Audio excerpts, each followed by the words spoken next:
Persuasion **** Persuasion by Jane Austen, 1818. Contents Chapter I Chapter 2 Chapter 3 Chapter 4 Chapter V Chapter 6 Chapter 7 Chapter 8 Chapter 9 Chapter X Chapter 11 Chapter 12 Chapter 13 Chapter 14 Chapter 15 Chapter 16 Chapter 17 Chapter 18 Chapter 19 Chapter XX Chapter XXI Chapter XXII Chapter 23 Chapter XIV Chapter I Sir Walter Elliot, of Kellynch Hall, in Somersetshire, was a man who, for his own amusement, never took up any book but the baronetage. There he found occupation for an idle hour, and consolation in a distressed one. There his faculties were roused into admiration and respect, by contemplating the limited remnant of the earliest patents. There any unwelcome sensations, arising from domestic affairs, changed naturally into pity and contempt as he turned over the almost endless creations of the last century, and there, if every other leaf were powerless, he could read his own history with an interest which never failed. This was the page at which the favourite volume always opened, Elliot of Kellynch Hall. Walter Elliot, born the 1st of March, 1760, married, the 15th of July, 1784, Elizabeth, daughter of James Stevenson, Esquire of South Park in the county of Gloucester, by which lady, who died 1800, he has issue Elizabeth, born the 1st of June, 1785, Anne, born the 9th of August, 1787, a stillborn son, the 5th of November, 1789, Mary, born the 20th of November, 1791. Precisely such had the paragraph originally stood from the printer's hands, but Sir Walter had improved it by adding, for the information of himself and his family, these words: after the date of Mary's birth, married, the 16th of December, 1810, Charles, son and heir of Charles Musgrove, Esquire of Uppercross, in the county of Somerset, and by inserting most accurately the day of the month on which he had lost his wife. Then followed the history and rise of the ancient and respectable family, in the usual terms: how it had been first settled in Cheshire, how mentioned in Dugdale, serving the office of High Sheriff, representing a borough in 3 successive parliaments, exertions of loyalty and dignity of baronet, in the first year of Charles II, with all the Marys and Elizabeths they had married, forming altogether 2 handsome 12mo pages, and concluding with the arms and motto, principal seat, Kellynch Hall, in the county of Somerset, and Sir Walter's handwriting again in this finale, heir presumptive, William Walter Elliot, Esquire, great-grandson of the 2nd Sir Walter. Vanity was the beginning and the end of Sir Walter Elliot's character, vanity of person and of situation. He had been remarkably handsome in his youth, and, at 54, was still a very fine man. Few women could think more of their personal appearance than he did, nor could the valet of any new-made lord be more delighted with the place he held in society. He considered the blessing of beauty as inferior only to the blessing of a baronetcy, and the Sir Walter Elliot, who united these gifts, was the constant object of his warmest respect and devotion. His good looks and his rank had one fair claim on his attachment, since to them he must have owed a wife of very superior character to anything deserved by his own. Lady Elliot had been an excellent woman, sensible and amiable, whose judgment and conduct, if they might be pardoned the youthful infatuation which made her Lady Elliot, had never required indulgence afterwards. She had humoured, or softened, or concealed his failings, and promoted his real respectability for 17 years, and though not the very happiest being in the world herself, had found enough in her duties, her friends, and her children, to attach her to life, and make it no matter of indifference to her when she was called on to quit them. 3 girls, the 2 eldest 16 and 14, was an awful legacy for a mother to bequeath, an awful charge rather, to confide to the authority and guidance of a conceited, silly father. She had, however, one very intimate friend, a sensible, deserving woman, who had been brought, by strong attachment to herself, to settle close by her, in the village of Kellynch, and on her kindness and advice, Lady Elliot mainly relied for the best help and maintenance of the good principles and instruction which she had been anxiously giving her daughters. This friend, and Sir Walter, did not marry, whatever might have been anticipated on that head by their acquaintance. 13 years had passed away since Lady Elliot's death, and they were still near neighbours and intimate friends, and one remained a widower, the other a widow. That Lady Russell, of steady age and character, and extremely well provided for, should have no thought of a second marriage, needs no apology to the public, which is rather apt to be unreasonably discontented when a woman does marry again, than when she does not, but Sir Walter's continuing in singleness requires explanation. Be it known then, that Sir Walter, like a good father, having met with 1 or 2 private disappointments in very unreasonable applications, prided himself on remaining single for his dear daughter's sake. For one daughter, his eldest, he would really have given up anything, which he had not been very much tempted to do. Elizabeth had succeeded, at 16, to all that was possible, of her mother's rights and consequence, and being very handsome, and very like himself, her influence had always been great, and they had gone on together most happily. His 2 other children were of very inferior value. Mary had acquired a little artificial importance, by becoming Mrs. Charles Musgrove, but Anne, with an elegance of mind and sweetness of character, which must have placed her high with any people of real understanding, was nobody with either father or sister, her word had no weight, her convenience was always to give way, she was only Anne. To Lady Russell, indeed, she was a most dear and highly valued goddaughter, favourite, and friend.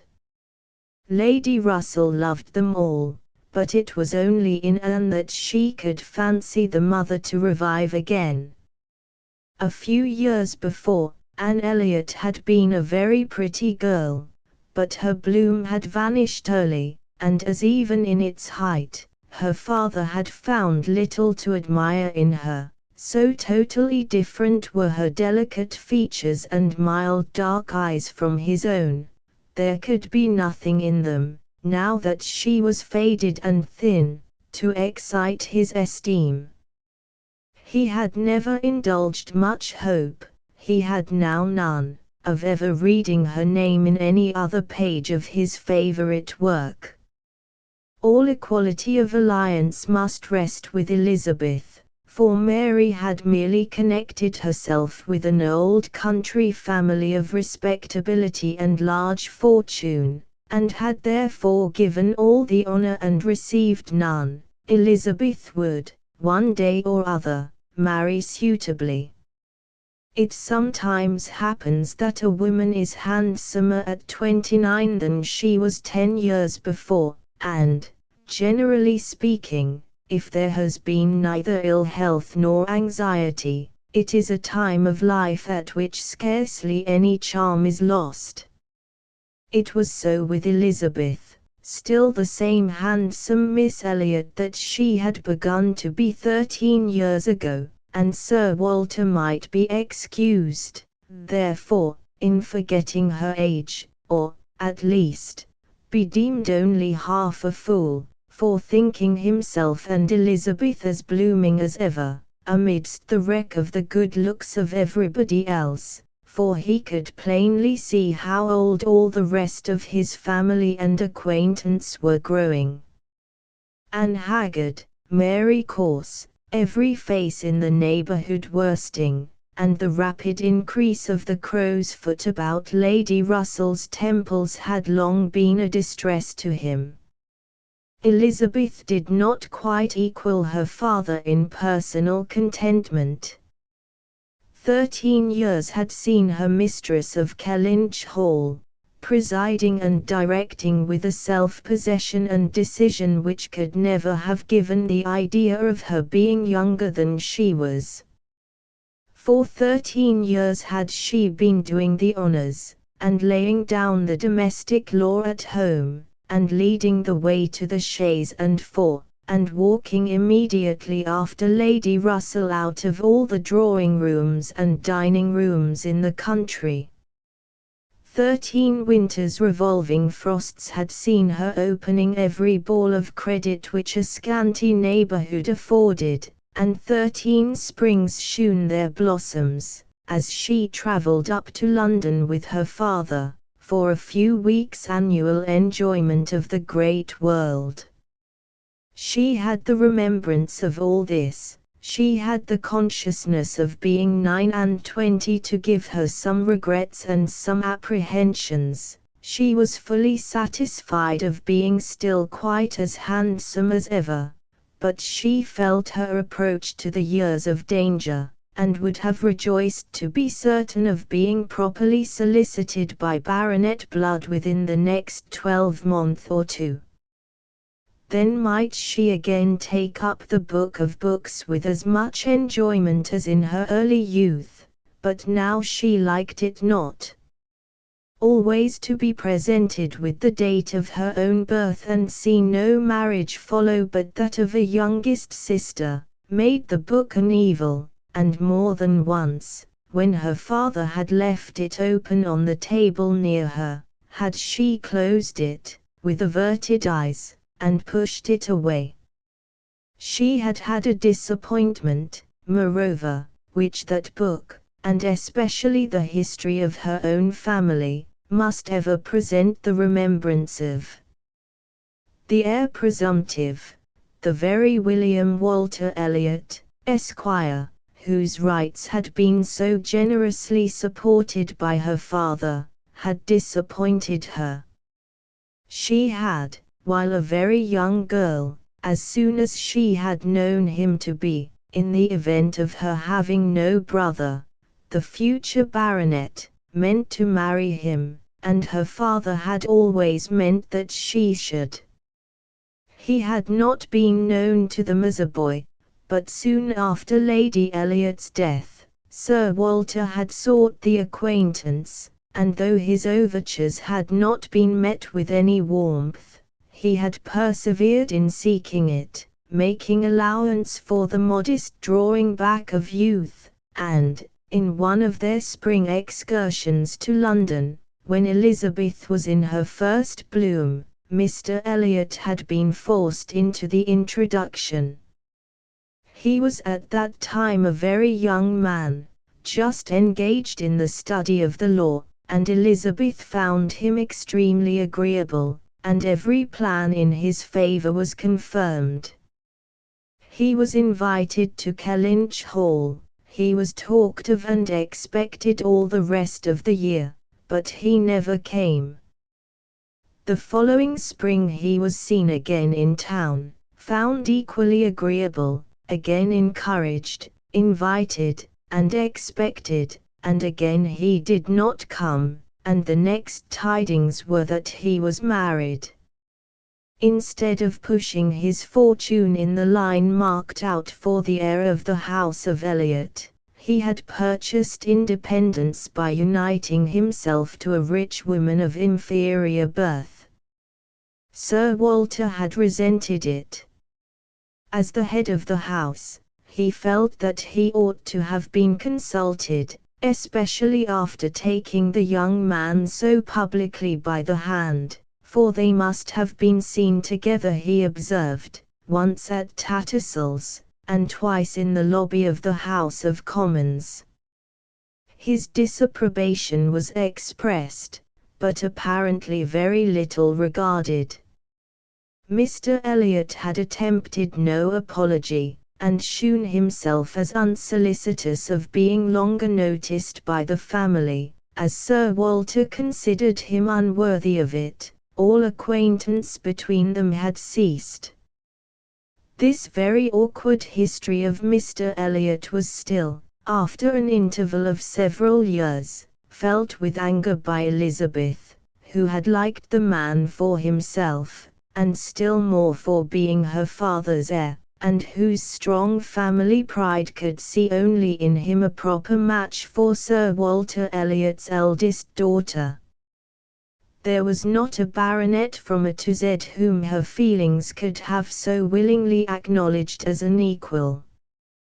Yet so miserably had he conducted himself, that though she was at this present time, the summer of 1814, wearing black ribbons for his wife, she could not admit him to be worth thinking of again. The disgrace of his first marriage might, perhaps, as there was no reason to suppose it perpetuated by offspring, have been got over, had he not done worse, but he had, as by the customary intervention of kind friends, they had been informed, spoken most disrespectfully of them all, most slightingly and contemptuously of the very blood he belonged to, and the honors which were hereafter to be his own. This could not be pardoned. Such were Elizabeth Elliot's sentiments and sensations, such the cares to alloy, the agitations to vary, the sameness and the elegance, the prosperity and the nothingness of her scene of life, such the feelings to give interest to a long, uneventful residence in one country circle, to fill the vacancies which there were no habits of utility abroad, no talents or accomplishments for home, to occupy. But now, another occupation and solicitude of mind was beginning to be added to these. Her father was growing distressed for money. She knew that when he now took up the baronetage, it was to drive the heavy bills of his tradespeople, and the unwelcome hints of Mr. Shepherd, his agent, from his thoughts. The Kellynch property was good, but not equal to Sir Walter's apprehension of the state required in its possessor. While Lady Elliot lived, there had been method, moderation, and economy, which had just kept him within his income, but with her had died all such right-mindedness, and from that period he had been constantly exceeding it. It had not been possible for him to spend less. He had done nothing but what Sir Walter Elliot was imperiously called on to do, but blameless as he was not only growing dreadfully in debt, but was hearing of it so often, that it became vain to attempt concealing it longer, even partially, from his daughter. He had given her some hints of it the last spring in town. He had gone so far even as to say, "Can we retrench? Does it occur to you that there is any one article in which we can retrench?" And Elizabeth, to do her justice, had, in the first ardor of female alarm, set seriously to think what could be done, and had finally proposed these two branches of economy: to cut off some unnecessary charities, and to refrain from new furnishing the drawing-room, to which expedients she afterwards added the happy thought of their taking no present down to Anne, as had been the usual yearly custom. But these measures, however good in themselves, were insufficient for the real extent of the evil, the whole of which Sir Walter found himself obliged to confess to her soon afterwards. Elizabeth had nothing to propose of deeper efficacy. She felt herself ill-used and unfortunate, as did her father, and they were neither of them able to devise any means of lessening their expenses without compromising their dignity, or relinquishing their comforts in a way not to be borne. There was only a small part of his estate that Sir Walter could dispose of, but had every acre been alienable, it would have made no difference. He had condescended to mortgage as far as he had the power, but he would never condescend to sell. No, he would never disgrace his name so far. The Kellynch estate should be transmitted whole and entire, as he had received it. Their two confidential friends, Mr. Shepherd, who lived in the neighbouring market town, and Lady Russell, were called on to advise them, and both father and daughter seemed to expect that something should be struck out by one or the other to remove their embarrassments and reduce their expenditure, without involving the loss of any indulgence of taste or pride. Chapter 2. Mr. Shepherd, a civil, cautious lawyer, who, whatever might be his hold or his views on Sir Walter, would rather have the disagreeable prompted by anybody else, excused himself from offering the slightest hint, and only begged leave to recommend an implicit reference to the excellent judgment of Lady Russell, from whose known good sense he fully expected to have just such resolute measures advised as he meant to see finally adopted. Lady Russell was most anxiously zealous on the subject, and gave it much serious consideration. She was a woman rather of sound than of quick abilities, whose difficulties in coming to any decision in this instance were great, from the opposition of two leading principles. She was of strict integrity herself, with a delicate sense of honor, but she was as desirous of saving Sir Walter's feelings, as solicitous for the credit of the family, as aristocratic in her ideas of what was due to them, as anybody of sense and honesty could well be. She was a benevolent, charitable, good woman, and capable of strong attachments, most correct in her conduct, strict in her notions of decorum, and with manners that were held a standard of good breeding. She had a cultivated mind, and was, generally speaking, rational and consistent, but she had prejudices on the side of ancestry. She had a value for rank and consequence, which blinded her a little to the faults of those who possessed them. Herself the widow of only a knight, she gave the dignity of a baronet all its due, and Sir Walter, independent of his claims as an old acquaintance, an attentive neighbor, an obliging landlord, the husband of her very dear friend, the father of Anne and her sisters, was, as being Sir Walter, in her apprehension, entitled to a great deal of compassion and consideration under his present difficulties. They must retrench, that did not admit of a doubt. But she was very anxious to have it done with the least possible pain to him and Elizabeth. She drew up plans of economy, she made exact calculations, and she did what nobody else thought of doing. She consulted Anne, who never seemed considered by the others as having any interest in the question. She consulted, and in a degree was influenced by her in marking out the scheme of retrenchment which was at last submitted to Sir Walter. Every emendation of Anne's had been on the side of honesty against importance. She wanted more vigorous measures, a more complete reformation, a quicker release from debt, a much higher tone of indifference for everything but justice and equity. "If we can persuade your father to all this," said Lady Russell, looking over her paper, "much may be done.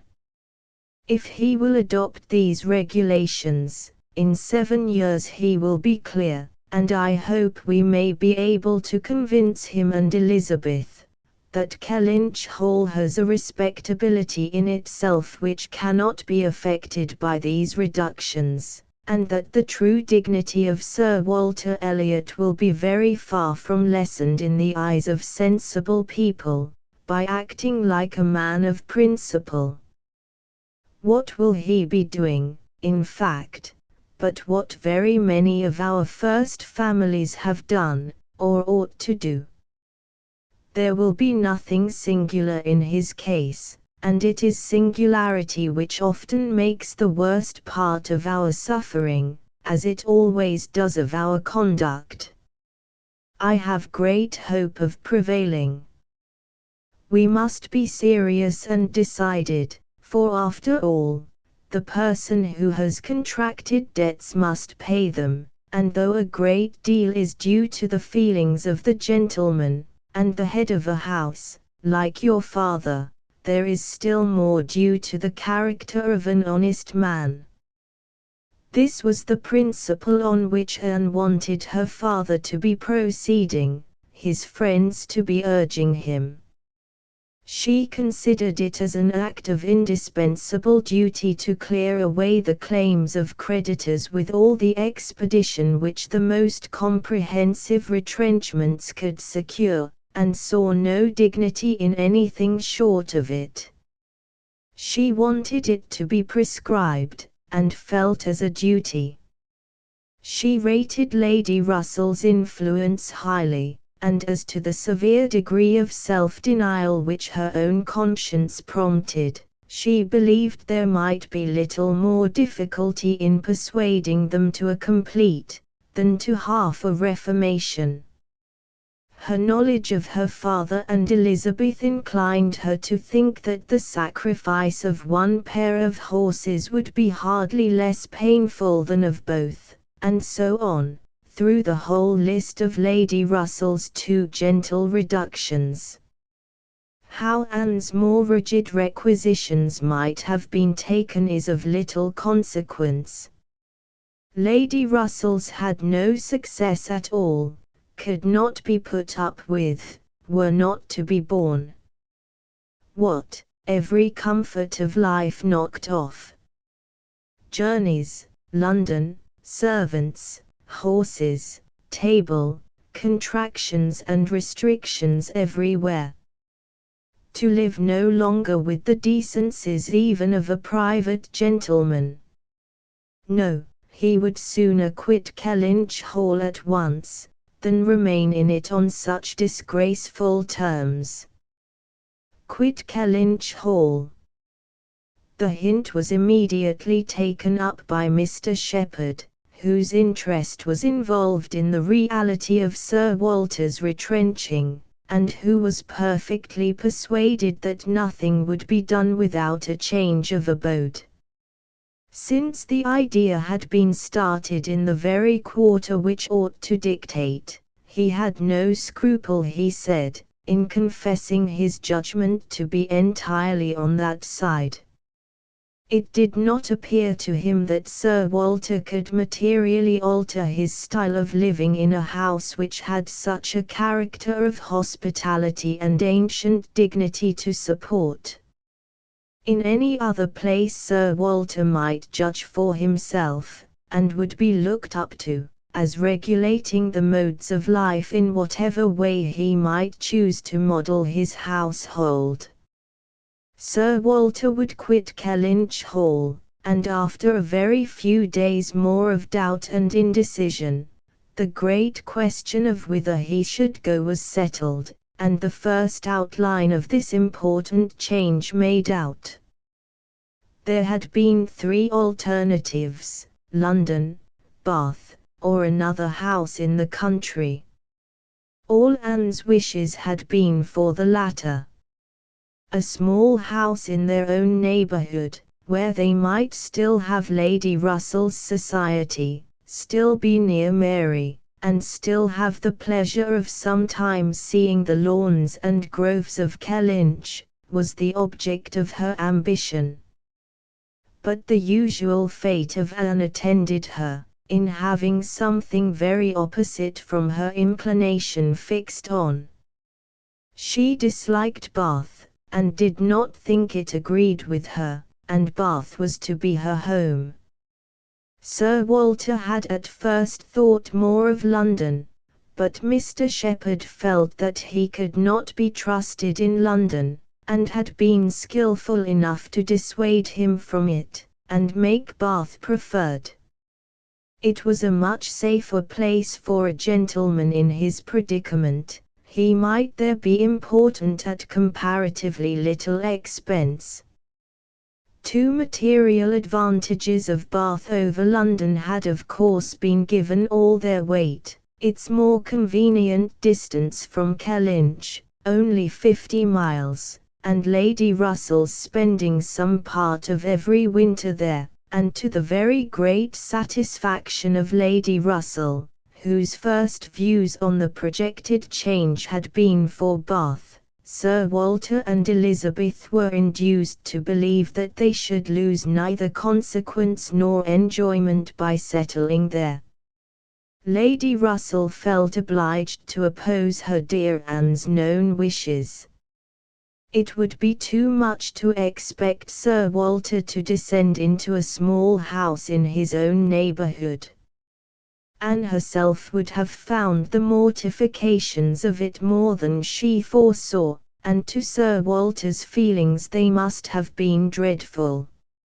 And with regard to Anne's dislike of Bath, she considered it as a prejudice and mistake arising, first, from the circumstance of her having been 3 years at school there, after her mother's death, and secondly, from her happening to be not in perfectly good spirits the only winter which she had afterwards spent there with herself.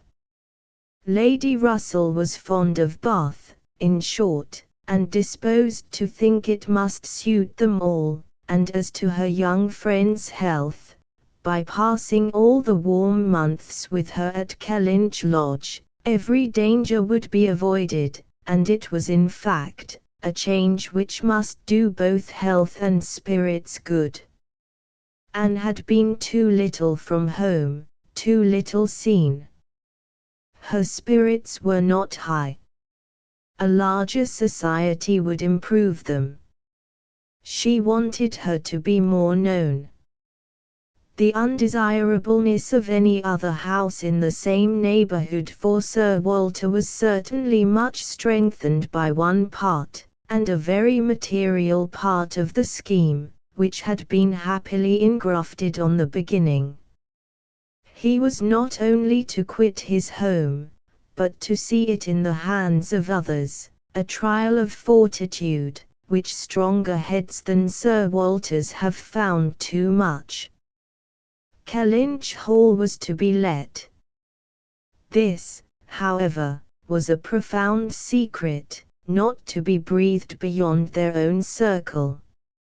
Sir Walter could not have borne the degradation of being known to design letting his house. Mr. Shepherd had once mentioned the word advertise but never dared approach it again.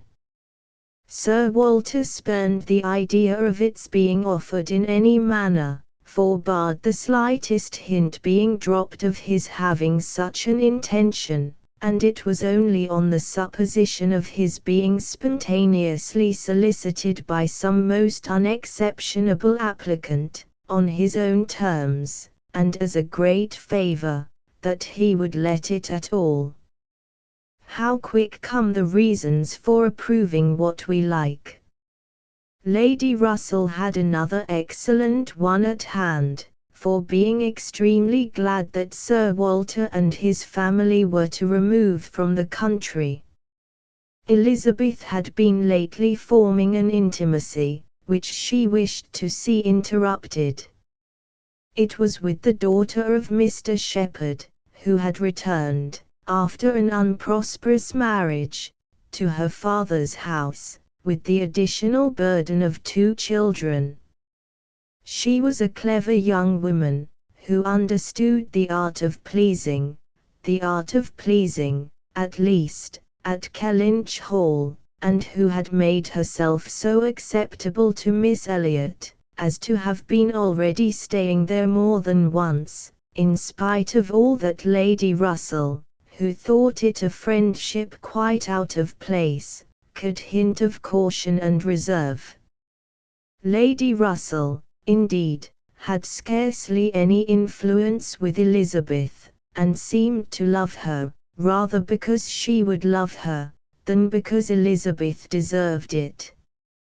She had never received from her more than outward attention, nothing beyond the observances of complaisance, had never succeeded in any point which she wanted to carry, against previous inclination. She had been repeatedly very earnest in trying to get Anne included in the visit to London, sensibly open to all the injustice and all the discredit of the selfish arrangements which shut her out, and on many lesser occasions had endeavoured to give Elizabeth the advantage of her own better judgment and experience, but always in vain. Elizabeth would go her own way, and never had she pursued it in more decided opposition to Lady Russell than in this selection of Mrs. Clay, turning from the society of so deserving a sister, to bestow her affection and confidence on one who ought to have been nothing to her but the object of distant civility. From situation, Mrs. Clay was, in Lady Russell's estimate, a very unequal, and in her character she believed a very dangerous companion, and a removal that would leave Mrs. Clay behind, and bring a choice of more suitable intimates within Miss Elliot's reach, was therefore an object of first-rate importance. Chapter 3. I must take leave to observe, Sir Walter, said Mr. Shepherd one morning at Kellynch Hall, as he laid down the newspaper, that the present juncture is much in our favour. This peace will be turning all our rich naval officers ashore. They will be all wanting a home. Could not be a better time, Sir Walter, for having a choice of tenants, very responsible tenants. Many a noble fortune has been made during the war. If a rich admiral were to come in our way, Sir Walter, he would be a very lucky man. Shepherd, replied Sir Walter, that's all I have to remark. A prize indeed would Kellynch Hall be to him, rather the greatest prize of all, let him have taken ever so many before, hey, Shepherd.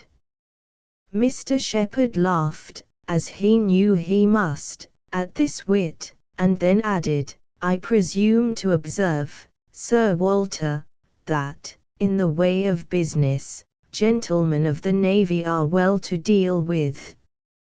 I have had a little knowledge of their methods of doing business, and I am free to confess that they have very liberal notions, and are as likely to make desirable tenants as any set of people one should meet with. Therefore, Sir Walter, what I would take leave to suggest is, that if in consequence of any rumours getting abroad of your intention, which must be contemplated as a possible thing, because we know how difficult it is to keep the actions and designs of one part of the world from the notice and curiosity of the other, consequence has its tax, I, John Shepherd, might conceal any family matters that I chose, for nobody would think it worth their while to observe me, but Sir Walter Elliot has eyes upon him which it may be very difficult to elude, and therefore, thus much I venture upon, that it will not greatly surprise me if, with all our caution, some rumour of the truth should get abroad, in the supposition of which, as I was going to observe, since applications will unquestionably follow, I should think any from our wealthy naval commanders particularly worth attending to, and beg leave to add, that 2 hours will bring me over at any time, to save you the trouble of replying. Sir Walter only nodded. But soon afterwards, rising and pacing the room, he observed sarcastically, there are few among the gentlemen of the navy, I imagine, who would not be surprised to find themselves in a house of this description. They would look around them, no doubt, and bless their good fortune, said Mrs. Clay, for Mrs. Clay was present. Her father had driven her over, nothing being of so much use to Mrs. Clay's health as a drive to Kellynch. But I quite agree with my father in thinking a sailor might be a very desirable tenant. I have known a good deal of the profession, and besides their liberality, they are so neat and careful in all their ways. These valuable pictures of yours, Sir Walter, if you chose to leave them, would be perfectly safe. Everything in and about the house would be taken such excellent care of. The gardens and shrubberies would be kept in almost as high order as they are now. You need not be afraid, Miss Elliot, of your own sweet flower gardens being neglected. As to all that, rejoined Sir Walter coolly, supposing I were induced to let my house, I have by no means made up my mind as to the privileges to be annexed to it. I am not particularly disposed to favour a tenant. The park would be open to him of course, and few navy officers, or men of any other description, can have had such a range, but what restrictions I might impose on the use of the pleasure grounds, is another thing. I am not fond of the idea of my shrubberies being always approachable, and I should recommend Miss Elliot to be on her guard with respect to her flower garden. I am very little disposed to grant a tenant of Kellynch Hall any extraordinary favour, I assure you, be he sailor or soldier. After a short pause, Mr. Shepherd presumed to say, in all these cases, there are established usages which make everything plain and easy between landlord and tenant. Your interest, Sir Walter, is in pretty safe hands. Depend upon me for taking care that no tenant has more than his just rights.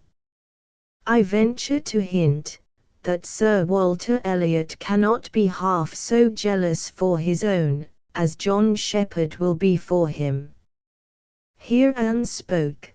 The Navy, I think, who have done so much for us, have at least an equal claim with any other set of men, for all the comforts and all the privileges which any home can give. Sailors work hard enough for their comforts, we must all allow. Very true, very true. What Miss Anne says is very true, was Mr. Shepherd's rejoinder, and oh, certainly was his daughter's, but Sir Walter's remark was, soon afterwards, the profession has its utility, but I should be sorry to see any friend of mine belonging to it. Indeed, was the reply, and with a look of surprise. Yes, it is in 2 points offensive to me. I have 2 strong grounds of objection to it. First, as being the means of bringing persons of obscure birth into undue distinction, and raising men to honors which their fathers and grandfathers never dreamt of, and secondly, as it cuts up a man's youth and vigor most horribly. A sailor grows old sooner than any other man. I have observed it all my life. A man is in greater danger in the Navy of being insulted by the rise of one whose father, his father might have disdained to speak to, and of becoming prematurely an object of disgust himself, than in any other line. One day last spring, in town, I was in company with 2 men, striking instances of what I am talking of, Lord St. Ives, whose father we all know to have been a country curate, without bread to eat. I was to give place to Lord St. Ives, and a certain Admiral Baldwin, the most deplorable-looking personage you can imagine, his face the color of mahogany, rough and rugged to the last degree, all lines and wrinkles, 9 grey hairs of a side, and nothing but a dab of powder at top. In the name of heaven, who is that old fellow? Said I to a friend of mine who was standing near, Sir Basil Morley. Old fellow, cried Sir Basil, it is Admiral Baldwin. What do you take his age to be? 60, said I, or perhaps 62. 40, replied Sir Basil, 40, and no more. Picture to yourselves my amazement. I shall not easily forget Admiral Baldwin. I never saw quite so wretched an example of what a seafaring life can do, but to a degree, I know it is the same with them all. They are all knocked about, and exposed to every climate, and every weather, till they are not fit to be seen. It is a pity they are not knocked on the head at once, before they reach Admiral Baldwin's age. Nay, Sir Walter, cried Mrs. Clay, this is being severe indeed. Have a little mercy on the poor men. We are not all born to be handsome. The sea is no beautifier, certainly. Sailors do grow old betimes, I have observed it, they soon lose the look of youth. But then, is not it the same with many other professions, perhaps most other? Soldiers, in active service, are not at all better off, and even in the quieter professions, there is a toil and a labor of the mind, if not of the body, which seldom leaves a man's looks to the natural effect of time. The lawyer plods, quite careworn. The physician is up at all hours, and traveling in all weather, and even the clergyman, She stopped a moment to consider what might do for the clergyman, and even the clergyman, you know, is obliged to go into infected rooms, and expose his health and looks to all the injury of a poisonous atmosphere. In fact, as I have long been convinced, though every profession is necessary and honorable in its turn, it is only the lot of those who are not obliged to follow any, who can live in a regular way, in the country, choosing their own hours, following their own pursuits, and living on their own property, without the torment of trying for more. It is only their lot, I say, to hold the blessings of health and a good appearance to the utmost. I know no other set of men but what lose something of their personableness when they cease to be quite young. It seemed as if Mr. Shepherd, in this anxiety to bespeak Sir Walter's goodwill towards a naval officer as tenant, had been gifted with foresight, for the very first application for the house was from an Admiral Croft, with whom he shortly afterwards fell into company in attending the quarter sessions at Taunton, and indeed, he had received a hint of the Admiral from a London correspondent. By the report which he hastened over to Kellynch to make, Admiral Croft was a native of Somersetshire, who, having acquired a very handsome fortune, was wishing to settle in his own country, and had come down to Taunton in order to look at some advertised places in that immediate neighbourhood, which, however, had not suited him, that accidentally hearing, it was just as he had foretold, Mr. Shepherd observed, Sir Walter's concerns could not be kept a secret. Accidentally hearing of the possibility of Kellynch Hall being to let, and understanding his, Mr. Shepherd's, connection with the owner, he had introduced himself to him in order to make particular inquiries, and had, in the course of a pretty long conference, expressed as strong an inclination for the place as a man who knew it only by description could feel, and given Mr. Shepherd, in his explicit account of himself, every proof of his being a most responsible, eligible tenant. "And who is Admiral Croft?" was Sir Walter's cold suspicious inquiry. Mr. Shepherd answered for his being of a gentleman's family, and mentioned a place, and after the little pause which followed, added, "He is a rear admiral of the White. He was in the Trafalgar action, and has been in the East Indies since. He was stationed there, I believe, several years." "Then I take it for granted," observed Sir Walter, "that his face is about as orange as the cuffs and capes of my livery." Mr. Shepherd hastened to assure him that Admiral Croft was a very hale, hearty, well-looking man, a little weather-beaten, to be sure, but not much, and quite the gentleman in all his notions and behaviour, not likely to make the smallest difficulty about terms, only wanted a comfortable home, and to get into it as soon as possible, knew he must pay for his convenience, knew what rent a ready-furnished house of that consequence might fetch, should not have been surprised if Sir Walter had asked more, had inquired about the manor, would be glad of the deputation, certainly, but made no great point of it, said he sometimes took out a gun, but never killed, quite the gentleman. Mr. Shepherd was eloquent on the subject, pointing out all the circumstances of the Admiral's family, which made him peculiarly desirable as a tenant. He was a married man, and without children, the very state to be wished for.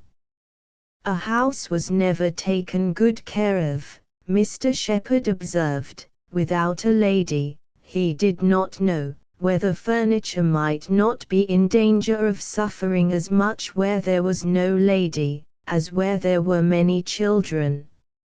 A lady, without a family, was the very best preserver of furniture in the world. He had seen Mrs. Croft, too. She was at Taunton with the Admiral, and had been present almost all the time they were talking the matter over. And a very well-spoken, genteel, shrewd lady, she seemed to be, continued he, asked more questions about the house, and terms, and taxes, than the Admiral himself, and seemed more conversant with business, and moreover, Sir Walter, I found she was not quite unconnected in this country, any more than her husband, that is to say, she is sister to a gentleman who did live amongst us once, she told me so herself, sister to the gentleman who lived a few years back at Monkford. Bless me! What was his name? At this moment I cannot recollect his name, though I have heard it so lately. Penelope, my dear, can you help me to the name of the gentleman who lived at Monkford, Mrs. Croft's brother? But Mrs. Clay was talking so eagerly with Miss Elliot, that she did not hear the appeal. I have no conception whom you can mean, Shepherd. I remember no gentleman resident at Monkford since the time of old Governor Trent. Bless me, how very odd. I shall forget my own name soon, I suppose. A name that I am so very well acquainted with, knew the gentleman so well by sight, seen him 100 times, came to consult me once, I remember, about a trespass of one of his neighbors, farmer's man breaking into his orchard, wall torn down, apples stolen, caught in the fact, and afterwards, contrary to my judgment, submitted to an amicable compromise. Very odd indeed. After waiting another moment, you mean Mr. Wentworth, I suppose, said Anne.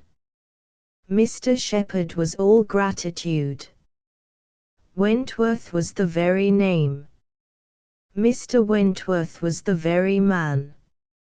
He had the curacy of Monkford, you know, Sir Walter, some time back, for 2 or 3 years.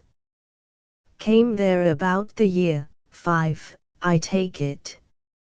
You remember him, I am sure. Wentworth. Oh. Mr. Wentworth, the curate of Monkford. You misled me by the term gentleman.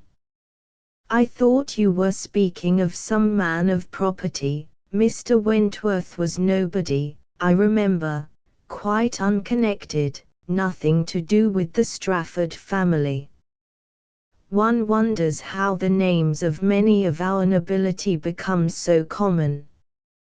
As Mr. Shepherd perceived that this connection of the Crofts did them no service with Sir Walter, he mentioned it no more, returning, with all his zeal, to dwell on the circumstances more indisputably in their favour, their age, and number, and fortune, the high idea they had formed of Kellynch Hall, and extreme solicitude for the advantage of renting it, making it appear as if they ranked nothing beyond the happiness of being the tenants of Sir Walter Elliot, an extraordinary taste, certainly.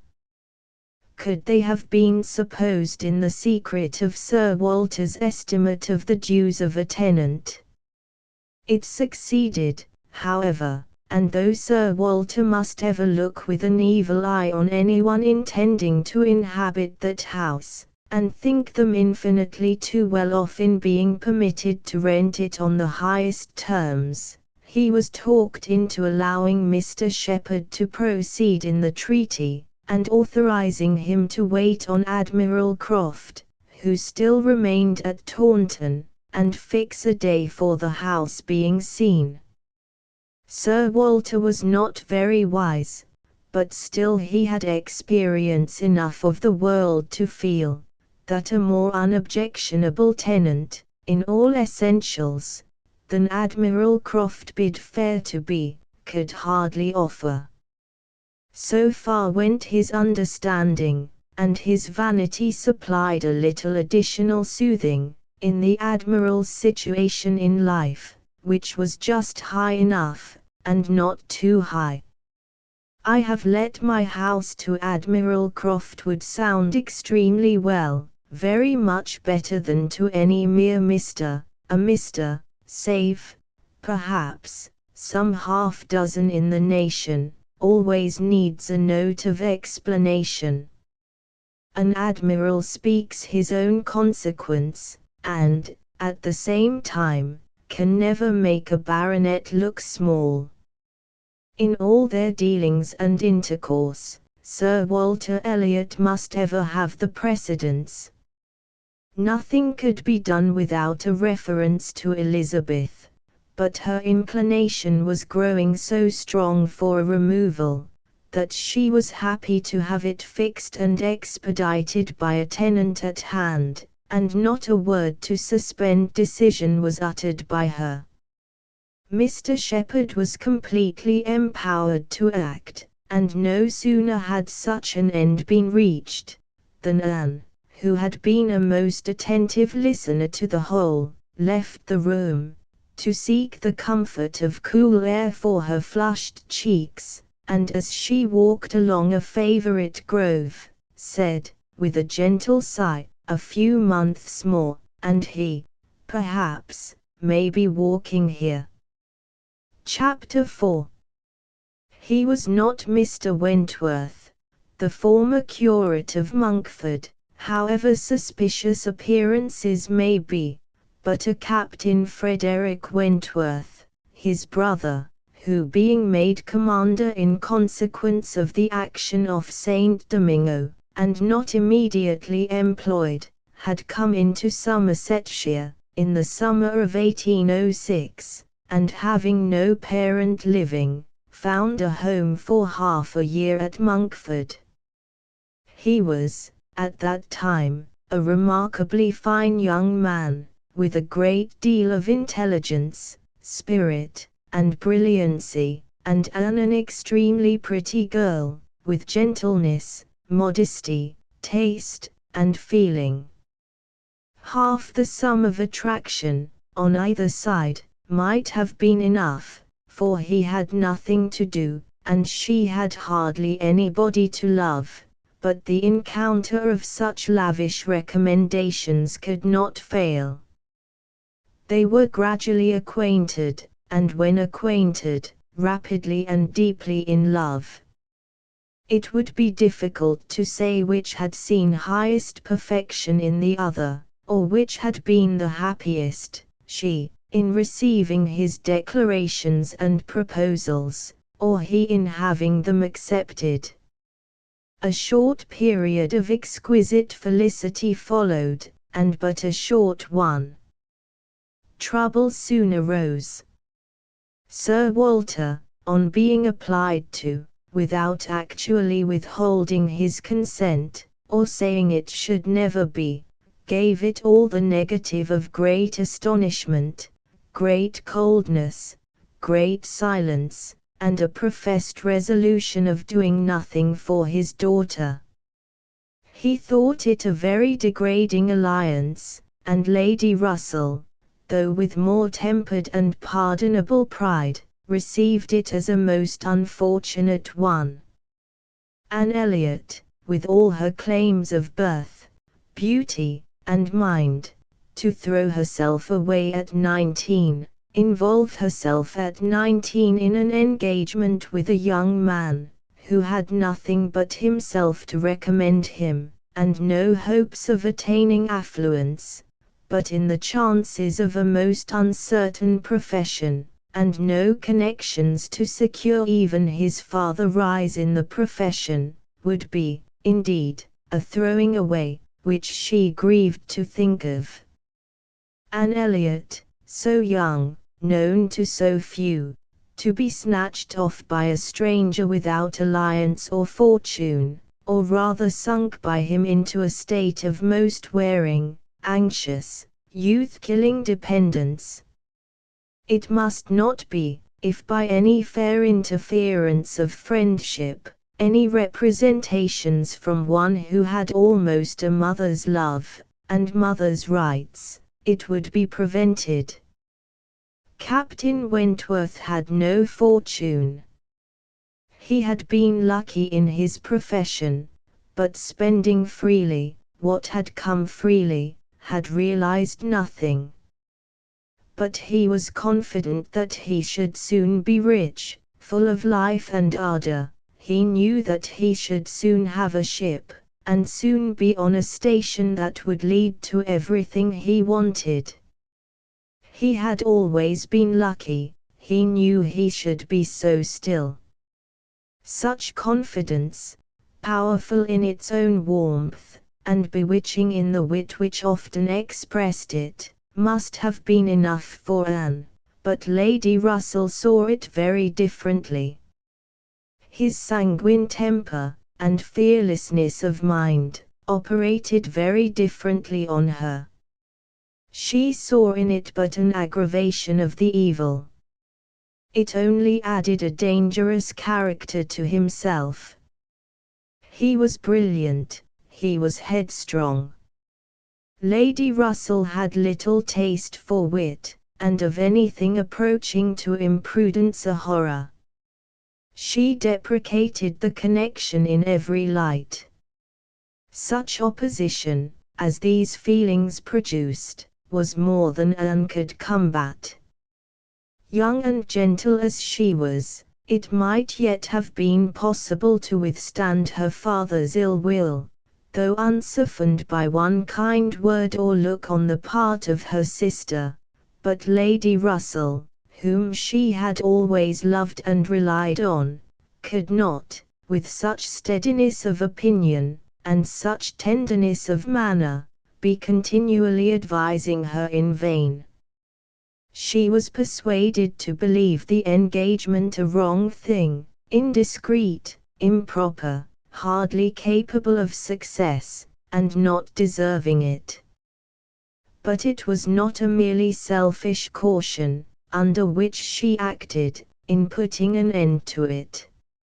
Had she not imagined herself consulting his good, even more than her own, she could hardly have given him up.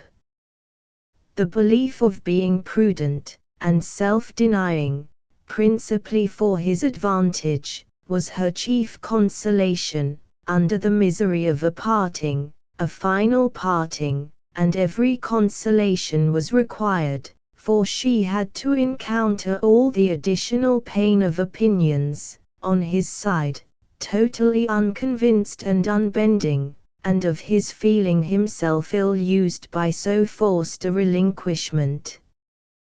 He had left the country in consequence. A few months had seen the beginning and the end of their acquaintance, but not with a few months ended Anne's share of suffering from it. Her attachment and regrets had, for a long time, clouded every enjoyment of youth, and an early loss of bloom and spirits had been their lasting effect. More than 7 years were gone since this little history of sorrowful interest had reached its close, and time had softened down much, perhaps nearly all of peculiar attachment to him, but she had been too dependent on time alone. No aid had been given in change of place, except in one visit to Bath soon after the rupture, or in any novelty or enlargement of society. No one had ever come within the Kellynch circle, who could bear a comparison with Frederick Wentworth, as he stood in her memory.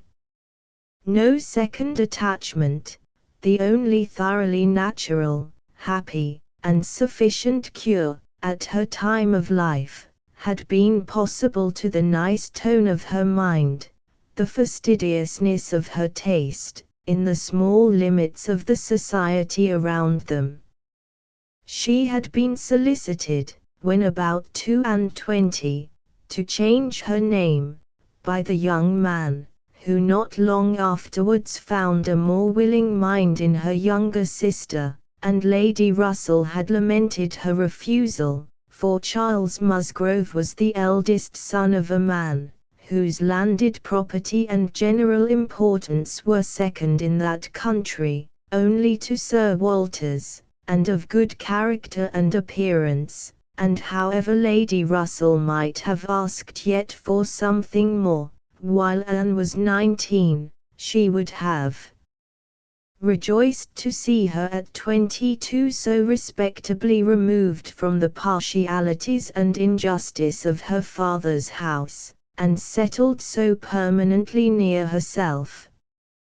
But in this case, Anne had left nothing for advice to do, and though Lady Russell, as satisfied as ever with her own discretion, never wished the past undone, she began now to have the anxiety which borders on hopelessness for Anne's being tempted, by some man of talents and independence, to enter a state for which she held her to be peculiarly fitted by her warm affections and domestic habits.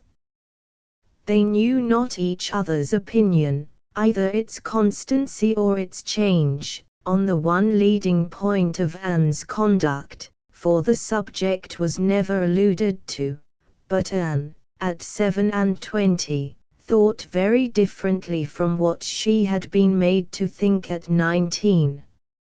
She did not blame Lady Russell, she did not blame herself for having been guided by her, but she felt that were any young person, in similar circumstances, to apply to her for counsel, they would never receive any of such certain immediate wretchedness, such uncertain future good. She was persuaded that under every disadvantage of disapprobation at home, and every anxiety attending his profession, all their probable fears, delays, and disappointments, she should yet have been a happier woman in maintaining the engagement, than she had been in the sacrifice of it, and this, she fully believed, had the usual share, had even more than the usual share of all such solicitudes and suspense been theirs, without reference to the actual results of their case, which, as it happened, would have bestowed earlier prosperity than could be reasonably calculated on. All his sanguine expectations, all his confidence had been justified. His genius and ardor had seemed to foresee and to command his prosperous path. He had, very soon after their engagement ceased, got employ, and all that he had told her would follow, had taken place. He had distinguished himself, and early gained the other step in rank, and must now, by successive captures, have made a handsome fortune. She had only navy lists and newspapers for her authority, but she could not doubt his being rich, and, in favor of his constancy, she had no reason to believe him married. How eloquent could Anne Elliot have been? How eloquent, at least, were her wishes on the side of early warm attachment, and a cheerful confidence in futurity, against that over-anxious caution which seems to insult exertion and distrust Providence. She had been forced into prudence in her youth, she learned romance as she grew older, the natural sequel of an unnatural beginning. With all these circumstances, recollections and feelings, she could not hear that Captain Wentworth's sister was likely to live at Kellynch without a revival of former pain, and many a stroll, and many a sigh, were necessary to dispel the agitation of the idea. She often told herself it was folly, before she could harden her nerves sufficiently to feel the continual discussion of the Crofts and their business no evil. She was assisted, however, by that perfect indifference and apparent unconsciousness, among the only three of her own friends in the secret of the past, which seemed almost to deny any recollection of it. She could do justice to the superiority of Lady Russell's motives in this, over those of her father and Elizabeth. She could honor all the better feelings of her calmness, but the general air of oblivion among them was highly important from whatever it sprung, and in the event of Admiral Croft's really taking Kellynch Hall, she rejoiced anew over the conviction which had always been most grateful to her, of the past being known to those three only among her connections, by whom no syllable, she believed, would ever be whispered, and in the trust that among his, the brother only with whom he had been residing, had received any information of their short-lived engagement. That brother had been long removed from the country, and being a sensible man, and, moreover, a single man at the time, she had a fond dependence on no human creature's having heard of it from him.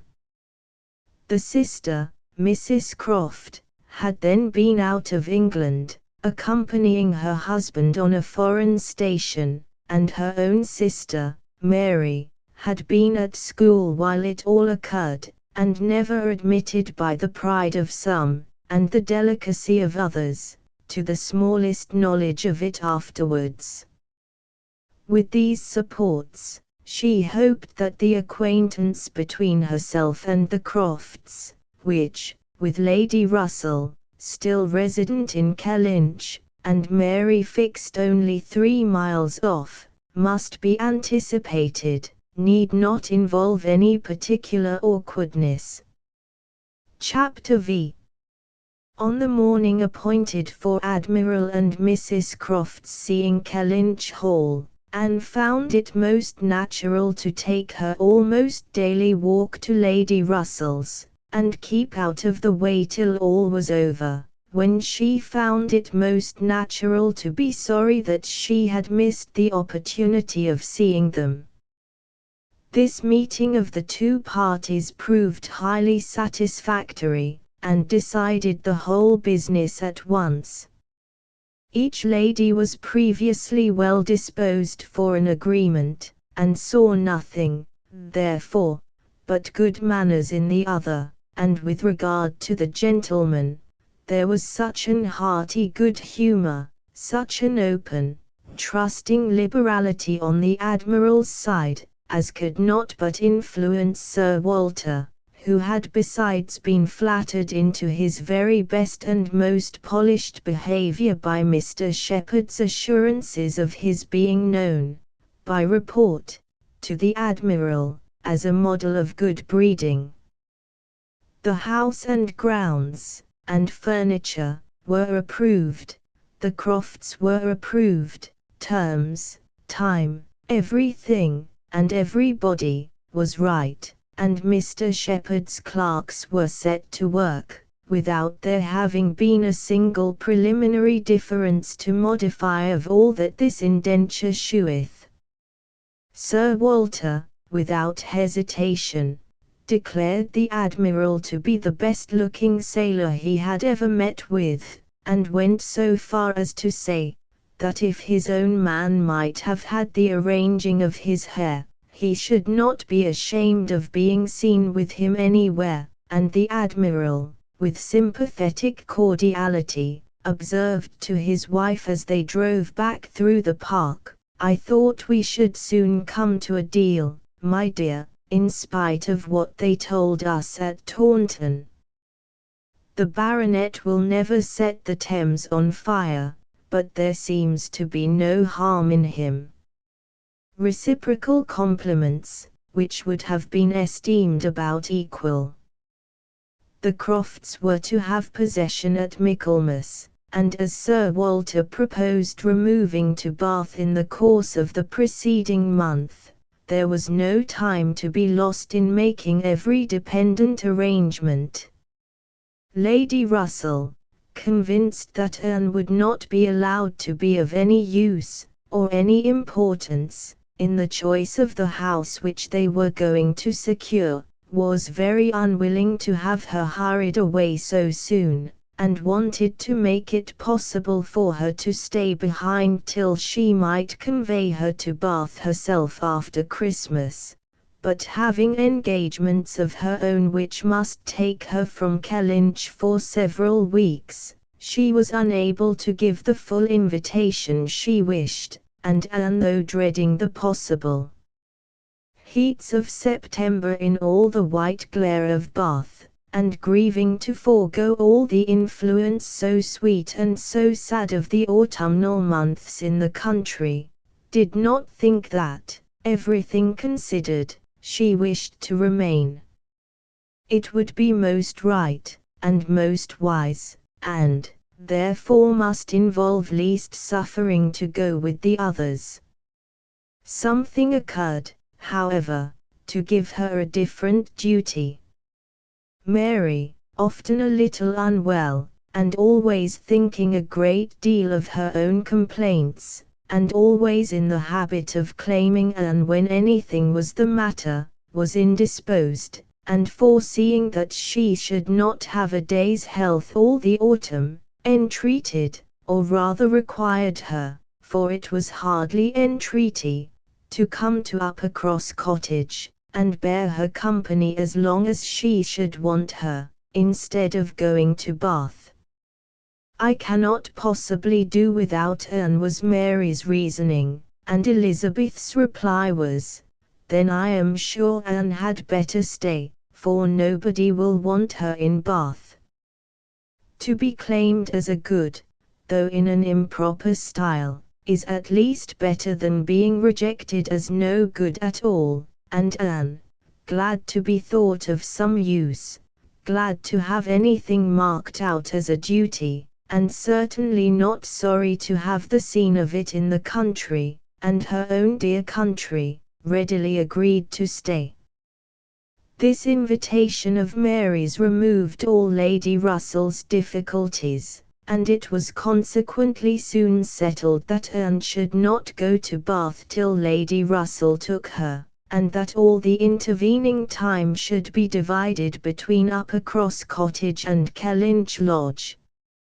So far all was perfectly right, but Lady Russell was almost startled by the wrong of one part of the Kellynch Hall plan, when it burst on her, which was Mrs. Clay's being engaged to go to Bath with Sir Walter and Elizabeth, as a most important and valuable assistant to the latter in all the business before her.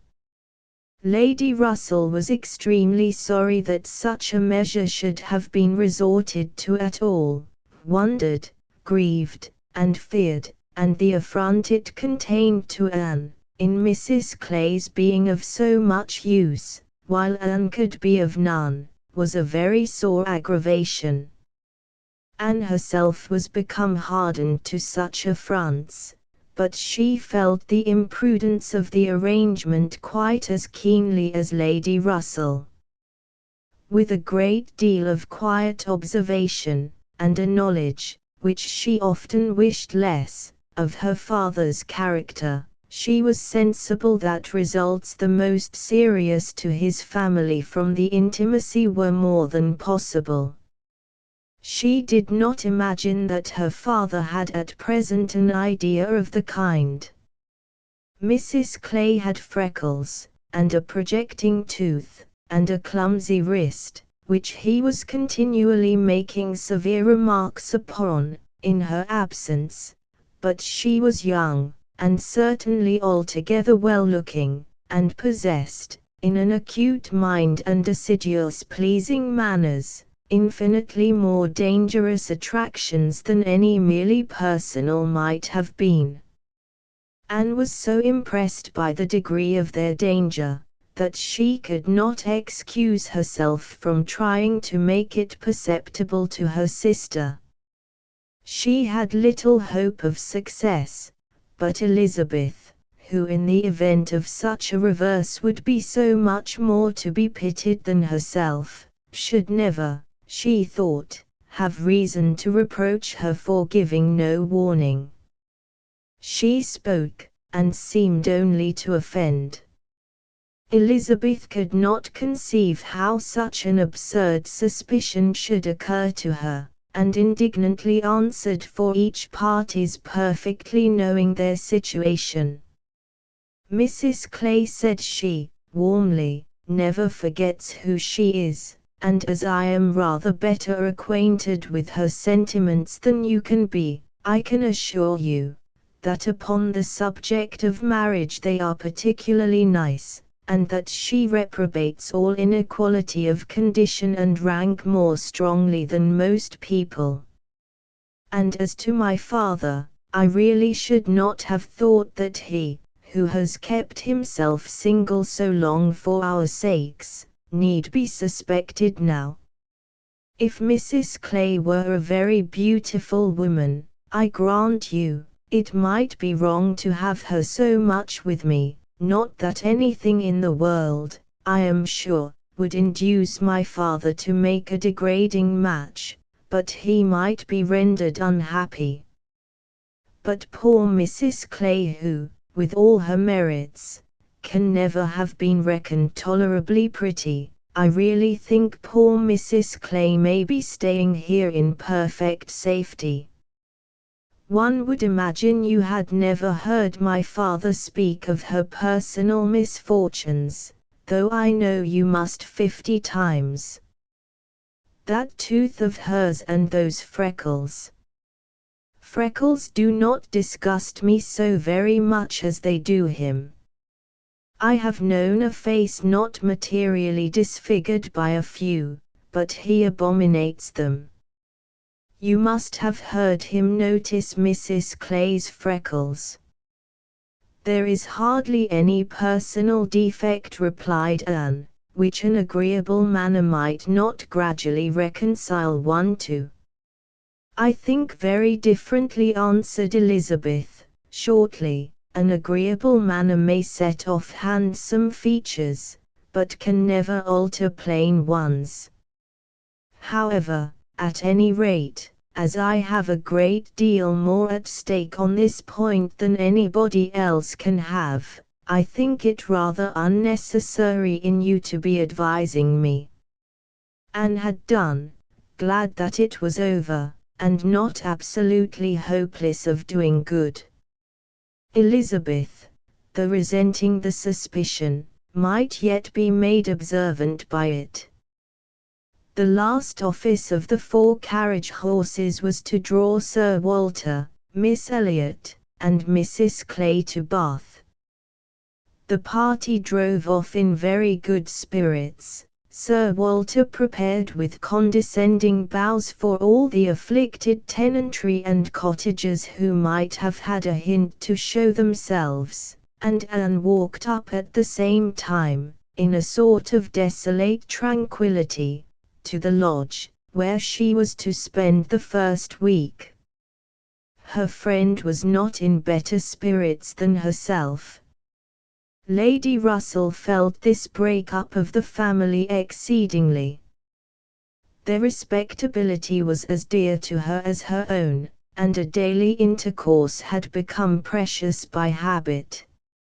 It was painful to look upon their deserted grounds, and still worse to anticipate the new hands they were to fall into, and to escape the solitariness and the melancholy of so altered a village, and be out of the way when Admiral and Mrs. Croft first arrived, She had determined to make her own absence from home begin when she must give up Anne.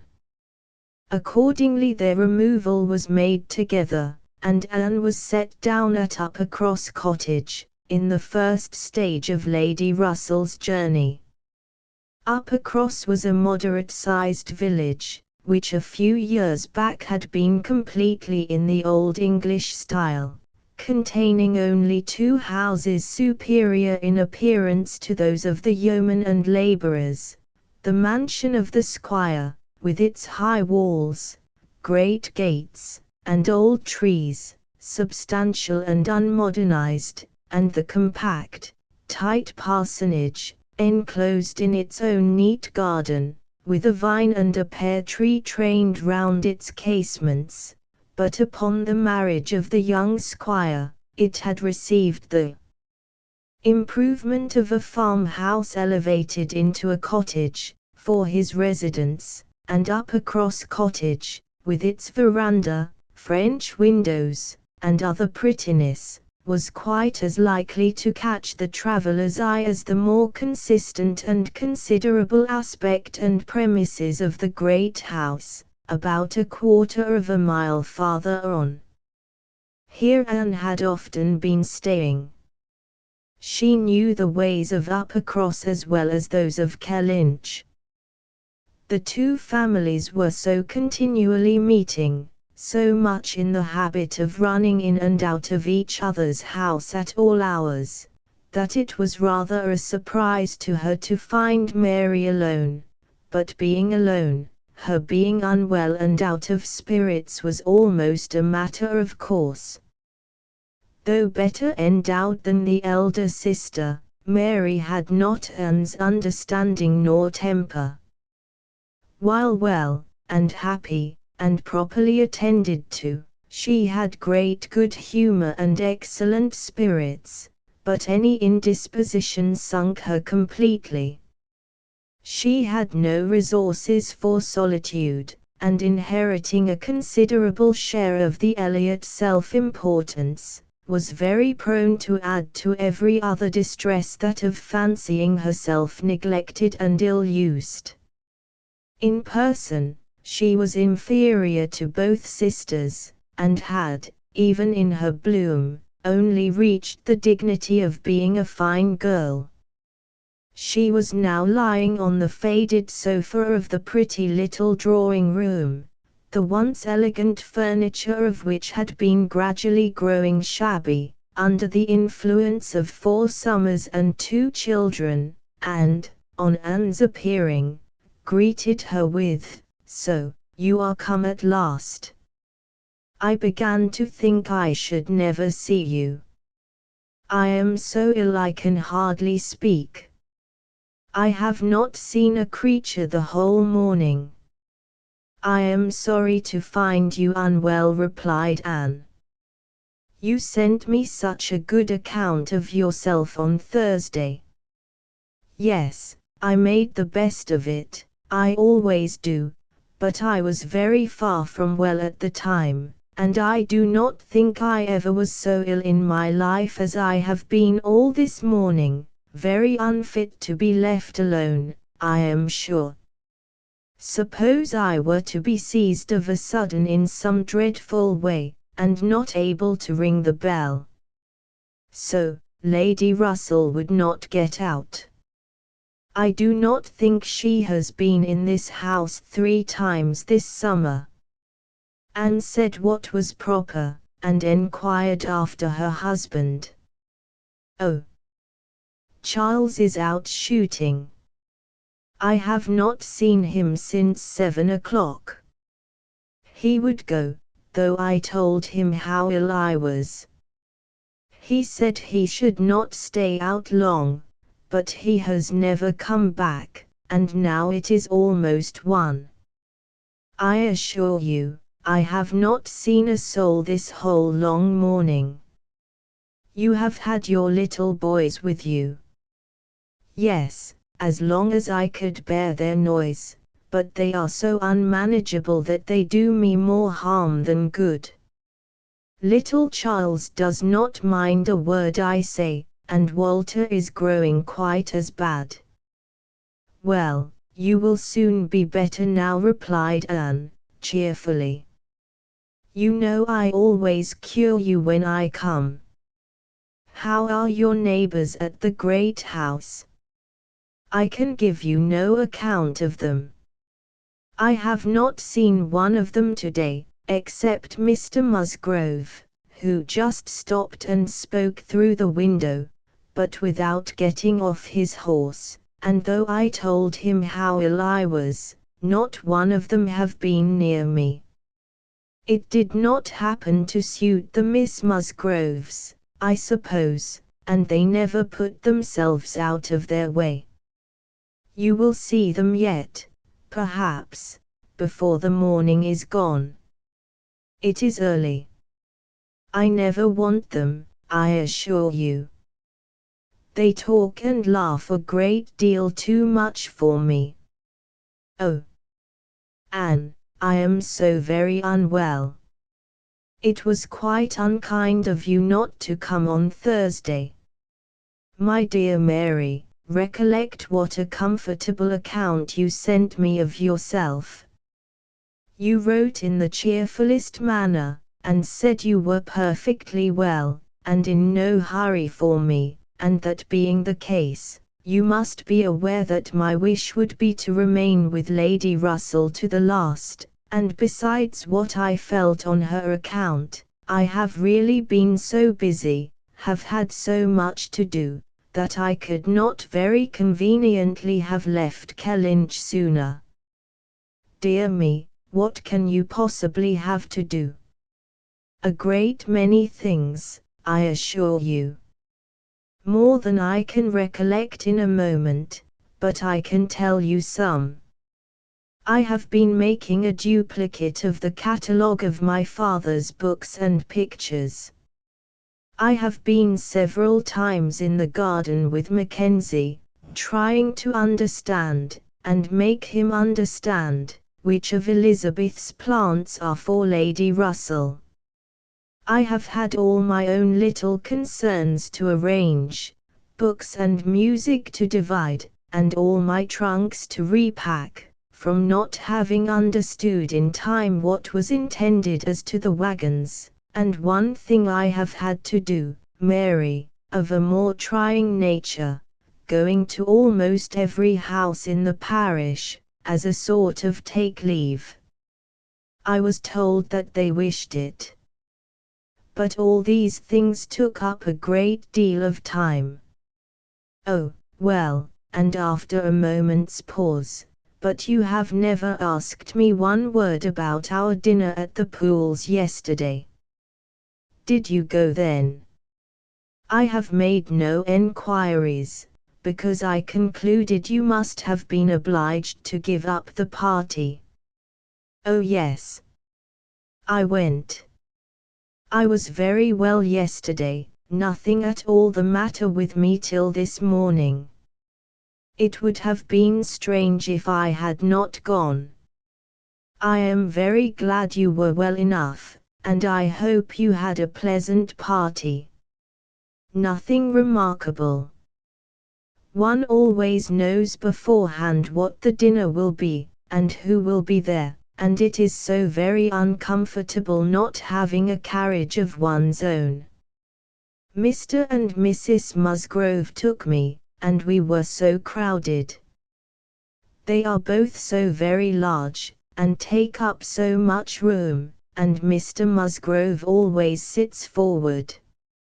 So, there was I, crowded into the back seat with Henrietta and Louisa, and I think it very likely that my illness today may be owing to it. A little further perseverance in patience and forced cheerfulness on Anne's side produced nearly a cure on Mary's. She could soon sit upright on the sofa, and began to hope she might be able to leave it by dinner time. Then, forgetting to think of it, she was at the other end of the room, beautifying a nosegay. Then, she ate her cold meat, and then she was well enough to propose a little walk.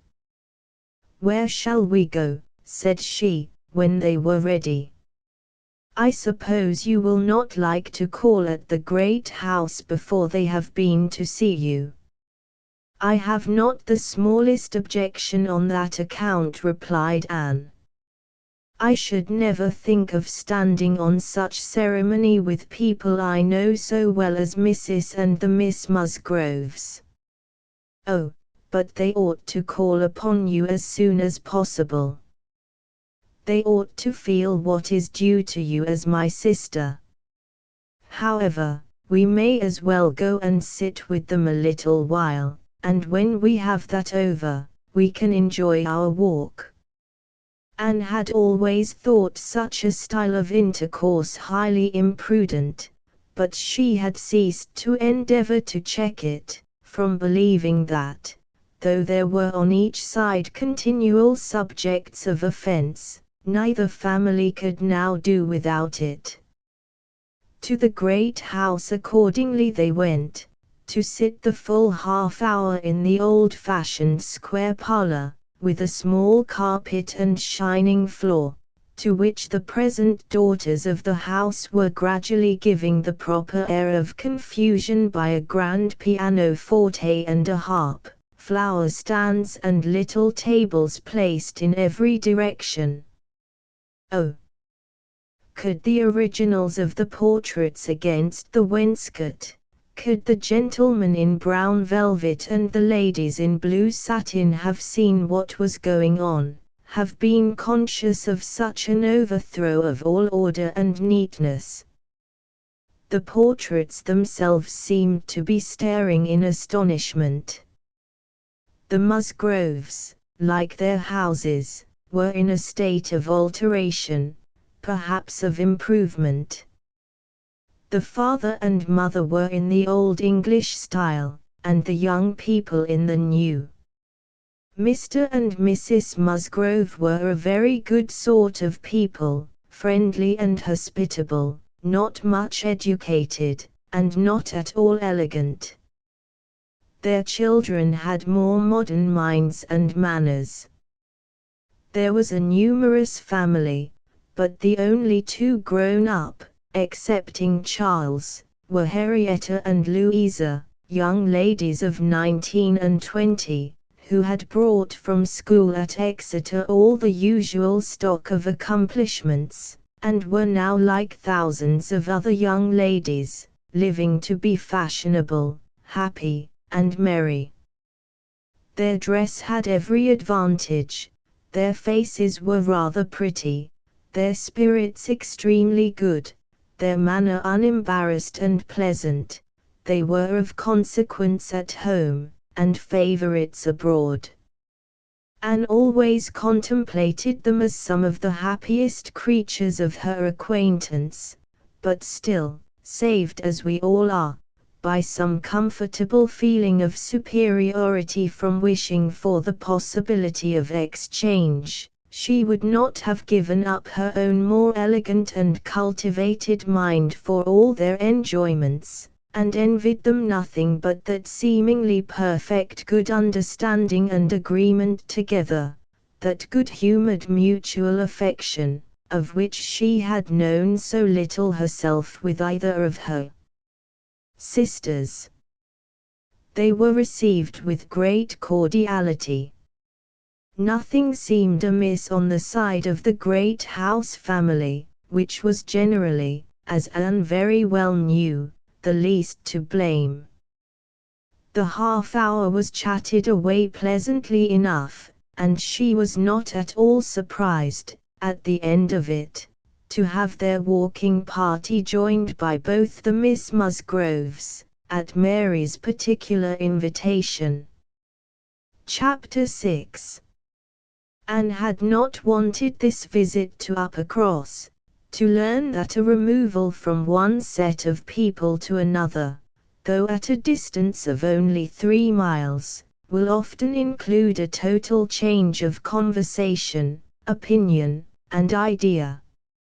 She had never been staying there before, without being struck by it, or without wishing that other Elliots could have her advantage in seeing how unknown, or unconsidered there were the affairs which at Kellynch Hall were treated as of such general publicity and pervading interest, yet, with all this experience, she believed she must now submit to feel that another lesson, in the art of knowing our own nothingness beyond our own circle, was become necessary for her, for certainly, coming as she did, with a heart full of the subject which had been completely occupying both houses in Kellynch for many weeks, she had expected rather more curiosity and sympathy than she found in the separate but very similar remark of Mr. and Mrs. Musgrove.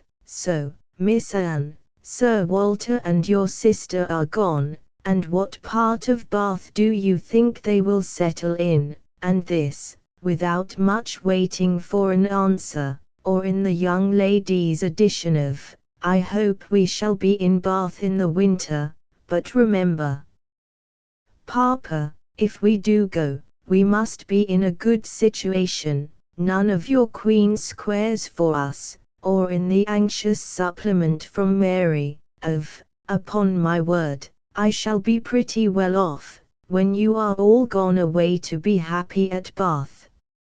She could only resolve to avoid such self-delusion in future, and think with heightened gratitude of the extraordinary blessing of having one such truly sympathizing friend as Lady Russell.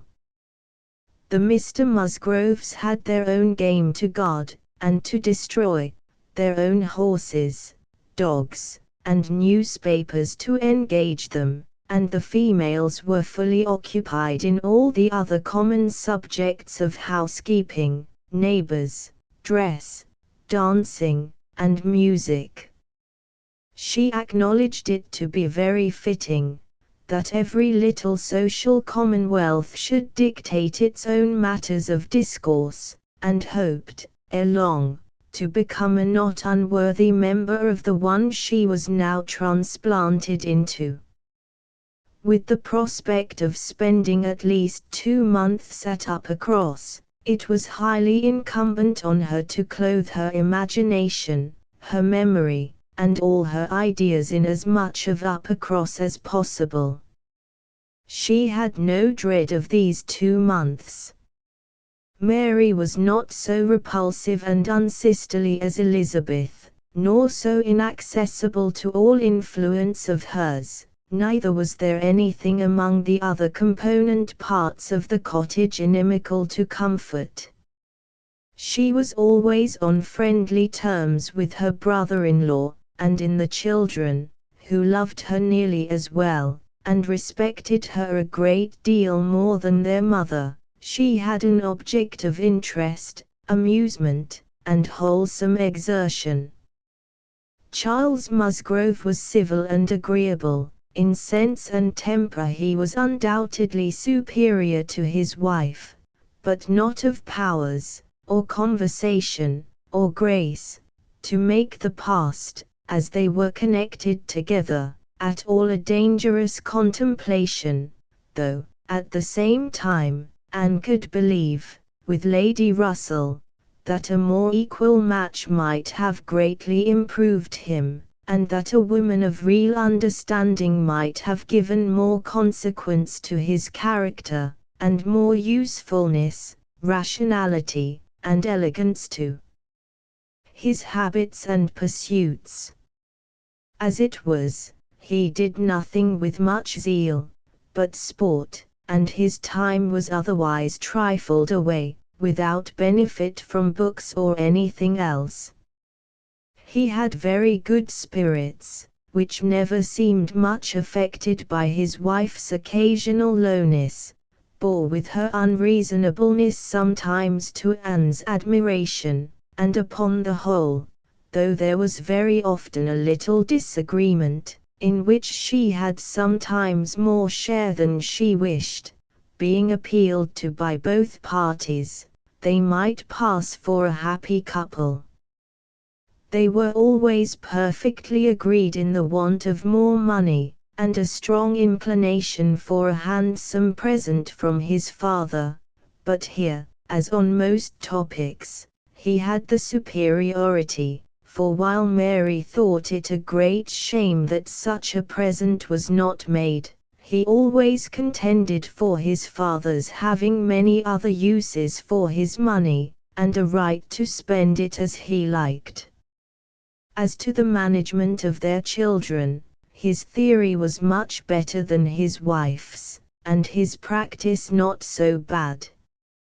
I could manage them very well, if it were not for Mary's interference, was what Anne often heard him say, and had a good deal of faith in. But when listening in turn to Mary's reproach of Charles spoils the children so that I cannot get them into any order, she never had the smallest temptation to say, "Very true." One of the least agreeable circumstances of her residence there was her being treated with too much confidence by all parties, and being too much in the secret of the complaints of each house. Known to have some influence with her sister, she was continually requested, or at least receiving hints to exert it, beyond what was practicable. I wish you could persuade Mary not to be always fancying herself ill, was Charles's language, and, in an unhappy mood, thus spoke Mary, "I do believe if Charles were to see me dying, he would not think there was anything the matter with me. I am sure, Anne, if you would, you might persuade him that I really am very ill, a great deal worse than I ever own."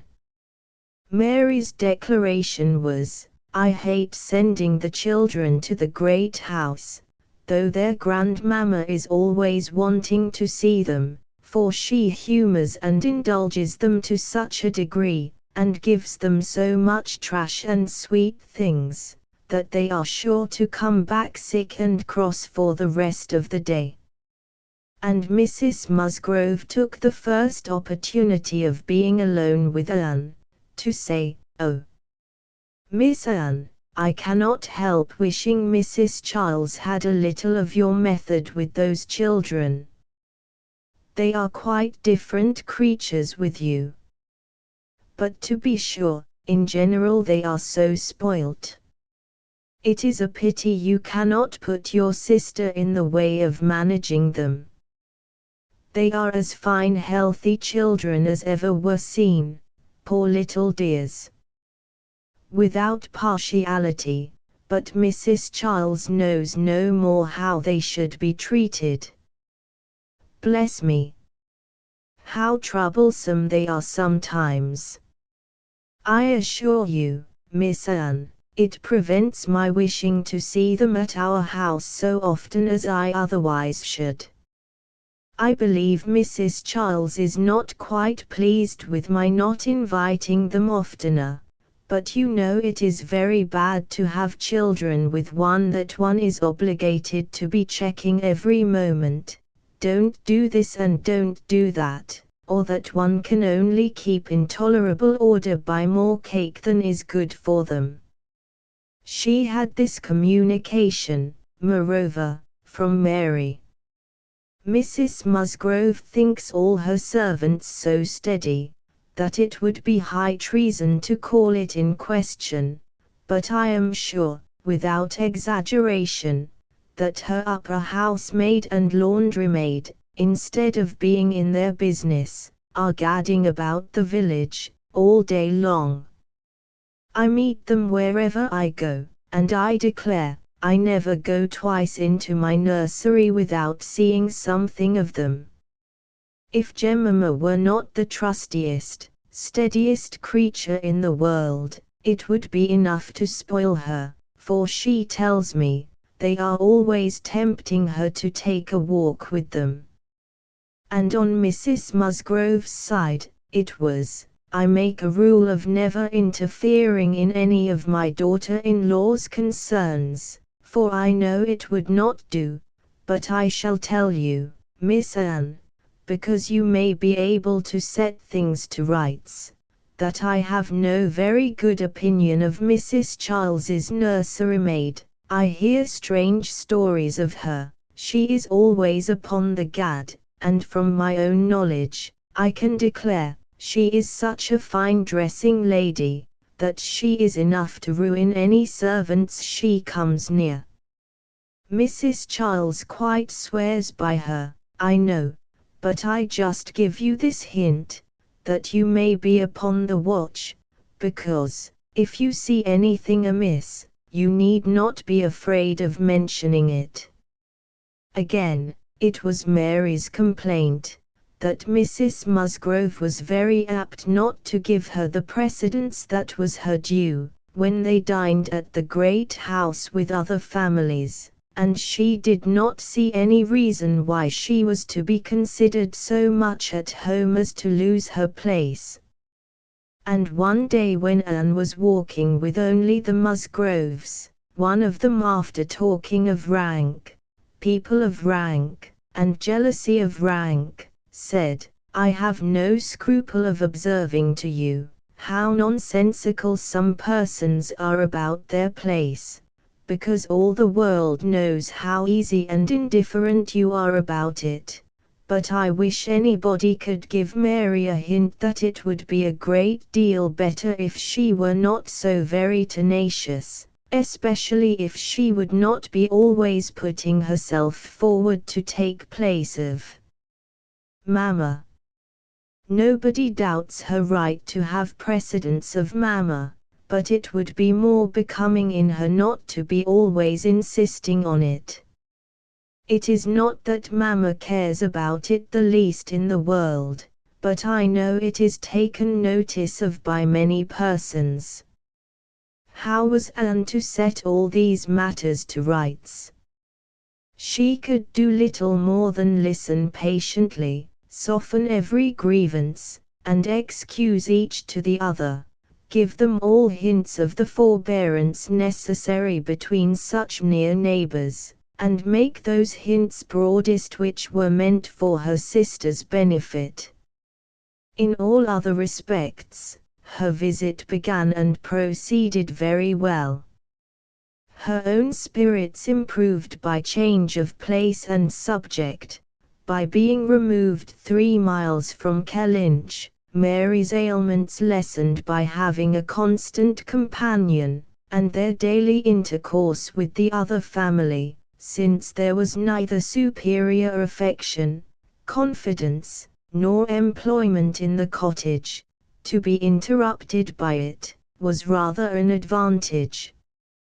It was certainly carried nearly as far as possible, for they met every morning, and hardly ever spent an evening asunder, but she believed they should not have done so well without the sight of Mr. and Mrs. Musgrove's respectable forms in the usual places, or without the talking, laughing, and singing of their daughters. She played a great deal better than either of the Miss Musgroves, but having no voice, no knowledge of the harp, and no fond parents, to sit by and fancy themselves delighted, her performance was little thought of, only out of civility, or to refresh the others, as she was well aware.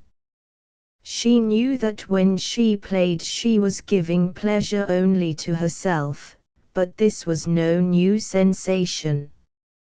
Excepting one short period of her life, she had never, since the age of 14, never since the loss of her dear mother, known the happiness of being listened to, or encouraged by any just appreciation or real taste.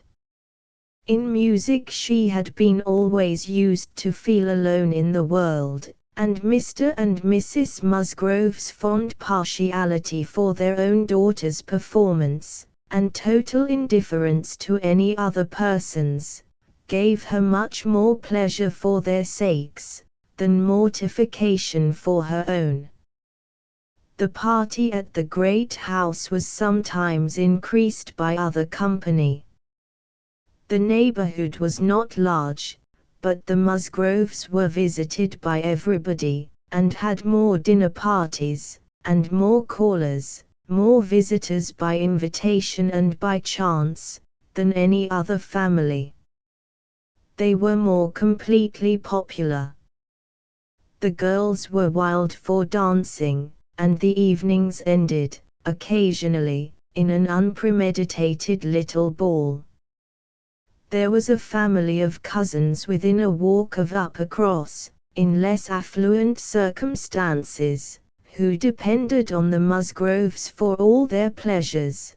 They would come at any time, and help play at anything, or dance anywhere, and Anne, very much preferring the office of musician to a more active post, played country dances to them by the hour together, a kindness which always recommended her musical powers to the notice of Mr. and Mrs. Musgrove more than anything else, and often drew this compliment: "Well done, Miss Anne. Very well done indeed. Lord bless me, how those little fingers of yours fly about." So passed the first 3 weeks. Michaelmas came, and now Anne's heart must be in Kellynch again. A beloved home made over to others, all the precious rooms and furniture, groves, and prospects, beginning to own other eyes and other limbs. She could not think of much else on the 29th of September, and she had this sympathetic touch in the evening from Mary, who, on having occasion to note down the day of the month, exclaimed, "Dear me, is not this the day the Crofts were to come to Kellynch? I am glad I did not think of it before. How low it makes me." The Crofts took possession with true naval alertness, and were to be visited. Mary deplored the necessity for herself. Nobody knew how much she should suffer. She should put it off as long as she could, but was not easy till she had talked Charles into driving her over on an early day, and was in a very animated, comfortable state of imaginary agitation, when she came back. Anne had very sincerely rejoiced in there being no means of her going. She wished, however, to see the Crofts, and was glad to be within when the visit was returned. They came.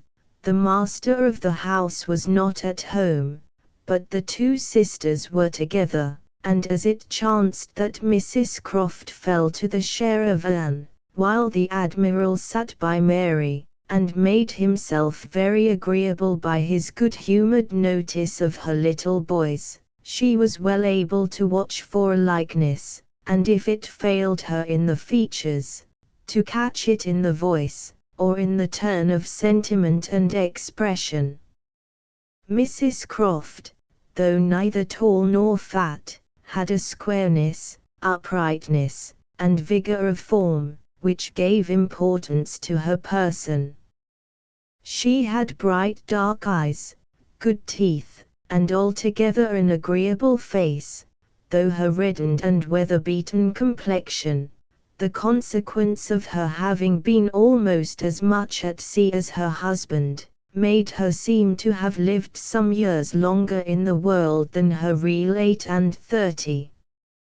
Her manners were open, easy, and decided, like one who had no distrust of herself, and no doubts of what to do, without any approach to coarseness, however, or any want of good humor.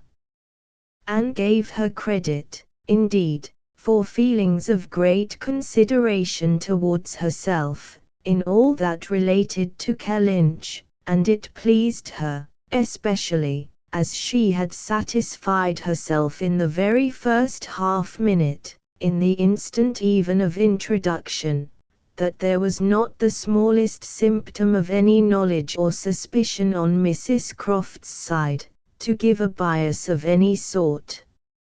She was quite easy on that head, and consequently full of strength and courage, till for a moment electrified by Mrs. Croft's suddenly saying, "It was you, and not your sister, I find, that my brother had the pleasure of being acquainted with, when he was in this country."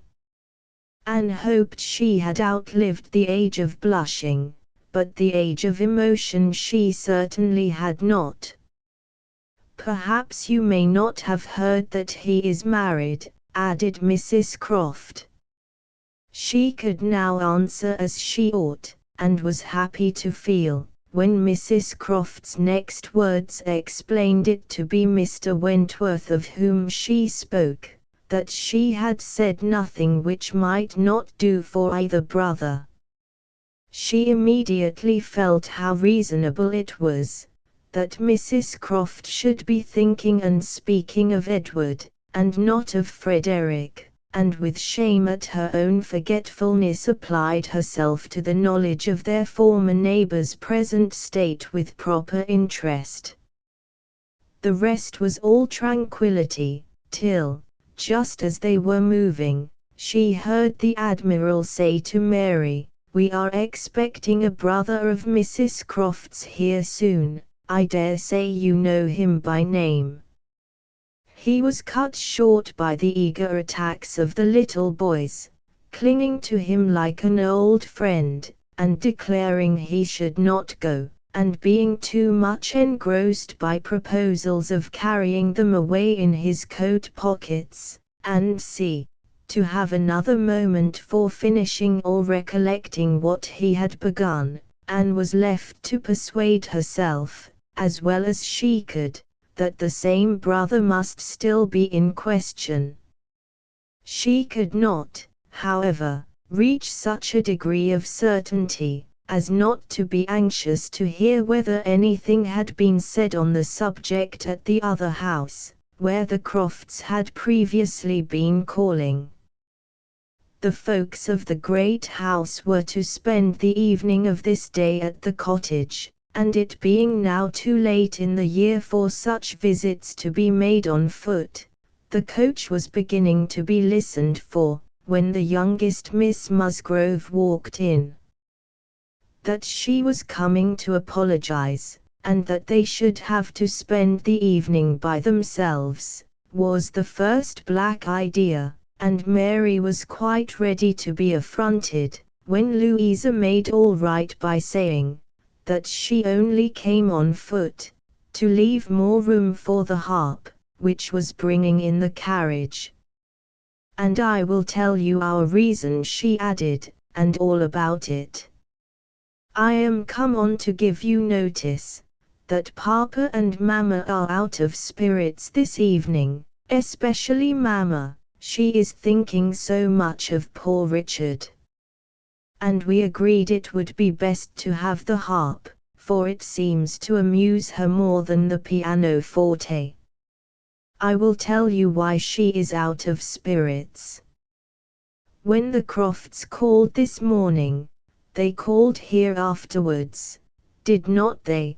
They happened to say, that her brother, Captain Wentworth, is just returned to England, or paid off, or something, and is coming to see them almost directly, and most unluckily it came into Mamma's head, when they were gone, that Wentworth, or something very like it, was the name of poor Richard's captain at one time, I do not know when or where, but a great while before he died, poor fellow. And upon looking over his letters and things, she found it was so, and is perfectly sure that this must be the very man, and her head is quite full of it, and of poor Richard. So we must be as merry as we can, that she may not be dwelling upon such gloomy things." The real circumstances of this pathetic piece of family history were, that the Musgroves had had the ill fortune of a very troublesome, hopeless son, and the good fortune to lose him before he reached his 20th year, that he had been sent to sea because he was stupid and unmanageable on shore, that he had been very little cared for at any time by his family, though quite as much as he deserved, seldom heard of, and scarcely at all regretted, when the intelligence of his death abroad had worked its way to Uppercross, 2 years before. He had, in fact, though his sisters were now doing all they could for him, by calling him poor Richard, been nothing better than a thick-headed, unfeeling, unprofitable Dick Musgrove, who had never done anything to entitle himself to more than the abbreviation of his name, living or dead. He had been several years at sea, and had, in the course of those removals to which all midshipmen are liable, and especially such midshipmen as every captain wishes to get rid of, been 6 months on board Captain Frederick Wentworth's frigate, the Laconia, and from the Laconia he had, under the influence of his captain, written the only 2 letters which his father and mother had ever received from him during the whole of his absence, that is to say, the only 2 disinterested letters. All the rest had been mere applications for money.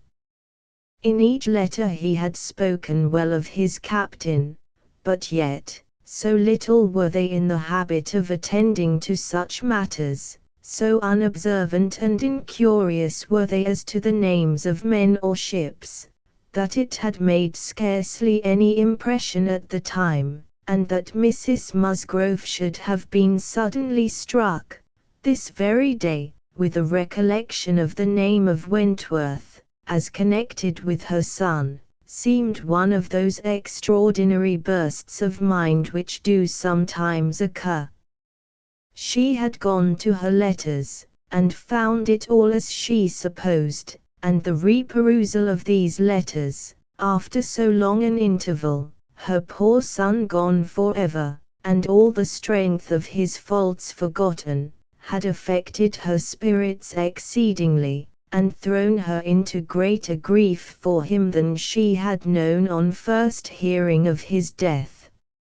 Mr. Musgrove was, in a lesser degree, affected likewise, and when they reached the cottage, they were evidently in want, first, of being listened to anew on this subject, and afterwards, of all the relief which cheerful companions could give them.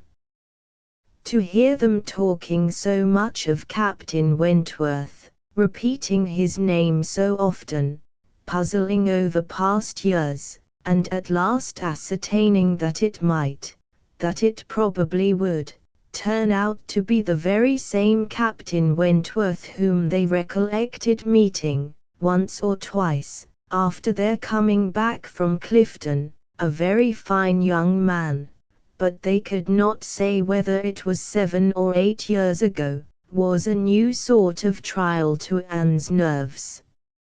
She found, however, that it was one to which she must inure herself. Since he actually was expected in the country, she must teach herself to be insensible on such points.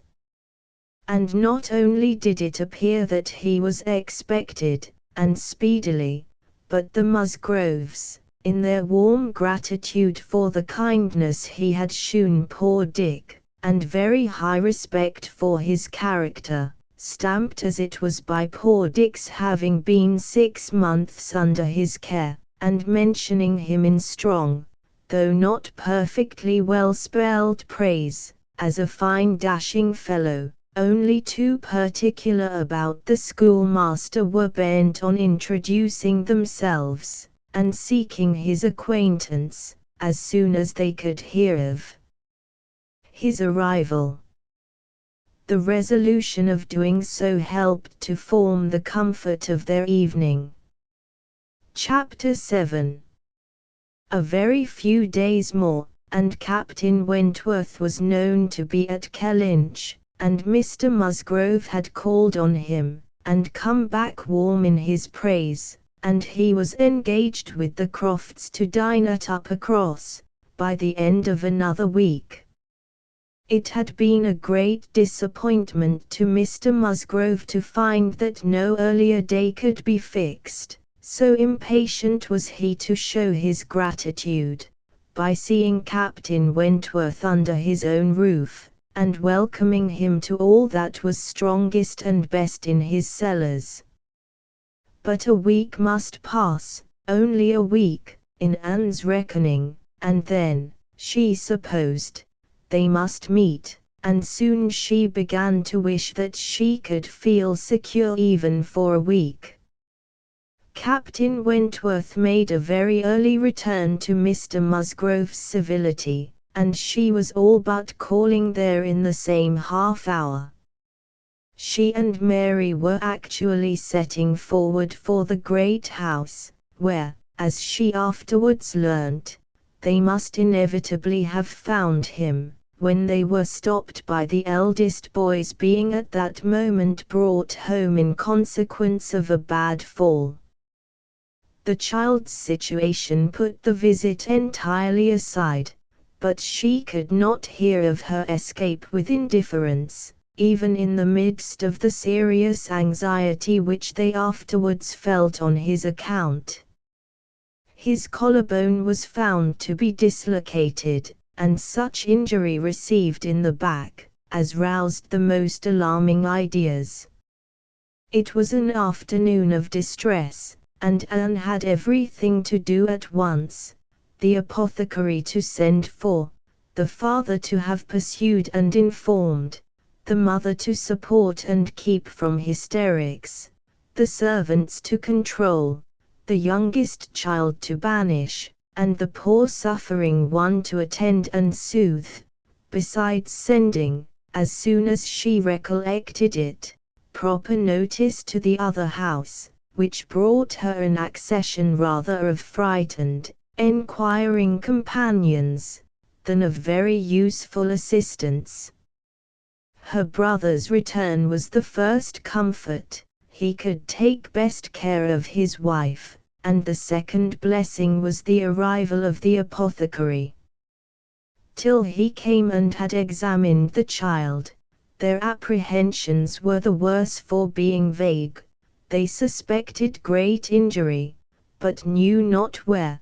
But now the collarbone was soon replaced, and though Mr. Robinson felt, and rubbed, and looked grave, and spoke low words both to the father and the aunt, still they were all to hope the best, and to be able to part and eat their dinner in tolerable ease of mind. And then it was, just before they parted, that the two young aunts were able so far to digress from their nephew's state, as to give the information of Captain Wentworth's visit, staying 5 minutes behind their father and mother, to endeavour to express how perfectly delighted they were with him, how much handsomer, how infinitely more agreeable they thought him than any individual among their male acquaintance, who had been at all a favourite before.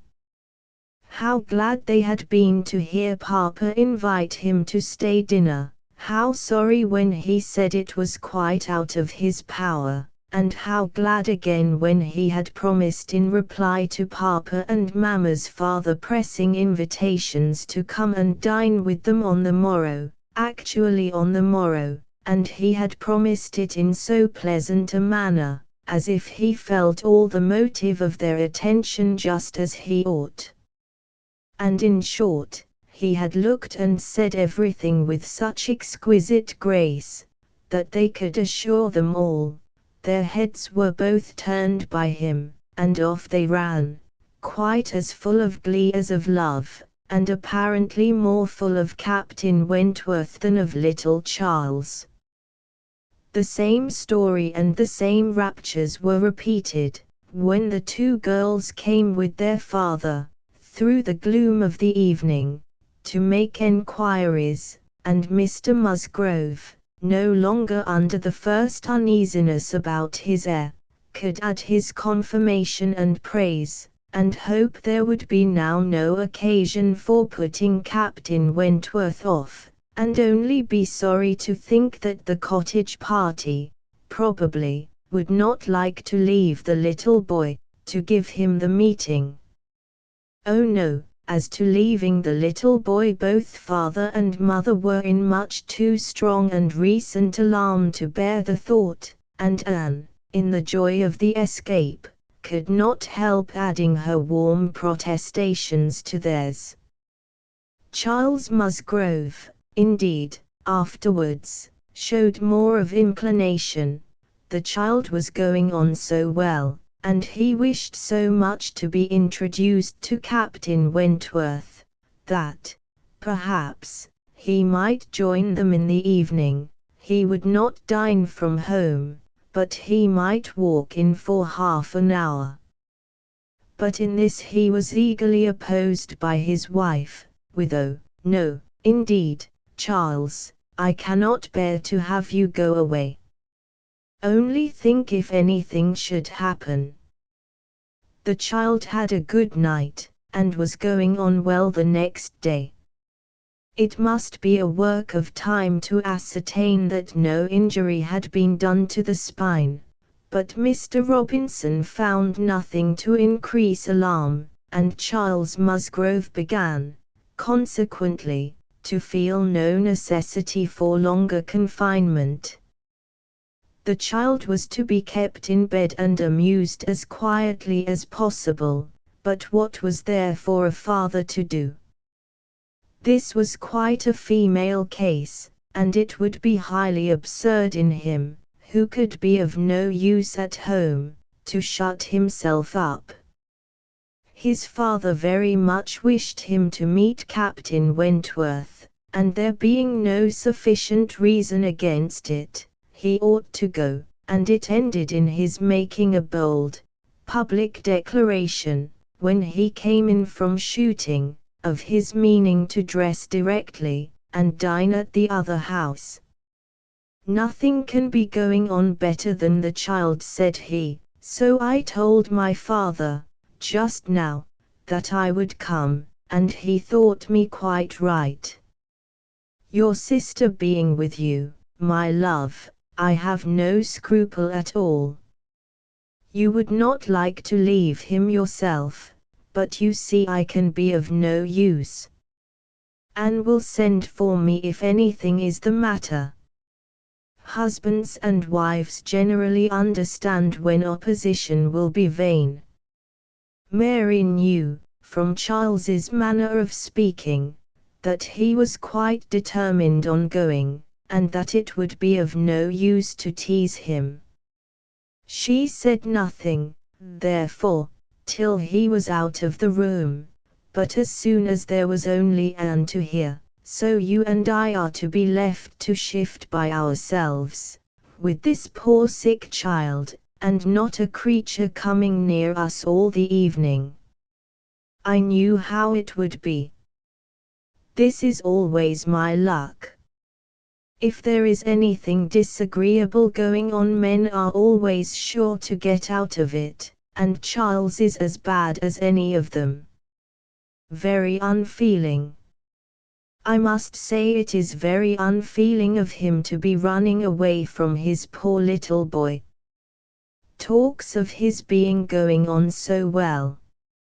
How does he know that he is going on well, or that there may not be a sudden change half an hour hence? I did not think Charles would have been so unfeeling. So here he is to go away and enjoy himself, and because I am the poor mother, I am not to be allowed to stir, and yet, I am sure, I am more unfit than anybody else to be about the child. My being the mother is the very reason why my feelings should not be tried. I am not at all equal to it. You saw how hysterical I was yesterday. But that was only the effect of the suddenness of your alarm, of the shock. You will not be hysterical again. I dare say we shall have nothing to distress us. I perfectly understand Mr. Robinson's directions, and have no fears, and indeed, Mary, I cannot wonder at your husband. Nursing does not belong to a man, it is not his province. A sick child is always the mother's property, her own feelings generally make it so. I hope I am as fond of my child as any mother, but I do not know that I am of any more use in the sick room than Charles, for I cannot be always scolding and teasing the poor child when it is ill, and you saw, this morning, that if I told him to keep quiet, he was sure to begin kicking about. I have not nerves for the sort of thing. But, could you be comfortable yourself, to be spending the whole evening away from the poor boy? Yes, you see his papa can, and why should not I? Jemima is so careful, and she could send us word every hour how he was. I really think Charles might as well have told his father we would all come. I am not more alarmed about little Charles now than he is. I was dreadfully alarmed yesterday, but the case is very different today. Well, if you do not think it too late to give notice for yourself, suppose you were to go, as well as your husband. Leave little Charles to my care. Mr. and Mrs. Musgrove cannot think it wrong while I remain with him. Are you serious? Cried Mary, her eyes brightening. Dear me, that's a very good thought, very good, indeed. To be sure, I may just as well go as not, for I am of no use at home, am I? And it only harasses me. You, who have not a mother's feelings, are a great deal the properest person. You can make little Charles do anything, he always minds you at a word. It will be a great deal better than leaving him only with Jemima. Oh! I shall certainly go, I am sure I ought if I can, quite as much as Charles, for they want me excessively to be acquainted with Captain Wentworth, and I know you do not mind being left alone. An excellent thought of yours, indeed, Anne. I will go and tell Charles, and get ready directly. You can send for us, you know, at a moment's notice, if anything is the matter, but I dare say there will be nothing to alarm you. I should not go, you may be sure, if I did not feel quite at ease about my dear child. The next moment she was tapping at her husband's dressing-room door, and as Anne followed her upstairs, she was in time for the whole conversation, which began with Mary's saying, in a tone of great exultation, I mean to go with you, Charles, for I am of no more use at home than you are. If I were to shut myself up forever with the child, I should not be able to persuade him to do anything he did not like. Anne will stay, Anne undertakes to stay at home and take care of him. It is Anne's own proposal, and so I shall go with you, which will be a great deal better, for I have not dined at the other house since Tuesday. This is very kind of Anne, was her husband's answer, and I should be very glad to have you go, but it seems rather hard that she should be left at home by herself, to nurse our sick child. Anne was now at hand to take up her own cause, and the sincerity of her manner being soon sufficient to convince him, where conviction was at least very agreeable, he had no farther scruples as to her being left to dine alone, though he still wanted her to join them in the evening, when the child might be at rest for the night, and kindly urged her to let him come and fetch her. But she was quite unpersuadable, and this being the case, she had ere long the pleasure of seeing them set off together in high spirits. They were gone, she hoped, to be happy, however oddly constructed such happiness might seem. As for herself, she was left with as many sensations of comfort as were, perhaps, ever likely to be hers. She knew herself to be of the first utility to the child, and what was it to her if Frederick Wentworth were only half a mile distant, making himself agreeable to others? She would have liked to know how he felt as to a meeting. Perhaps indifferent, if indifference could exist under such circumstances. He must be either indifferent or unwilling. Had he wished ever to see her again, he need not have waited till this time. He would have done what she could not but believe that in his place she should have done long ago, when events had been early giving him the independence which alone had been wanting. Her brother and sister came back delighted with their new acquaintance, and their visit in general. There had been music, singing, talking, laughing, all that was most agreeable, charming manners in Captain Wentworth, no shyness or reserve. They seemed all to know each other perfectly, and he was coming the very next morning to shoot with Charles. He was to come to breakfast, but not at the cottage, though that had been proposed at first, but then he had been pressed to come to the great house instead, and he seemed afraid of being in Mrs. Charles Musgrove's way, on account of the child, and therefore, somehow, they hardly knew how, it ended in Charles's being to meet him to breakfast at his father's. Anne understood it. He wished to avoid seeing her. He had inquired after her, she found, slightly, as might suit a former slight acquaintance, seeming to acknowledge such as she had acknowledged, actuated, perhaps, by the same view of escaping introduction when they were to meet.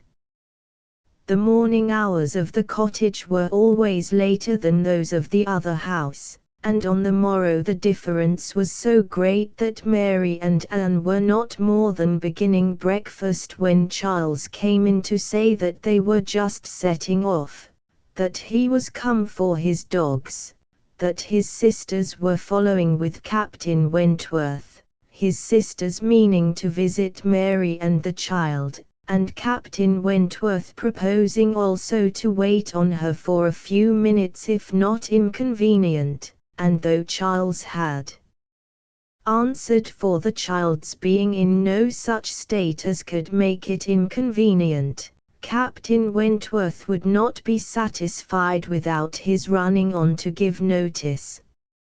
Mary, very much gratified by this attention, was delighted to receive him, while 1,000 feelings rushed on Anne, of which this was the most consoling, that it would soon be over. And it was soon over. In 2 minutes after Charles's preparation, the others appeared. They were in the drawing-room. Her eye half met Captain Wentworth's, a bow, a curtsy passed, she heard his voice, he talked to Mary, said all that was right, said something to the Miss Musgroves, enough to mark an easy footing. The room seemed full of persons and voices, but a few minutes ended it. Charles showed himself at the window, all was ready, their visitor had bowed and was gone, the Miss Musgroves were gone too, suddenly resolving to walk to the end of the village with the sportsman. The room was cleared, and Anne might finish her breakfast as she could. "It is over, it is over," she repeated to herself again and again, in nervous gratitude. The worst is over. Mary talked, but she could not attend. She had seen him. They had met. They had been once more in the same room. Soon, however, she began to reason with herself, and try to be feeling less. 8 years, almost 8 years had passed, since all had been given up. How absurd to be resuming the agitation which such an interval had banished into distance and indistinctness. What might not 8 years do? Events of every description, changes, alienations, removals, all must be comprised in it, and oblivion of the past, how natural, how certain too. It included nearly a third part of her own life. Alas! With all her reasoning, she found that to retentive feelings 8 years may be little more than nothing. Now, how were his sentiments to be read? Was this like wishing to avoid her? And the next moment she was hating herself for the folly which asked the question.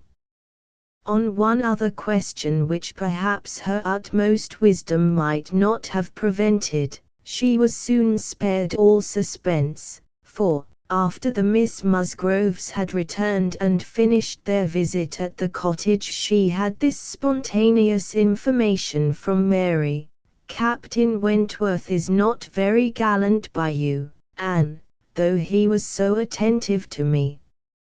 Henrietta asked him what he thought of you, when they went away, and he said, you were so altered he should not have known you again."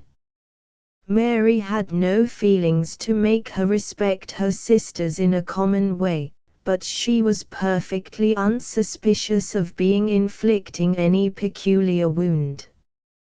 Altered beyond his knowledge. Anne fully submitted, in silent, deep mortification. Doubtless it was so, and she could take no revenge, for he was not altered, or not for the worse. She had already acknowledged it to herself, and she could not think differently, let him think of her as he would. No, the years which had destroyed her youth and bloom had only given him a more glowing, manly, open look, in no respect lessening his personal advantages. She had seen the same Frederick Wentworth, so altered that he should not have known her again. These were words which could not but dwell with her. Yet she soon began to rejoice that she had heard them. They were of sobering tendency, they allayed agitation, they composed, and consequently must make her happier. Frederick Wentworth had used such words, or something like them, but without an idea that they would be carried round to her. He had thought her wretchedly altered, and in the first moment of appeal, had spoken as he felt. He had not forgiven Anne Elliot. She had used him ill, deserted and disappointed him, and worse, she had shewn a feebleness of character in doing so, which his own decided, confident temper could not endure. She had given him up to oblige others. It had been the effect of over-persuasion. It had been weakness and timidity. He had been most warmly attached to her, and had never seen a woman since whom he thought her equal, but, except from some natural sensation of curiosity, He had no desire of meeting her again. Her power with him was gone forever. It was now his object to marry. He was rich, and being turned on shore, fully intended to settle as soon as he could be properly tempted, actually looking round, ready to fall in love with all the speed which a clear head and a quick taste could allow. He had a heart for either of the Miss Musgroves, if they could catch it, a heart, in short, for any pleasing young woman who came in his way, excepting Anne Elliot. This was his only secret exception, when he said to his sister, in answer to her suppositions, "Yes, here I am, Sophia, quite ready to make a foolish match. Anybody between 15 and 30 may have me for asking. A little beauty, and a few smiles, and a few compliments to the navy, and I am a lost man. Should not this be enough for a sailor, who has had no society among women to make him nice?" He said it, she knew, to be contradicted. His bright proud eye spoke the conviction that he was nice, and Anne Elliot was not out of his thoughts, when he more seriously described the woman he should wish to meet with. A strong mind, with sweetness of manner, made the first and the last of the description. "That is the woman I want," said he. "Something a little inferior I shall of course put up with, but it must not be much. If I am a fool, I shall be a fool indeed, for I have thought on the subject more than most men." Chapter 8. From this time Captain Wentworth and Anne Elliot were repeatedly in the same circle. They were soon dining in company together at Mr. Musgrove's, for the little boy's state could no longer supply his aunt with a pretence for absenting herself, and this was but the beginning of other dinings and other meetings. Whether former feelings were to be renewed must be brought to the proof, former times must undoubtedly be brought to the recollection of each. They could not but be reverted to. The year of their engagement could not but be named by him, in the little narratives or descriptions which conversation called forth. His profession qualified him, his disposition led him, to talk, and that was in the year 6. That happened before I went to sea in the year 6 occurred in the course of the first evening they spent together, and though his voice did not falter, and though she had no reason to suppose his eye wandering towards her while he spoke, Anne felt the utter impossibility, from her knowledge of his mind, that he could be unvisited by remembrance any more than herself. There must be the same immediate association of thought, though she was very far from conceiving it to be of equal pain. They had no conversation together, no intercourse but what the commonest civility required. Once so much to each other. Now nothing. There had been a time, when of all the large party now filling the drawing-room at Uppercross, they would have found it most difficult to cease to speak to one another. With the exception, perhaps, of Admiral and Mrs. Croft, who seemed particularly attached and happy, and could allow no other exceptions even among the married couples. There could have been no two hearts so open, no tastes so similar, no feelings so in unison, no countenances so beloved. Now they were as strangers, nay, worse than strangers, for they could never become acquainted. It was a perpetual estrangement. When he talked, she heard the same voice, and discerned the same mind. There was a very general ignorance of all naval matters throughout the party, and he was very much questioned, and especially by the two Miss Musgroves, who seemed hardly to have any eyes but for him, as to the manner of living on board, daily regulations, food, hours, and sea, and their surprise at his accounts, at learning the degree of accommodation and arrangement which was practicable, drew from him some pleasant ridicule, which reminded Anne of the early days when she too had been ignorant. And she too had been accused of supposing sailors to be living on board without anything to eat, or any cook to dress it if there were, or any servant to wait, or any knife and fork to use.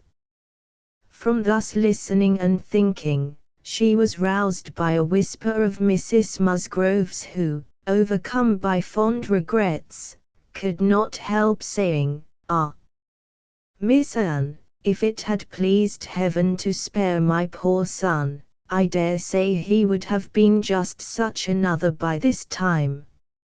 Anne suppressed a smile, and listened kindly, while Mrs. Musgrove relieved her heart a little more, and for a few minutes, therefore, could not keep pace with the conversation of the others.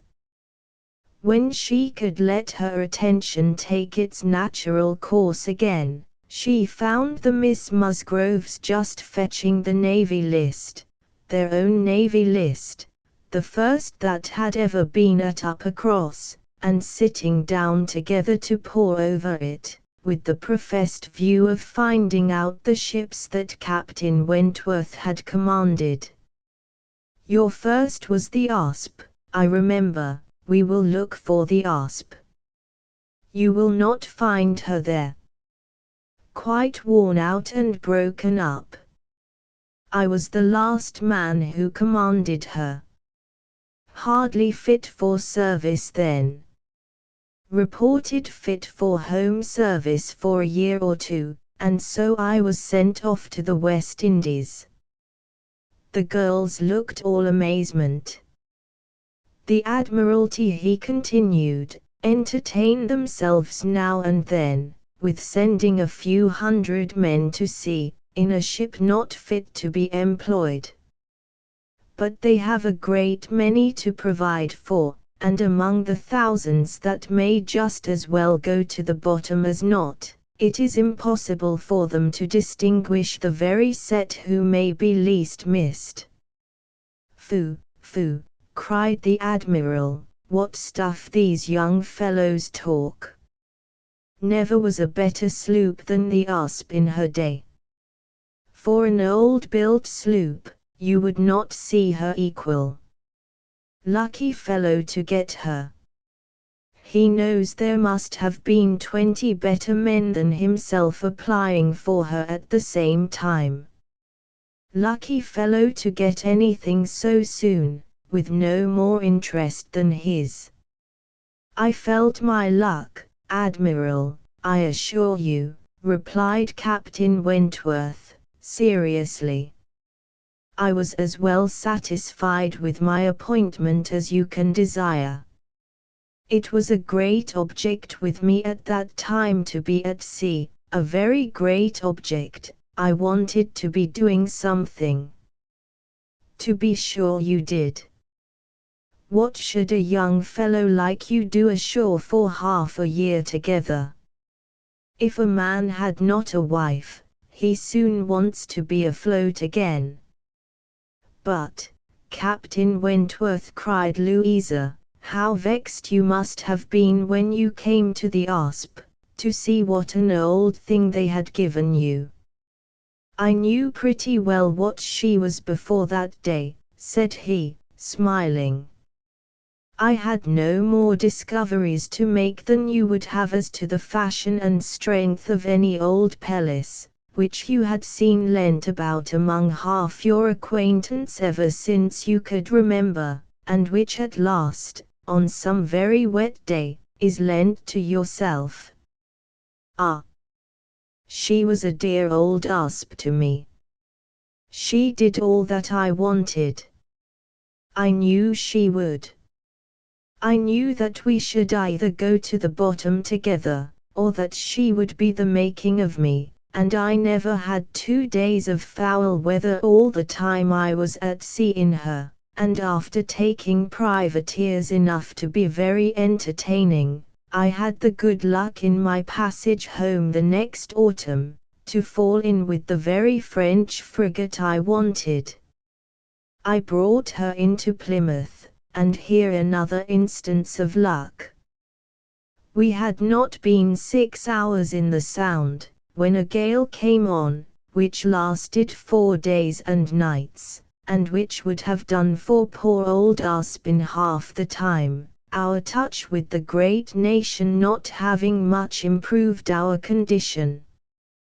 24 hours later, and I should only have been a gallant Captain Wentworth, in a small paragraph at one corner of the newspapers, and being lost in only a sloop, nobody would have thought about me. Anne's shudderings were to herself alone, but the Miss Musgroves could be as open as they were sincere, in their exclamations of pity and horror. "And so then, I suppose," said Mrs. Musgrove, in a low voice, as if thinking aloud, "so then he went away to the Laconia, and there he met with our poor boy. Charles, my dear," beckoning him to her, "do ask Captain Wentworth where it was he first met with your poor brother. I always forgot." "It was at Gibraltar, mother, I know." Dick had been left ill at Gibraltar, with a recommendation from his former captain to Captain Wentworth. "Oh, but, Charles, tell Captain Wentworth, he need not be afraid of mentioning poor Dick before me, for it would be rather a pleasure to hear him talked of by such a good friend." Charles, being somewhat more mindful of the probabilities of the case, only nodded in reply, and walked away. The girls were now hunting for the Laconia, and Captain Wentworth could not deny himself the pleasure of taking the precious volume into his own hands to save them the trouble, and once more read aloud the little statement of her name and rate, and present non-commissioned class, observing over it that she too had been one of the best friends man ever had. "Ah, those were pleasant days when I had the Laconia. How fast I made money in her! A friend of mine and I had such a lovely cruise together off the Western Islands. Poor Harville, sister! You know how much he wanted money, worse than myself. He had a wife. Excellent fellow. I shall never forget his happiness. He felt it all, so much for her sake. I wished for him again the next summer, when I had still the same luck in the Mediterranean. And I am sure, sir," said Mrs. Musgrove, "it was a lucky day for us, when you were put captain into that ship. We shall never forget what you did." Her feelings made her speak low, and Captain Wentworth, hearing only in part, and probably not having Dick Musgrove at all near his thoughts, looked rather in suspense, and as if waiting for more. "My brother," whispered one of the girls, "Mamma is thinking of poor Richard." "Poor dear fellow," continued Mrs. Musgrove, "he was grown so steady, and such an excellent correspondent, while he was under your care. Ah! It would have been a happy thing, if he had never left you. I assure you, Captain Wentworth, we are very sorry he ever left you." There was a momentary expression in Captain Wentworth's face at this speech, a certain glance of his bright eye, and curl of his handsome mouth, which convinced Anne that instead of sharing in Mrs. Musgrove's kind wishes, as to her son, he had probably been at some pains to get rid of him, but it was too transient an indulgence of self-amusement to be detected by any who understood him less than herself. In another moment he was perfectly collected and serious, and almost instantly afterwards, coming up to the sofa, on which she and Mrs. Musgrove were sitting, took a place by the latter, and entered into conversation with her, in a low voice, about her son, doing it with so much sympathy and natural grace, as showed the kindest consideration for all that was real and unabsurd in the parents' feelings. They were actually on the same sofa, for Mrs. Musgrove had most readily made room for him. They were divided only by Mrs. Musgrove. It was no insignificant barrier, indeed. Mrs. Musgrove was of a comfortable, substantial size, infinitely more fitted by nature to express good cheer and good humor, than tenderness and sentiment, and while the agitations of Anne's slender form, and pensive face, may be considered as very completely screened, Captain Wentworth should be allowed some credit for the self-command with which he attended to her large fat sighings over the destiny of a son, whom alive nobody had cared for. Personal size and mental sorrow have certainly no necessary proportions. A large bulky figure has as good a right to be in deep affliction, as the most graceful set of limbs in the world. But, fair or not fair, there are unbecoming conjunctions, which reason will patronize in vain, which taste cannot tolerate, which ridicule will seize. The Admiral, after taking 2 or 3 refreshing turns about the room with his hands behind him, being called to order by his wife, now came up to Captain Wentworth, and without any observation of what he might be interrupting, thinking only of his own thoughts, began with, "If you had been a week later at Lisbon, last spring, Frederick, you would have been asked to give a passage to Lady Mary Grierson and her daughters." "Should I? I am glad I was not a week later then." The Admiral abused him for his want of gallantry.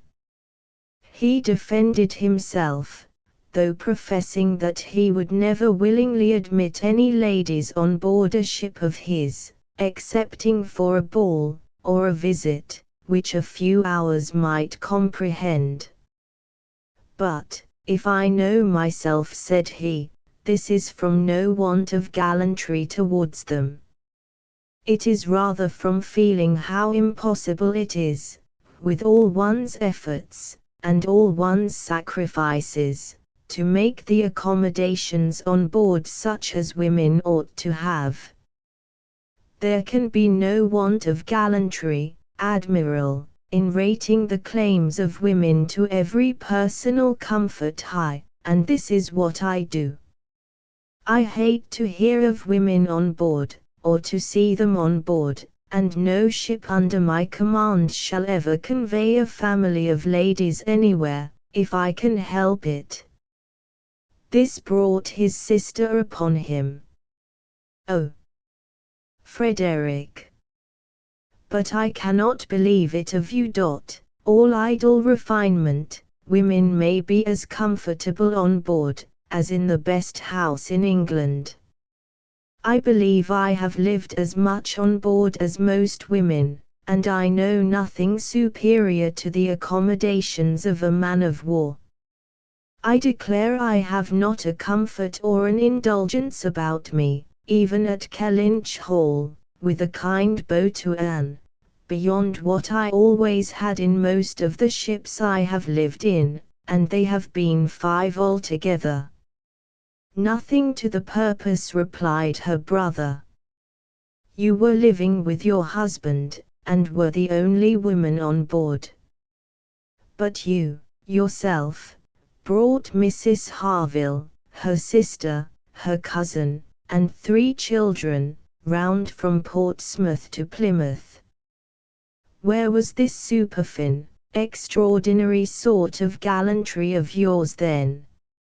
All merged in my friendship, Sophia. I would assist any brother officer's wife that I could, and I would bring anything of Harville's from the world's end, if he wanted it. But do not imagine that I did not feel it an evil in itself. Depend upon it, they were all perfectly comfortable. I might not like them the better for that, perhaps. Such a number of women and children have no right to be comfortable on board. My dear Frederick, you are talking quite idly. Pray, what would become of us poor sailors' wives, who often want to be conveyed to one port or another, after our husbands, if everybody had your feelings? My feelings, you see, did not prevent my taking Mrs. Harville and all her family to Plymouth. But I hate to hear you talking so like a fine gentleman, and as if women were all fine ladies, instead of rational creatures. We none of us expect to be in smooth water all our days. Ah, my dear, said the Admiral, when he has got a wife, he will sing a different tune. When he is married, if we have the good luck to live to another war, we shall see him do as you and I, and a great many others, have done. We shall have him very thankful to anybody that will bring him his wife. That we shall. Now I have done, cried Captain Wentworth. When once married people begin to attack me with, "Oh, you will think very differently, when you are married," I can only say, "No, I shall not," and then they say again, "Yes, you will," and there is an end of it. He got up and moved away. What a great traveller you must have been, said Mrs. Musgrove to Mrs. Croft. Pretty well, in the 15 years of my marriage, though many women have done more. I have crossed the Atlantic 4 times, and have been once to the East Indies, and back again, and only once, besides being in different places about home, Cork, and Lisbon, and Gibraltar. But I never went beyond the Straits, and never was in the West Indies. We do not call Bermuda or Bahama, you know, the West Indies. Mrs. Musgrove had not a word to say in dissent. She could not accuse herself of having ever called them anything in the whole course of her life. And I do assure you, pursued Mrs. Croft, that nothing can exceed the accommodations of a man of war. I speak, you know, of the high rates. When you come to a frigate, of course, you are more confined, though any reasonable woman may be perfectly happy in one of them, and I can safely say, that the happiest part of my life has been spent on board a ship. While we were together, you know, there was nothing to be feared. Thank God. I have always been blessed with excellent health, and no climate disagrees with me. A little disordered always the first 24 hours of going to sea, but never knew what sickness was afterwards. The only time I ever really suffered in body or mind, the only time that I ever fancied myself unwell, or had any ideas of danger, was the winter that I passed by myself at Deal, when the Admiral, Captain Croft then, was in the North Seas. I lived in perpetual fright at that time, and had all manner of imaginary complaints from not knowing what to do with myself, or when I should hear from him next. But as long as we could be together, nothing ever ailed me, and I never met with the smallest inconvenience. To be sure. Yes, indeed, oh yes. I am quite of your opinion, Mrs. Croft, was Mrs. Musgrove's hearty answer. There is nothing so bad as a separation. I am quite of your opinion. I know what it is, for Mr. Musgrove always attends the assizes, and I am so glad when they are over, and he is safe back again. The evening ended with dancing. On its being proposed, Anne offered her services, as usual, and though her eyes would sometimes fill with tears as she sat at the instrument, she was extremely glad to be employed, and desired nothing in return but to be unobserved. It was a merry, joyous party, and no one seemed in higher spirits than Captain Wentworth. She felt that he had everything to elevate him which general attention and deference, and especially the attention of all the young women, could do.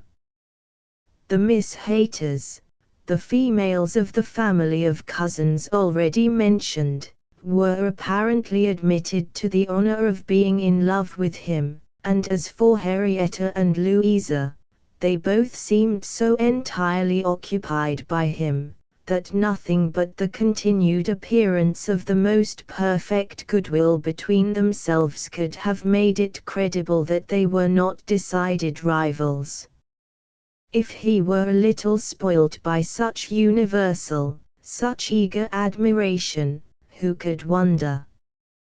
These were some of the thoughts which occupied Anne, while her fingers were mechanically at work, proceeding for half an hour together, equally without error, and without consciousness.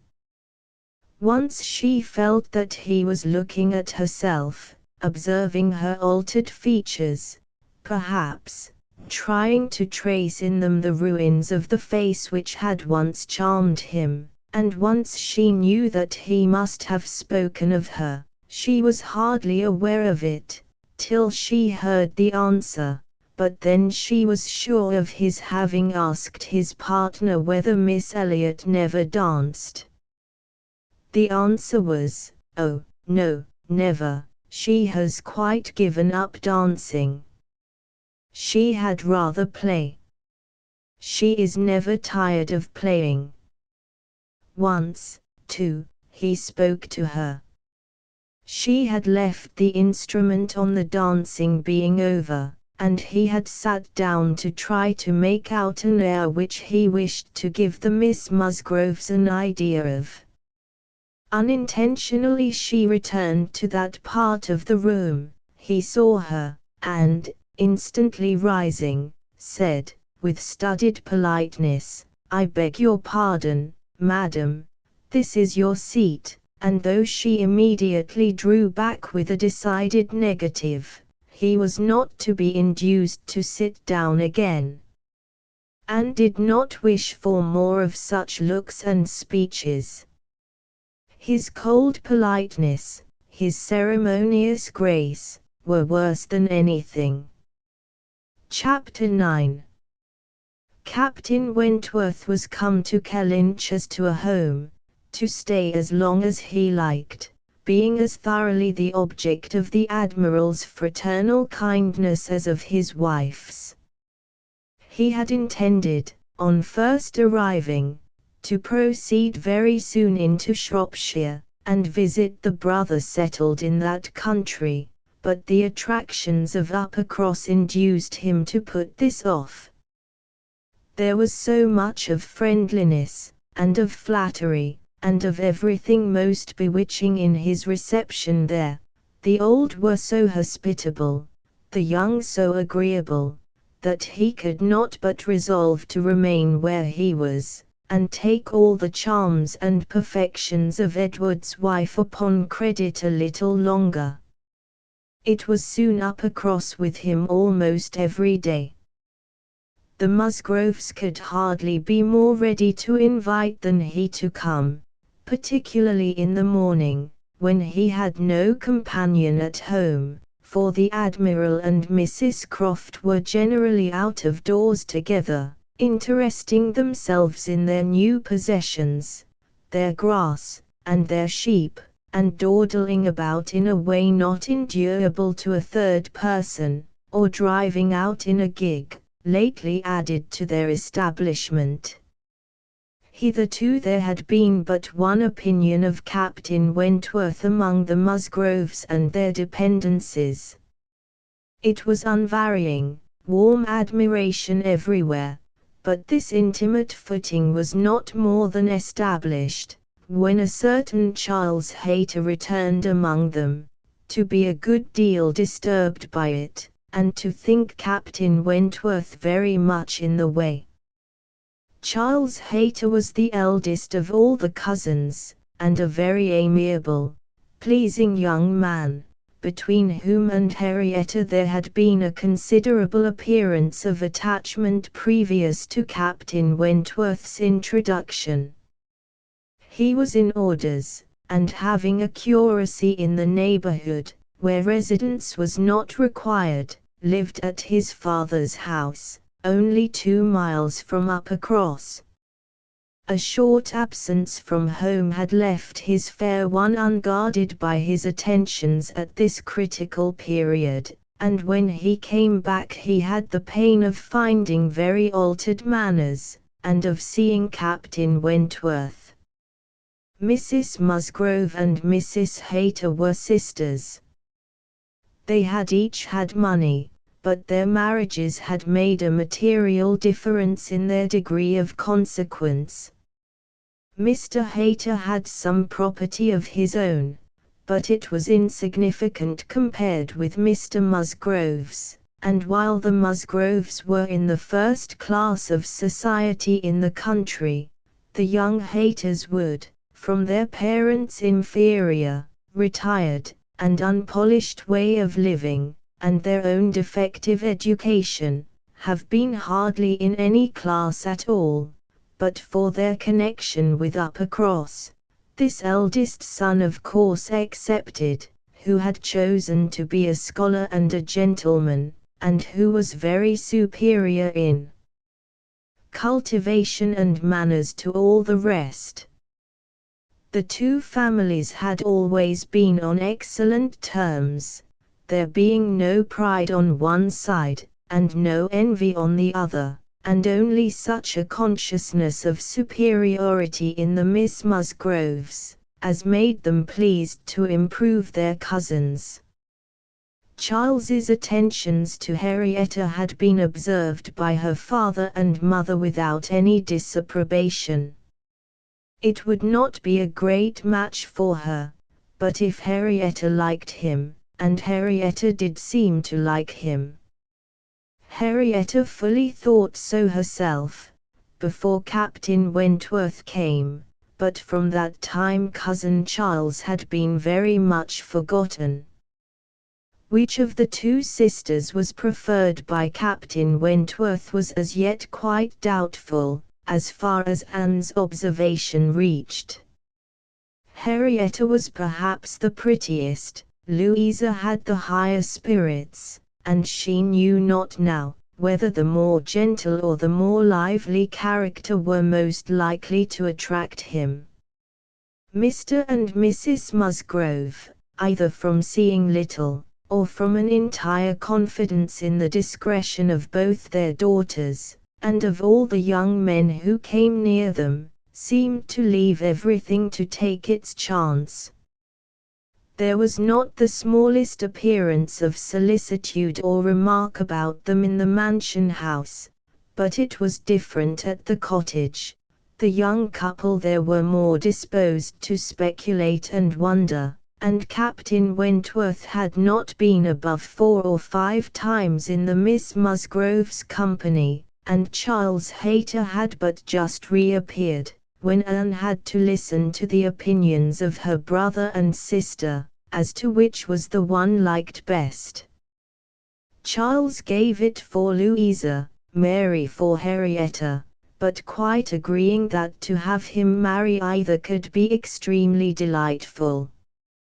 Charles had never seen a pleasanter man in his life, and from what he had once heard Captain Wentworth himself say, was very sure that he had not made less than £20,000 by the war. Here was a fortune at once, besides which, there would be the chance of what might be done in any future war, and he was sure Captain Wentworth was as likely a man to distinguish himself as any officer in the navy. Oh! It would be a capital match for either of his sisters. Upon my word it would, replied Mary. Dear me! If he should rise to any very great honours. If he should ever be made a baronet. Lady Wentworth sounds very well. That would be a noble thing, indeed, for Henrietta. She would take place of me then, and Henrietta would not dislike that. Sir Frederick and Lady Wentworth. It would be but a new creation, however, and I never think much of your new creations. It suited Mary best to think Henrietta the one preferred on the very account of Charles Hayter, whose pretensions she wished to see put an end to. She looked down very decidedly upon the Hayters, and thought it would be quite a misfortune to have the existing connection between the families renewed, very sad for herself and her children. You know, said she, I cannot think him at all a fit match for Henrietta, and considering the alliances which the Musgroves have made, she has no right to throw herself away. I do not think any young woman has a right to make a choice that may be disagreeable and inconvenient to the principal part of her family, and be giving bad connections to those who have not been used to them. And, pray, who is Charles Hayter? Nothing but a country curate. A most improper match for Miss Musgrove of Uppercross. Her husband, however, would not agree with her here, for besides having a regard for his cousin, Charles Hayter was an eldest son, and he saw things as an eldest son himself. Now you are talking nonsense, Mary was therefore his answer. It would not be a great match for Henrietta, but Charles has a very fair chance, through the spices, of getting something from the bishop in the course of a year or two, and you will please to remember, that he is the eldest son. Whenever my uncle dies, he steps into very pretty property. The estate at Winthrop is not less than 250 acres, besides the farm near Taunton, which is some of the best land in the country. I grant you, that any of them but Charles would be a very shocking match for Henrietta, and indeed it could not be. He is the only one that could be possible, but he is a very good-natured, good sort of a fellow, and whenever Winthrop comes into his hands, he will make a different sort of place of it, and live in a very different sort of way, and with that property, he will never be a contemptible man. Good, freehold property. No, no, Henrietta might do worse than marry Charles Hayter, and if she has him, and Louisa can get Captain Wentworth, I shall be very well satisfied." "Charles may say what he pleases," cried Mary to Anne, as soon as he was out of the room, "but it would be shocking to have Henrietta marry Charles Hayter, a very bad thing for her, and still worse for me, and therefore it is very much to be wished that Captain Wentworth may soon put him quite out of her head, and I have very little doubt that he has." "She took hardly any notice of Charles Hayter yesterday. I wish you had been there to see her behavior. And as to Captain Wentworth's liking Louisa as well as Henrietta, it is nonsense to say so, for he certainly does like Henrietta a great deal the best. But Charles is so positive. I wish you had been with us yesterday, for then you might have decided between us, and I am sure you would have thought as I did, unless you had been determined to give it against me." A dinner at Mr. Musgrove's had been the occasion when all these things should have been seen by Anne, but she had stayed at home, under the mixed plea of a headache of her own, and some return of indisposition in little Charles. She had thought only of avoiding Captain Wentworth, but an escape from being appealed to as umpire was now added to the advantages of a quiet evening. As to Captain Wentworth's views, she deemed it of more consequence that he should know his own mind early enough not to be endangering the happiness of either sister, or impeaching his own honor, than that he should prefer Henrietta to Louisa, or Louisa to Henrietta. Either of them would, in all probability, make him an affectionate, good-humored wife.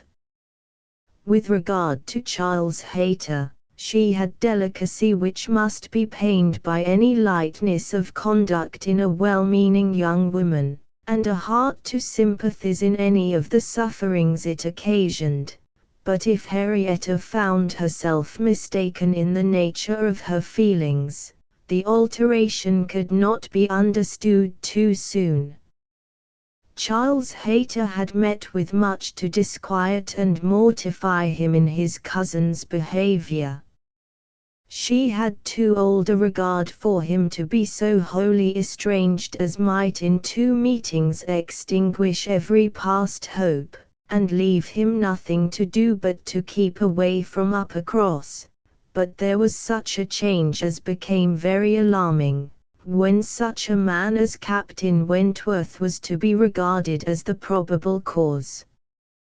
He had been absent only 2 Sundays, and when they parted, had left her interested, even to the height of his wishes, in his prospect of soon quitting his present curacy, and obtaining that of Uppercross instead.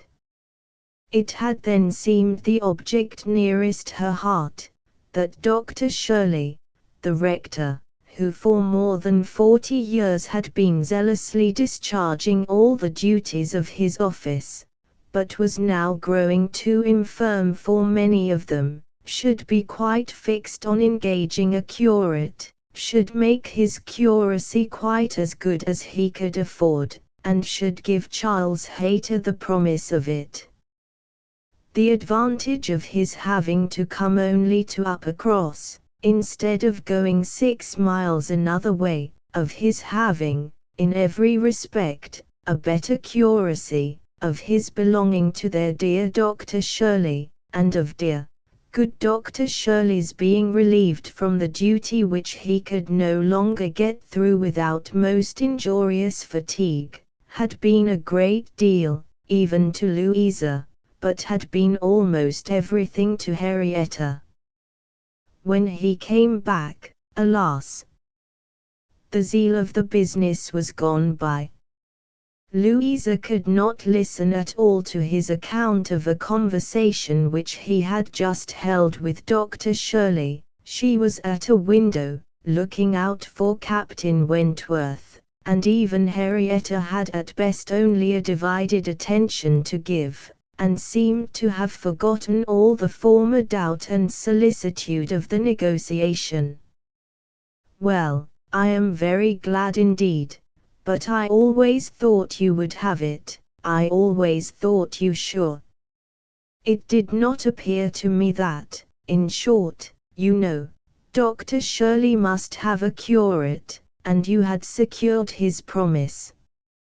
Is he coming, Louisa?" One morning, very soon after the dinner at the Musgroves, at which Anne had not been present, Captain Wentworth walked into the drawing-room at the cottage, where were only herself and the little invalid Charles, who was lying on the sofa. The surprise of finding himself almost alone with Anne Elliot deprived his manners of their usual composure. He started, and could only say, "I thought the Miss Musgroves had been here. Mrs. Musgrove told me I should find them here," before he walked to the window to recollect himself, and feel how he ought to behave. "They are upstairs with my sister. They will be down in a few moments, I dare say," had been Anne's reply, in all the confusion that was natural, and if the child had not called her to come and do something for him, she would have been out of the room the next moment, and released Captain Wentworth as well as herself. He continued at the window, and after calmly and politely saying, "I hope the little boy is better," was silent. She was obliged to kneel down by the sofa, and remain there to satisfy her patient, and thus they continued a few minutes, when, to her very great satisfaction, she heard some other person crossing the little vestibule. She hoped, on turning her head, to see the master of the house, but it proved to be one much less calculated for making matters easy, Charles Hayter, probably not at all better pleased by the sight of Captain Wentworth than Captain Wentworth had been by the sight of Anne. She only attempted to say, "How do you do? Will you not sit down? The others will be here presently." Captain Wentworth, however, came from his window, apparently not ill-disposed for conversation, but Charles Hayter soon put an end to his attempts by seating himself near the table, and taking up the newspaper, and Captain Wentworth returned to his window. Another minute brought another addition. The younger boy, a remarkable stout, forward child, of 2 years old, having got the door opened for him by some one without, made his determined appearance among them, and went straight to the sofa to see what was going on, and put in his claim to anything good that might be giving away. There being nothing to eat, he could only have some play, and as his aunt would not let him tease his sick brother, he began to fasten himself upon her, as she knelt, in such a way that, busy as she was about Charles, she could not shake him off. She spoke to him, ordered, entreated, and insisted in vain. Once she did contrive to push him away, but the boy had the greater pleasure in getting upon her back again directly. "Walter," said she, "get down this moment. You are extremely troublesome. I am very angry with you." "Walter," cried Charles Hayter, "why do you not do as you are bid? Do not you hear your aunt speak? Come to me, Walter, come to cousin Charles." But not a bit did Walter stir. In another moment, however, she found herself in the state of being released from him. Some one was taking him from her, though he had bent down her head so much that his little sturdy hands were unfastened from around her neck, and he was resolutely borne away, before she knew that Captain Wentworth had done it. Her sensations on the discovery made her perfectly speechless. She could not even thank him. She could only hang over little Charles, with most disordered feelings. His kindness in stepping forward to her relief, the manner, the silence in which it had passed, the little particulars of the circumstance, with the conviction soon forced on her by the noise he was studiously making with the child, that he meant to avoid hearing her thanks, and rather sought to testify that her conversation was the last of his wants, produced such a confusion of varying, but very painful agitation, as she could not recover from, till enabled by the entrance of Mary and the Miss Musgroves to make over her little patient to their cares, and leave the room. She could not stay. It might have been an opportunity of watching the loves and jealousies of the four, they were now all together, but she could stay for none of it. It was evident that Charles Hayter was not well inclined towards Captain Wentworth. She had a strong impression of his having said, in a vexed tone of voice, after Captain Wentworth's interference, "You ought to have minded me, Walter. I told you not to tease your aunt," and could comprehend his regretting that Captain Wentworth should do what he ought to have done himself. But neither Charles Hayter's feelings, nor anybody's feelings, could interest her, till she had a little better arranged her own.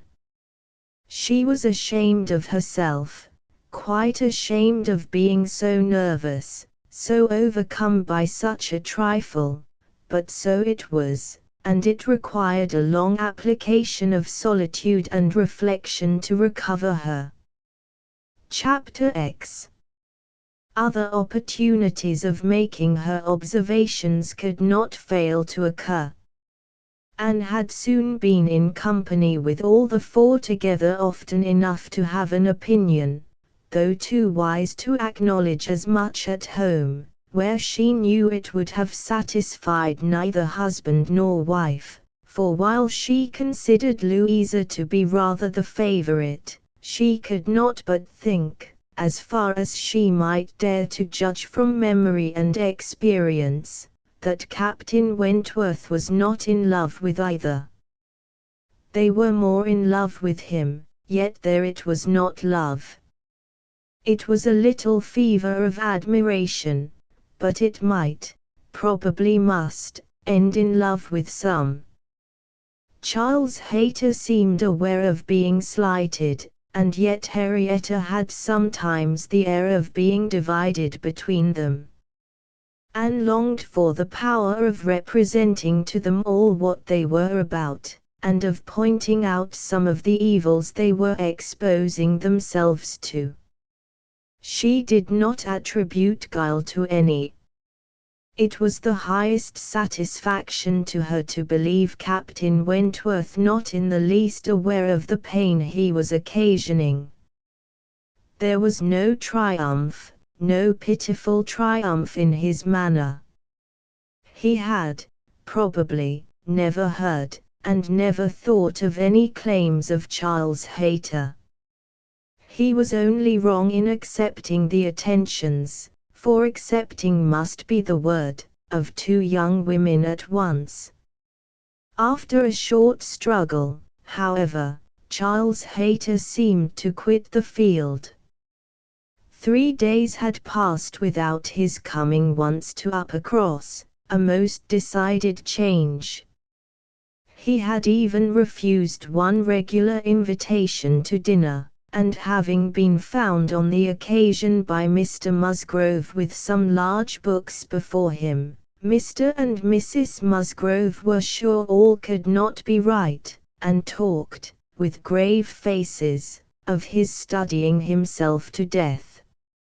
It was Mary's hope and belief that he had received a positive dismissal from Henrietta, and her husband lived under the constant dependence of seeing him tomorrow. Anne could only feel that Charles Hayter was wise. One morning, about this time, Charles Musgrove and Captain Wentworth being gone a-shooting together, as the sisters in the cottage were sitting quietly at work, they were visited at the window by the sisters from the mansion house.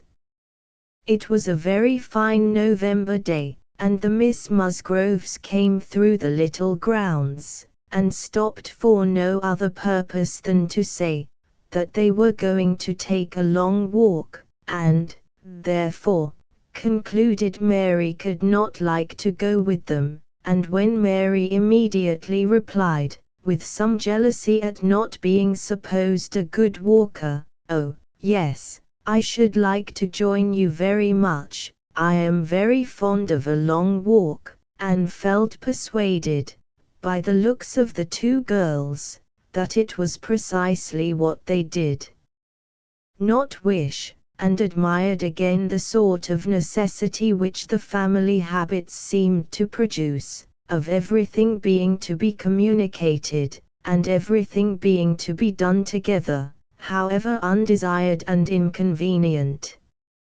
She tried to dissuade Mary from going, but in vain, and that being the case, thought it best to accept the Miss Musgrove's much more cordial invitation to herself to go likewise, as she might be useful in turning back with her sister, and lessening the interference in any plan of their own. "I cannot imagine why they should suppose I should not like a long walk," said Mary, as she went upstairs. "Everybody is always supposing that I am not a good walker, and yet they would not have been pleased if we had refused to join them. When people come in this manner on purpose to ask us, how can one say no?" Just as they were setting off, the gentlemen returned. They had taken out a young dog, who had spoiled their sport, and sent them back early. Their time and strength, and spirits, were, therefore, exactly ready for this walk, and they entered into it with pleasure. Could Anne have foreseen such a junction, she would have stayed at home, but, from some feelings of interest and curiosity, she fancied now that it was too late to retract, and the whole six set forward together in the direction chosen by the Miss Musgroves, who evidently considered the walk as under their guidance. Anne's object was, not to be in the way of anybody, and where the narrow paths across the fields made many separations necessary, to keep with her brother and sister. Her pleasure in the walk must arise from the exercise and the day, from the view of the last smiles of the year upon the tawny leaves, and withered hedges, and from repeating to herself some few of the 1,000 poetical descriptions extant of autumn, that season of peculiar and inexhaustible influence on the mind of taste and tenderness, that season which had drawn from every poet, worthy of being read, some attempt at description, or some lines of feeling. She occupied her mind as much as possible in such like musings and quotations, but it was not possible, that when within reach of Captain Wentworth's conversation with either of the Miss Musgroves, she should not try to hear it, yet she caught little very remarkable. It was mere lively chat, such as any young persons, on an intimate footing, might fall into. He was more engaged with Louisa than with Henrietta. Louisa certainly put more forward for his notice than her sister. This distinction appeared to increase, and there was one speech of Louisa's which struck her. After one of the many praises of the day, which were continually bursting forth, Captain Wentworth added, "What glorious weather for the Admiral and my sister! They meant to take a long drive this morning. Perhaps we may hail them from some of these hills. They talked of coming into this side of the country. I wonder whereabouts they will upset today." "Oh, it does happen very often, I assure you, but my sister makes nothing of it. She would as lieve be tossed out as not." "Ah, you make the most of it, I know," cried Louisa, "but if it were really so, I should do just the same in her place. If I loved a man, as she loves the Admiral, I would always be with him, nothing should ever separate us, and I would rather be overturned by him, than driven safely by anybody else." It was spoken with enthusiasm. "Had you," cried he, catching the same tone, "I honor you." And there was silence between them for a little while. Anne could not immediately fall into a quotation again. The sweet scenes of autumn were for a while put by, unless some tender sonnet, fraught with the apt analogy of the declining year, with declining happiness, and the images of youth and hope, and spring, all gone together, blessed her memory. She roused herself to say, as they struck by order into another path, "Is not this one of the ways to Winthrop?" But nobody heard, or, at least, nobody answered her. Winthrop, however, or its environs, for young men are sometimes to be met with, strolling about near home, was their destination, and after another half-mile of gradual ascent through large enclosures, where the ploughs at work, and the fresh-made path spoke the farmer counteracting the sweets of poetical despondence, and meaning to have spring again, they gained the summit of the most considerable hill, which parted up across and Winthrop, and soon commanded a full view of the latter, at the foot of the hill on the other side. Winthrop, without beauty and without dignity, was stretched before them, an indifferent house, standing low, and hemmed in by the barns and buildings of a farmyard. Mary exclaimed, "Bless me, here is Winthrop! I declare I had no idea. Well now, I think we had better turn back, I am excessively tired." Henrietta, conscious and ashamed, and seeing no cousin Charles walking along any path, or leaning against any gate, was ready to do as Mary wished. "But no," said Charles Musgrove, and "No, no," cried Louisa more eagerly, and taking her sister aside, seemed to be arguing the matter warmly. Charles, in the meanwhile, was very decidedly declaring his resolution of calling on his aunt, now that he was so near, and very evidently, though more fearfully, trying to induce his wife to go too. But this was one of the points on which the lady showed her strength, and when he recommended the advantage of resting herself a quarter of an hour at Winthrop, as she felt so tired, she resolutely answered, "Oh, no, indeed, walking up that hill again would do her more harm than any sitting down could do her good," and, in short, her look and manner declared, that go she would not. After a little succession of these sort of debates and consultations, It was settled between Charles and his two sisters that he and Henrietta should just run down for a few minutes to see their aunt and cousins, while the rest of the party waited for them at the top of the hill.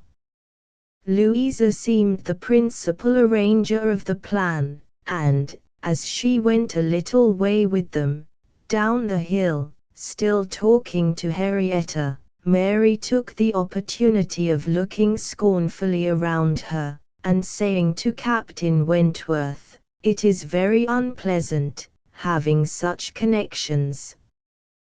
But, I assure you, I have never been in the house above twice in my life." She received no other answer than an artificial, assenting smile, followed by a contemptuous glance, as he turned away, which Anne perfectly knew the meaning of. The brow of the hill, where they remained, was a cheerful spot. Louisa returned, and Mary, finding a comfortable seat for herself on the step of a stile, was very well satisfied so long as the others all stood about her. But when Louisa drew Captain Wentworth away, to try for a gleaning of nuts in an adjoining hedgerow, and they were gone by degrees quite out of sight and sound, Mary was happy no longer. She quarrelled with her own seat, was sure Louisa had got a much better somewhere, and nothing could prevent her from going to look for a better also. She turned through the same gate, but could not see them. Anne found a nice seat for her, on a dry sunny bank, under the hedgerow, in which she had no doubt of their still being, in some spot or other. Mary sat down for a moment, but it would not do. She was sure Louisa had found a better seat somewhere else, and she would go on till she overtook her. Anne, really tired herself, was glad to sit down, and she very soon heard Captain Wentworth and Louisa in the hedgerow, behind her, as if making their way back along the rough, wild sort of channel, down the centre. They were speaking as they drew near. Louisa's voice was the first distinguished. She seemed to be in the middle of some eager speech. What Anne first heard was, "And so, I made her go. I could not bear that she should be frightened from the visit by such nonsense. What? Would I be turned back from doing a thing that I had determined to do, and that I knew to be right, by the airs and interference of such a person, or of any person I may say? No, I have no idea of being so easily persuaded. When I have made up my mind, I have made it." And Henrietta seemed entirely to have made up hers to call at Winthrop today, and yet, she was as near giving it up, out of nonsensical complaisance. She would have turned back then, but for you. She would indeed. I am almost ashamed to say it. Happy for her, to have such a mind as yours at hand. After the hints you gave just now, which did but confirm my own observations, the last time I was in company with him, I need not affect to have no comprehension of what is going on. I see that more than a mere dutiful morning visit to your aunt was in question, and woe betide him, and her too, when it comes to things of consequence, when they are placed in circumstances requiring fortitude and strength of mind, if she have not resolution enough to resist idle interference in such a trifle as this. Your sister is an amiable creature, but yours is the character of decision and firmness, I see. If you value her conduct or happiness, infuse as much of your own spirit into her as you can. But this, no doubt, you have been always doing. It is the worst evil of too yielding and indecisive a character, that no influence over it can be depended on. You are never sure of a good impression being durable, everybody may sway it. Let those who would be happy be firm.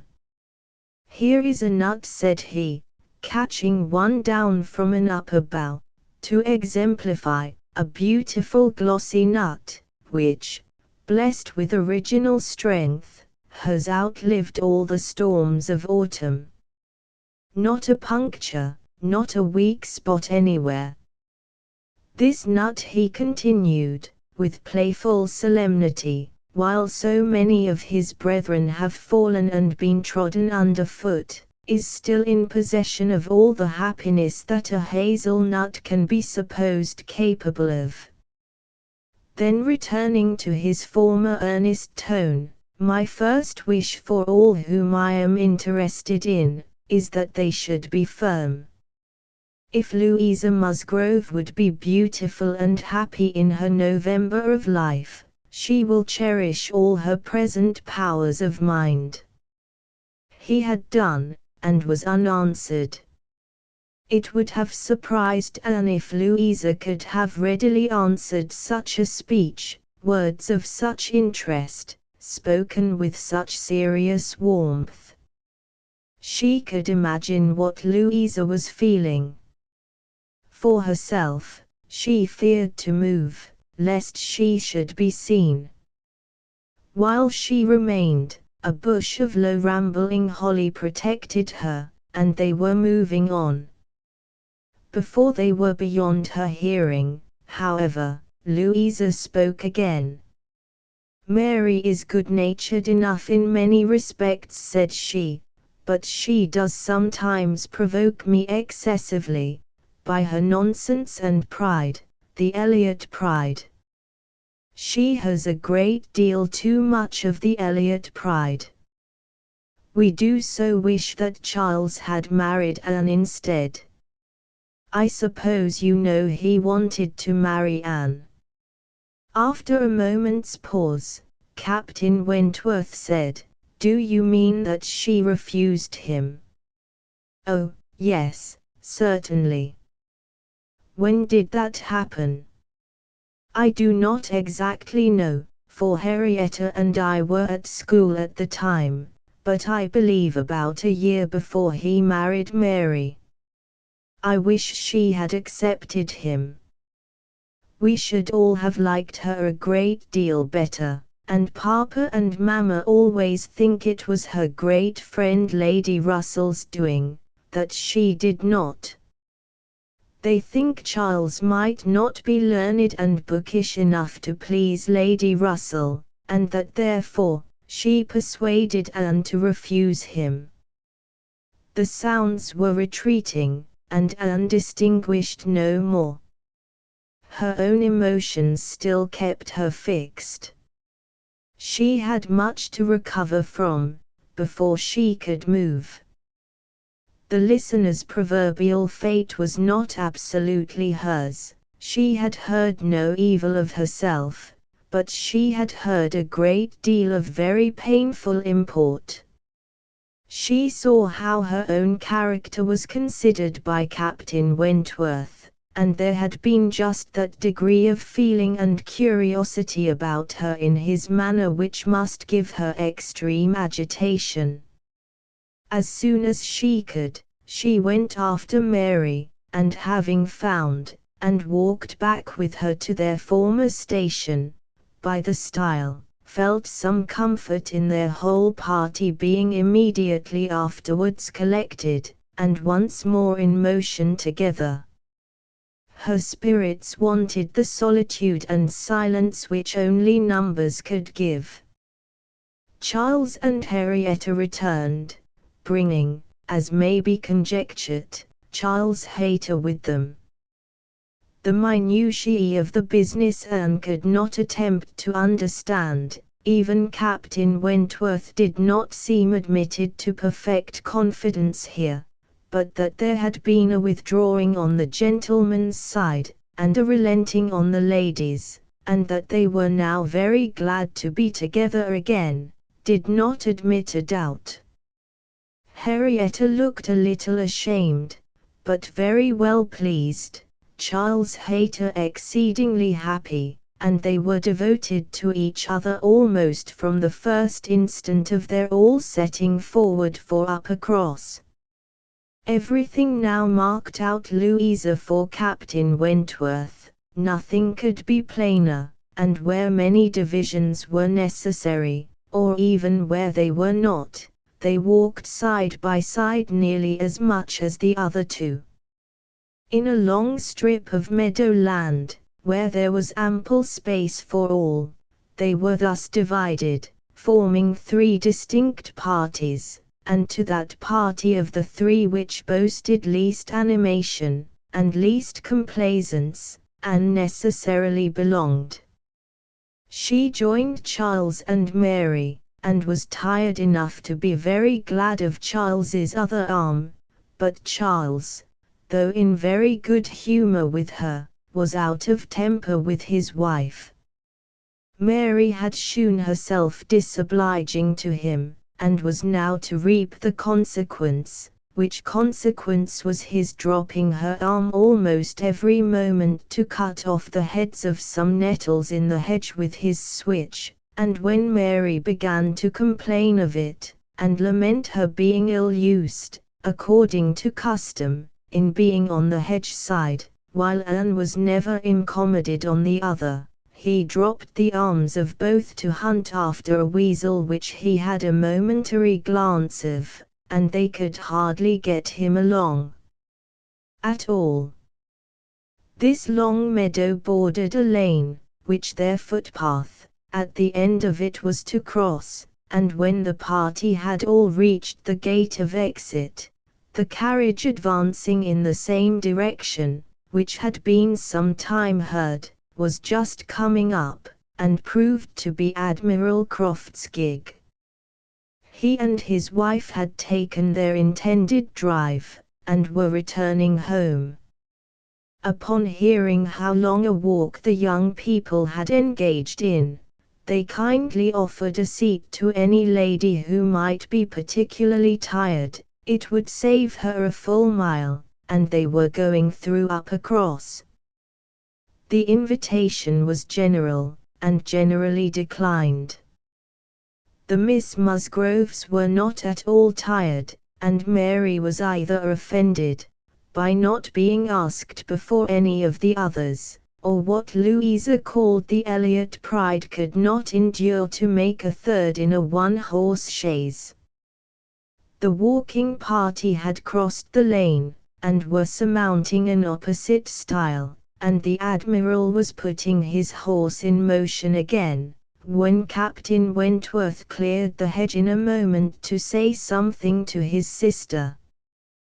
The something might be guessed by its effects. "Miss Elliot, I am sure you are tired," cried Mrs. Croft. "Do let us have the pleasure of taking you home. Here is excellent room for three, I assure you. If we were all like you, I believe we might sit four. You must, indeed, you must." Anne was still in the lane, and though instinctively beginning to decline, she was not allowed to proceed. The Admiral's kind urgency came in support of his wife's. They would not be refused. They compressed themselves into the smallest possible space to leave her a corner, and Captain Wentworth, without saying a word, turned to her, and quietly obliged her to be assisted into the carriage. Yes, he had done it. She was in the carriage, and felt that he had placed her there, that his will and his hands had done it, that she owed it to his perception of her fatigue, and his resolution to give her rest. She was very much affected by the view of his disposition towards her, which all these things made apparent. This little circumstance seemed the completion of all that had gone before. She understood him. He could not forgive her, but he could not be unfeeling.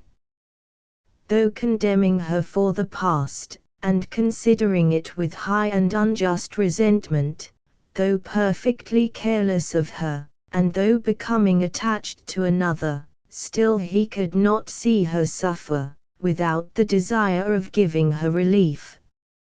It was a remainder of former sentiment, it was an impulse of pure, though unacknowledged friendship, it was a proof of his own warm and amiable heart, which she could not contemplate without emotions so compounded of pleasure and pain, that she knew not which prevailed.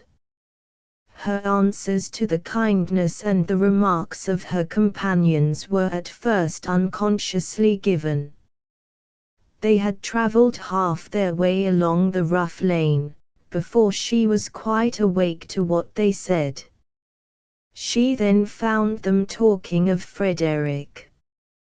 "He certainly means to have one or other of those two girls," Sophie said the Admiral, "but there is no saying which.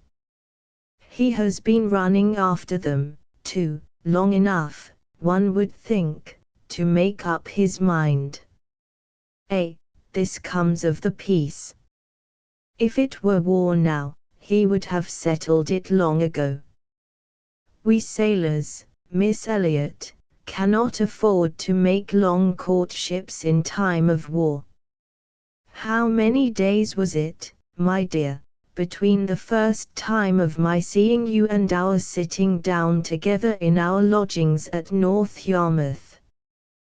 "We had better not talk about it, my dear," replied Mrs. Croft, pleasantly, for if Miss Elliot were to hear how soon we came to an understanding, she would never be persuaded that we could be happy together.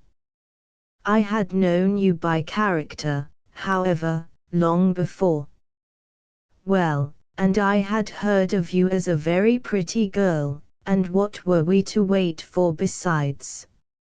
I do not like having such things so long in hand. I wish Frederick would spread a little more canvas, and bring us home one of these young ladies to Kellynch. Then there would always be company for them. And very nice young ladies they both are, I hardly know one from the other. Very good-humoured, unaffected girls, indeed," said Mrs. Croft, in a tone of calmer praise, such as made Anne suspect that her keener powers might not consider either of them as quite worthy of her brother, and a very respectable family. One could not be connected with better people. My dear Admiral, that post. We shall certainly take that post. But by coolly giving the reins a better direction herself they happily passed the danger, and by once afterwards judiciously putting out her hand they neither fell into a rut, nor ran foul of a dung cart, and Anne, with some amusement at their style of driving, which she imagined no bad representation of the general guidance of their affairs, found herself safely deposited by them at the cottage. Chapter 11. The time now approached for Lady Russell's return.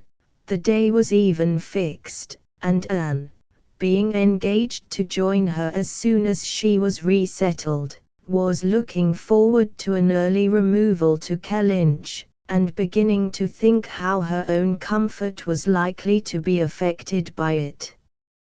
It would place her in the same village with Captain Wentworth, within half a mile of him. They would have to frequent the same church, and there must be intercourse between the two families. This was against her, but on the other hand, he spent so much of his time at Uppercross, that in removing thence she might be considered rather as leaving him behind, than as going towards him, and, upon the whole, she believed she must, on this interesting question, be the gainer, almost as certainly as in her change of domestic society, in leaving poor Mary for Lady Russell. She wished it might be possible for her to avoid ever seeing Captain Wentworth at the Hall. Those rooms had witnessed former meetings which would be brought too painfully before her, but she was yet more anxious for the possibility of Lady Russell and Captain Wentworth never meeting anywhere. They did not like each other, and no renewal of acquaintance now could do any good, and were Lady Russell to see them together, she might think that he had too much self-possession, and she too little. These points formed her chief solicitude in anticipating her removal from Uppercross, where she felt she had been stationed quite long enough. Her usefulness to little Charles would always give some sweetness to the memory of her 2 months' visit there, but he was gaining strength apace, and she had nothing else to stay for. The conclusion of her visit, however, was diversified in a way which she had not at all imagined. Captain Wentworth, after being unseen and unheard of at Uppercross for 2 whole days, appeared again among them to justify himself by a relation of what had kept him away.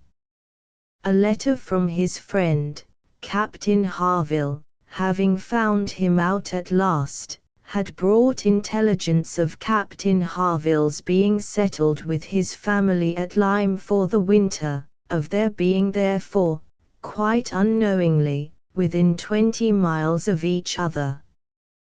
Captain Harville had never been in good health since a severe wound which he received 2 years before, and Captain Wentworth's anxiety to see him had determined him to go immediately to Lyme. He had been there for 24 hours.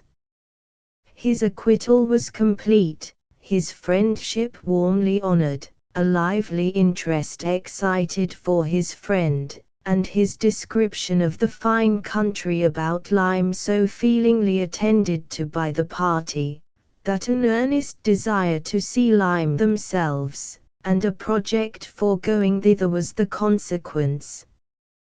The young people were all wild to see Lyme.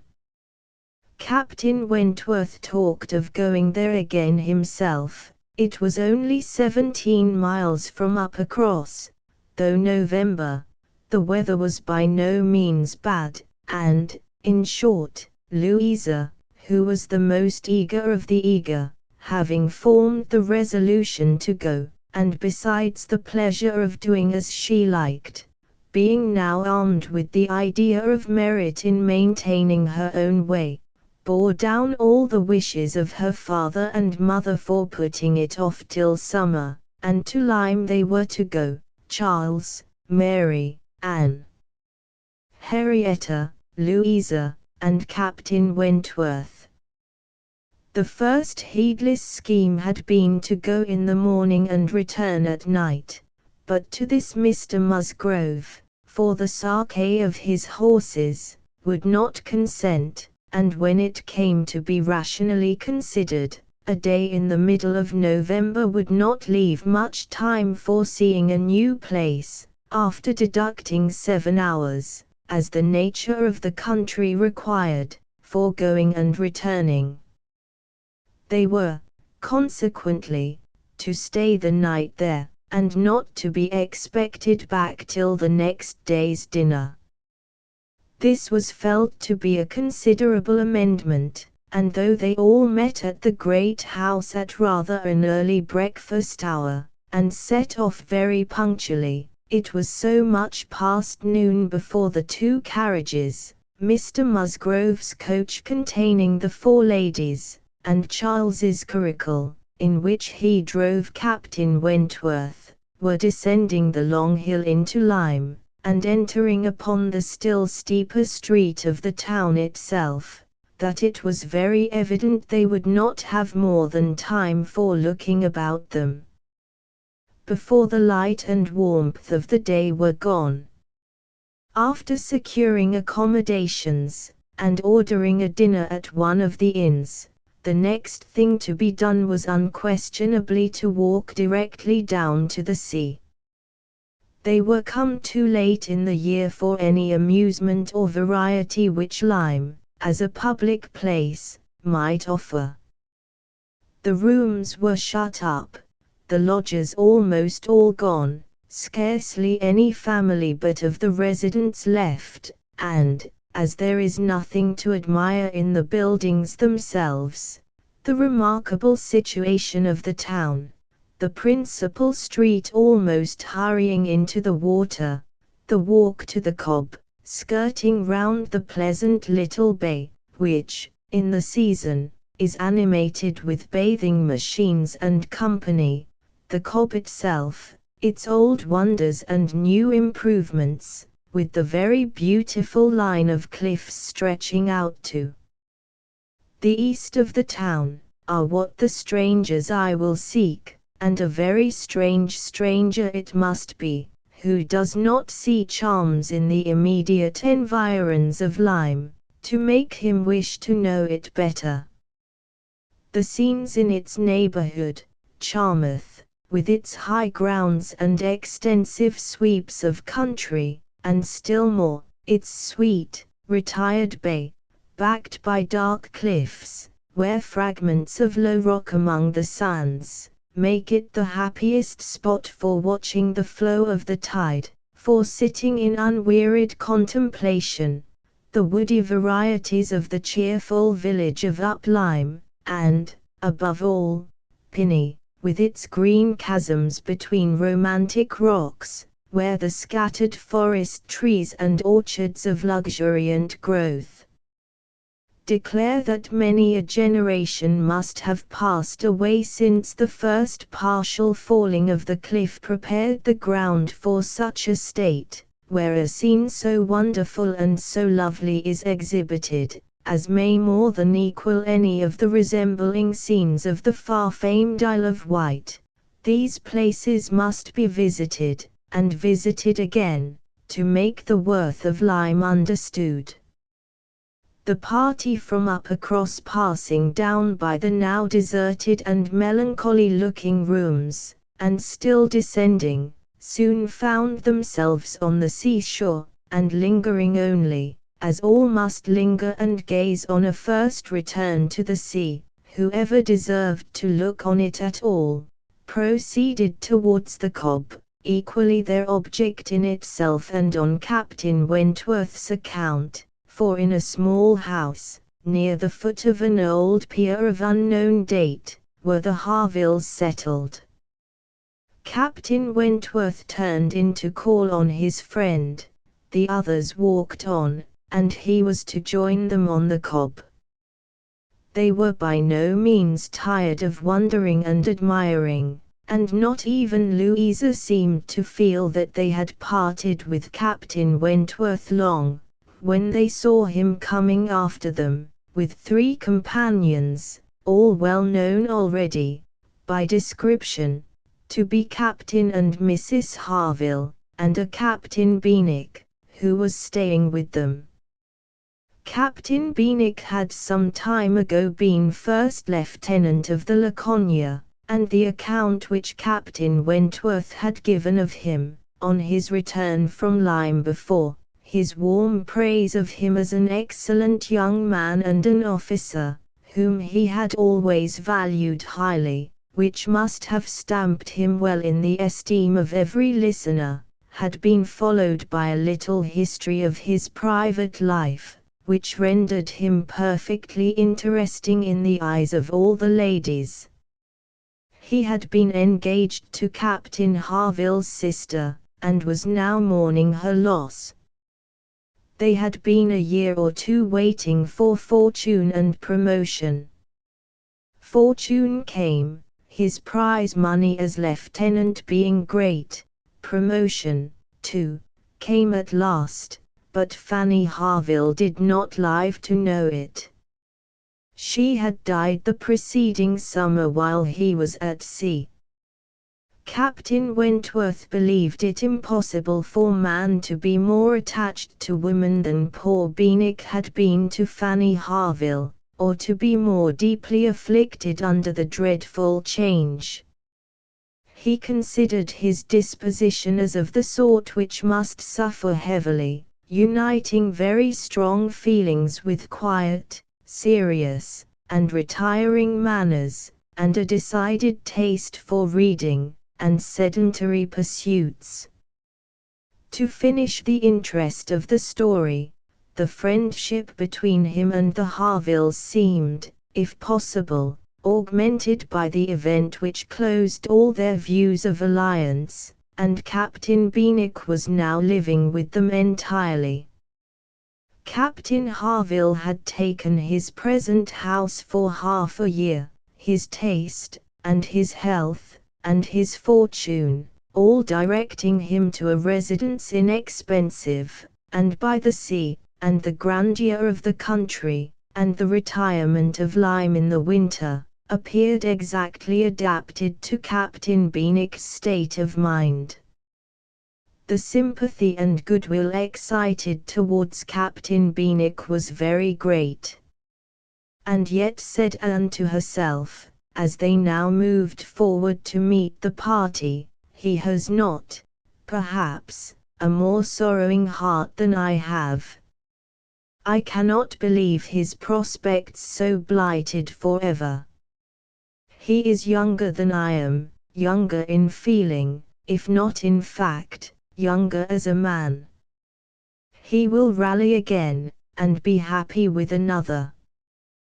They all met, and were introduced. Captain Harville was a tall, dark man, with a sensible, benevolent countenance, a little lame, and from strong features and want of health, looking much older than Captain Wentworth. Captain Benwick looked, and was, the youngest of the three, and, compared with either of them, a little man.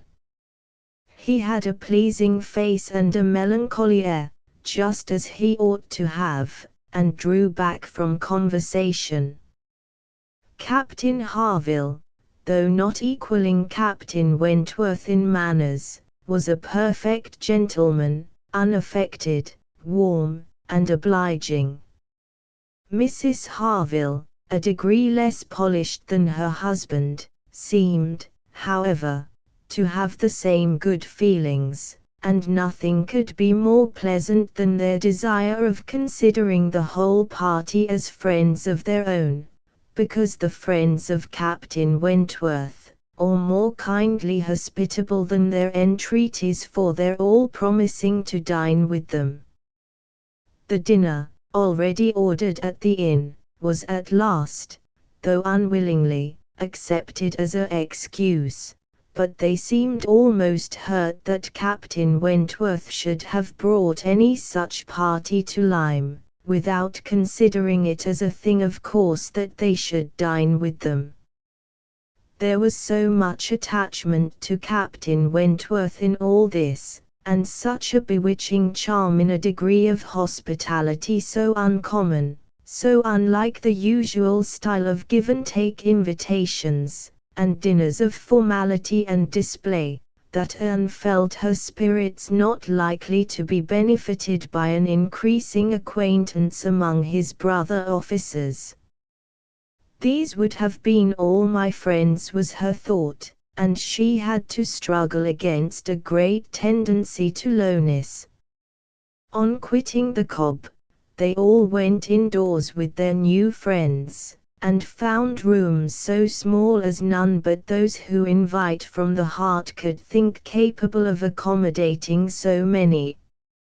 Anne had a moment's astonishment on the subject herself, but it was soon lost in the pleasanter feelings which sprang from the sight of all the ingenious contrivances and nice arrangements of Captain Harville, to turn the actual space to the best account, to supply the deficiencies of lodging-house furniture, and defend the windows and doors against the winter storms to be expected. The varieties in the fitting up of the rooms, where the common necessaries provided by the owner, in the common indifferent plight, were contrasted with some few articles of a rare species of wood, excellently worked up, and with something curious and valuable from all the distant countries Captain Harville had visited, were more than amusing to Anne, connected as it all was with his profession, the fruit of its labors, the effect of its influence on his habits, the picture of repose and domestic happiness it presented, made it to her a something more, or less, than gratification. Captain Harville was no reader, but he had contrived excellent accommodations, and fashioned very pretty shelves, for a tolerable collection of well-bound volumes, the property of Captain Benwick. His lameness prevented him from taking much exercise, but a mind of usefulness and ingenuity seemed to furnish him with constant employment within. He drew, he varnished, he carpentered, he glued, he made toys for the children, he fashioned new netting needles and pins with improvements, and if everything else was done, sat down to his large fishing net at one corner of the room. Anne thought she left great happiness behind her when they quitted the house, and Louisa, by whom she found herself walking, burst forth into raptures of admiration and delight on the character of the navy, their friendliness, their brotherliness, their openness, their uprightness, protesting that she was convinced of sailors having more worth and warmth than any other set of men in England, that they only knew how to live, and they only deserved to be respected and loved. They went back to dress and dine, and so well had the scheme answered already, that nothing was found amiss, though its being so entirely out of season and the no thoroughfare of lime and the no expectation of company had brought many apologies from the heads of the inn. Anne found herself by this time growing so much more hardened to being in Captain Wentworth's company than she had at first imagined could ever be, that the sitting down to the same table with him now, and the interchange of the common civilities attending on it, they never got beyond, was become a mere nothing.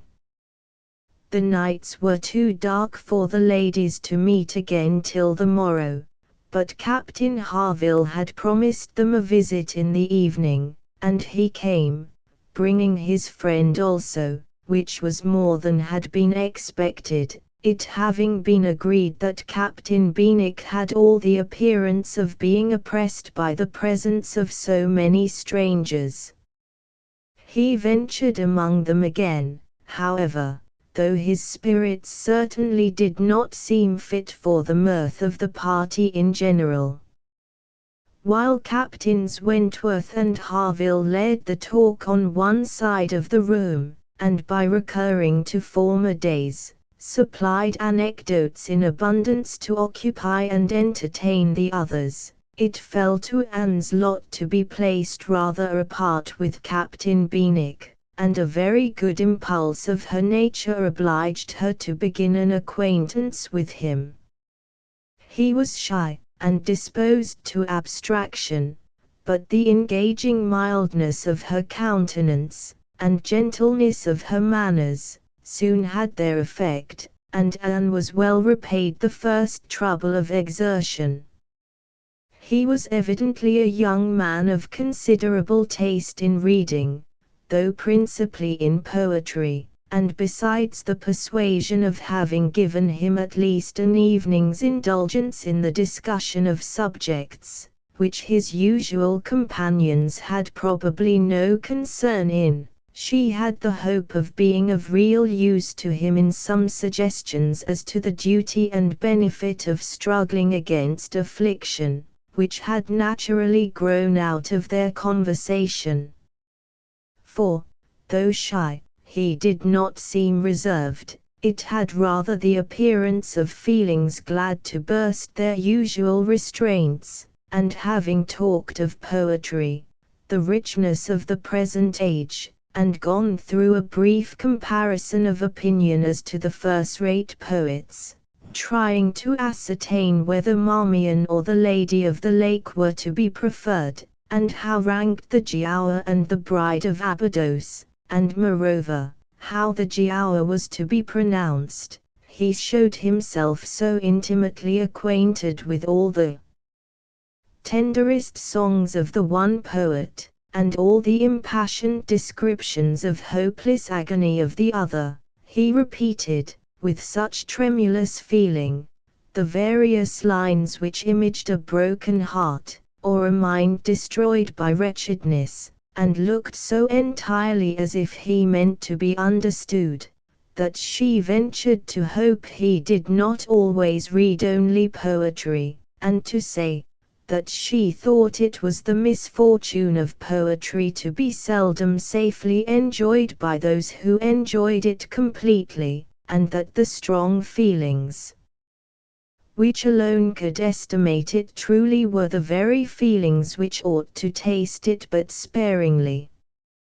His looks showing him not pained, but pleased with this allusion to his situation, she was emboldened to go on, and feeling in herself the right of seniority of mind, she ventured to recommend a larger allowance of prose in his daily study, and on being requested to particularize, mentioned such works of our best moralists, such collections of the finest letters, such memoirs of characters of worth and suffering, as occurred to her at the moment as calculated to rouse and fortify the mind by the highest precepts, and the strongest examples of moral and religious endurances. Captain Benwick listened attentively, and seemed grateful for the interest implied, and though with a shake of the head, and sighs which declared his little faith in the efficacy of any books on grief like his, noted down the names of those she recommended, and promised to procure and read them.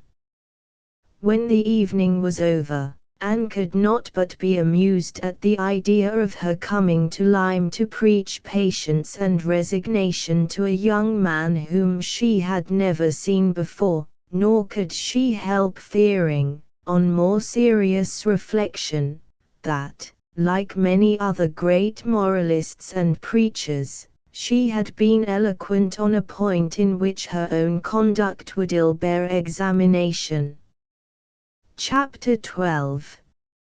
Anne and Henrietta, finding themselves the earliest of the party the next morning, agreed to stroll down to the sea before breakfast. They went to the sands, to watch the flowing of the tide, which a fine southeasterly breeze was bringing in with all the grandeur which so flat a shore admitted.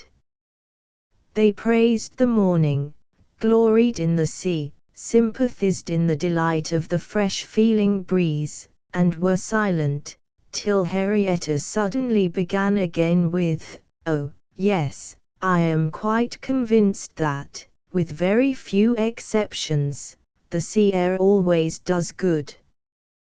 There can be no doubt of its having been of the greatest service to Dr. Shirley, after his illness, last spring 12-month. He declares himself, that coming to Lyme for a month, did him more good than all the medicine he took, and that being by the sea always makes him feel young again. Now, I cannot help thinking it a pity that he does not live entirely by the sea. I do think he had better leave Uppercross entirely, and fix at Lyme. Do not you, Anne? Do not you agree with me, that it is the best thing he could do, both for himself and Mrs. Shirley? She has cousins here, you know, and many acquaintance, which would make it cheerful for her, and I am sure she would be glad to get to a place where she could have medical attendance at hand, in case of his having another seizure. Indeed, I think it quite melancholy to have such excellent people as Dr. and Mrs. Shirley, who have been doing good all their lives, wearing out their last days in a place like Uppercross, where, excepting our family, they seem shut out from all the world. I wish his friends would propose it to him. I really think they ought. And, as to procuring a dispensation, there could be no difficulty at his time of life, and with his character. My only doubt is, whether anything could persuade him to leave his parish. He is so very strict and scrupulous in his notions, over-scrupulous I must say. Do not you think, Anne, it is being over-scrupulous? Do not you think it is quite a mistaken point of conscience, when a clergyman sacrifices his health for the sake of duties, which may be just as well performed by another person? And at Lyme too, only 17 miles off, he would be near enough to hear, if people thought there was anything to complain of. Anne smiled more than once to herself during this speech, and entered into the subject, as ready to do good by entering into the feelings of a young lady as of a young man, though here it was good of a lower standard, for what could be offered but general acquiescence? She said all that was reasonable and proper on the business, felt the claims of Dr. Shirley to repose as she ought, saw how very desirable it was that he should have some active, respectable young man as a resident curate, and was even courteous enough to hint at the advantage of such resident curates being married.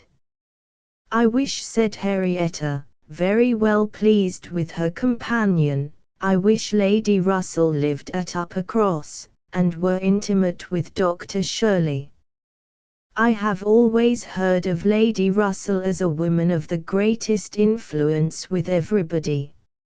I always look upon her as able to persuade a person to anything. I am afraid of her, as I have told you before, quite afraid of her, because she is so very clever, but I respect her amazingly, and wish we had such a neighbour at Uppercross. Anne was amused by Henrietta's manner of being grateful, and amused also that the course of events and the new interests of Henrietta's views should have placed her friend at all in favour with any of the Musgrove family. She had only time, however, for a general answer, and a wish that such another woman were at Uppercross, before all subjects suddenly ceased, on seeing Louisa and Captain Wentworth coming towards them. They came also for a stroll till breakfast was likely to be ready, but Louisa, recollecting immediately afterwards that she had something to procure at a shop, invited them all to go back with her into the town. They were all at her disposal. When they came to the steps, leading upwards from the beach, a gentleman, at the same moment preparing to come down, politely drew back, and stopped to give them way. They ascended and passed him, and as they passed, Anne's face caught his eye, and he looked at her with a degree of earnest admiration, which she could not be insensible of. She was looking remarkably well, her very regular, very pretty features, having the bloom and freshness of youth restored by the fine wind which had been blowing on her complexion, and by the animation of eye which it had also produced. It was evident that the gentleman, completely a gentleman in manner, admired her exceedingly. Captain Wentworth looked round at her instantly in a way which showed his noticing of it. He gave her a momentary glance, a glance of brightness, which seemed to say, "That man is struck with you, and even I, at this moment, see something like Anne Elliot again." After attending Louisa through her business, and loitering about a little longer, they returned to the inn, and Anne, in passing afterwards quickly from her own chamber to their dining room, had nearly run against the very same gentleman, as he came out of an adjoining apartment. She had before conjectured him to be a stranger like themselves, and determined that a well-looking groom, who was strolling about near the two inns as they came back, should be his servant. Both master and man being in mourning assisted the idea. It was now proved that he belonged to the same inn as themselves, and this second meeting, short as it was, also proved again by the gentleman's looks, that he thought hers very lovely, and by the readiness and propriety of his apologies, that he was a man of exceedingly good manners. He seemed about 30, and though not handsome, had an agreeable person. Anne felt that she should like to know who he was. They had nearly done breakfast, when the sound of a carriage, almost the first they had heard since entering Lyme, drew half the party to the window. It was a gentleman's carriage, a curricle, but only coming round from the stable yard to the front door, somebody must be going away. It was driven by a servant in mourning. The word curricle made Charles Musgrove jump up that he might compare it with his own. The servant in mourning roused Anne's curiosity, and the whole six were collected to look. By the time the owner of the curricle was to be seen issuing from the door amidst the bows and civilities of the household, and taking his seat, to drive off. "Ah!" cried Captain Wentworth, instantly, and with half a glance at Anne, "it is the very man we passed." The Miss Musgroves agreed to it, and having all kindly watched him as far up the hill as they could, they returned to the breakfast table. The waiter came into the room soon afterwards. "Pray," said Captain Wentworth, immediately, "can you tell us the name of the gentleman who is just gone away?" "Yes, sir, a Mr. Elliot, a gentleman of large fortune, came in last night from Sidmouth. Dare say you heard the carriage, sir, while you were at dinner, and going on now for Crewkerne, in his way to Bath and London." Elliot. Many had looked on each other, and many had repeated the name, before all this had been got through, even by the smart rapidity of a waiter. "Bless me!" cried Mary, "it must be our cousin, it must be our Mr. Elliot, it must, indeed. Charles, Anne, must not it? In mourning, you see, just as our Mr. Elliot must be. How very extraordinary! In the very same inn with us. Anne, must not it be our Mr. Elliot? My father's next heir. Pray, sir," turning to the waiter, "did not you hear, Did not his servant say whether he belonged to the Kellynch family? No, he did not mention no particular family, but he said his master was a very rich gentleman, and would be a baronet some day. There, you see, cried Mary in an ecstasy, just as I said. Heir to Sir Walter Elliot. I was sure that would come out, if it was so. Depend upon it, that is a circumstance which his servants take care to publish, wherever he goes. But, Anne, only conceive how extraordinary. I wish I had looked at him more. I wish we had been aware in time, who it was, that he might have been introduced to us. What a pity that we should not have been introduced to each other. Do you think he had the Elliot countenance? I hardly looked at him, I was looking at the horses, but I think he had something of the Elliot countenance. I wonder the arms did not strike me. Oh! The greatcoat was hanging over the panel, and hid the arms, so it did, otherwise, I am sure, I should have observed them, and the livery too. If the servant had not been in mourning, one should have known him by the livery. Putting all these very extraordinary circumstances together, said Captain Wentworth, we must consider it to be the arrangement of Providence, that you should not be introduced to your cousin.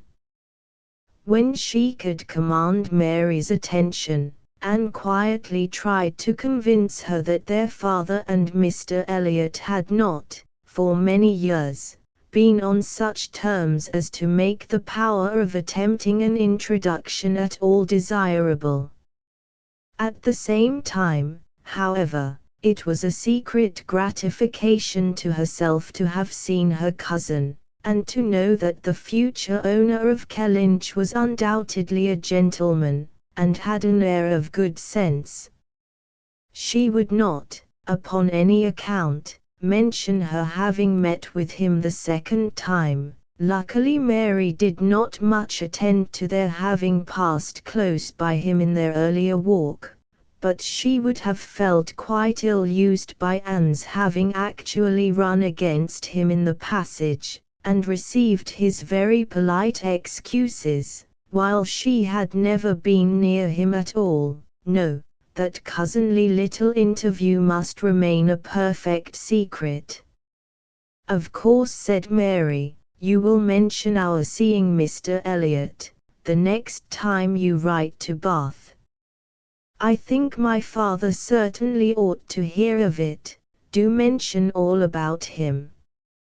Anne avoided a direct reply, but it was just the circumstance which she considered as not merely unnecessary to be communicated, but as what ought to be suppressed. The offence which had been given her father, many years back, she knew. Elizabeth's particular share in it she suspected, and that Mr. Elliot's idea always produced irritation in both was beyond a doubt. Mary never wrote to Bath herself. All the toil of keeping up a slow and unsatisfactory correspondence with Elizabeth fell on Anne. Breakfast had not been long over, when they were joined by Captain and Mrs. Harville and Captain Benwick, with whom they had appointed to take their last walk about Lyme. They ought to be setting off for Uppercross by 1, and in the meanwhile were to be all together, and out of doors as long as they could. Anne found Captain Benwick getting near her, as soon as they were all fairly in the street. Their conversation the preceding evening did not disincline him to seek her again, and they walked together some time, talking as before of Mr. Scott and Lord Byron, and still as unable as before, and as unable as any other two readers, to think exactly alike of the merits of either, till something occasioned an almost general change amongst their party, and instead of Captain Benwick, she had Captain Harville by her side. "Miss Elliot," said he, speaking rather low, "you have done a good deed in making that poor fellow talk so much. I wish he could have such company oftener. It is bad for him, I know, to be shut up as he is, but what can we do? We cannot part." "No," said Anne, "that I can easily believe to be impossible, but in time, perhaps, we know what time does in every case of affliction, and you must remember, Captain Harville, that your friend may yet be called a young mourner. Only last summer, I understand." True enough," with a deep sigh, "only June. And not known to him, perhaps, so soon. Not till the first week of August, when he came home from the Cape, just made into the Grappler.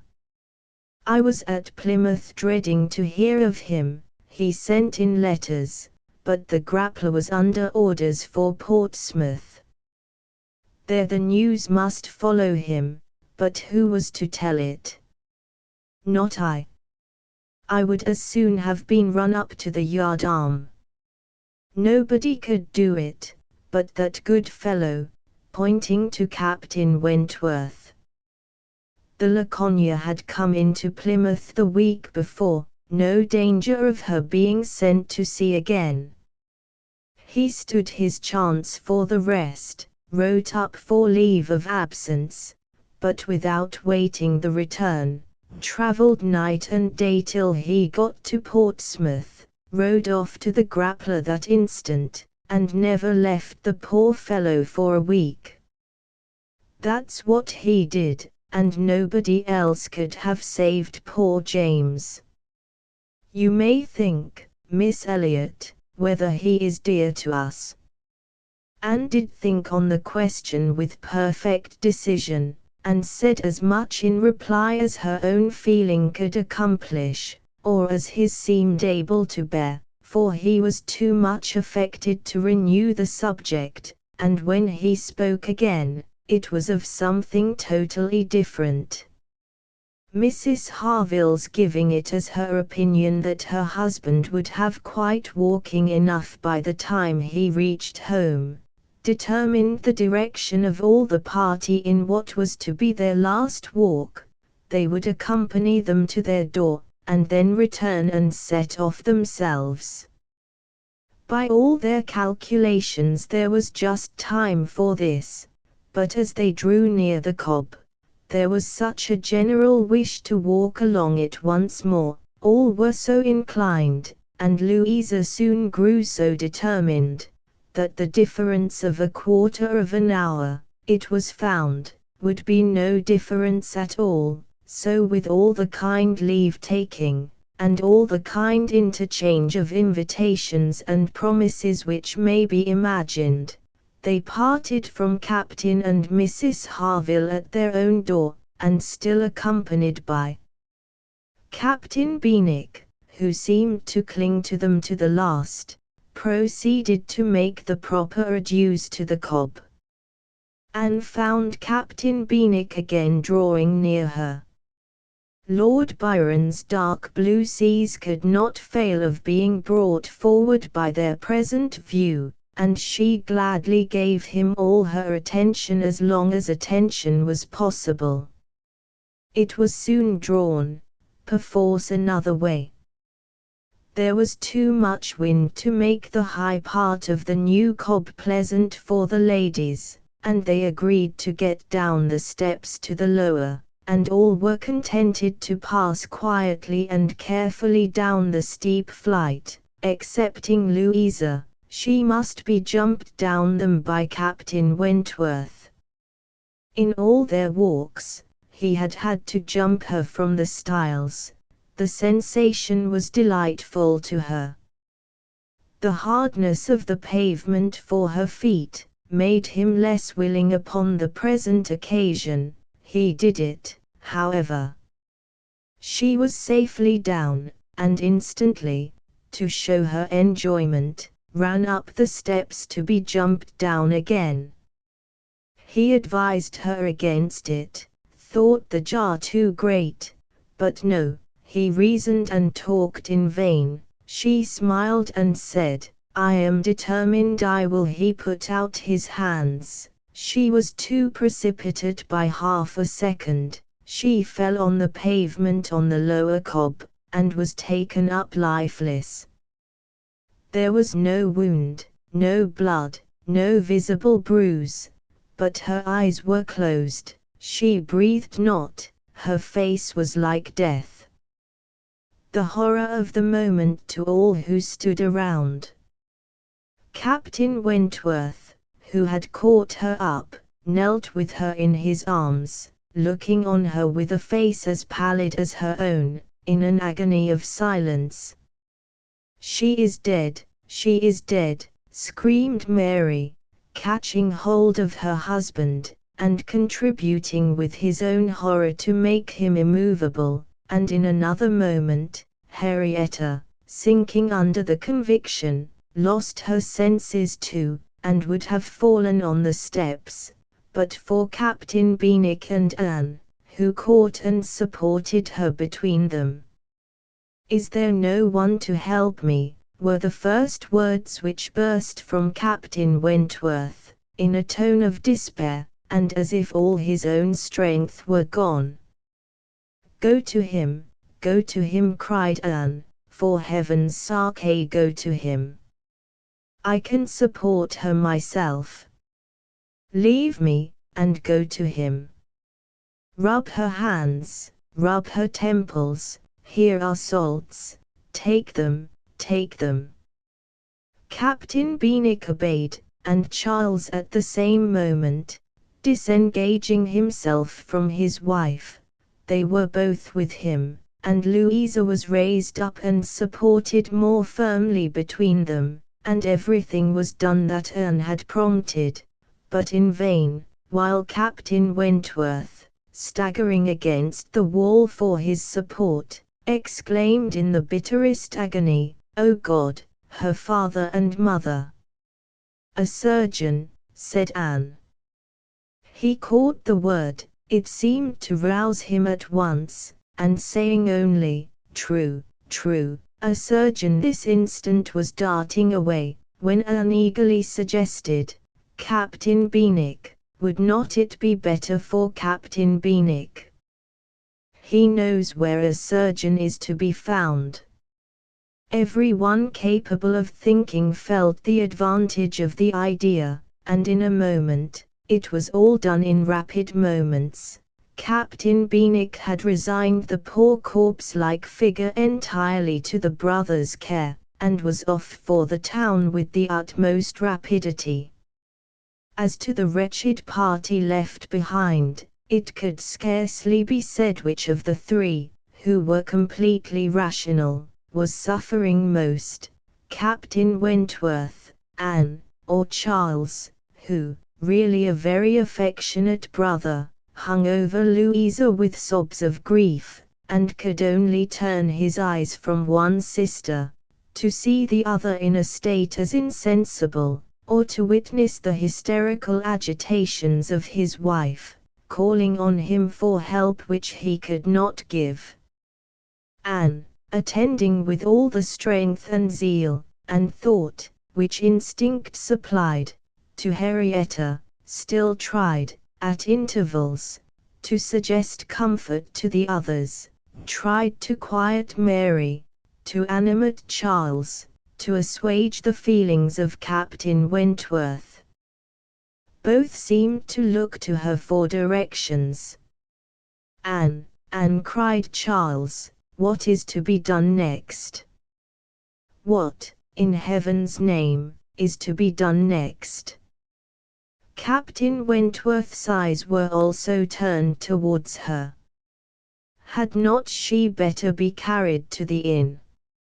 "Yes, I am sure," carry her gently to the inn. Yes, yes, to the inn, repeated Captain Wentworth, comparatively collected, and eager to be doing something. I will carry her myself. Musgrove, take care of the others. By this time the report of the accident had spread among the workmen and boatmen about the Cobb, and many were collected near them, to be useful if wanted, at any rate, to enjoy the sight of a dead young lady, nay, 2 dead young ladies, for it proved twice as fine as the first report. To some of the best-looking of these good people Henrietta was consigned, for, though partially revived, she was quite helpless, and in this manner, Anne walking by her side, and Charles attending to his wife, they set forward, treading back with feelings unutterable, the ground, which so lately, so very lately, and so light of heart, they had passed along. They were not off the Cobb, before the Harvilles met them. Captain Benwick had been seen flying by their house, with a countenance which showed something to be wrong, and they had set off immediately, informed and directed as they passed, towards the spot. Shocked as Captain Harville was, he brought senses and nerves that could be instantly useful, and a look between him and his wife decided what was to be done. She must be taken to their house, all must go to their house, and await the surgeon's arrival there. They would not listen to scruples, he was obeyed, they were all beneath his roof, and while Louisa, under Mrs. Harville's direction, was conveyed upstairs, and given possession of her own bed, assistance, cordials, restoratives were supplied by her husband to all who needed them. Louisa had once opened her eyes, but soon closed them again, without apparent consciousness. This had been a proof of life, however, of service to her sister, and Henrietta, though perfectly incapable of being in the same room with Louisa, was kept, by the agitation of hope and fear, from a return of her own insensibility. Mary, too, was growing calmer.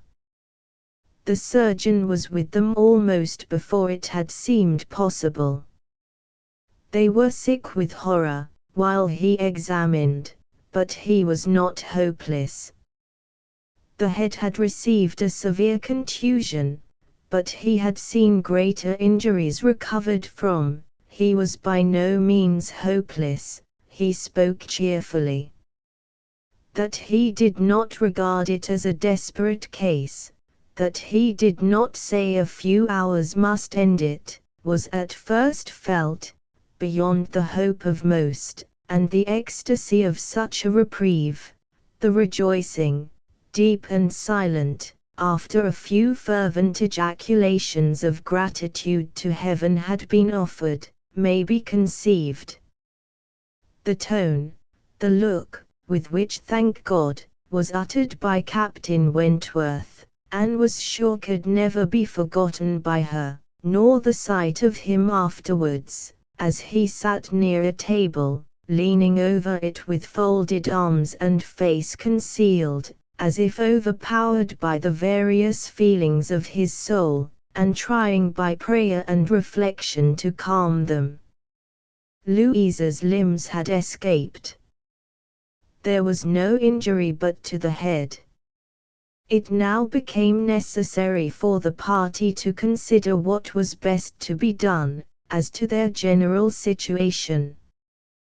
They were now able to speak to each other and consult. That Louisa must remain where she was, however distressing to her friends to be involving the Harvilles in such trouble, did not admit a doubt.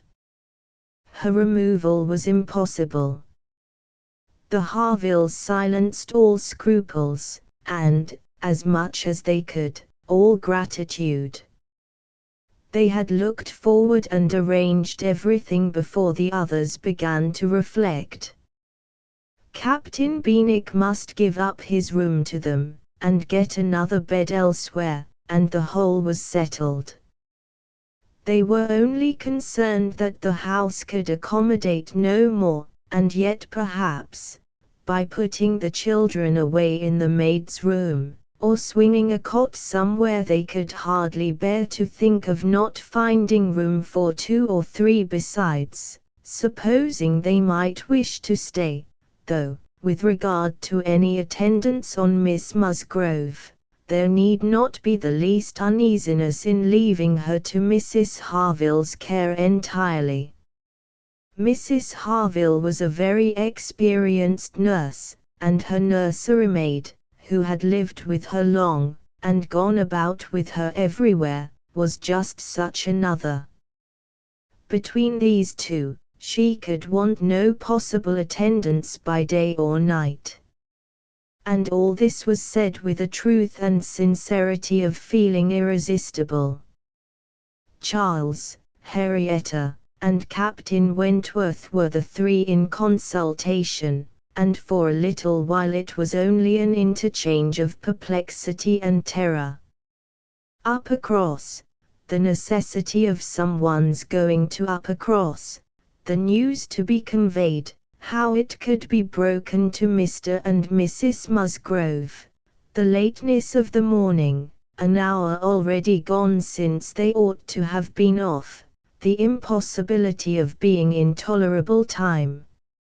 At first, they were capable of nothing more to the purpose than such exclamations, but, after a while, Captain Wentworth, exerting himself, said, "We must be decided, and without the loss of another minute. Every minute is valuable. Someone must resolve on being off for Uppercross instantly. Musgrove, either you or I must go." Charles agreed, but declared his resolution of not going away. He would be as little encumbrance as possible to Captain and Mrs. Harville, but as to leaving his sister in such a state, he neither ought, nor would. So far it was decided, and Henrietta at first declared the same. She, however, was soon persuaded to think differently. The usefulness of her staying. She who had not been able to remain in Louisa's room, or to look at her, without sufferings which made her worse than helpless.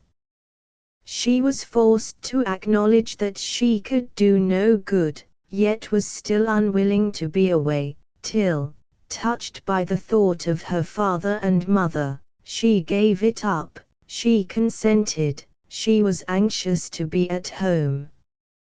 The plan had reached this point, when Anne, coming quietly down from Louisa's room, could not but hear what followed, for the parlor door was open. "Then it is settled, Musgrove," cried Captain Wentworth, "that you stay, and that I take care of your sister home.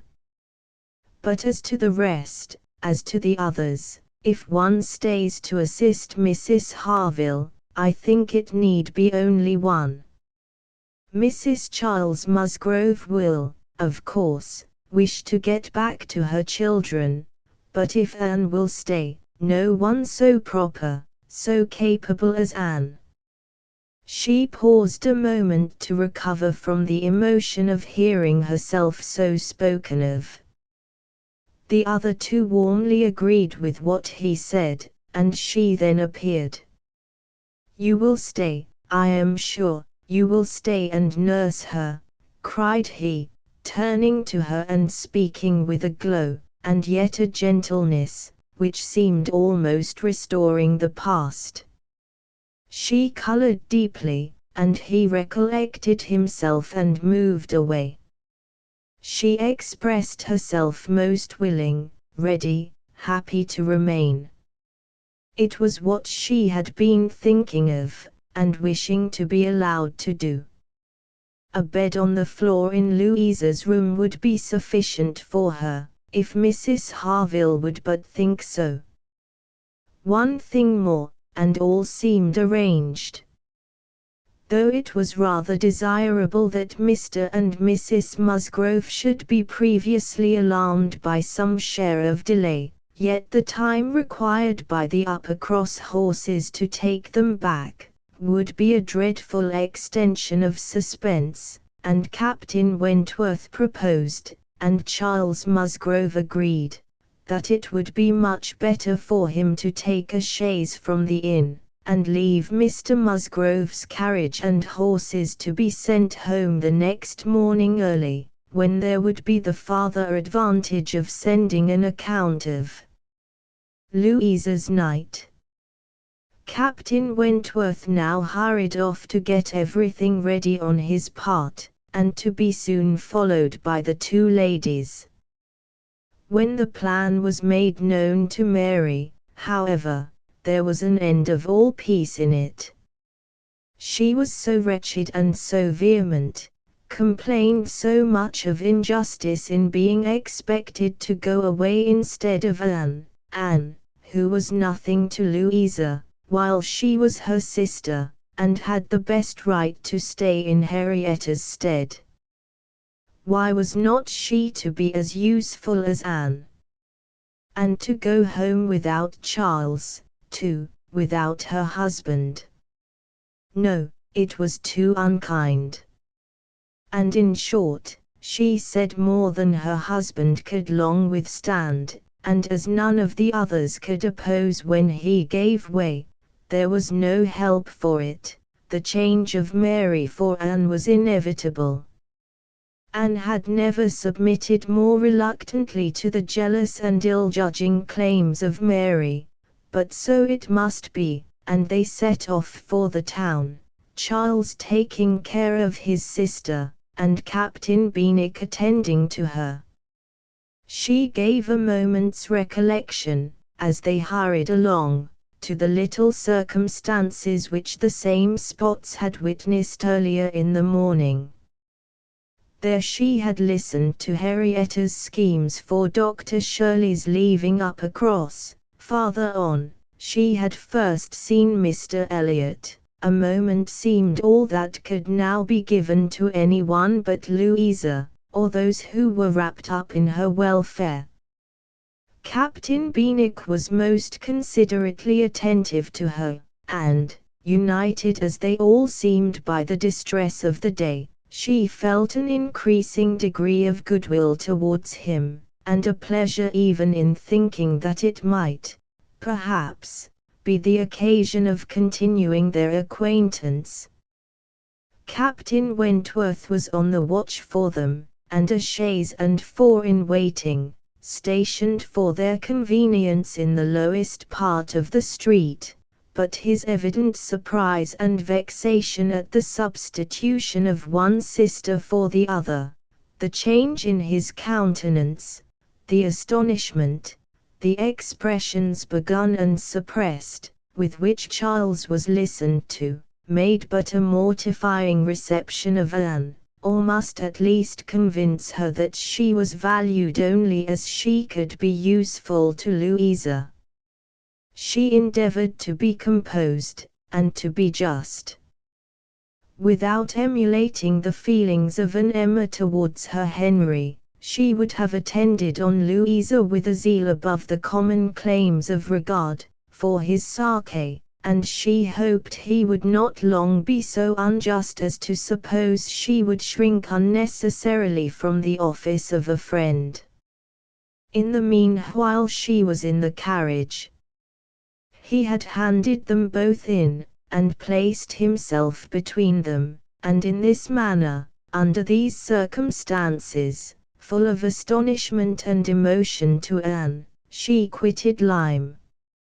How the long stage would pass, how it was to affect their manners, what was to be their sort of intercourse, she could not foresee.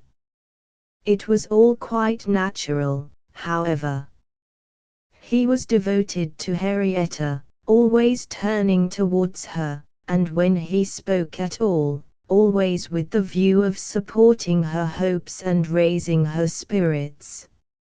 In general, his voice and manner were studiously calm. To spare Henrietta from agitation seemed the governing principle. Once only, when she had been grieving over the last ill-judged, ill-fated walk to the Cobb, bitterly lamenting that it ever had been thought of, he burst forth, as if wholly overcome.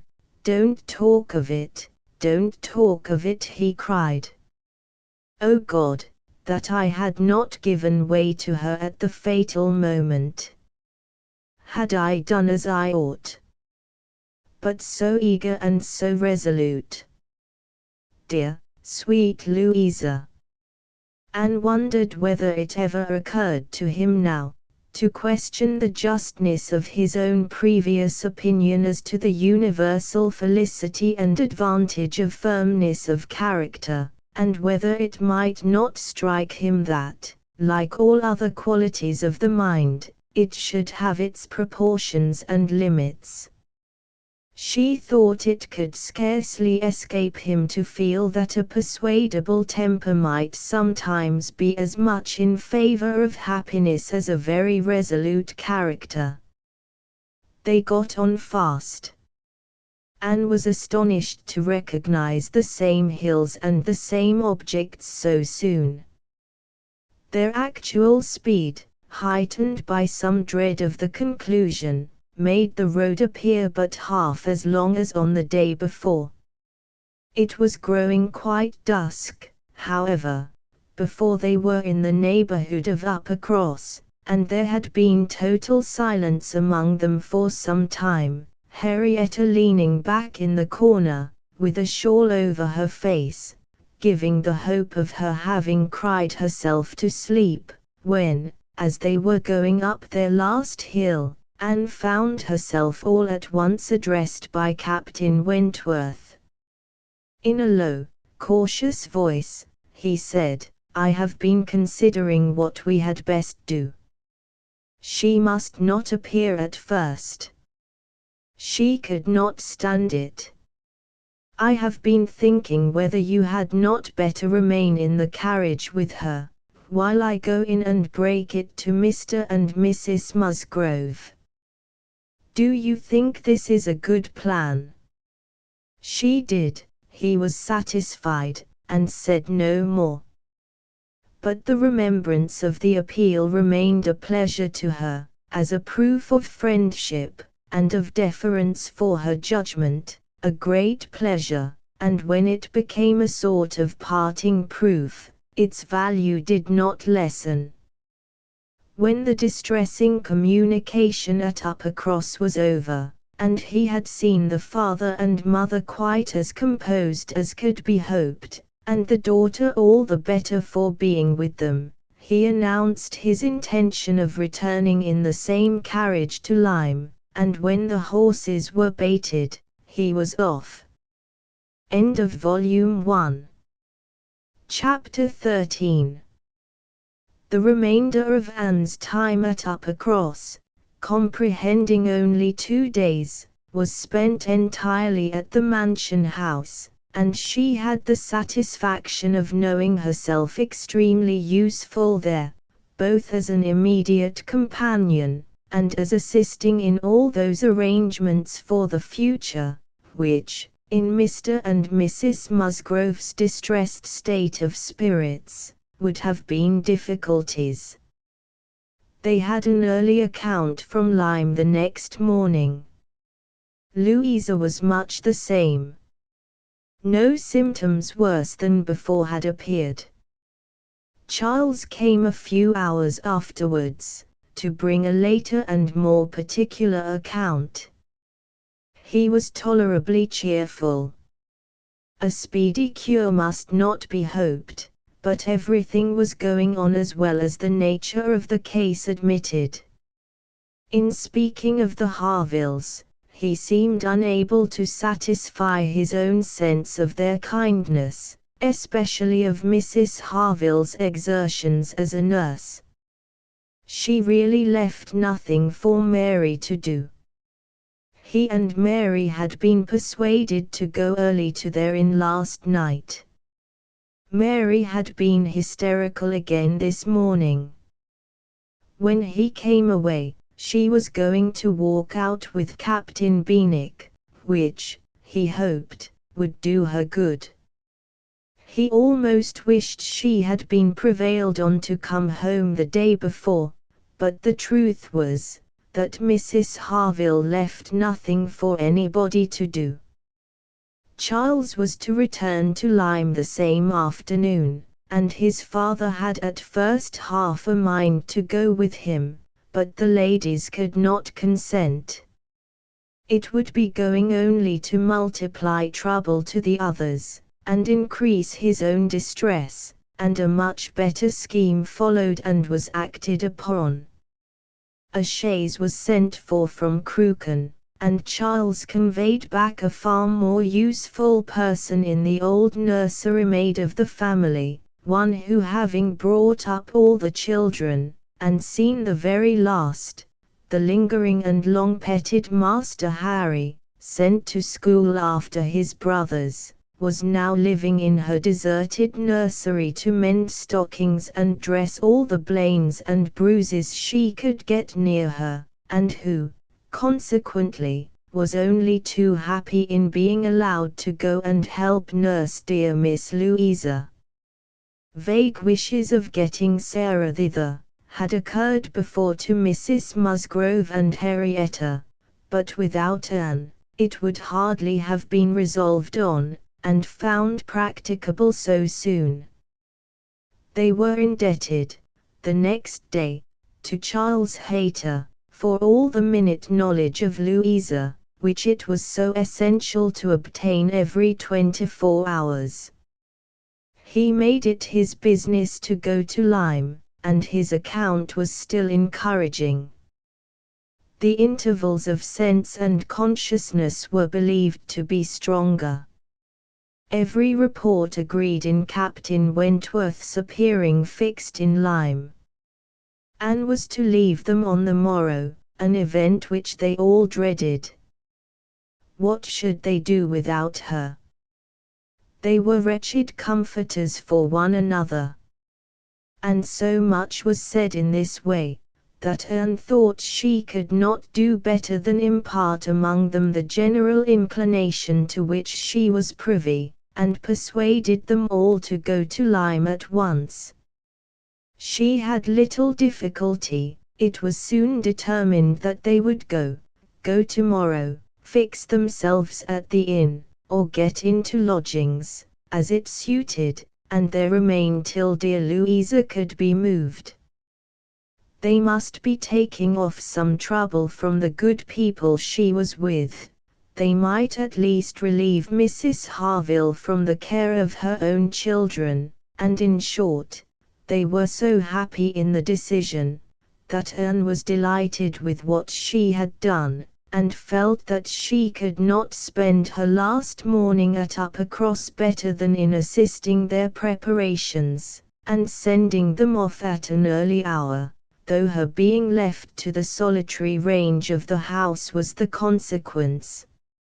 She was the last, excepting the little boys at the cottage, she was the very last, the only remaining one of all that had filled and animated both houses, of all that had given Uppercross its cheerful character. A few days had made a change indeed. If Louisa recovered, it would all be well again. More than former happiness would be restored. There could not be a doubt, to her mind there was none, of what would follow her recovery. A few months hence, and the room now so deserted, occupied but by her silent, pensive self, might be filled again with all that was happy and gay, all that was glowing and bright in prosperous love, all that was most unlike Anne Elliot.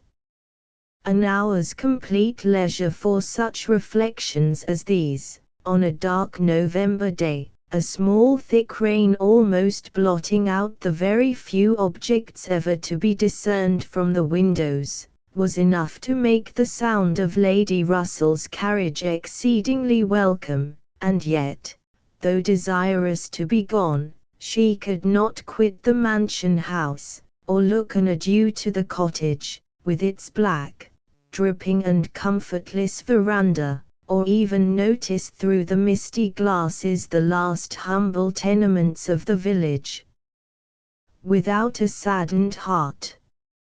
Scenes had passed in Uppercross which made it precious.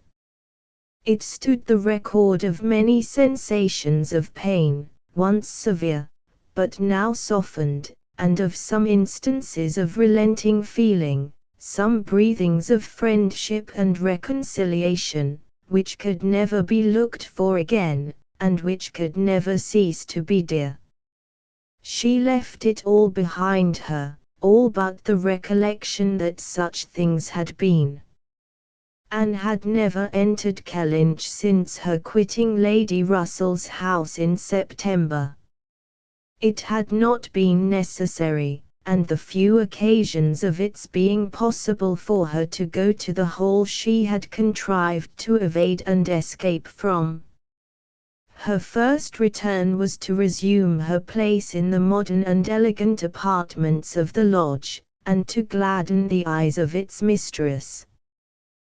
There was some anxiety mixed with Lady Russell's joy in meeting her.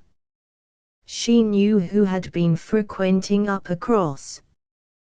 But happily, either Anne was improved in plumpness and looks, or Lady Russell fancied her so, and Anne, in receiving her compliments on the occasion, had the amusement of connecting them with the silent admiration of her cousin, and of hoping that she was to be blessed with a second spring of youth and beauty. When they came to converse, she was soon sensible of some mental change. The subjects of which her heart had been full on leaving Kellynch, and which she had felt slighted, and been compelled to smother among the Musgroves, were now become but of secondary interest. She had lately lost sight even of her father and sister and Bath. Their concerns had been sunk under those of Uppercross, and when Lady Russell reverted to their former hopes and fears, and spoke her satisfaction in the house in Camden Place, which had been taken, and her regret that Mrs. Clay should still be with them, Anne would have been ashamed to have it known how much more she was thinking of Lyme and Louisa Musgrove, and all her acquaintance there. How much more interesting to her was the home and the friendship of the Harvilles and Captain Benwick, than her own father's house in Camden Place, or her own sister's intimacy with Mrs. Clay. She was actually forced to exert herself to meet Lady Russell with anything like the appearance of equal solicitude, on topics which had by nature the first claim on her. There was a little awkwardness at first in their discourse on another subject. They must speak of the accident at Lyme. Lady Russell had not been arrived 5 minutes the day before, when a full account of the whole had burst on her, but still it must be talked of, she must make enquiries, she must regret the imprudence, lament the result, and Captain Wentworth's name must be mentioned by both. Anne was conscious of not doing it so well as Lady Russell. She could not speak the name, and look straight forward to Lady Russell's eye, till she had adopted the expedient of telling her briefly what she thought of the attachment between him and Louisa. When this was told, his name distressed her no longer. Lady Russell had only to listen composedly, and wish them happy, but internally her heart revelled in angry pleasure, in pleased contempt, that the man who at 23 had seemed to understand somewhat of the value of an Elliot, should, 8 years afterwards, be charmed by a Louisa Musgrove. The first 3 or 4 days passed most quietly, with no circumstance to mark them excepting the receipt of a note or two from Lyme, which found their way to Anne, she could not tell how, and brought a rather improving account of Louisa. At the end of that period, Lady Russell's politeness could repose no longer, and the fainter self-threatenings of the past became in a decided tone. I must call on Mrs. Croft, I really must call upon her soon. Anne, have you courage to go with me, and pay a visit in that house? It will be some trial to us both. Anne did not shrink from it, on the contrary, she truly felt as she said, in observing, I think you are very likely to suffer the most of the two, your feelings are less reconciled to the change than mine. By remaining in the neighborhood, I am become inured to it. She could have said more on the subject, for she had in fact so high an opinion of the Crofts, and considered her father so very fortunate in his tenants, felt the parish to be so sure of a good example, and the poor of the best attention and relief, that however sorry and ashamed for the necessity of the removal, she could not but in conscience feel that they were gone who deserved not to stay, and that Kellynch Hall had passed into better hands than its owners. These convictions must unquestionably have their own pain, and severe was its kind, but they precluded that pain which Lady Russell would suffer in entering the house again, and returning through the well-known apartments. In such moments Anne had no power of saying to herself, these rooms ought to belong only to us. Oh, how fallen in their destination! How unworthily occupied! An ancient family to be so driven away. Strangers filling their place. No, except when she thought of her mother, and remembered where she had been used to sit and preside, she had no sigh of that description to heave. Mrs. Croft always met her with a kindness which gave her the pleasure of fancying herself a favorite, and on the present occasion, receiving her in that house, there was particular attention.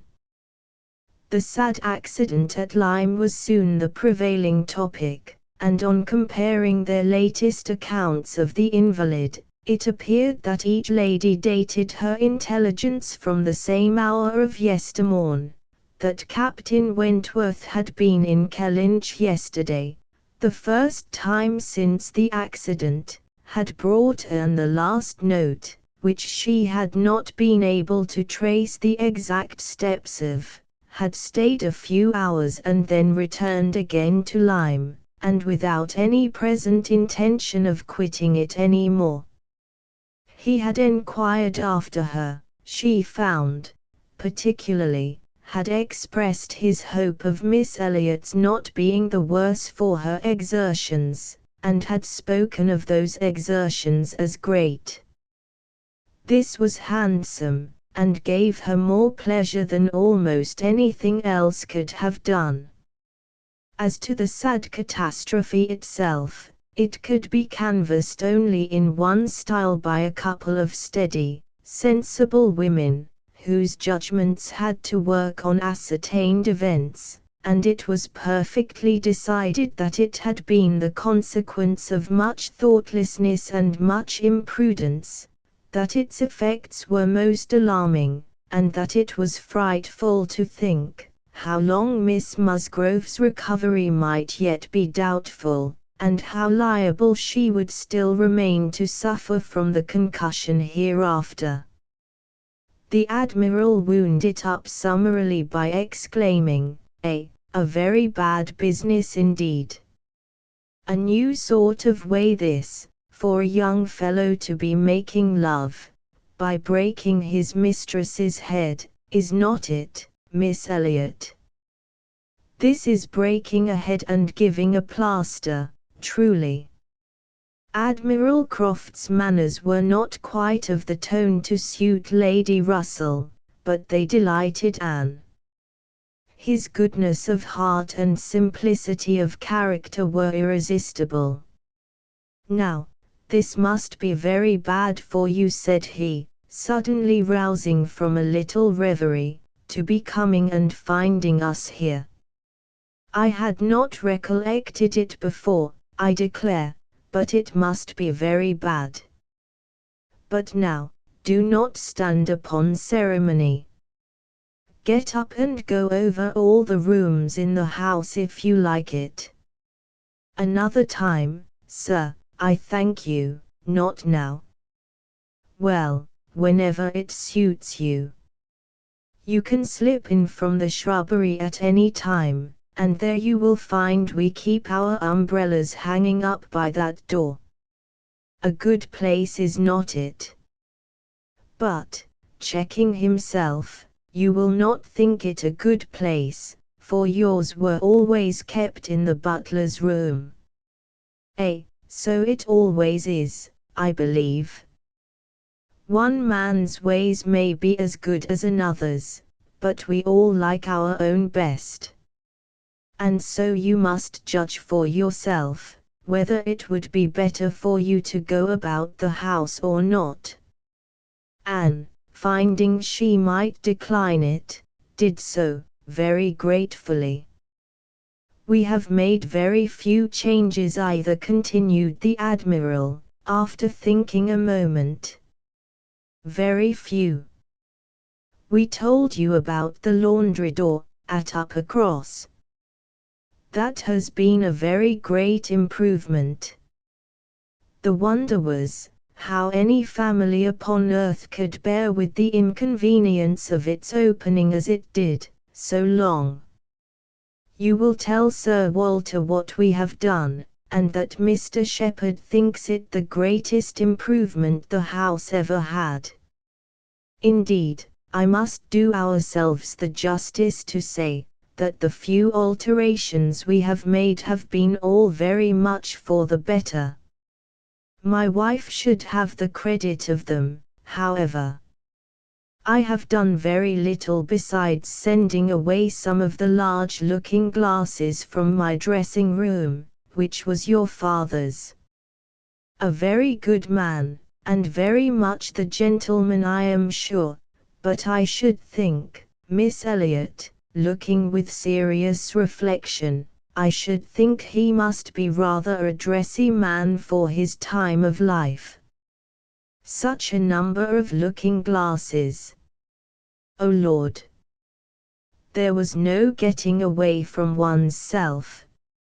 So I got Sophie to lend me a hand, and we soon shifted their quarters, and now I am quite snug, with my little shaving glass in one corner, and another great thing that I never go near." Anne, amused in spite of herself, was rather distressed for an answer, and the Admiral, fearing he might not have been civil enough, took up the subject again, to say, "The next time you write to your good father, Miss Elliot, pray give him my compliments and Mrs. Croft's, and say that we are settled here quite to our liking, and have no fault at all to find with the place. The breakfast-room chimney smokes a little, I grant you, but it is only when the wind is due north and blows hard, which may not happen 3 times a winter. And take it altogether, now that we have been into most of the houses hereabouts and can judge, there is not one that we like better than this. Pray say so, with my compliments. He will be glad to hear it." Lady Russell and Mrs. Croft were very well pleased with each other, but the acquaintance which this visit began was fated not to proceed far at present, for when it was returned, the Crofts announced themselves to be going away for a few weeks, to visit their connections in the north of the county, and probably might not be at home again before Lady Russell would be removing to Bath. So ended all danger to Anne of meeting Captain Wentworth at Kellynch Hall, or of seeing him in company with her friend. Everything was safe enough, and she smiled over the many anxious feelings she had wasted on the subject. Chapter 14. Though Charles and Mary had remained at Lyme much longer after Mr. and Mrs. Musgrove's going than Anne conceived they could have been at all wanted, they were yet the first of the family to be at home again, and as soon as possible after their return to Uppercross they drove over to the lodge. They had left Louisa beginning to sit up, but her head, though clear, was exceedingly weak, and her nerves susceptible to the highest extreme of tenderness, and though she might be pronounced to be altogether doing very well, it was still impossible to say when she might be able to bear the removal home, and her father and mother, who must return in time to receive their younger children for the Christmas holidays, had hardly a hope of being allowed to bring her with them. They had been all in lodgings together. Mrs. Musgrove had got Mrs. Harville's children away as much as she could, every possible supply from Uppercross had been furnished, to lighten the inconvenience to the Harvilles, while the Harvilles had been wanting them to come to dinner every day, and in short, it seemed to have been only a struggle on each side as to which should be most disinterested and hospitable. Mary had had her evils, but upon the whole, as was evident by her staying so long, she had found more to enjoy than to suffer. Charles Hayter had been at Lyme oftener than suited her, and when they dined with the Harvilles there had been only a maid-servant to wait, and at first Mrs. Harville had always given Mrs. Musgrove precedence, but then, she had received so very handsome an apology from her on finding out whose daughter she was, and there had been so much going on every day, there had been so many walks between their lodgings and the Harvilles, and she had got books from the library, and changed them so often, that the balance had certainly been much in favour of Lyme. She had been taken to Charmouth too, and she had bathed, and she had gone to church, and there were a great many more people to look at in the church at Lyme than at Uppercross, and all this, joined to the sense of being so very useful, had made really an agreeable fortnight. Anne enquired after Captain Benwick. Mary's face was clouded directly. Charles laughed. "Oh, Captain Benwick is very well, I believe, but he is a very odd young man. I do not know what he would be at. We asked him to come home with us for a day or two. Charles undertook to give him some shooting, and he seemed quite delighted, and, for my part, I thought it was all settled, when behold, on Tuesday night, he made a very awkward sort of excuse. He never shot and he had been quite misunderstood and he had promised this and he had promised that, and the end of it was, I found, that he did not mean to come.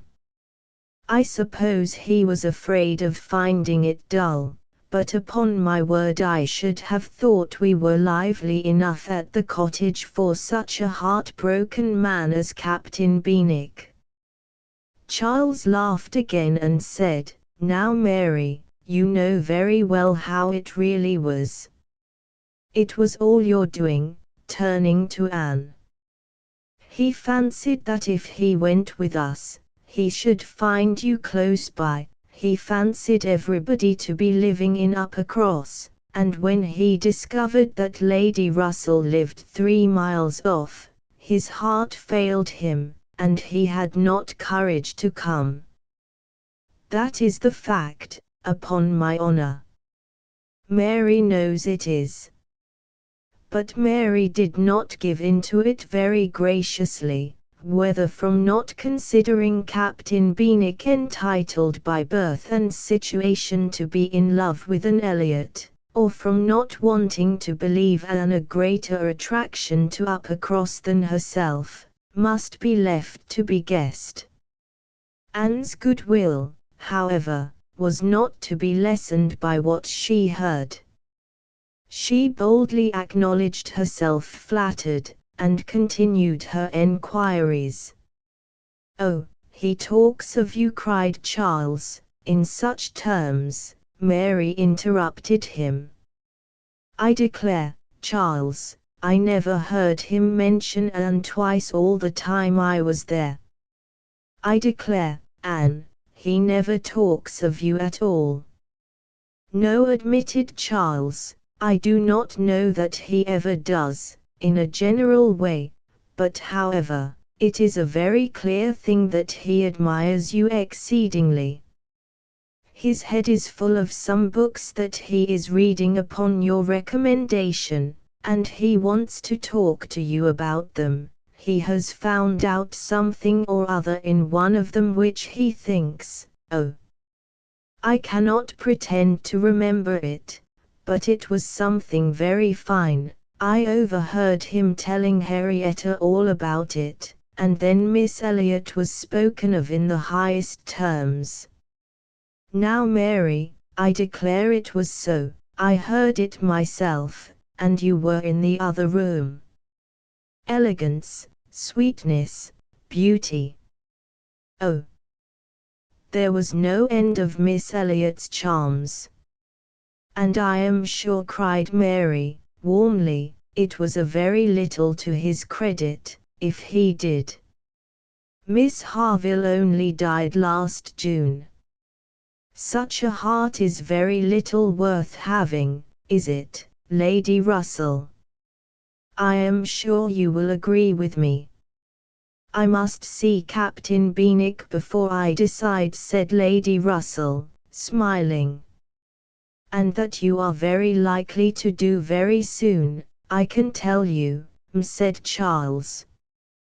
Though he had not nerves for coming away with us, and setting off again afterwards to pay a formal visit here, he will make his way over to Kellynch one day by himself, you may depend on it.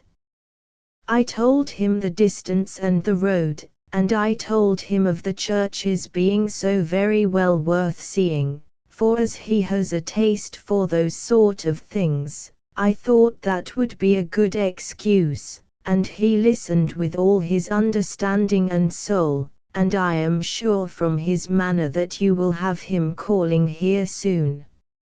So, I give you notice, Lady Russell. Any acquaintance of Anne's will always be welcome to me," was Lady Russell's kind answer. "Oh, as to being Anne's acquaintance," said Mary, "I think he is rather my acquaintance, for I have been seeing him every day this last fortnight." "Well, as your joint acquaintance, then, I shall be very happy to see Captain Benwick. You will not find anything very agreeable in him, I assure you. He is one of the dullest young men that ever lived. He has walked with me, sometimes, from one end of the sands to the other, without saying a word. He is not at all a well-bred young man. I am sure you will not like him." "There we differ," Mary said. "Anne, I think Lady Russell would like him." I think she would be so much pleased with his mind, that she would very soon see no deficiency in his manner. So do I, Anne, said Charles. I am sure Lady Russell would like him. He is just Lady Russell's sort.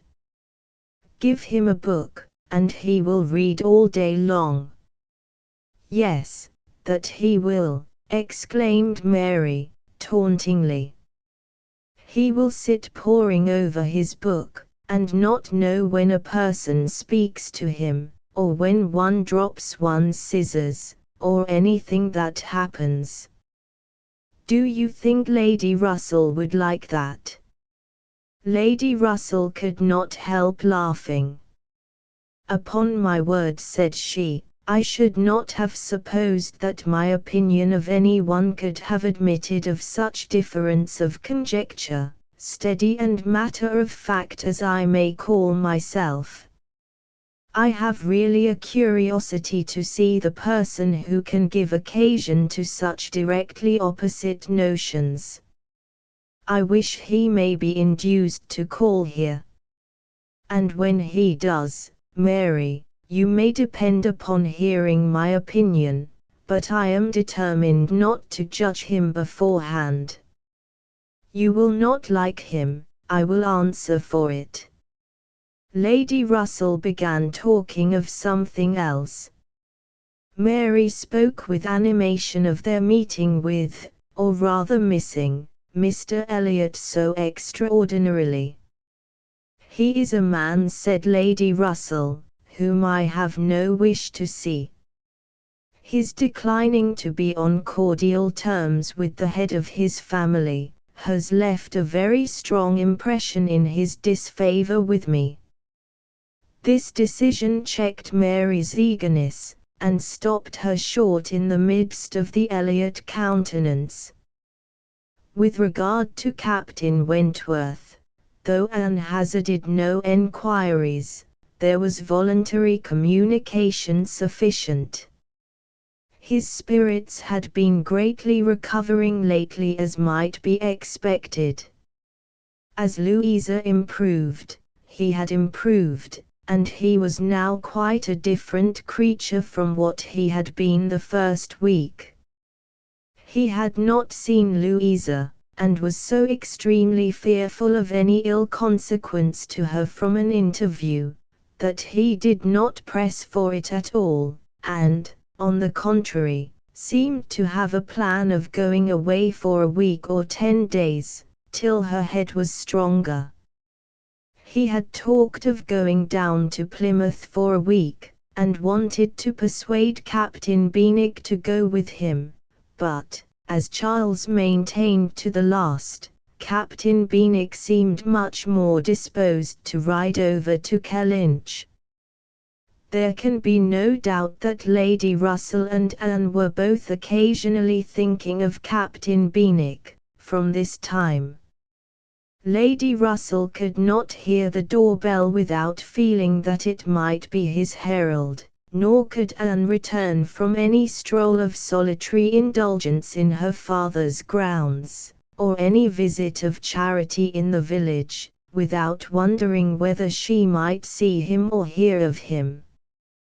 Captain Benwick came not, however. He was either less disposed for it than Charles had imagined, or he was too shy, and after giving him a week's indulgence, Lady Russell determined him to be unworthy of the interest which he had been beginning to excite. The Musgroves came back to receive their happy boys and girls from school, bringing with them Mrs. Harville's little children, to improve the noise of Uppercross, and lessen that of Lyme. Henrietta remained with Louisa, but all the rest of the family were again in their usual quarters. Lady Russell and Anne paid their compliments to them once, when Anne could not but feel that Uppercross was already quite alive again. Though neither Henrietta, nor Louisa, nor Charles Hayter, nor Captain Wentworth were there, the room presented as strong a contrast as could be wished to the last state she had seen it in. Immediately surrounding Mrs. Musgrove were the little Harvilles, whom she was sedulously guarding from the tyranny of the two children from the cottage, expressly arrived to amuse them. On one side was a table occupied by some chattering girls, cutting up silk and gold paper, and on the other were trestles and trays, bending under the weight of brawn and cold pies, where riotous boys were holding high revel, the whole completed by a roaring Christmas fire, which seemed determined to be heard, in spite of all the noise of the others. Charles and Mary also came in, of course, during their visit, and Mr. Musgrove made a point of paying his respects to Lady Russell, and sat down close to her for 10 minutes, talking with a very raised voice, but from the clamour of the children on his knees, generally in vain. It was a fine family piece. Anne, judging from her own temperament, would have deemed such a domestic hurricane a bad restorative of the nerves, which Louisa's illness must have so greatly shaken. But Mrs. Musgrove, who got Anne near her on purpose to thank her most cordially, again and again, for all her attentions to them, concluded a short recapitulation of what she had suffered herself by observing, with a happy glance round the room, that after all she had gone through, nothing was so likely to do her good as a little quiet cheerfulness at home. Louisa was now recovering apace. Her mother could even think of her being able to join their party at home, before her brothers and sisters went to school again. The Harvilles had promised to come with her and stay at Uppercross, whenever she returned. Captain Wentworth was gone, for the present, to see his brother in Shropshire. "I hope I shall remember, in future," said Lady Russell, as soon as they were reseated in the carriage, "not to call at Uppercross in the Christmas holidays. Everybody has their taste in noises as well as in other matters, and sounds are quite innoxious, almost distressing, by their sort rather than their quantity." When Lady Russell not long afterwards was entering Bath on a wet afternoon, and driving through the long course of streets from the Old Bridge to Camden Place, amidst the dash of other carriages, the heavy rumble of carts and drays, the bawling of newspapermen, muffin men and milkmen, and the ceaseless clink of pattens, she made no complaint. No, these were noises which belonged to the winter pleasures. Her spirits rose under their influence, and like Mrs. Musgrove, she was feeling, though not saying, that after being long in the country, nothing could be so good for her as a little quiet cheerfulness. Anne did not share these feelings. She persisted in a very determined, though very silent disinclination for Bath, caught the first dim view of the extensive buildings, smoking in rain, without any wish of seeing them better, felt their progress through the streets to be, however disagreeable, yet too rapid, for who would be glad to see her when she arrived? And looked back, with fond regret, to the bustles of Uppercross and the seclusion of Kellynch. Elizabeth's last letter had communicated a piece of news of some interest. Mr. Elliot was in Bath. He had called in Camden Place, had called a second time, a third, had been pointedly attentive. If Elizabeth and her father did not deceive themselves, had been taking much pains to seek the acquaintance, and proclaim the value of the connection, as he had formerly taken pains to show neglect. This was very wonderful if it were true, and Lady Russell was in a state of very agreeable curiosity and perplexity about Mr. Elliot, already recanting the sentiment she had so lately expressed to Mary, of his being a man whom she had no wish to see. She had a great wish to see him. If he really sought to reconcile himself like a dutiful branch, he must be forgiven for having dismembered himself from the paternal tree. Anne was not animated to an equal pitch by the circumstance, but she felt that she would rather see Mr. Elliot again than not, which was more than she could say for many other persons in Bath. She was put down in Camden Place, and Lady Russell then drove to her own lodgings, in Rivers Street. Chapter 15.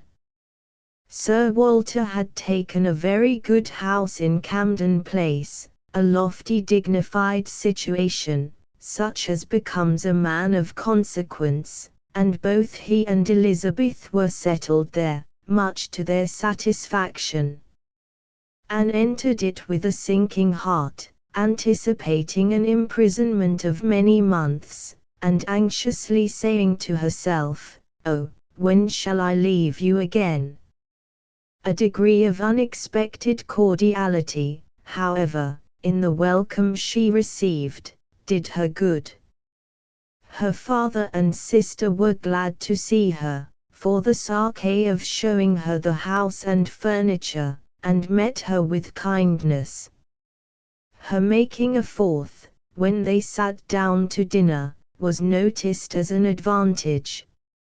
Mrs. Clay was very pleasant, and very smiling, but her courtesies and smiles were more a matter of course.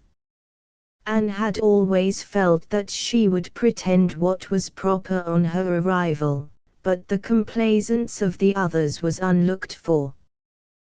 They were evidently in excellent spirits, and she was soon to listen to the causes. They had no inclination to listen to her. After laying out for some compliments of being deeply regretted in their old neighborhood, which Anne could not pay, they had only a few faint enquiries to make, before the talk must be all their own. Uppercross excited no interest, Kellynch very little, it was all Bath. They had the pleasure of assuring her that Bath more than answered their expectations in every respect. Their house was undoubtedly the best in Camden Place.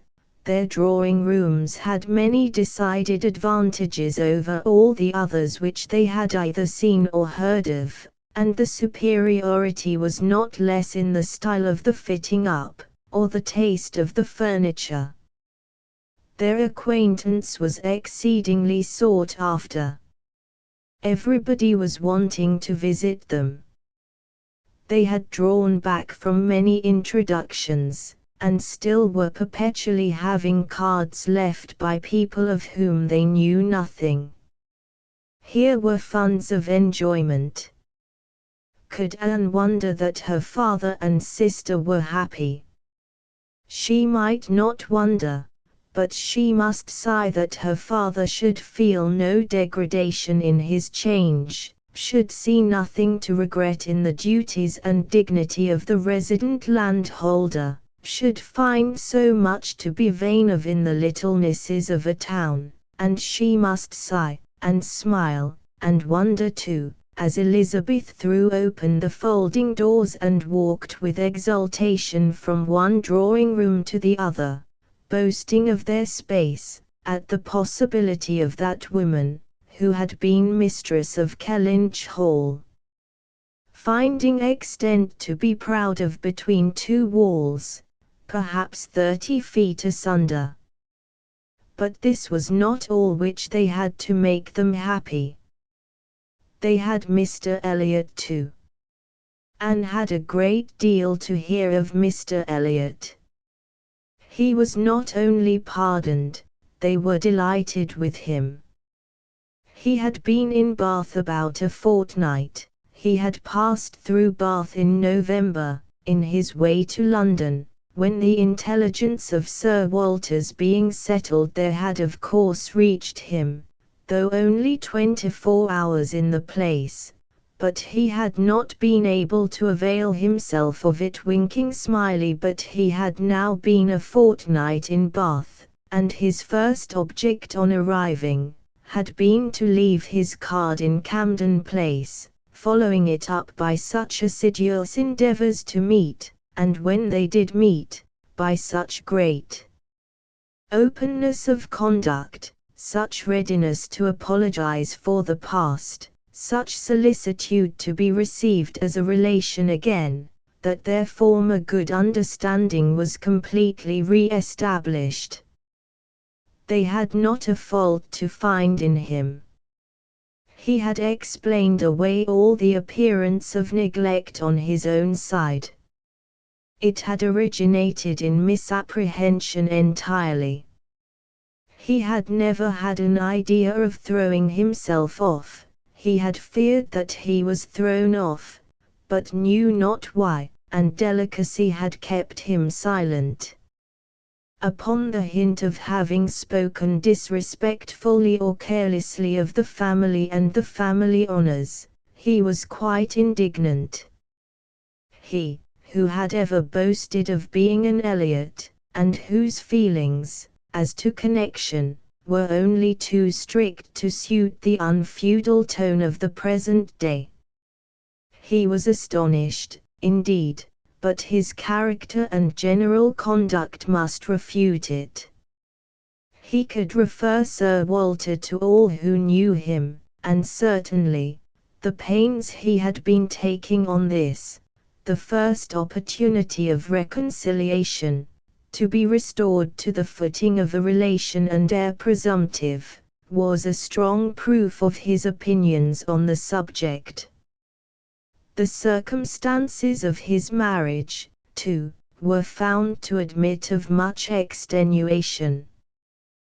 This was an article not to be entered on by himself, but a very intimate friend of his, a Colonel Wallis, a highly respectable man, perfectly the gentleman, and not an ill-looking man, Sir Walter added, who was living in very good style in Marlborough Buildings, and had, at his own particular request, been admitted to their acquaintance through Mr. Elliot, had mentioned one or two things relative to the marriage, which made a material difference in the discredit of it. Colonel Wallis had known Mr. Elliot long, had been well acquainted also with his wife, had perfectly understood the whole story. She was certainly not a woman of family, but well educated, accomplished, rich, and excessively in love with his friend. There had been the charm. She had sought him. Without that attraction, not all her money would have tempted Elliot, and Sir Walter was, moreover, assured of her having been a very fine woman. Here was a great deal to soften the business. A very fine woman with a large fortune, in love with him. Sir Walter seemed to admit it as complete apology, and though Elizabeth could not see the circumstance in quite so favourable a light, she allowed it be a great extenuation. Mr. Elliot had called repeatedly, had dined with them once, evidently delighted by the distinction of being asked, for they gave no dinners in general, delighted, in short, by every proof of cousinly notice, and placing his whole happiness in being on intimate terms in Camden Place. Anne listened, but without quite understanding it. Allowances, large allowances, she knew, must be made for the ideas of those who spoke. She heard it all under embellishment. All that sounded extravagant or irrational in the progress of the reconciliation might have no origin but in the language of the relators.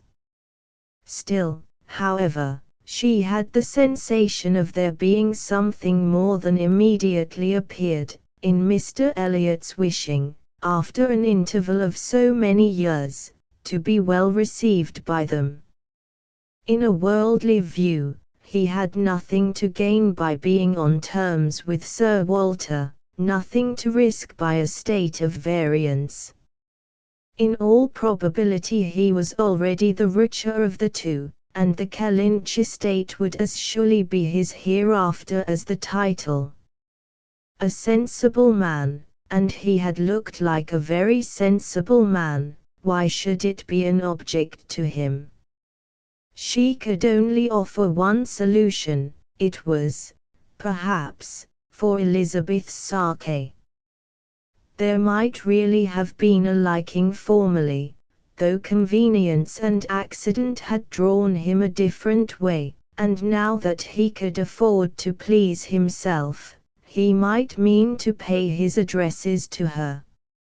Elizabeth was certainly very handsome, with well-bred, elegant manners, and her character might never have been penetrated by Mr. Elliot, knowing her but in public, and when very young himself. How her temper and understanding might bear the investigation of his present keener time of life was another concern, and rather a fearful one. Most earnestly did she wish that he might not be too nice, or too observant if Elizabeth were his object, and that Elizabeth was disposed to believe herself so, and that her friend Mrs. Clay was encouraging the idea, seemed apparent by a glance or two between them, while Mr. Elliot's frequent visits were talked of. Anne mentioned the glimpses she had had of him at Lyme, but without being much attended to. Oh, yes, perhaps, it had been Mr. Elliot. They did not know. It might be him, perhaps. They could not listen to her description of him. They were describing him themselves, Sir Walter especially. He did justice to his very gentlemanlike appearance, his air of elegance and fashion, his good-shaped face, his sensible eye, but, at the same time, must lament his being very much underhung, a defect which time seemed to have increased, nor could he pretend to say that 10 years had not altered almost every feature for the worse. Mr. Elliot appeared to think that he, Sir Walter, was looking exactly as he had done when they last parted, but Sir Walter had not been able to return the compliment entirely, which had embarrassed him. He did not mean to complain, however. Mr. Elliot was better to look at than most men, and he had no objection to being seen with him anywhere. Mr. Elliot, and his friends in Marlborough Buildings, were talked of the whole evening. Colonel Wallis had been so impatient to be introduced to them, and Mr. Elliot so anxious that he should, and there was a Mrs. Wallis, at present known only to them by description, as she was in daily expectation of her confinement, but Mr. Elliot spoke of her as a most charming woman, quite worthy of being known in Camden Place, and as soon as she recovered they were to be acquainted. Sir Walter thought much of Mrs. Wallis. She was said to be an excessively pretty woman, beautiful. He longed to see her. He hoped she might make some amends for the many very plain faces he was continually passing in the streets. the worst of Bath was the number of its plain women. He did not mean to say that there were no pretty women, but the number of the plain was out of all proportion. He had frequently observed, as he walked, that one handsome face would be followed by 30, or 35 frights, and once, as he had stood in a shop on Bond Street, he had counted 87 women go by, one after another, without there being a tolerable face among them. It had been a frosty morning, to be sure, a sharp frost, which hardly one woman in 1,000 could stand the test of. But still, there certainly were a dreadful multitude of ugly women in Bath, and as for the men, they were infinitely worse. Such scarecrows as the streets were full of. It was evident how little the women were used to the sight of anything tolerable, by the effect which a man of decent appearance produced. He had never walked anywhere arm in arm with Colonel Wallis, who was a fine military figure, though sandy-haired, without observing that every woman's eye was upon him. Every woman's eye was sure to be upon Colonel Wallis. Modest Sir Walter. He was not allowed to escape, however. His daughter and Mrs. Clay united in hinting that Colonel Wallis's companion might have as good a figure as Colonel Wallis, and certainly was not sandy-haired.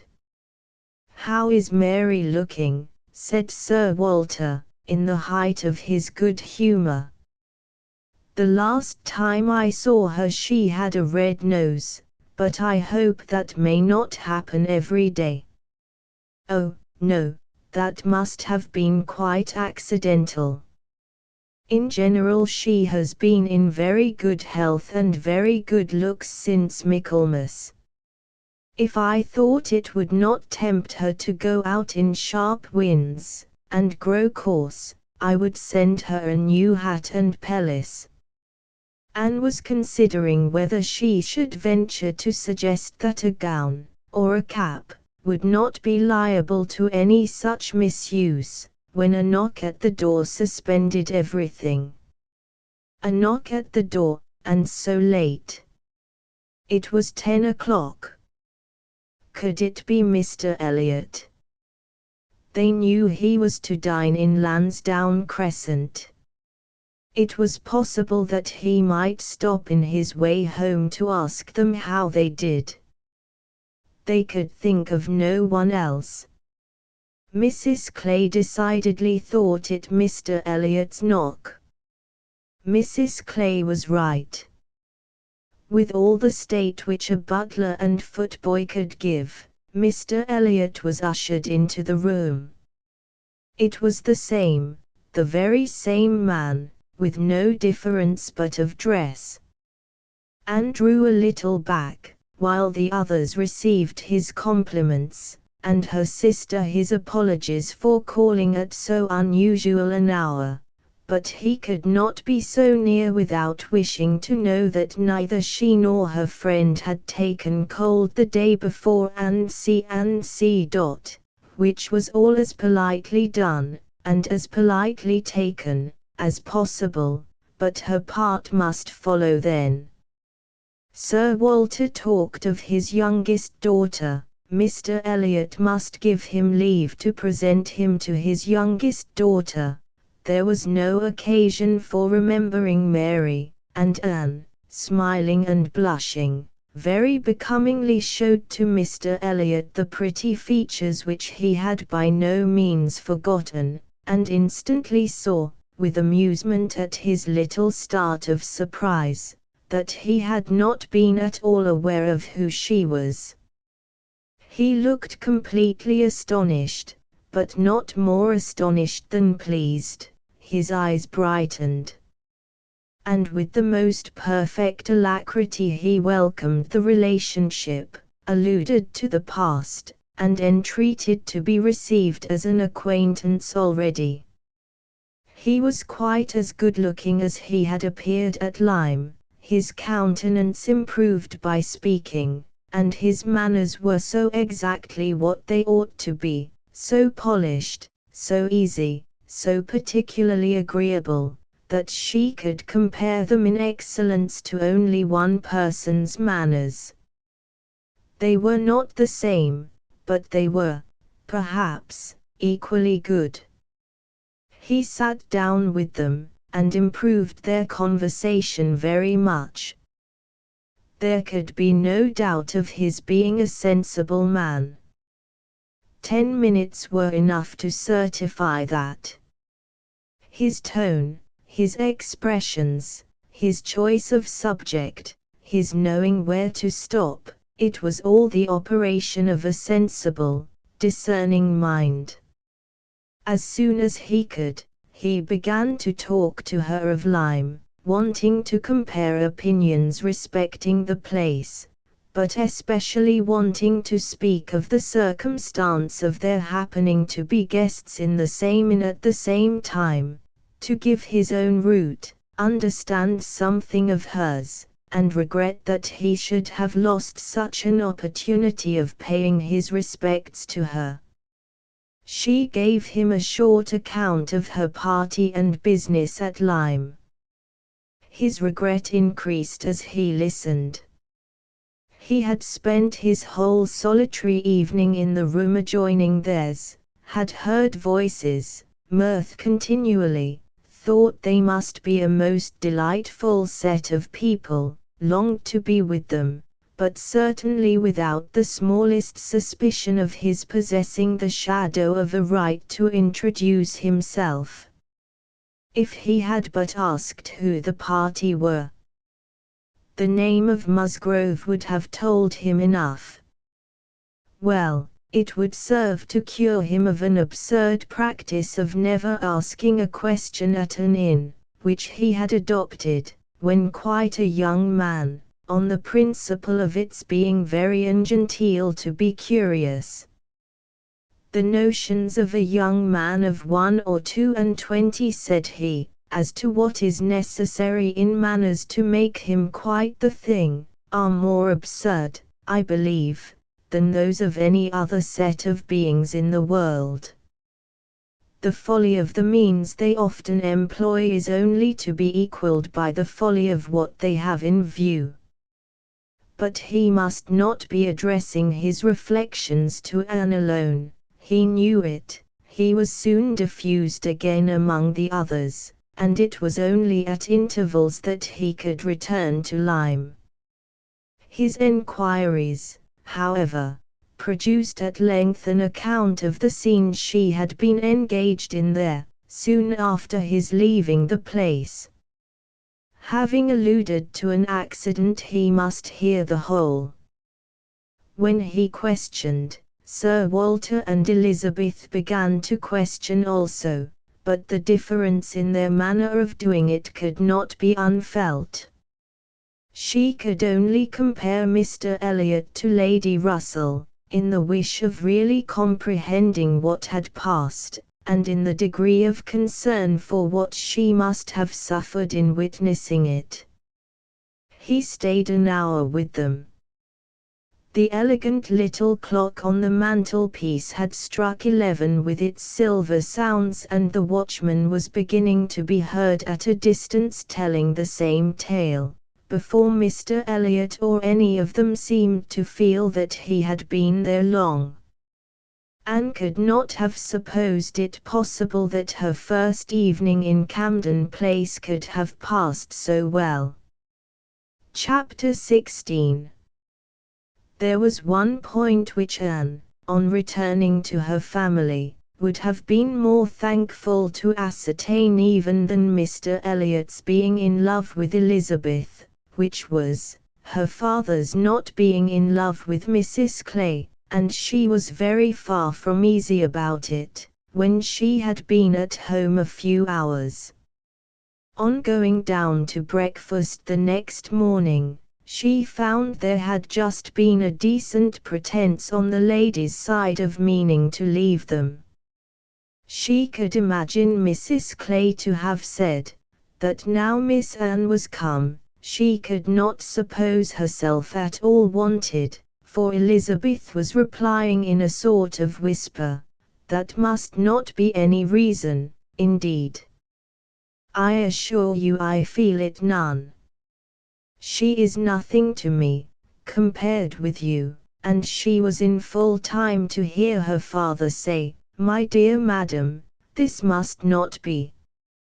As yet, you have seen nothing of Bath.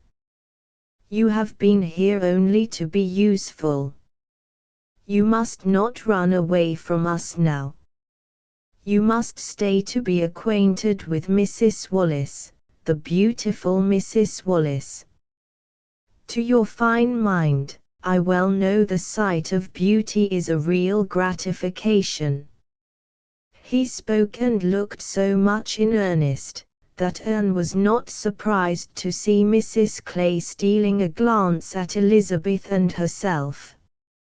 Her countenance, perhaps, might express some watchfulness, but the praise of the fine mind did not appear to excite a thought in her sister. The lady could not but yield to such joint entreaties, and promise to stay. In the course of the same morning, Anne and her father chancing to be alone together, he began to compliment her on her improved looks. He thought her less thin in her person, in her cheeks, her skin, her complexion, greatly improved, clearer, fresher. Had she been using anything in particular? No, nothing. Merely Gowland, he supposed. No, nothing at all. Ha, he was surprised at that, and added, certainly you cannot do better than to continue as you are, you cannot be better than well, or I should recommend Gowland, the constant use of Gowland, during the spring months. Mrs. Clay has been using it at my recommendation, and you see what it has done for her. You see how it has carried away her freckles. If Elizabeth could but have heard this, such personal praise might have struck her, especially as it did not appear to Anne that the freckles were at all lessened. But everything must take its chance. The evil of a marriage would be much diminished, if Elizabeth were also to marry. As for herself, she might always command a home with Lady Russell. Lady Russell's composed mind and polite manners were put to some trial on this point, in her intercourse in Camden Place. The sight of Mrs. Clay in such favour, and of Anne so overlooked, was a perpetual provocation to her there, and vexed her as much when she was away, as a person in Bath who drinks the water, gets all the new publications, and has a very large acquaintance, has time to be vexed. As Mr. Elliot became known to her, she grew more charitable, or more indifferent, towards the others. His manners were an immediate recommendation, and on conversing with him she found the solid so fully supporting the superficial, that she was at first, as she told Anne, almost ready to exclaim, "Can this be Mr. Elliot?" and could not seriously picture to herself a more agreeable or estimable man. Everything united in him, good understanding, correct opinions, knowledge of the world, and a warm heart. He had strong feelings of family attachment and family honor, without pride or weakness. He lived with the liberality of a man of fortune, without display. He judged for himself in everything essential, without defying public opinion in any point of worldly decorum.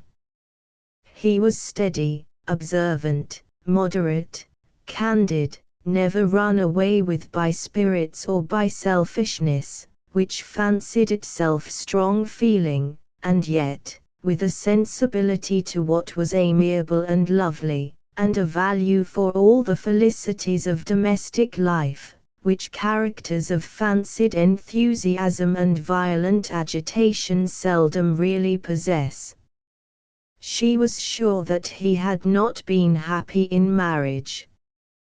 Colonel Wallis said it, and Lady Russell saw it, but it had been no unhappiness to sour his mind, nor, she began pretty soon to suspect, to prevent his thinking of a second choice.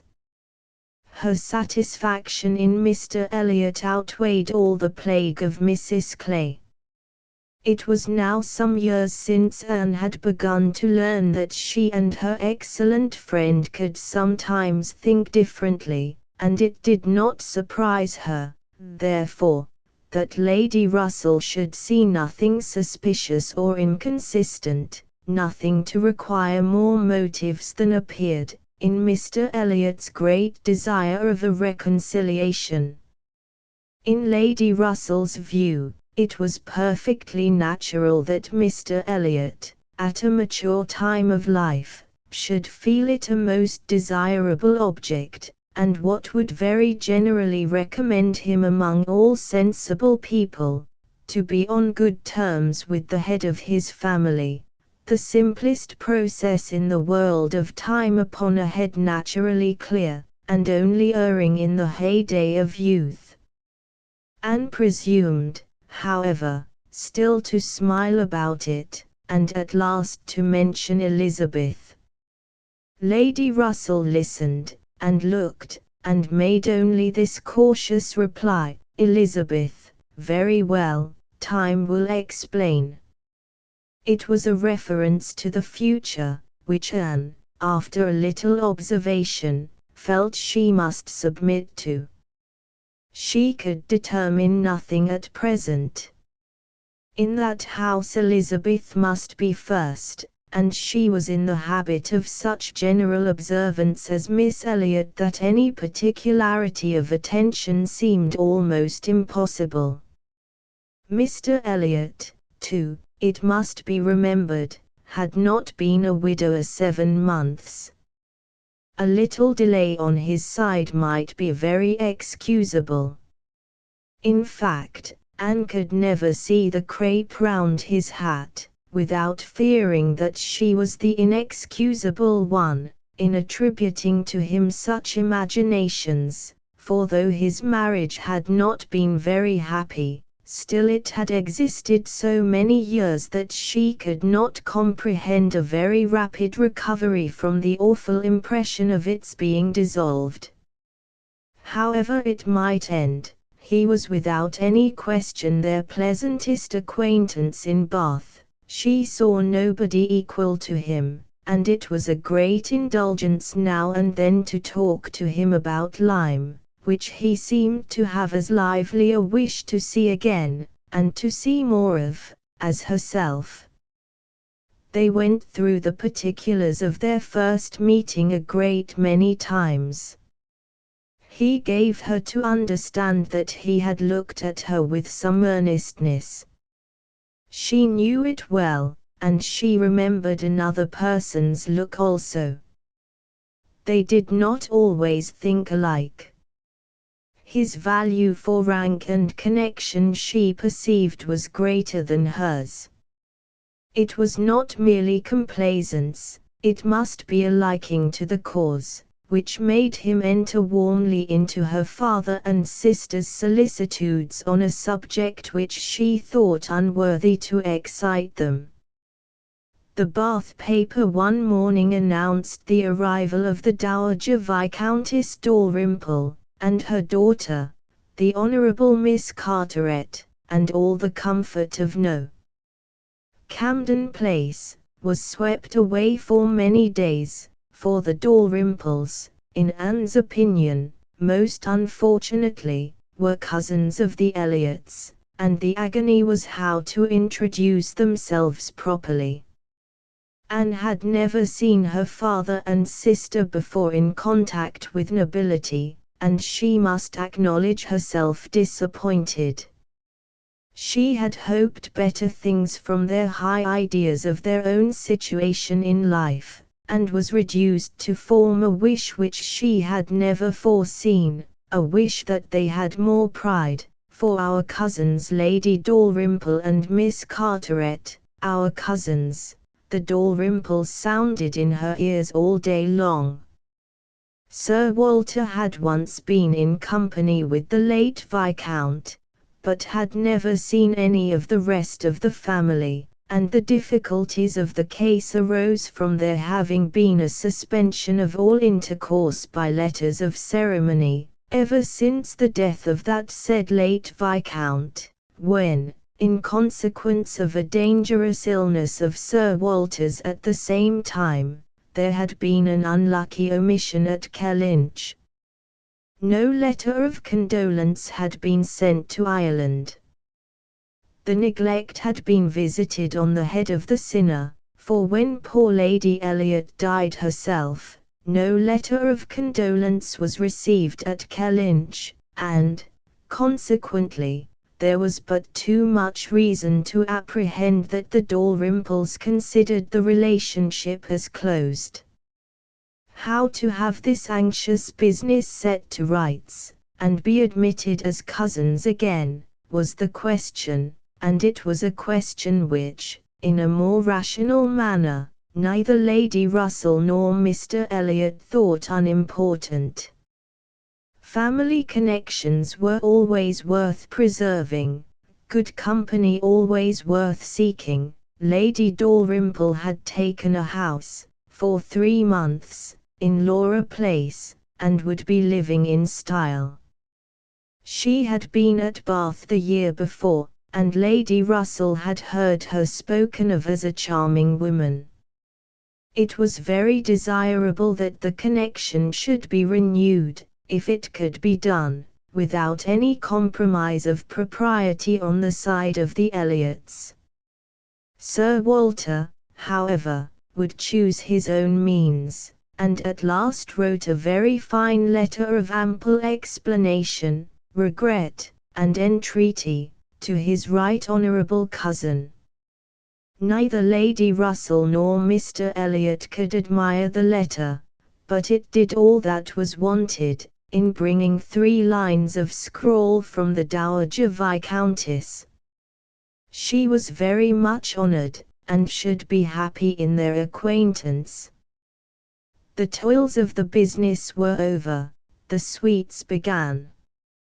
They visited in Laura Place, they had the cards of Dowager Viscountess Dalrymple, and the Honourable Miss Carteret, to be arranged wherever they might be most visible, and our cousins in Laura Place, our cousin, Lady Dalrymple and Miss Carteret were talked of to everybody. Anne was ashamed. Had Lady Dalrymple and her daughter even been very agreeable, she would still have been ashamed of the agitation they created, but they were nothing. There was no superiority of manner, accomplishment, or understanding. Lady Dalrymple had acquired the name of a charming woman because she had a smile and a civil answer for everybody. Miss Carteret, with still less to say, was so plain and so awkward, that she would never have been tolerated in Camden Place but for her birth.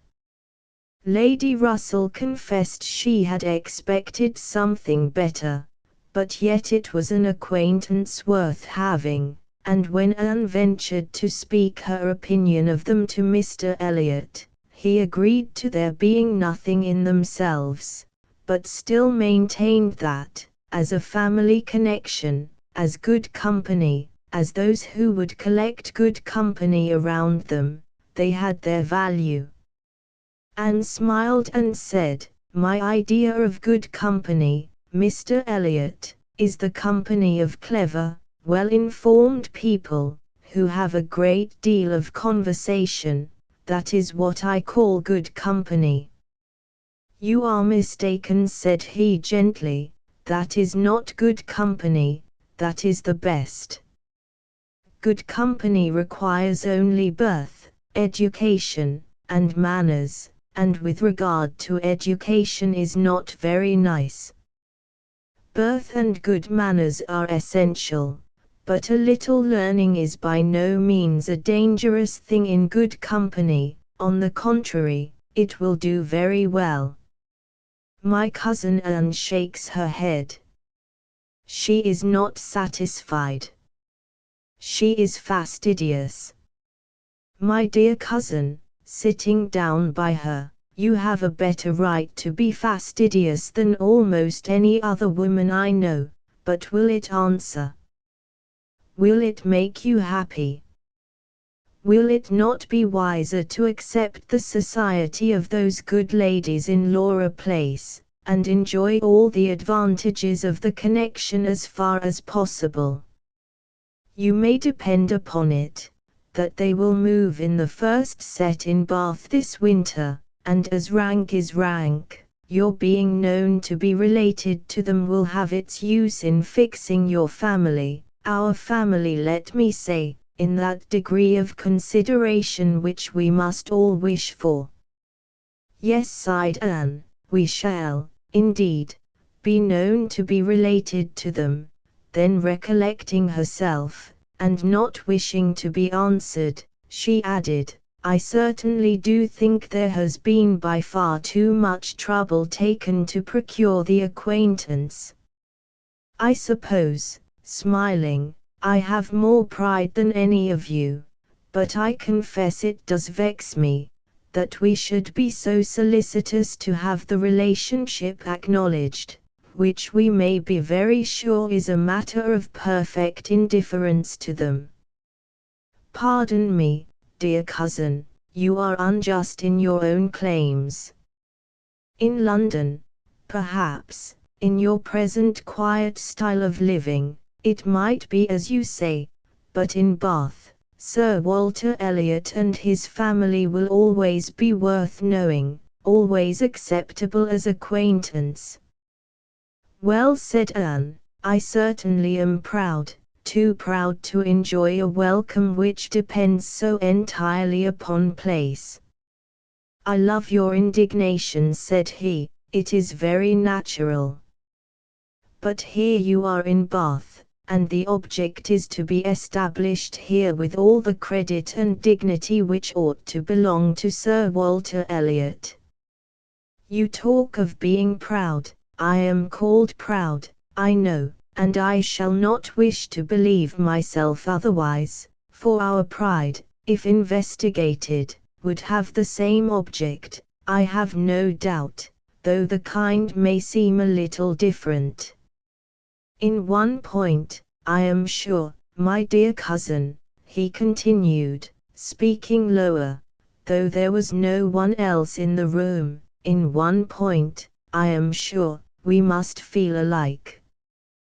We must feel that every addition to your father's society, among his equals or superiors, may be of use in diverting his thoughts from those who are beneath him."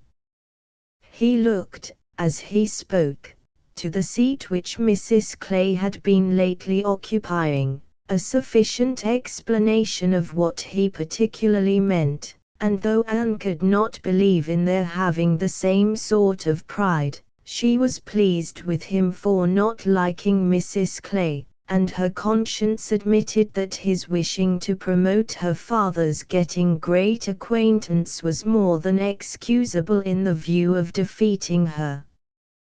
Chapter 17. While Sir Walter and Elizabeth were assiduously pushing their good fortune in Laura Place, Anne was renewing an acquaintance of a very different description. She had called on her former governess, and had heard from her of there being an old schoolfellow in Bath, who had the two strong claims on her attention of past kindness and present suffering. Miss Hamilton, now Mrs. Smith, had shewn her kindness in one of those periods of her life when it had been most valuable.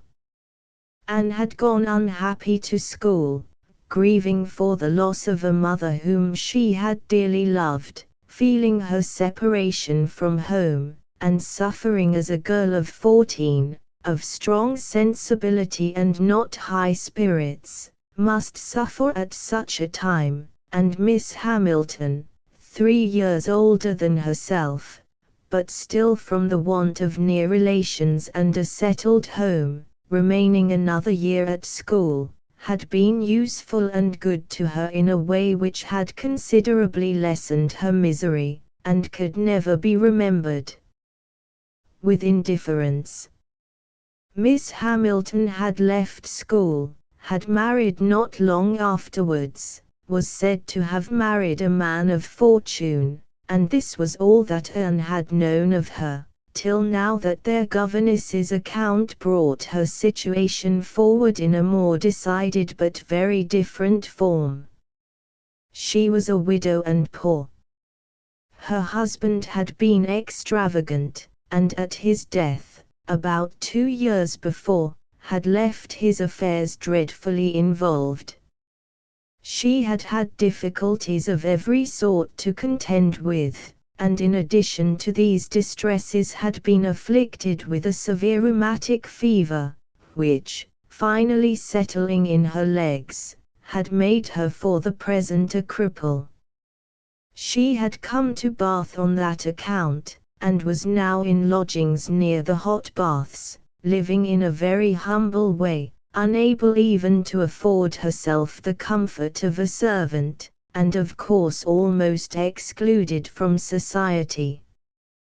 Their mutual friend answered for the satisfaction which a visit from Miss Elliot would give Mrs. Smith, and Anne therefore lost no time in going. She mentioned nothing of what she had heard, or what she intended, at home. It would excite no proper interest there.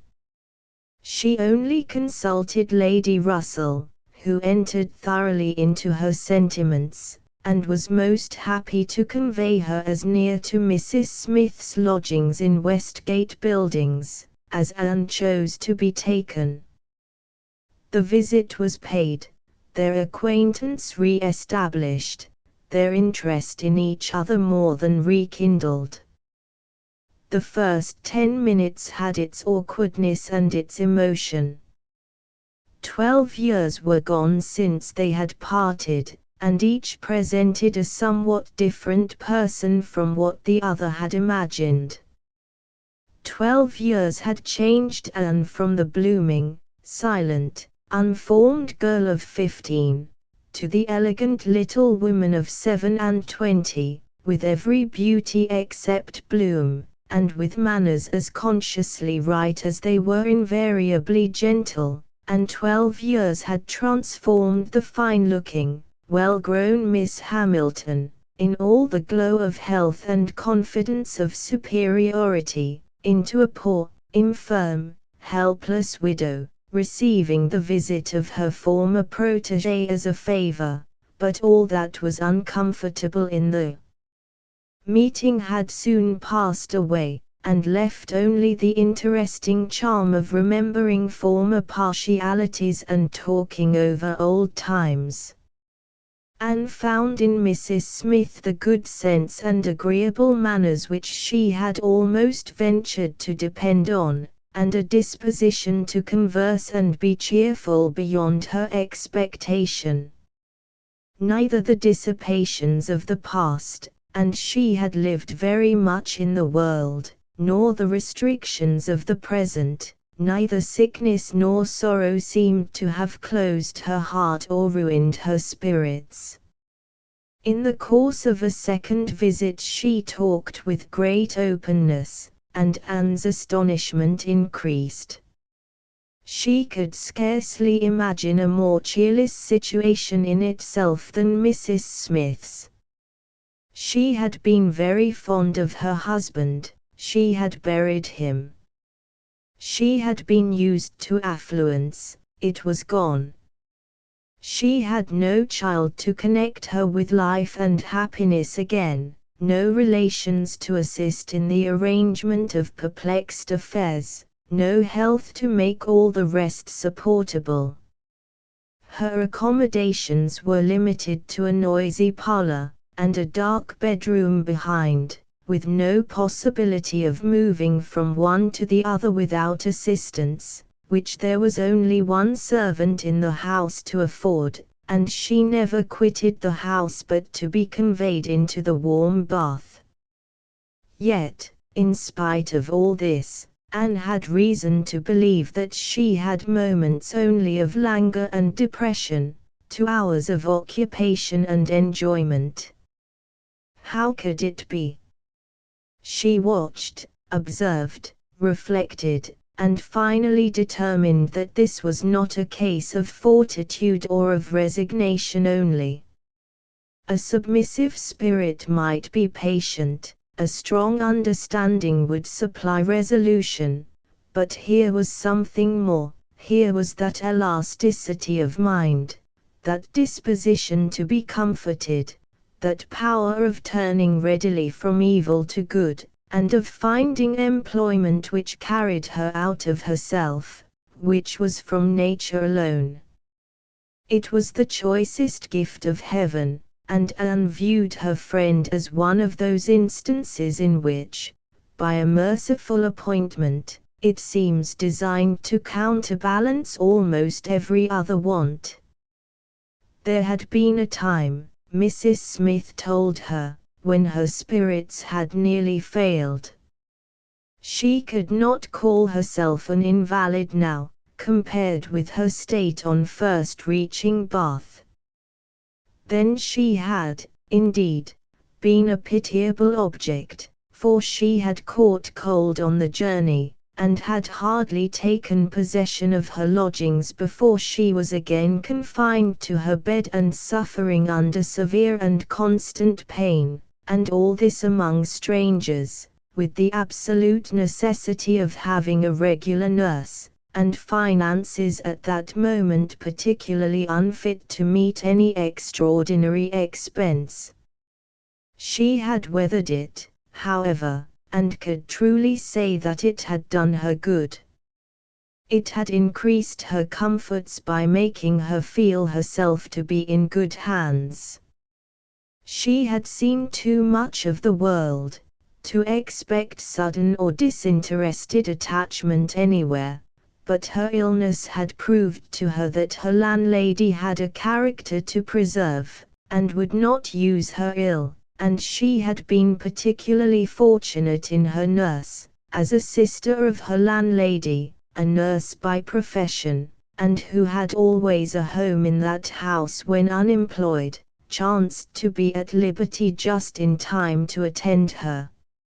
And she, said Mrs. Smith, besides nursing me most admirably, has really proved an invaluable acquaintance.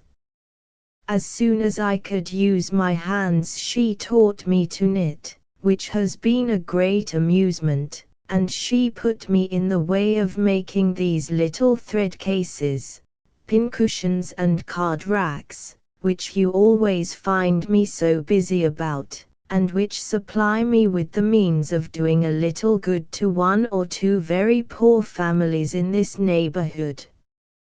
She had a large acquaintance, of course professionally, among those who can afford to buy, and she disposes of my merchandise. She always takes the right time for applying. Everybody's heart is open, you know, when they have recently escaped from severe pain, or are recovering the blessing of health, and Nurse Rook thoroughly understands when to speak. She is a shrewd, intelligent, sensible woman.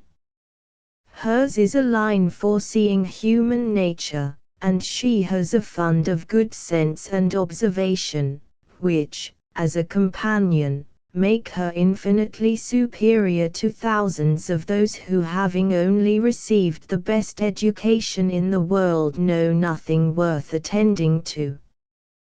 Call it gossip, if you will, but when Nurse Rook has half an hour's leisure to bestow on me, she is sure to have something to relate that is entertaining and profitable, something that makes one know one's species better.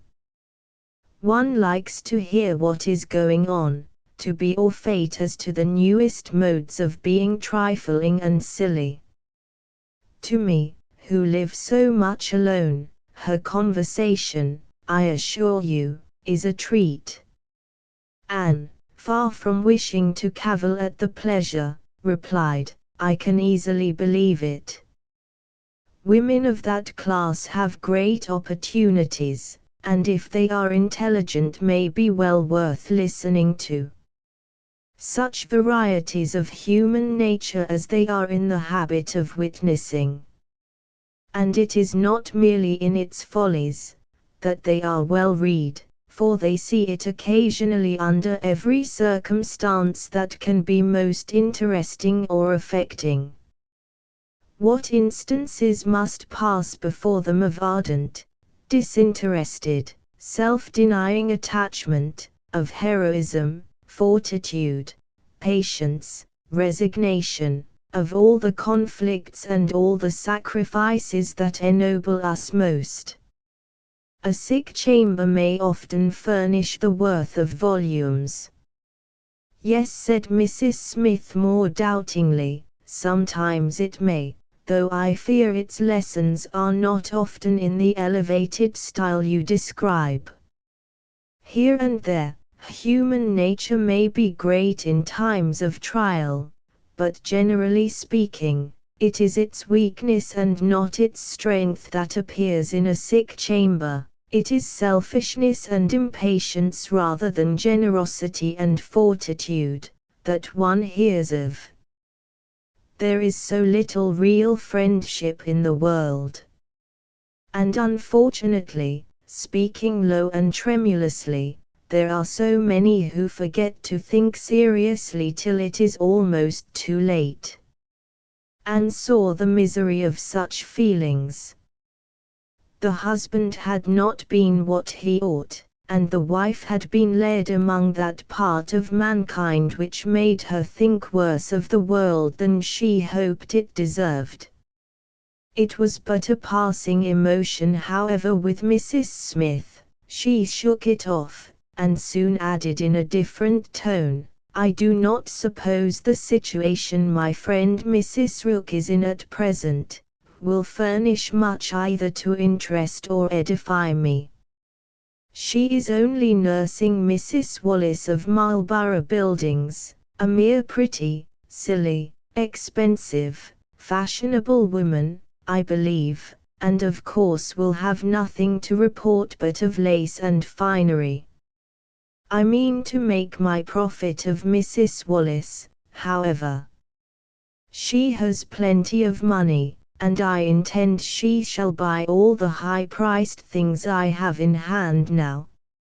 Anne had called several times on her friend, before the existence of such a person was known in Camden Place. At last, it became necessary to speak of her. Sir Walter, Elizabeth and Mrs. Clay returned one morning from Laura Place, with a sudden invitation from Lady Dalrymple for the same evening, and Anne was already engaged to spend that evening in Westgate Buildings. She was not sorry for the excuse. They were only asked, she was sure, because Lady Dalrymple, being kept at home by a bad cold, was glad to make use of the relationship which had been so pressed on her, and she declined on her own account with great alacrity. She was engaged to spend the evening with an old schoolfellow.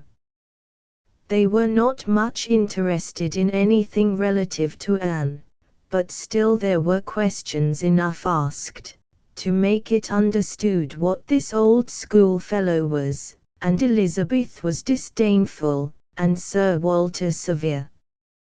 Westgate Buildings, said he, and who is Miss Anne Elliot to be visiting in Westgate Buildings? A Mrs. Smith. A widow Mrs. Smith, and who was her husband? One of 5,000 Mr. Smiths whose names are to be met with everywhere. And what is her attraction? That she is old and sickly. Upon my word, Miss Anne Elliot, you have the most extraordinary taste. Everything that revolts other people, low company, paltry rooms, foul air, disgusting associations are inviting to you. But surely you may put off this old lady till tomorrow. She is not so near her end, I presume, but that she may hope to see another day. What is her age? 40.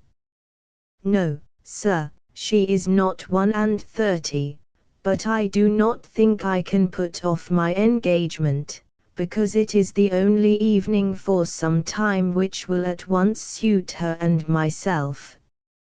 She goes into the warm bath tomorrow, and for the rest of the week, you know, we are engaged.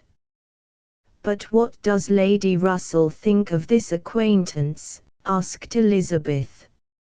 She sees nothing to blame in it, replied Anne. On the contrary, she approves it, and has generally taken me when I have called on Mrs. Smith. Westgate Buildings must have been rather surprised by the appearance of a carriage drawn up near its pavement, observed Sir Walter.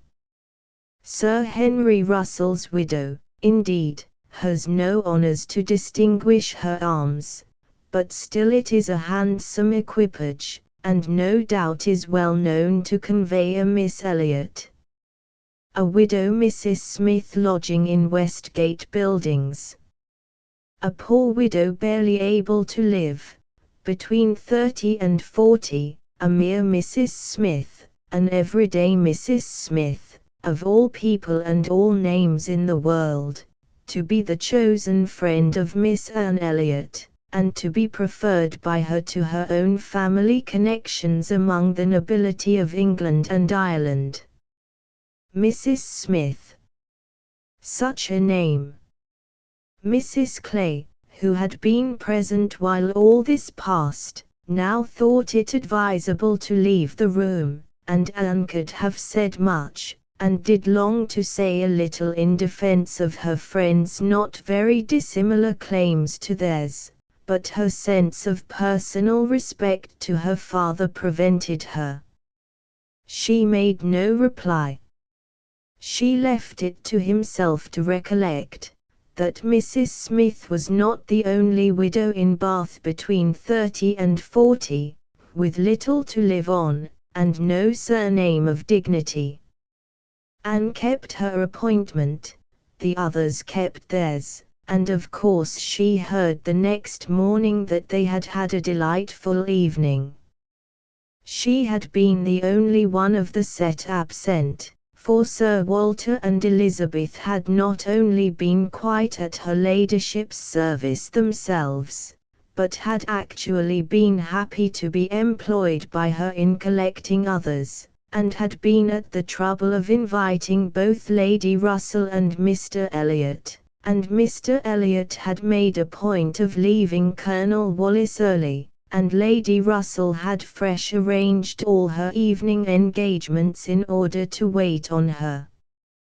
Anne had the whole history of all that such an evening could supply from Lady Russell. To her, its greatest interest must be, in having been very much talked of between her friend and Mr. Elliot, in having been wished for, regretted, and at the same time honored for staying away in such a cause.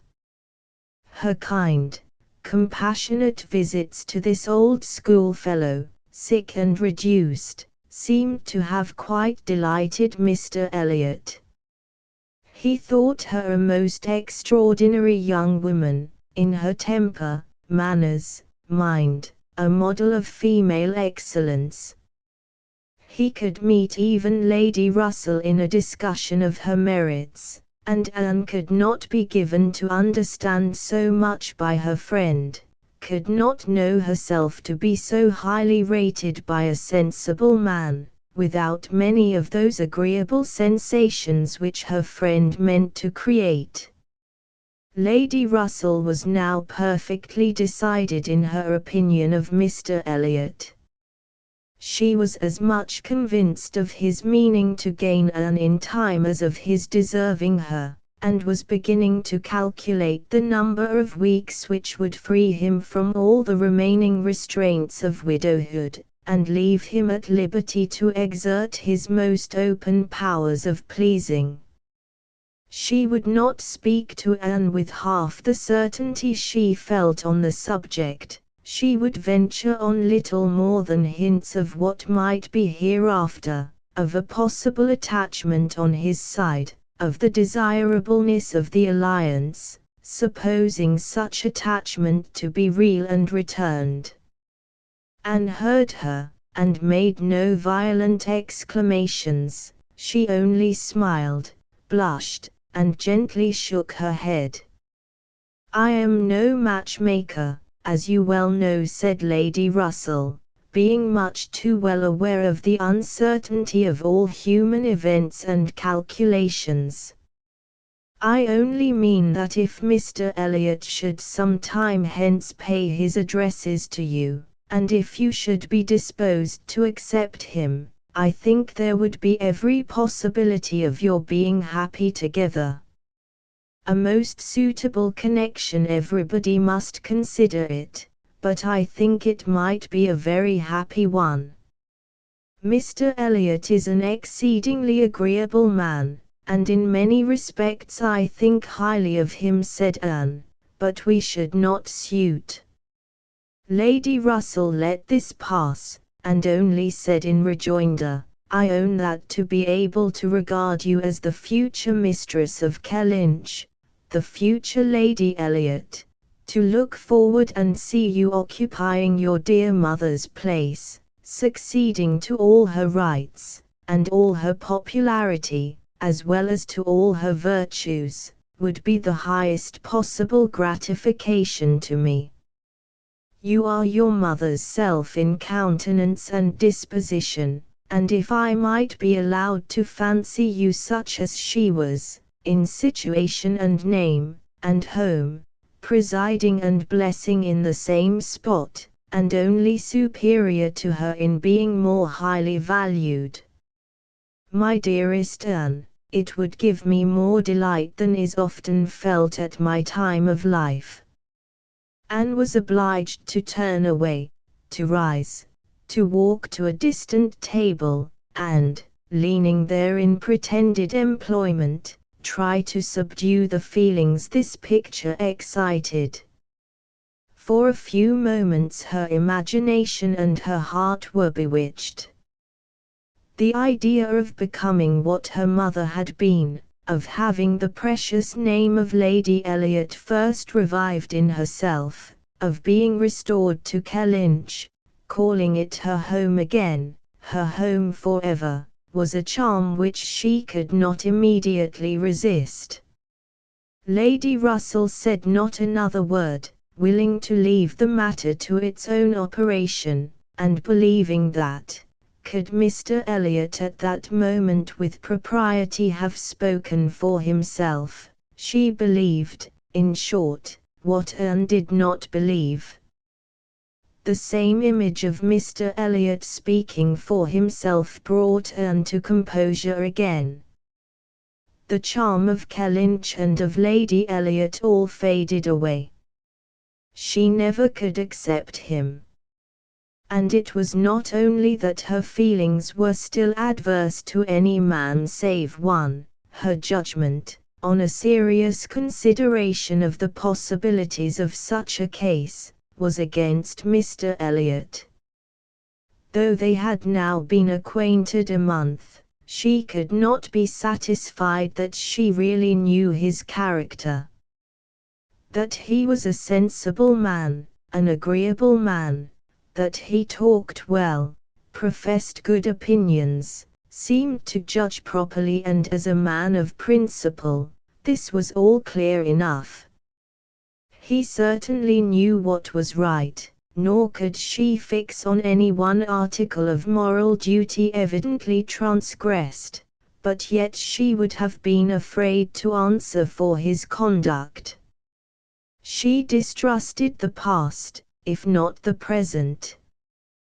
The names which occasionally dropped of former associates, the allusions to former practices and pursuits, suggested suspicions not favorable of what he had been. She saw that there had been bad habits, that Sunday travelling had been a common thing, that there had been a period of his life, and probably not a short one, when he had been, at least, careless in all serious matters, and, though he might now think very differently, who could answer for the true sentiments of a clever, cautious man, grown old enough to appreciate a fair character? How could it ever be ascertained that his mind was truly cleansed? Mr. Elliot was rational, discreet, polished, but he was not open. There was never any burst of feeling, any warmth of indignation or delight, at the evil or good of others. This, to Anne, was a decided imperfection. Her early impressions were incurable. She prized the frank, the open-hearted, the eager character beyond all others. Warmth and enthusiasm did captivate her still. She felt that she could so much more depend upon the sincerity of those who sometimes looked or said a careless or a hasty thing, than of those whose presence of mind never varied, whose tongue never slipped. Mr. Elliot was too generally agreeable. Various as were the tempers in her father's house, he pleased them all. He endured too well, stood too well with everybody. He had spoken to her with some degree of openness of Mrs. Clay, had appeared completely to see what Mrs. Clay was about, and to hold her in contempt, and yet Mrs. Clay found him as agreeable as anybody. Lady Russell saw either less or more than her young friend, for she saw nothing to excite distrust. She could not imagine a man more exactly what he ought to be than Mr. Elliot, nor did she ever enjoy a sweeter feeling than the hope of seeing him receive the hand of her beloved Anne in Kellynch Church, in the course of the following autumn. Chapter 18. It was the beginning of February, and Anne, having been a month in Bath, was growing very eager for news from Uppercross and Lyme. She wanted to hear much more than Mary had communicated. It was 3 weeks since she had heard at all. She only knew that Henrietta was at home again, and that Louisa, though considered to be recovering fast, was still in Lyme, and she was thinking of them all very intently one evening, when a thicker letter than usual from Mary was delivered to her, and, to quicken the pleasure and surprise, with Admiral and Mrs. Croft's compliments. The Crofts must be in Bath. A circumstance to interest her. They were people whom her heart turned to very naturally. "What is this?" cried Sir Walter. "The Crofts have arrived in Bath." "The Crofts who rent Kellynch. What have they brought you?" "A letter from Uppercross Cottage, sir." "Oh, those letters are convenient passports. They secure an introduction. I should have visited Admiral Croft, however, at any rate. I know what is due to my tenant." Anne could listen no longer. She could not even have told how the poor Admiral's complexion escaped. Her letter engrossed her. It had been begun several days back. February 1st, my dear Anne, I make no apology for my silence, because I know how little people think of letters in such a place as Bath. You must be a great deal too happy to care for Uppercross, which, as you well know, affords little to write about. We have had a very dull Christmas. Mr. and Mrs. Musgrove have not had one dinner party all the holidays. I do not reckon the Hayters as anybody. The holidays, however, are over at last. I believe no children ever had such long ones. I am sure I had not. The house was cleared yesterday, except of the little Harvilles, but you will be surprised to hear they have never gone home. Mrs. Harville must be an odd mother to part with them so long. I do not understand it. They are not at all nice children, in my opinion, but Mrs. Musgrove seems to like them quite as well, if not better, than her grandchildren. What dreadful weather we have had! It may not be felt in Bath, with your nice pavements, but in the country it is of some consequence. I have not had a creature call on me since the second week in January, except Charles Hayter, who had been calling much oftener than was welcome. Between ourselves, I think it a great pity Henrietta did not remain at Lyme as long as Louisa. It would have kept her a little out of his way. The carriage is gone today, to bring Louisa and the Harvilles tomorrow. We are not asked to dine with them, however, till the day after. Mrs. Musgrove is so afraid of her being fatigued by the journey, which is not very likely, considering the care that will be taken of her, and it would be much more convenient to me to dine there tomorrow. I am glad you find Mr. Elliot so agreeable, and wish I could be acquainted with him too, but I have my usual luck. I am always out of the way when anything desirable is going on, always the last of my family to be noticed. What an immense time Mrs. Clay has been staying with Elizabeth. Does she never mean to go away? But perhaps if she were to leave the room vacant, we might not be invited. Let me know what you think of this. I do not expect my children to be asked, you know. I can leave them at the great house very well, for a month or 6 weeks. I have this moment heard that the Crofts are going to Bath almost immediately. They think the Admiral gouty. Charles heard it quite by chance. They have not had the civility to give me any notice, or of offering to take anything. I do not think they improve at all as neighbors. We see nothing of them, and this is really an instance of gross inattention. Charles joins me in love, and everything proper. Yours affectionately, Mary M. I am sorry to say that I am very far from well, and Jemima has just told me that the butcher says there is a bad sore throat very much about. I dare say I shall catch it, and my sore throats, you know, are always worse than anybody's. So ended the first part, which had been afterwards put into an envelope, containing nearly as much more.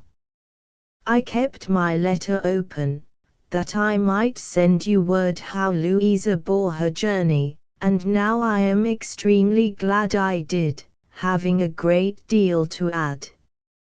In the first place, I had a note from Mrs. Croft yesterday, offering to convey anything to you, a very kind, friendly note indeed, addressed to me, just as it ought. I shall therefore be able to make my letter as long as I like. The Admiral does not seem very ill, and I sincerely hope Bath will do him all the good he wants. I shall be truly glad to have them back again. Our neighborhood cannot spare such a pleasant family. But now for Louisa. I have something to communicate that will astonish you not a little.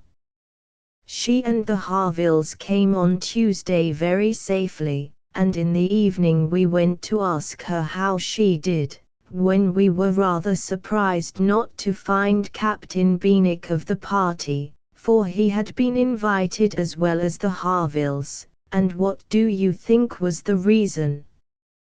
Neither more nor less than his being in love with Louisa, and not choosing to venture to Uppercross till he had had an answer from Mr. Musgrove, for it was all settled between him and her before she came away, and he had written to her father by Captain Harville. True, upon my honor. Are not you astonished? I shall be surprised at least if you ever received a hint of it, for I never did. Mrs. Musgrove protests solemnly that she knew nothing of the matter. We are all very well pleased, however, for though it is not equal to her marrying Captain Wentworth, it is infinitely better than Charles Hayter, and Mr. Musgrove has written his consent, and Captain Benwick is expected today. Mrs. Harville says her husband feels a good deal on his poor sister's account, but, however, Louisa is a great favorite with both. Indeed, Mrs. Harville and I quite agree that we love her the better for having nursed her. Charles wonders what Captain Wentworth will say, but if you remember, I never thought him attached to Louisa. I never could see anything of it.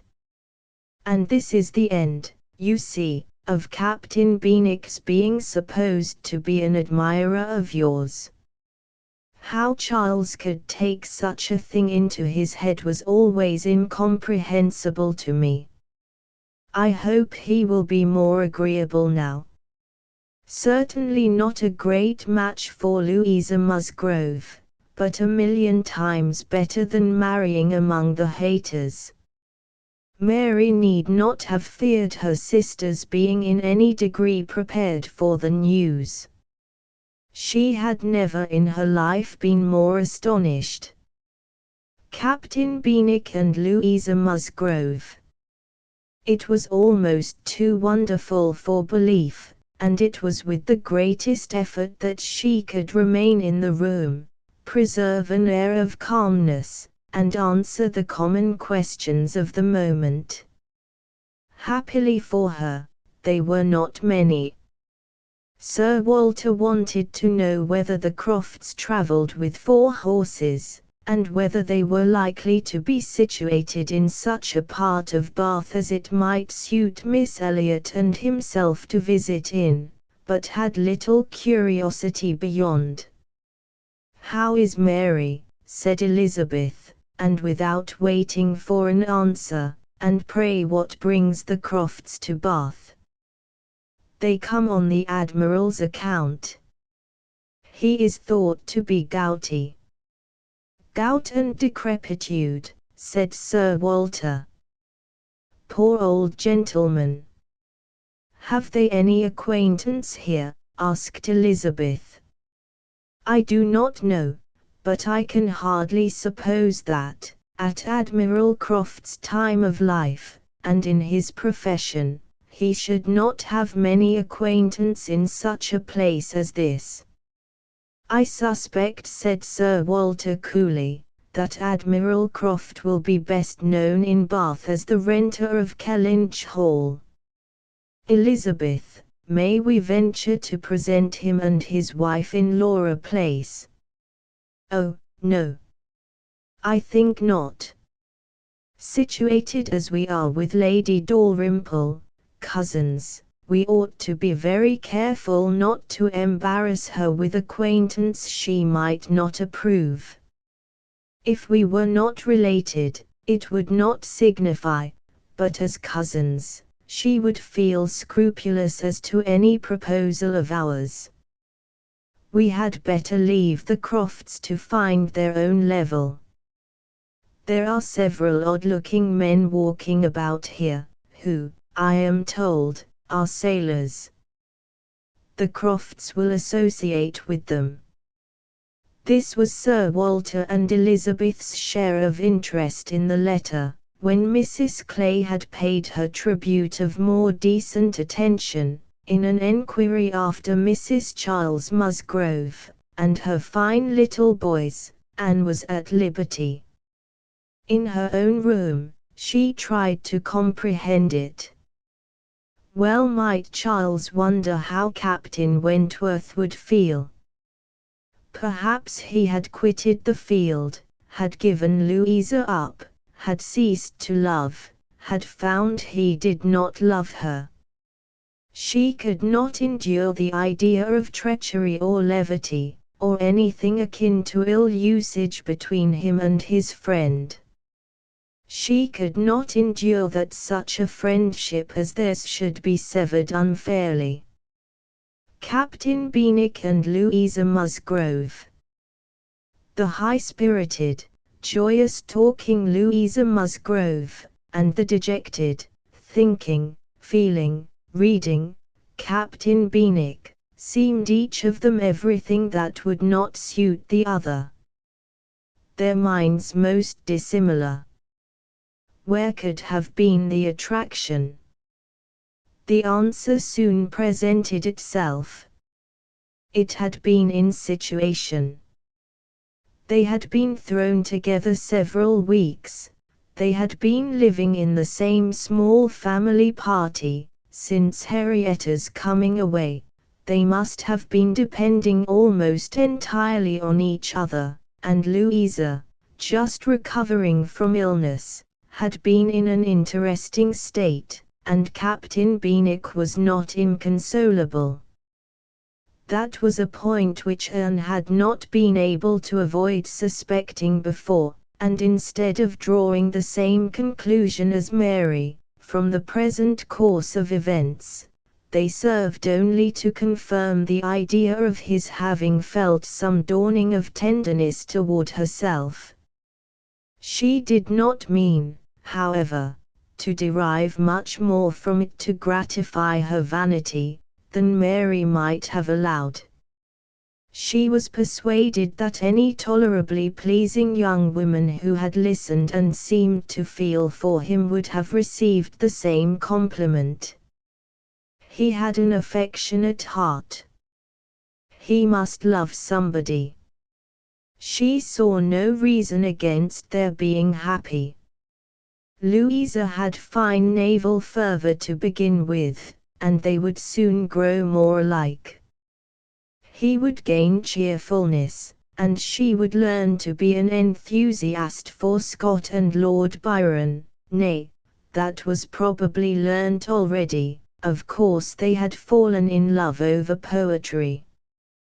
The idea of Louisa Musgrove turned into a person of literary taste, and sentimental reflection was amusing, but she had no doubt of its being so.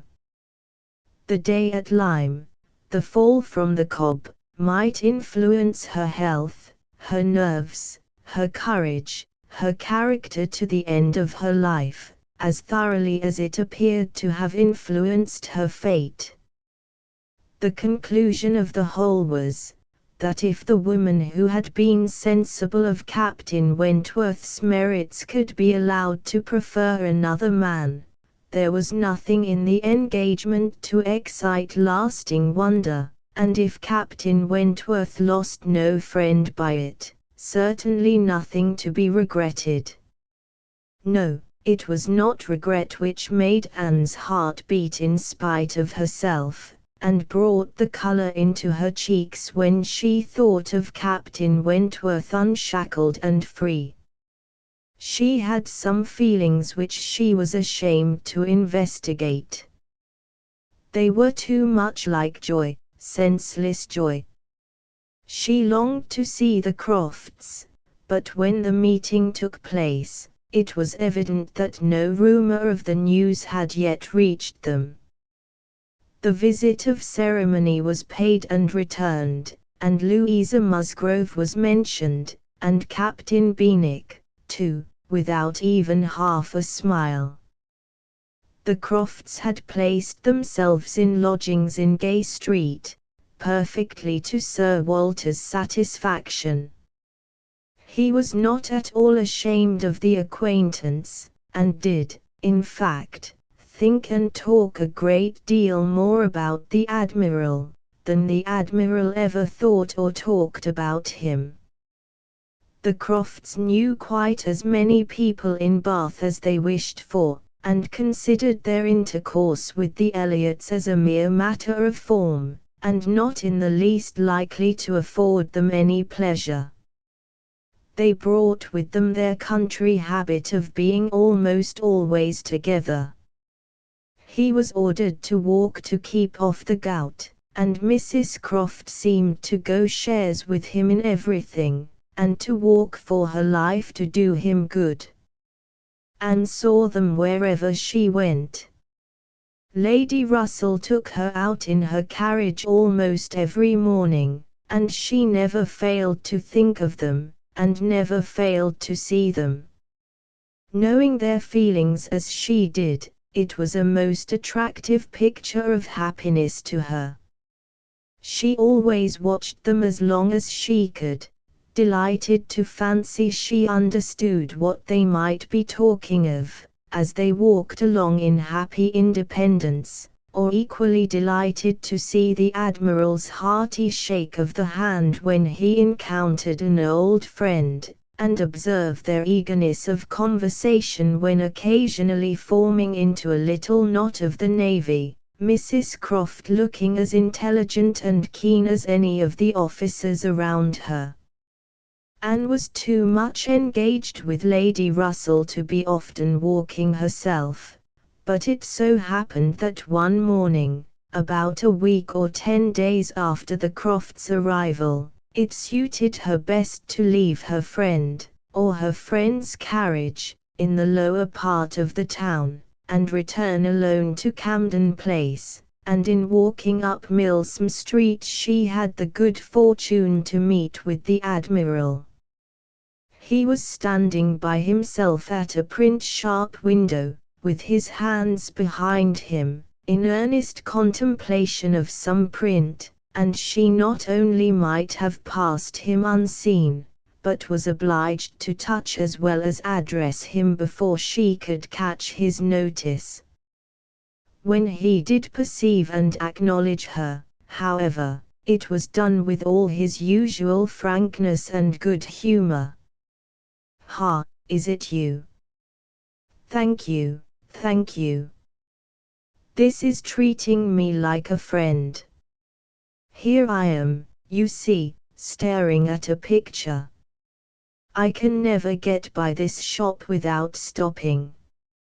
But what a thing here is, by way of a boat. Do look at it. Did you ever see the like? What queer fellows your fine painters must be, to think that anybody would venture their lives in such a shapeless old cockle shell as that. And yet here are two gentlemen stuck up in it mightily at their ease, and looking about them at the rocks and mountains, as if they were not to be upset the next moment, which they certainly must be. I wonder where that boat was built. Laughing heartily, I would not venture over a horsepond in it. Well, turning away, now, where are you bound? Can I go anywhere for you, or with you? Can I be of any use? None, I thank you, unless you will give me the pleasure of your company the little way our road lies together. I am going home. That I will, with all my heart, and father, too. Yes, yes, we will have a snug walk together, and I have something to tell you as we go along. There, take my arm, that's right. I do not feel comfortable if I have not a woman there. Lord! What a boat it is, taking a last look at the picture, as they began to be in motion. Did you say that you had something to tell me, sir? Yes, I have, presently. But here comes a friend, Captain Brigden. I shall only say, how d'ye do, as we pass, however. I shall not stop. How d'ye do? Brigden stares to see anybody with me but my wife. She, poor soul, is tied by the leg. She has a blister on one of her heels, as large as a 3-shilling piece. If you look across the street, you will see Admiral Brand coming down and his brother. Shabby fellows, both of them. I am glad they are not on this side of the way.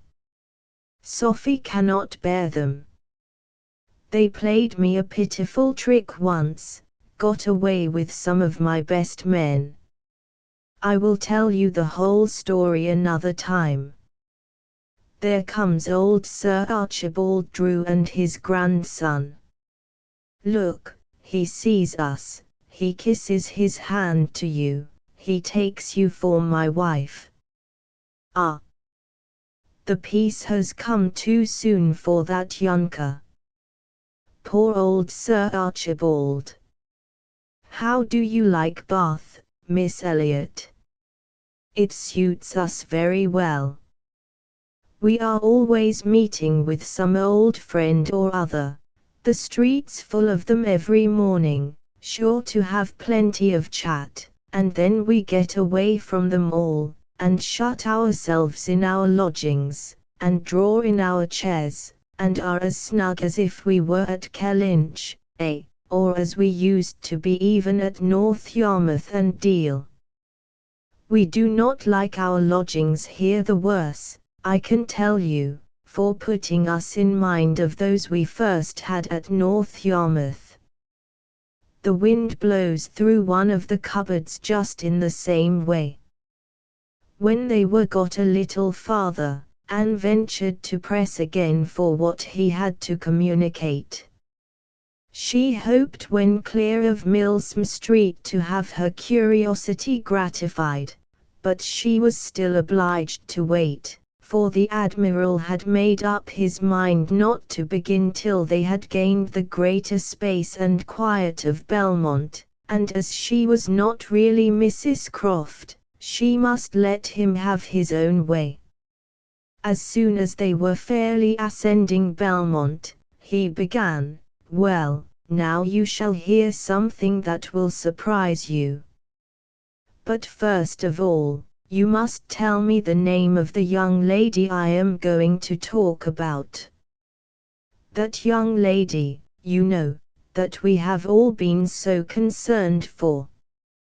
The Miss Musgrove, that all this has been happening to. Her Christian name, I always forget her Christian name." Anne had been ashamed to appear to comprehend so soon as she really did, but now she could safely suggest the name of Louisa. Miss Louisa Musgrove, that is the name. I wish young ladies had not such a number of fine Christian names. I should never be out if they were all Sophies, or something of that sort. Well, this Miss Louisa, we all thought, you know, was to marry Frederick. He was courting her week after week. The only wonder was, what they could be waiting for, till the business at Lyme came. Then, indeed, it was clear enough that they must wait till her brain was set to right. But even then there was something odd in their way of going on. Instead of staying at Lyme, he went off to Plymouth, and then he went off to see Edward. When we came back from Minehead he was gone down to Edward's, and there he has been ever since. We have seen nothing of him since November. Even Sophie could not understand it. But now, the matter has taken the strangest turn of all, for this young lady, the same Miss Musgrove, instead of being to marry Frederick, is to marry James Benwick. You know James Benwick? A little. I am a little acquainted with Captain Benwick. Well, she is to marry him. Nay, most likely they are married already, for I do not know what they should wait for. I thought Captain Benwick a very pleasing young man, said Anne, and I understand that he bears an excellent character. Oh, yes, yes, there is not a word to be said against James Benwick. He is only a commander, it is true, made last summer, and these are bad times for getting on, but he has not another fault that I know of. An excellent, good-hearted fellow, I assure you, a very active, zealous officer too, which is more than you would think for, perhaps, for that soft sort of manner does not do him justice. Indeed you are mistaken there, sir. I should never augur want of spirit from Captain Benwick's manners. I thought them particularly pleasing, and I will answer for it, they would generally please. Well, well, ladies are the best judges, but James Benwick is rather too piano for me, and though very likely it is all our partiality, Sophie and I cannot help thinking Frederick's manners better than his. There is something about Frederick more to our taste. Anne was caught. She had only meant to oppose the too common idea of spirit and gentleness being incompatible with each other, not at all to represent Captain Benwick's manners as the very best that could possibly be, and, after a little hesitation, she was beginning to say, I was not entering into any comparison of the two friends, but the Admiral interrupted her with, and the thing is certainly true. It is not a mere bit of gossip. We have it from Frederick himself. His sister had a letter from him yesterday, in which he tells us of it, and he had just had it in a letter from Harville, written upon the spot, from Uppercross. I fancy they are all at Uppercross. This was an opportunity which Anne could not resist. She said, therefore, I hope, Admiral, I hope there is nothing in the style of Captain Wentworth's letter to make you and Mrs. Croft particularly uneasy. It did seem, last autumn, as if there were an attachment between him and Louisa Musgrove, but I hope it may be understood to have worn out on each side equally, and without violence. I hope his letter does not breathe the spirit of an ill-used man. Not at all, not at all, there is not an oath or a murmur from beginning to end. Anne looked down to hide her smile. No, no, Frederick is not a man to whine and complain, he has too much spirit for that. If the girl likes another man better, it is very fit she should have him. Certainly. But what I mean is, that I hope there is nothing in Captain Wentworth's manner of writing to make you suppose he thinks himself ill-used by his friend, which might appear, you know, without its being absolutely said. I should be very sorry that such a friendship as has subsisted between him and Captain Benwick should be destroyed, or even wounded, by a circumstance of this sort. Yes, yes, I understand you. But there is nothing at all of that nature in the letter. He does not give the least fling at Benwick, does not so much as say, I wonder at it, I have a reason of my own for wondering at it. No, you would not guess, from his way of writing, that he had ever thought of this Miss, what's her name, for himself.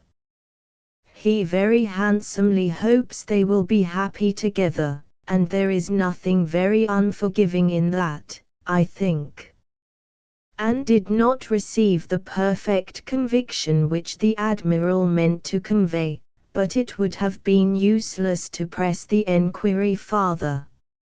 She therefore satisfied herself with commonplace remarks or quiet attention, and the Admiral had it all his own way. "Poor Frederick," said he at last. "Now he must begin all over again with somebody else.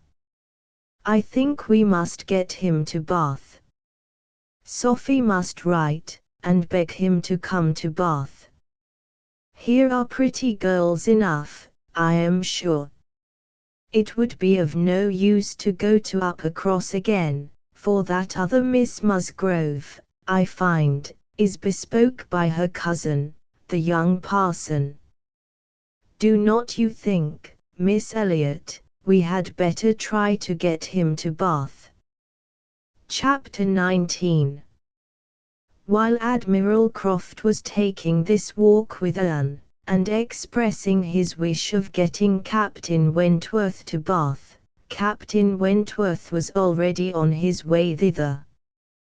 Before Mrs. Croft had written, he was arrived, and the very next time Anne walked out, she saw him. Mr. Elliot was attending his two cousins and Mrs. Clay. They were in Milsom Street.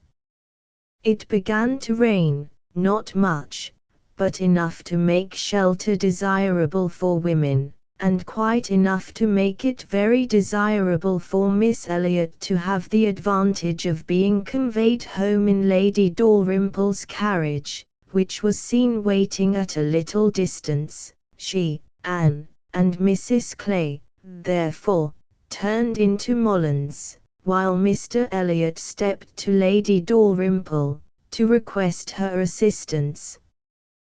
He soon joined them again, successful. Of course, Lady Dalrymple would be most happy to take them home, and would call for them in a few minutes.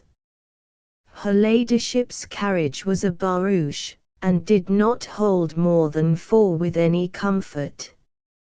Miss Carteret was with her mother, consequently it was not reasonable to expect accommodation for all the 3 Camden Place ladies. There could be no doubt as to Miss Elliot. Whoever suffered inconvenience, she must suffer none, but it occupied a little time to settle the point of civility between the other two.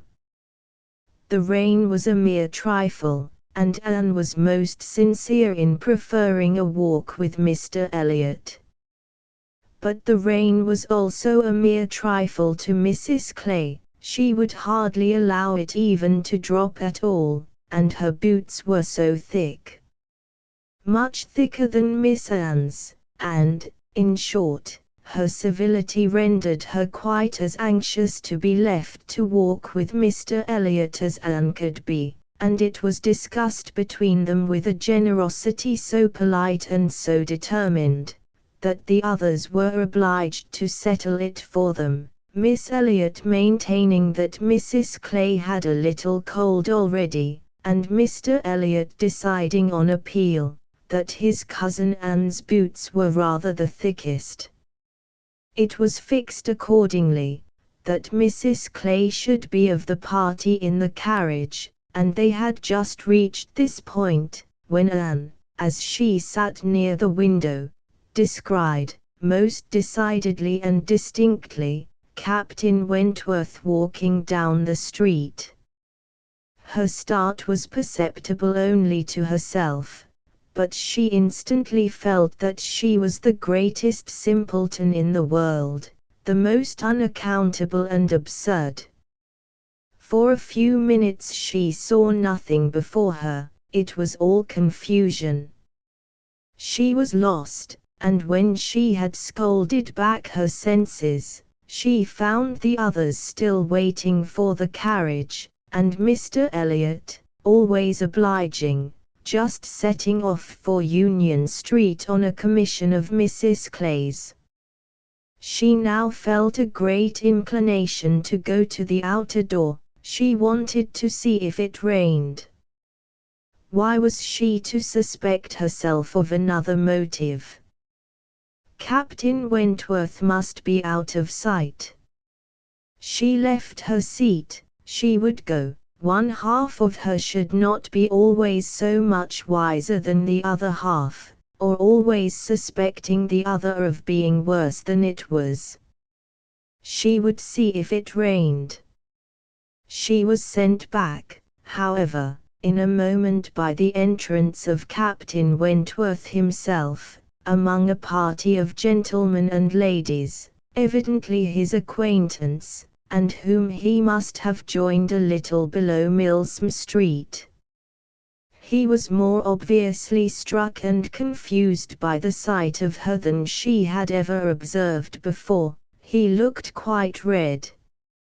For the first time, since their renewed acquaintance, she felt that she was betraying the least sensibility of the two. She had the advantage of him in the preparation of the last few moments.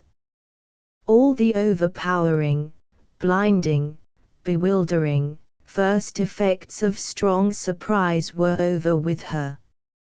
Still, however, she had enough to feel. It was agitation, pain, pleasure, a something between delight and misery. He spoke to her, and then turned away.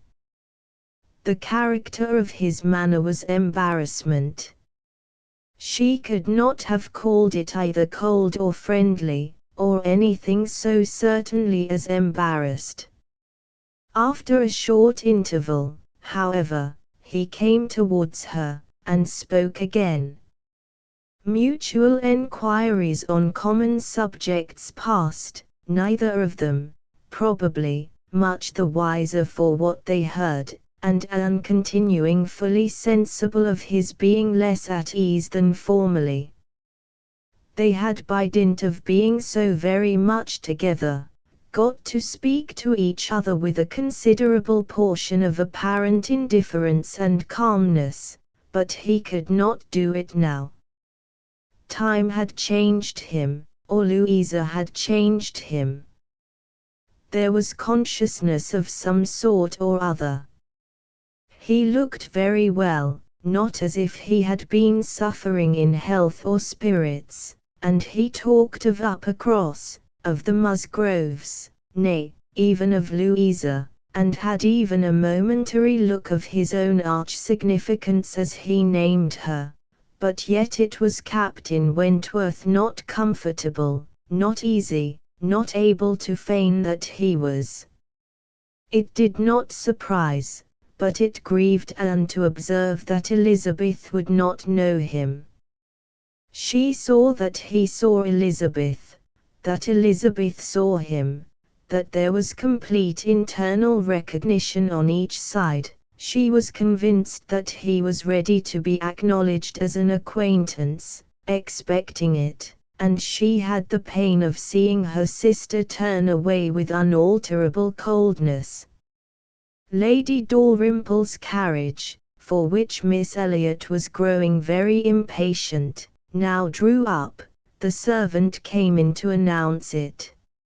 It was beginning to rain again, and altogether there was a delay, and a bustle, and a talking, which must make all the little crowd in the shop understand that Lady Dalrymple was calling to convey Miss Elliot. At last Miss Elliot and her friend, unattended but by the servant, for there was no cousin returned, were walking off, and Captain Wentworth, watching them, turned again to Anne, and by manner, rather than words, was offering his services to her. "I am much obliged to you," was her answer, "but I am not going with them. The carriage would not accommodate so many. I prefer walking." "But it rains." "Oh, very little. Nothing that I regard." After a moment's pause he said, "Though I came only yesterday, I have equipped myself properly for Bath already. You see," pointing to a new umbrella, "I wish you would make use of it, if you are determined to walk, though I think it would be more prudent to let me get you a chair." She was very much obliged to him, but declined it all, repeating her conviction that the rain would come to nothing at present, and adding, "I am only waiting for Mr. Elliot. He will be here in a moment, I am sure." She had hardly spoken the words when Mr. Elliot walked in. Captain Wentworth recollected him perfectly. There was no difference between him and the man who had stood on the steps at Lyme, admiring Anne as she passed, except in the air and look and manner of the privileged relation and friend. He came in with eagerness, appeared to see and think only of her, apologized for his stay, was grieved to have kept her waiting, and anxious to get her away without further loss of time and before the rain increased, and in another moment they walked off together, her arm under his, a gentle and embarrassed glance, and a "good morning to you," being all that she had time for, as she passed away. As soon as they were out of sight, the ladies of Captain Wentworth's party began talking of them. "Mr. Elliot does not dislike his cousin, I fancy." "Oh, no, that is clear enough. One can guess what will happen there. He is always with them, half lives in the family, I believe." "What a very good-looking man." "Yes, and Miss Atkinson, who dined with him once at the Wallaces, says he is the most agreeable man she ever was in company with. She is pretty, I think, Anne Elliot, very pretty, when one comes to look at her. It is not the fashion to say so, but I confess I admire her more than her sister." "Oh, so do I." "And so do I. No comparison. But the men are all wild after Miss Elliot. Anne is too delicate for them." Anne would have been particularly obliged to her cousin, if he would have walked by her side all the way to Camden Place, without saying a word. She had never found it so difficult to listen to him, though nothing could exceed his solicitude and care, and though his subjects were principally such as were wont to be always interesting, praise, warm, just, and discriminating, of Lady Russell, and insinuations highly rational against Mrs. Clay. But just now she could think only of Captain Wentworth. She could not understand his present feelings, whether he were really suffering much from disappointment or not. Until that point were settled, she could not be quite herself. She hoped to be wise and reasonable in time, but alas! Alas! She must confess to herself that she was not wise yet. Another circumstance very essential for her to know, was how long he meant to be in Bath. He had not mentioned it, or she could not recollect it. He might be only passing through. But it was more probable that he should be come to stay. In that case, so liable as everybody was to meet everybody in Bath, Lady Russell would in all likelihood see him somewhere. Would she recollect him? How would it all be? She had already been obliged to tell Lady Russell that Louisa Musgrove was to marry Captain Benwick. It had cost her something to encounter Lady Russell's surprise, and now, if she were by any chance to be thrown into company with Captain Wentworth, her imperfect knowledge of the matter might add another shade of prejudice against him. The following morning Anne was out with her friend, and for the first hour, in an incessant and fearful sort of watch for him in vain, but at last, in returning down Pulteney Street, she distinguished him on the right-hand pavement at such a distance as to have him in view the greater part of the street. There were many other men about him, many groups walking the same way, but there was no mistaking him. She looked instinctively at Lady Russell, but not from any mad idea of her recognizing him so soon as she did herself. No, it was not to be supposed that Lady Russell would perceive him till they were nearly opposite. She looked at her, however, from time to time, anxiously, and when the moment approached which must point him out, though not daring to look again, for her own countenance she knew was unfit to be seen, she was yet perfectly conscious of Lady Russell's eyes being turned exactly in the direction for him, of her being, in short, intently observing him. She could thoroughly comprehend the sort of fascination he must possess over Lady Russell's mind, the difficulty it must be for her to withdraw her eyes, the astonishment she must be feeling that 8 or 9 years should have passed over him, and in foreign climes and in active service too, without robbing him of one personal grace. At last, Lady Russell drew back her head. Now, how would she speak of him? "You will wonder," said she, "what has been fixing my eye so long, but I was looking after some window curtains, which Lady Alicia and Mrs. Frankland were telling me of last night." They described the drawing-room window curtains of one of the houses on this side of the way, and this part of the street, as being the handsomest and best hung of any in Bath, but could not recollect the exact number, and I have been trying to find out which it could be, but I confess I can see no curtains hereabouts that answer their description. Anne sighed and blushed and smiled, in pity and disdain, either at her friend or herself. The part which provoked her most, was that in all this waste of foresight and caution, she should have lost the right moment for seeing whether he saw them.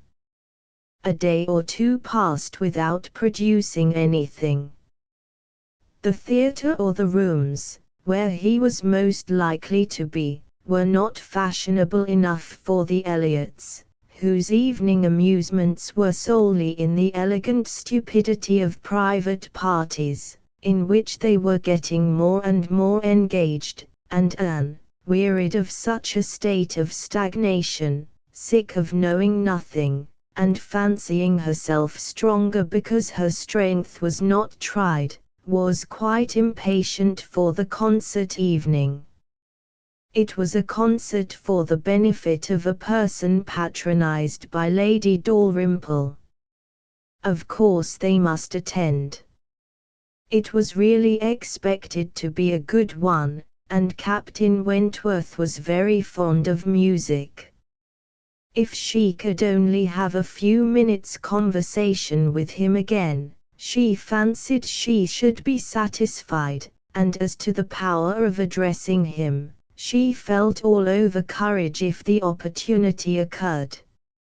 Elizabeth had turned from him, Lady Russell overlooked him, her nerves were strengthened by these circumstances, she felt that she owed him attention. She had once partly promised Mrs. Smith to spend the evening with her, but in a short hurried call she excused herself and put it off, with the more decided promise of a longer visit on the morrow. Mrs. Smith gave a most good-humoured acquiescence. "By all means," said she, "only tell me all about it, when you do come. Who is your party?" Anne named them all. Mrs. Smith made no reply, but when she was leaving her said, and with an expression half serious, half arch, "Well, I heartily wish your concert may answer, and do not fail me tomorrow if you can come, for I begin to have a foreboding that I may not have many more visits from you."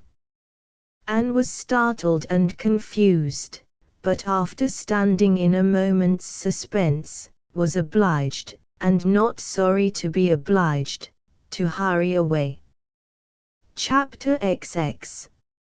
Sir Walter, his two daughters, and Mrs. Clay, were the earliest of all their party at the rooms in the evening, and as Lady Dalrymple must be waited for, they took their station by one of the fires in the octagon room.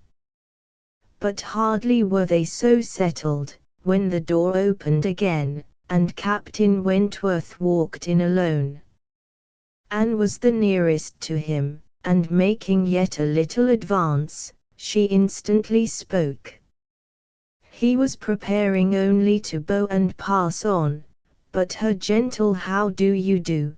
brought him out of the straight line to stand near her, and make enquiries in return, in spite of the formidable father and sister in the background.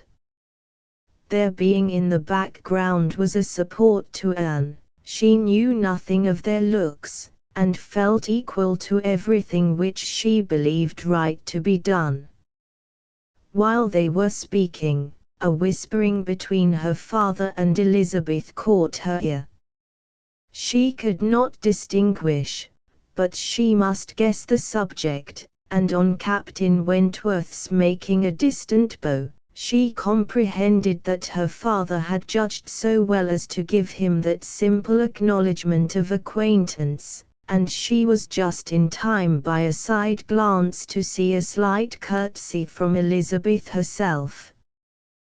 This, though late, and reluctant, and ungracious, was yet better than nothing, and her spirits improved. After talking, however, of the weather, and Bath, and the concert, their conversation began to flag, and so little was said at last, that she was expecting him to go every moment, but he did not. He seemed in no hurry to leave her, and presently with renewed spirit, with a little smile, a little glow, he said, "I have hardly seen you since our day at Lyme.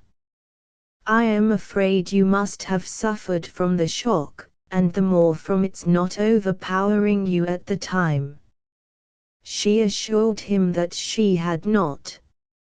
"It was a frightful hour," said he, "a frightful day," and he passed his hand across his eyes, as if the remembrance were still too painful, but in a moment, half smiling again, added, "The day has produced some effects however, has had some consequences which must be considered as the very reverse of frightful. When you had the presence of mind to suggest that Beanick would be the properest person to fetch a surgeon, you could have little idea of his being eventually one of those most concerned in her recovery. Certainly I could have none. But it appears, I should hope it would be a very happy match. There are on both sides good principles and good temper. Yes, said he, looking not exactly forward, but there, I think, ends the resemblance. With all my soul I wish them happy, and rejoice over every circumstance in favor of it. They have no difficulties to contend with at home, no opposition, no caprice, no delays. The Musgroves are behaving like themselves, most honorably and kindly, only anxious with true parental hearts to promote their daughter's comfort.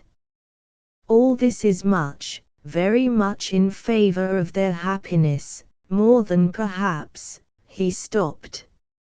A sudden recollection seemed to occur, and to give him some taste of that emotion which was reddening Anne's cheeks and fixing her eyes on the ground.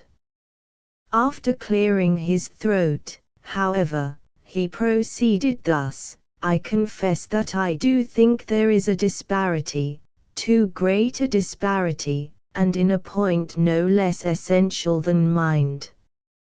I regard Louisa Musgrove as a very amiable, sweet-tempered girl, and not deficient in understanding, but Beanick is something more. He is a clever man, a reading man, and I confess that I do consider his attaching himself to her with some surprise.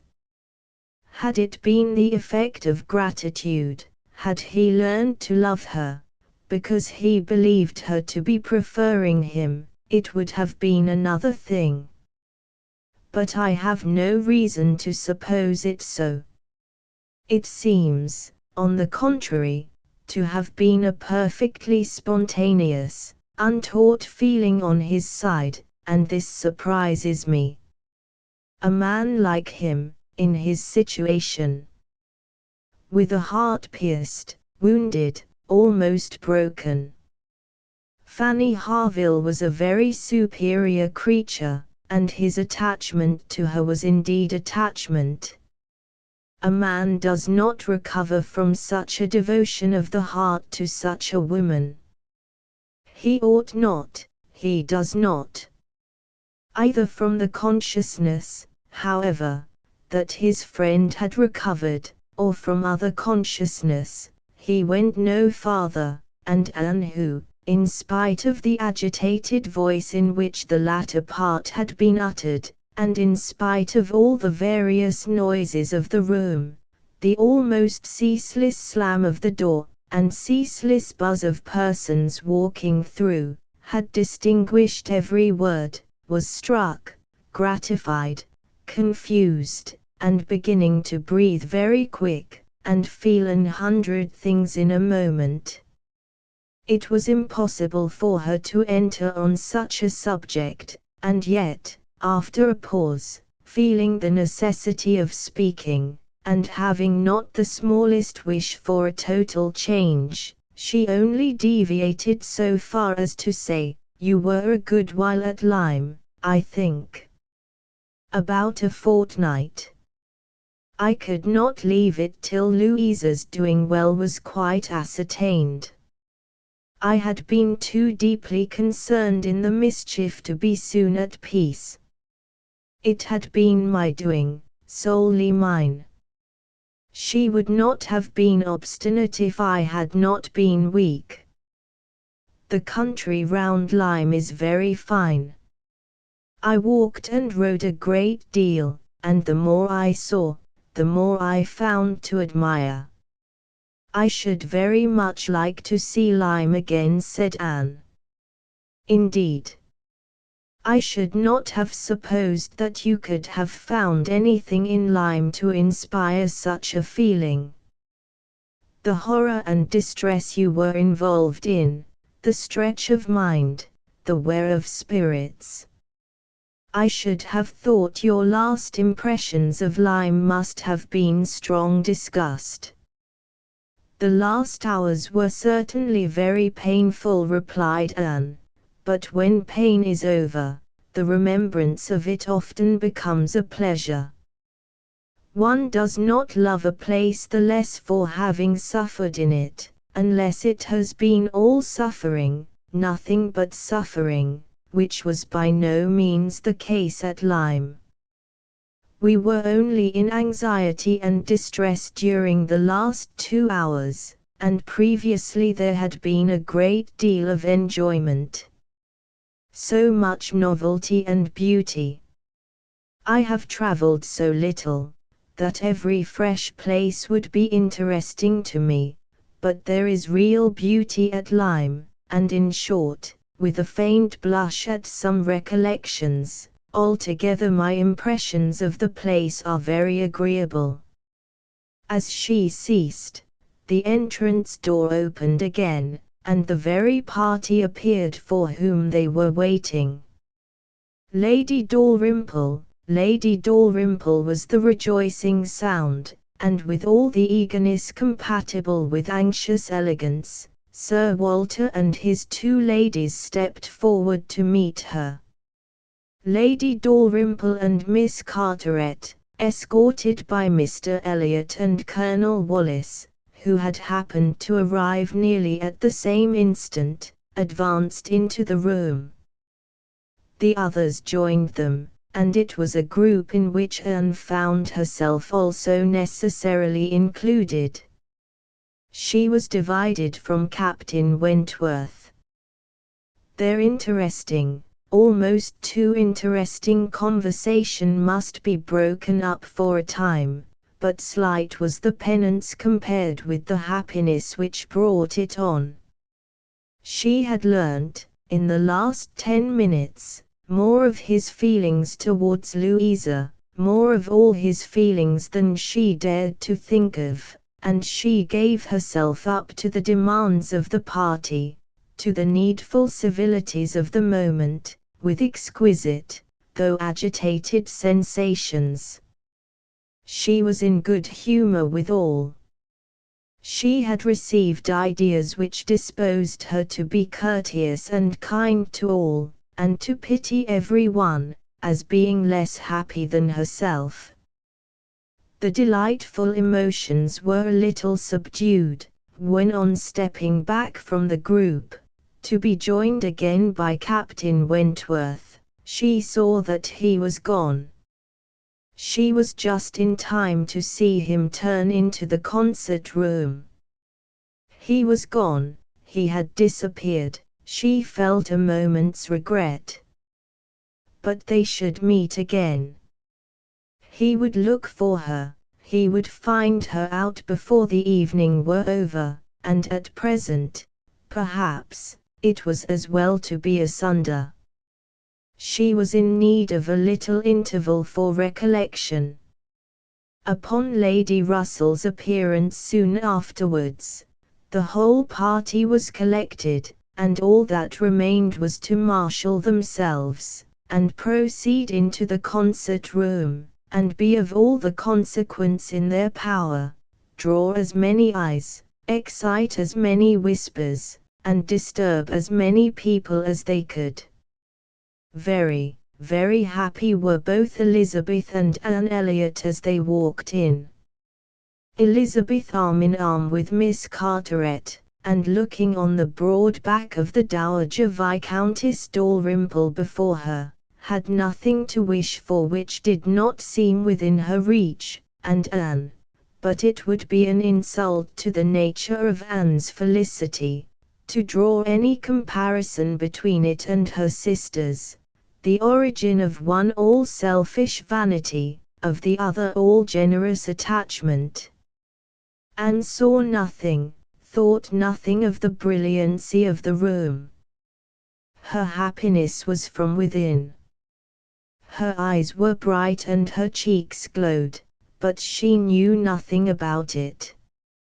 She was thinking only of the last half hour, and as they passed to their seats, her mind took a hasty range over it.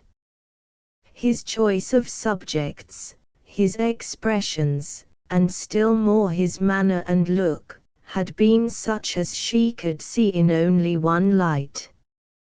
His opinion of Louisa Musgrove's inferiority, an opinion which he had seemed solicitous to give, his wonder at Captain Benwick, his feelings as to a first, strong attachment, sentences begun which he could not finish, his half-averted eyes and more than half-expressive glance, all declared that he had a heart returning to her at least, that anger, resentment, avoidance, were no more, and that they were succeeded, not merely by friendship and regard, but by the tenderness of the past.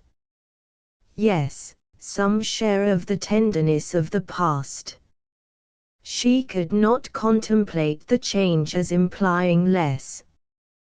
He must love her. These were thoughts, with their attendant visions, which occupied and flurried her too much to leave her any power of observation, and she passed along the room without having a glimpse of him, without even trying to discern him. When their places were determined on, and they were all properly arranged, she looked round to see if he should happen to be in the same part of the room, but he was not. Her eye could not reach him, and the concert being just opening, she must consent for a time to be happy in a humbler way. The party was divided and disposed of on two contiguous benches. Anne was among those on the foremost, and Mr. Elliot had manoeuvred so well, with the assistance of his friend Colonel Wallis, as to have a seat by her. Miss Elliot, surrounded by her cousins, and the principal object of Colonel Wallis's gallantry, was quite contented. Anne's mind was in a most favourable state for the entertainment of the evening. It was just occupation enough. She had feelings for the tender, spirits for the gay, attention for the scientific, and patience for the wearisome, and had never liked a concert better, at least during the first act. Towards the close of it, in the interval succeeding an Italian song, she explained the words of the song to Mr. Elliot. They had a concert bill between them. This, said she, is nearly the sense, or rather the meaning of the words. For certainly the sense of an Italian love song must not be talked of, but it is as nearly the meaning as I can give, for I do not pretend to understand the language. I am a very poor Italian scholar. Yes, yes, I see you are. I see you know nothing of the matter. You have only knowledge enough of the language to translate at sight these inverted, transposed, curtailed Italian lines, into clear, comprehensible, elegant English. You need not say anything more of your ignorance. Here is complete proof. I will not oppose such kind politeness, but I should be sorry to be examined by a real proficient. I have not had the pleasure of visiting in Camden Place so long, replied he, without knowing something of Miss Anne Elliot, and I do regard her as one who is too modest for the world in general to be aware of half her accomplishments, and too highly accomplished for modesty to be natural in any other woman. For shame, this is too much flattery.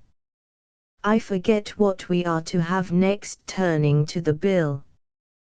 "Perhaps," said Mr. Elliot, speaking low, "I have had a longer acquaintance with your character than you are aware of." "Indeed? How so?" "You can have been acquainted with it only since I came to Bath, excepting as you might hear me previously spoken of in my own family. I knew you by report long before you came to Bath. I had heard you described by those who knew you intimately. I have been acquainted with you by character many years. Your person, your disposition, accomplishments, manner, they were all present to me." Mr. Elliot was not disappointed in the interest he hoped to raise. No one can withstand the charm of such a mystery. To have been described long ago to a recent acquaintance, by nameless people, is irresistible, and Anne was all curiosity. She wondered, and questioned him eagerly, but in vain. He delighted in being asked, but he would not tell. "No, no, some time or other, perhaps, but not now." He would mention no names now, but such, he could assure her, had been the fact. He had many years ago received such a description of Miss Anne Elliot as had inspired him with the highest idea of her merit, and excited the warmest curiosity to know her. Anne could think of no one so likely to have spoken with partiality of her many years ago as the Mr. Wentworth of Monkford, Captain Wentworth's brother. He might have been in Mr. Elliot's company, but she had not courage to ask the question. "The name of Anne Elliot," said he, "has long had an interesting sound to me. Very long has it possessed a charm over my fancy, and, if I dared, I would breathe my wishes that the name might never change." Such, she believed, were his words. But scarcely had she received their sound, than her attention was caught by other sounds immediately behind her, which rendered everything else trivial. Her father and Lady Dalrymple were speaking. "A well-looking man," said Sir Walter, "a very well-looking man." "A very fine young man indeed," said Lady Dalrymple. "More air than one often sees in Bath." "Irish, I dare say." "No, I just know his name." "A bowing acquaintance." "Wentworth, Captain Wentworth of the Navy. His sister married my tenant in Somersetshire, the Croft, who rents Kellynch." Before Sir Walter had reached this point, Anne's eyes had caught the right direction, and distinguished Captain Wentworth standing among a cluster of men at a little distance. As her eyes fell on him, his seemed to be withdrawn from her.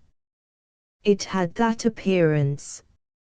It seemed as if she had been one moment too late, and as long as she dared observe, he did not look again. But the performance was recommencing, and she was forced to seem to restore her attention to the orchestra and look straight forward. When she could give another glance, he had moved away. He could not have come nearer to her if he would, she was so surrounded and shut in, but she would rather have caught his eye. Mr. Elliot's speech, too, distressed her. She had no longer any inclination to talk to him. She wished him not so near her. The first act was over. Now she hoped for some beneficial change, and, after a period of nothing saying amongst the party, some of them did decide on going in quest of tea. Anne was one of the few who did not choose to move. She remained in her seat, and so did Lady Russell, but she had the pleasure of getting rid of Mr. Elliot, and she did not mean, whatever she might feel on Lady Russell's account, to shrink from conversation with Captain Wentworth, if he gave her the opportunity. She was persuaded by Lady Russell's countenance that she had seen him. He did not come, however. Anne sometimes fancied she discerned him at a distance, but he never came. The anxious interval wore away unproductively. The others returned, the room filled again, benches were reclaimed and repossessed, and another hour of pleasure or of penance was to be sat out, another hour of music was to give delight or the gapes, as real or affected taste for it prevailed. To Anne, it chiefly wore the prospect of an hour of agitation. She could not quit that room in peace without seeing Captain Wentworth once more, without the interchange of one friendly look. In resettling themselves there were now many changes, the result of which was favorable for her. Colonel Wallis declined sitting down again, and Mr. Elliot was invited by Elizabeth and Miss Carteret, in a manner not to be refused, to sit between them, and by some other removals, and a little scheming of her own, Anne was enabled to place herself much nearer the end of the bench than she had been before, much more within reach of a passer-by. She could not do so, without comparing herself with Miss Larrell, the inimitable Miss Larrell, but still she did it, and not with much happier effect, though by what seemed prosperity in the shape of an early abdication in her next neighbours, she found herself at the very end of the bench before the concert closed. Such was her situation, with a vacant space at hand, when Captain Wentworth was again in sight. She saw him not far off.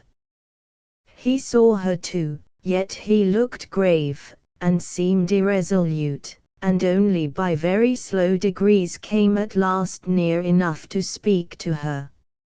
She felt that something must be the matter. The change was indubitable. The difference between his present air and what it had been in the octagon room was strikingly great. Why was it? She thought of her father, of Lady Russell. Could there have been any unpleasant glances? He began by speaking of the concert gravely, more like the Captain Wentworth of Uppercross, owned himself disappointed, had expected singing, and in short, must confess that he should not be sorry when it was over. Anne replied, and spoke in defense of the performance so well, and yet in allowance for his feelings so pleasantly, that his countenance improved, and he replied again with almost a smile. They talked for a few minutes more, the improvement held, he even looked down towards the bench, as if he saw a place on it well worth occupying, when at that moment a touch on her shoulder obliged Anne to turn round. It came from Mr. Elliot. He begged her pardon, but she must be applied to explain Italian again. Miss Carteret was very anxious to have a general idea of what was next to be sung. Anne could not refuse, but never had she sacrificed to politeness with a more suffering spirit. A few minutes, though as few as possible, were inevitably consumed, and when her own mistress again, when able to turn and look as she had done before, she found herself accosted by Captain Wentworth, in a reserved yet hurried sort of farewell. He must wish her good night, he was going, he should get home as fast as he could. "Is not this song worth staying for?" said Anne, suddenly struck by an idea which made her yet more anxious to be encouraging. "No," he replied impressively, "there is nothing worth my staying for," and he was gone directly. Jealousy of Mr. Elliot. It was the only intelligible motive. Captain Wentworth jealous of her affection. Could she have believed it a week ago, 3 hours ago? For a moment the gratification was exquisite.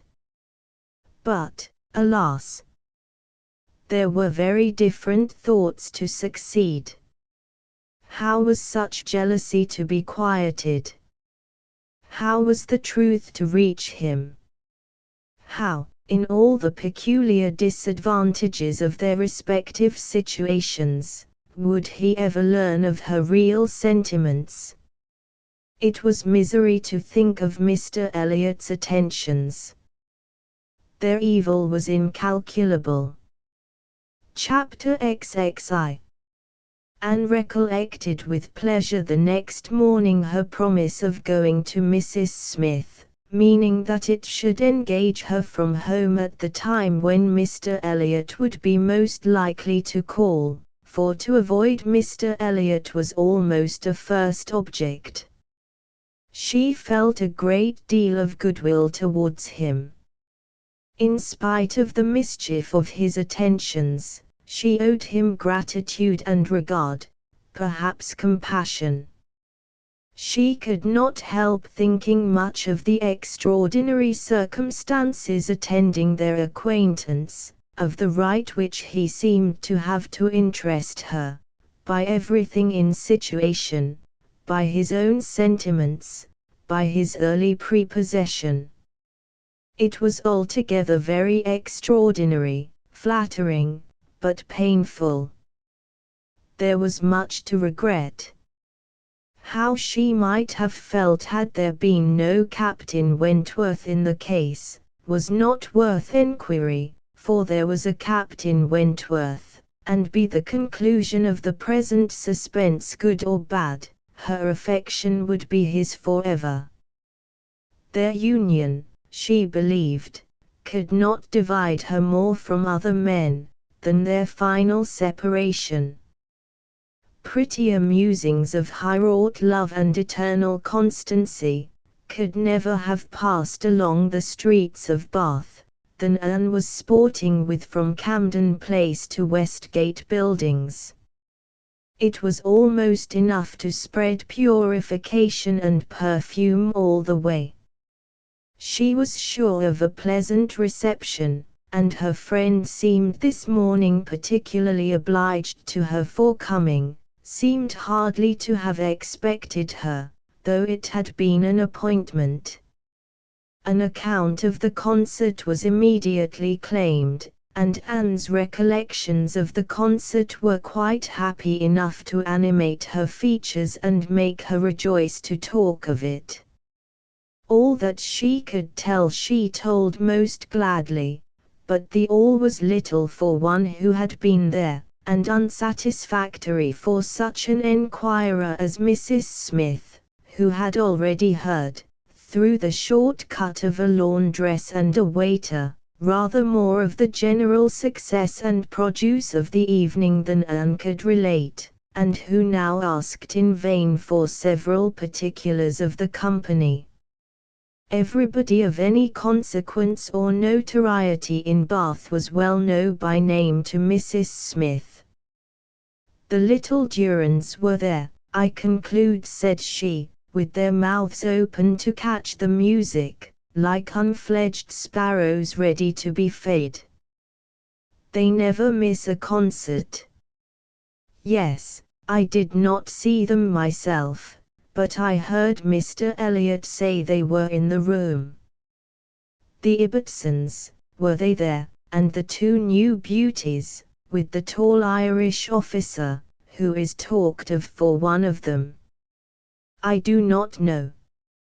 I do not think they were. Old Lady Mary MacLean. I need not ask after her. She never misses, I know, and you must have seen her. She must have been in your own circle, for as you went with Lady Dalrymple, you were in the seats of grandeur, round the orchestra, of course. No, that was what I dreaded. It would have been very unpleasant to me in every respect. But happily Lady Dalrymple always chooses to be farther off, and we were exceedingly well placed, that is, for hearing, I must not say for seeing, because I appear to have seen very little. Oh, you saw enough for your own amusement. I can understand. There is a sort of domestic enjoyment to be known even in a crowd, and this you had. You were a large party in yourselves, and you wanted nothing beyond. But I ought to have looked about me more, said Anne, conscious while she spoke that there had in fact been no want of looking about, that the object only had been deficient.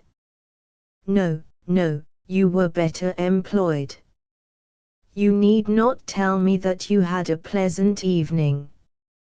I see it in your eye. I perfectly see how the hours passed, that you had always something agreeable to listen to. In the intervals of the concert it was conversation. Anne half smiled and said, "Do you see that in my eye?" "Yes, I do.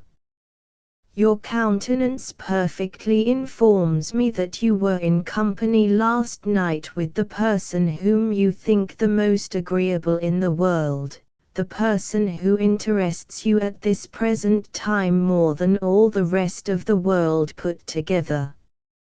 A blush overspread Anne's cheeks. She could say nothing. "And such being the case," continued Mrs. Smith, after a short pause, "I hope you believe that I do know how to value your kindness in coming to me this morning.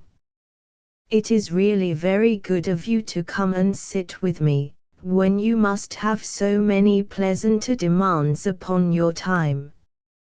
Anne heard nothing of this. She was still in the astonishment and confusion excited by her friend's penetration, unable to imagine how any report of Captain Wentworth could have reached her. After another short silence, "Pray," said Mrs. Smith, "is Mr. Elliot aware of your acquaintance with me? Does he know that I am in Bath?" "Mr. Elliot," repeated Anne, looking up surprised. A moment's reflection showed her the mistake she had been under. She caught it instantaneously, and recovering her courage with the feeling of safety, soon added, more composedly, "Are you acquainted with Mr. Elliot?" "I have been a good deal acquainted with him," replied Mrs. Smith, gravely, "but it seems worn out now. It is a great while since we met." "I was not at all aware of this. You never mentioned it before." "Had I known it, I would have had the pleasure of talking to him about you."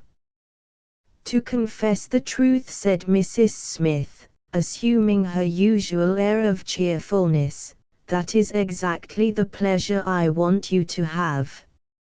I want you to talk about me to Mr. Elliot. I want your interest with him. He can be of essential service to me, and if you would have the goodness, my dear Miss Elliot, to make it an object to yourself, of course it is done. I should be extremely happy, I hope you cannot doubt my willingness to be of even the slightest use to you, replied Anne, but I suspect that you are considering me as having a higher claim on Mr. Elliot, a greater right to influence him, than is really the case. I am sure you have, somehow or other, imbibed such a notion. You must consider me only as Mr. Elliot's relation. If in that light there is anything which you suppose his cousin might fairly ask of him, I beg you would not hesitate to employ me. Mrs. Smith gave her a penetrating glance, and then, smiling, said, I have been a little premature, I perceive, I beg your pardon. I ought to have waited for official information.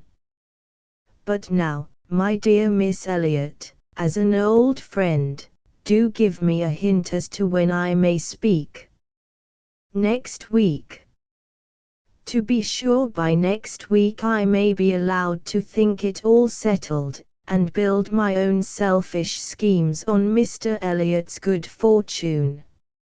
No, replied Anne, nor next week, nor next, nor next. I assure you that nothing of the sort you are thinking of will be settled any week. I am not going to marry Mr. Elliot.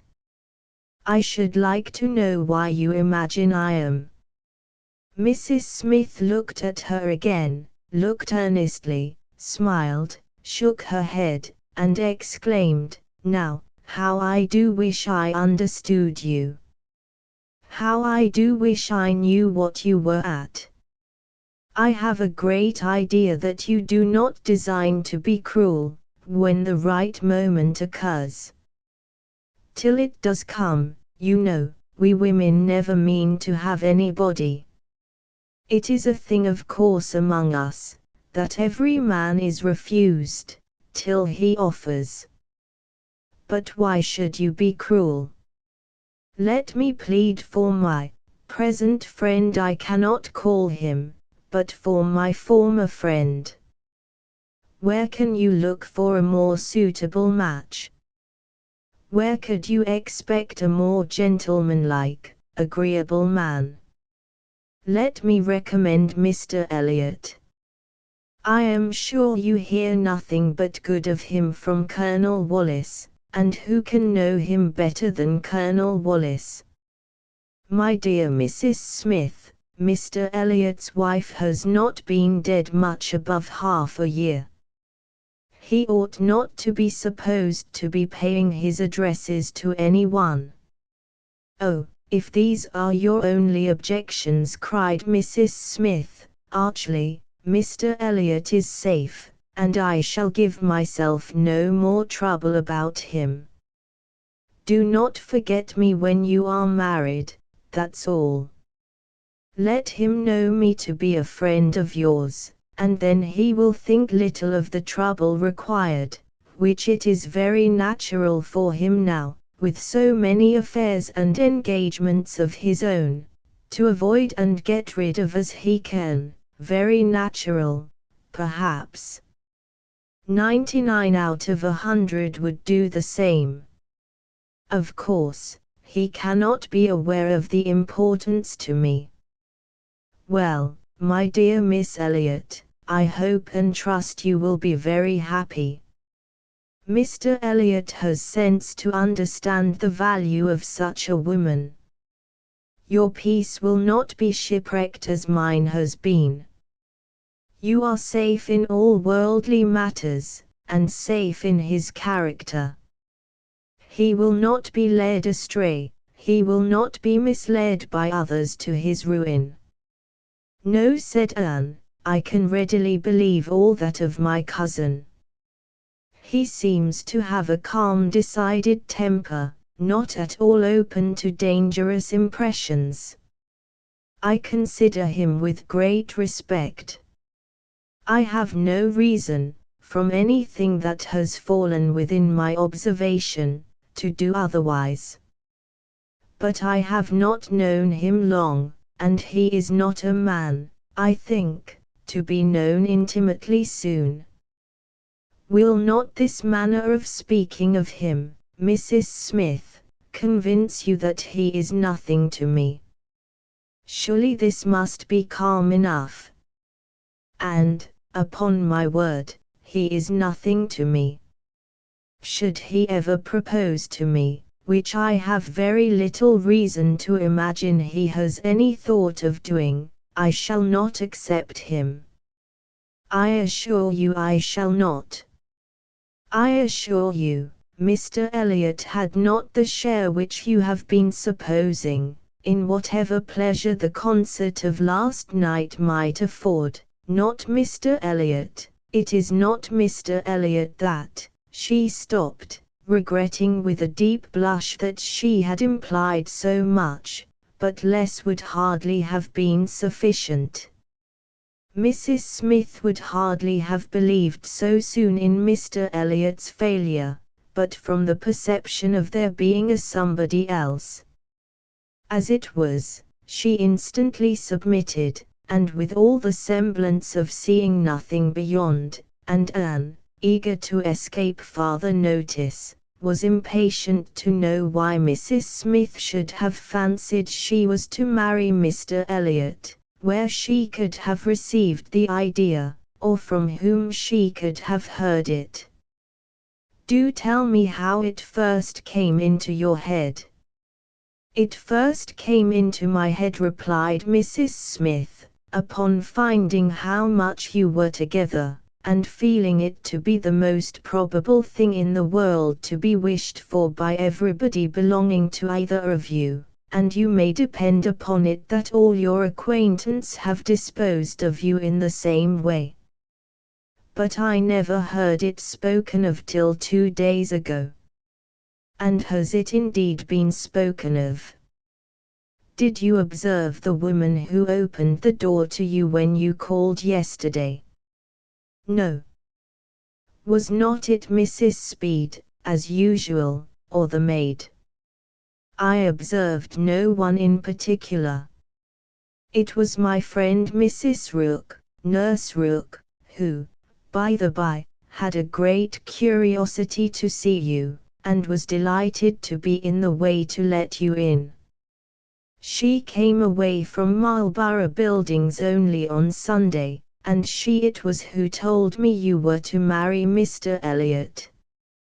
She had had it from Mrs. Wallace herself, which did not seem bad authority. She sat an hour with me on Monday evening, and gave me the whole history. The whole history, repeated Anne, laughing. She could not make a very long history, I think, of one such little article of unfounded news. Mrs. Smith said nothing.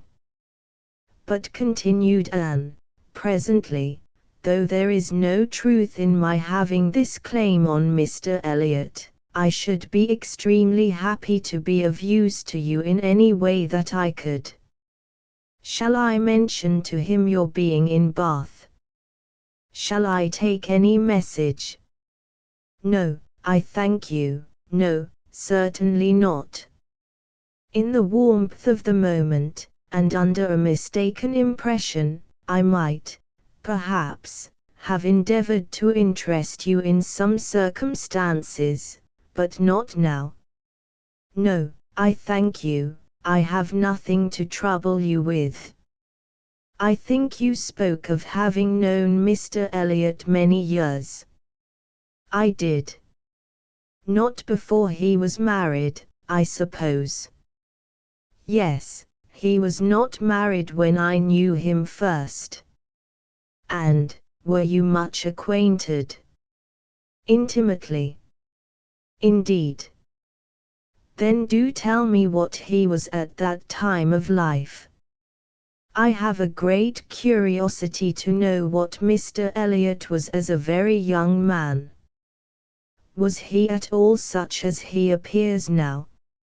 I have not seen Mr. Elliot these 3 years, was Mrs. Smith's answer, given so gravely that it was impossible to pursue the subject farther, and Anne felt that she had gained nothing but an increase of curiosity. They were both silent, Mrs. Smith very thoughtful. At last, "I beg your pardon, my dear Miss Elliot," she cried, in her natural tone of cordiality. "I beg your pardon for the short answers I have been giving you, but I have been uncertain what I ought to do. I have been doubting and considering as to what I ought to tell you." There were many things to be taken into the account.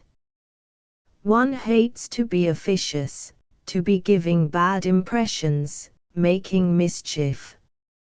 Even the smooth surface of family union seems worth preserving, though there may be nothing durable beneath.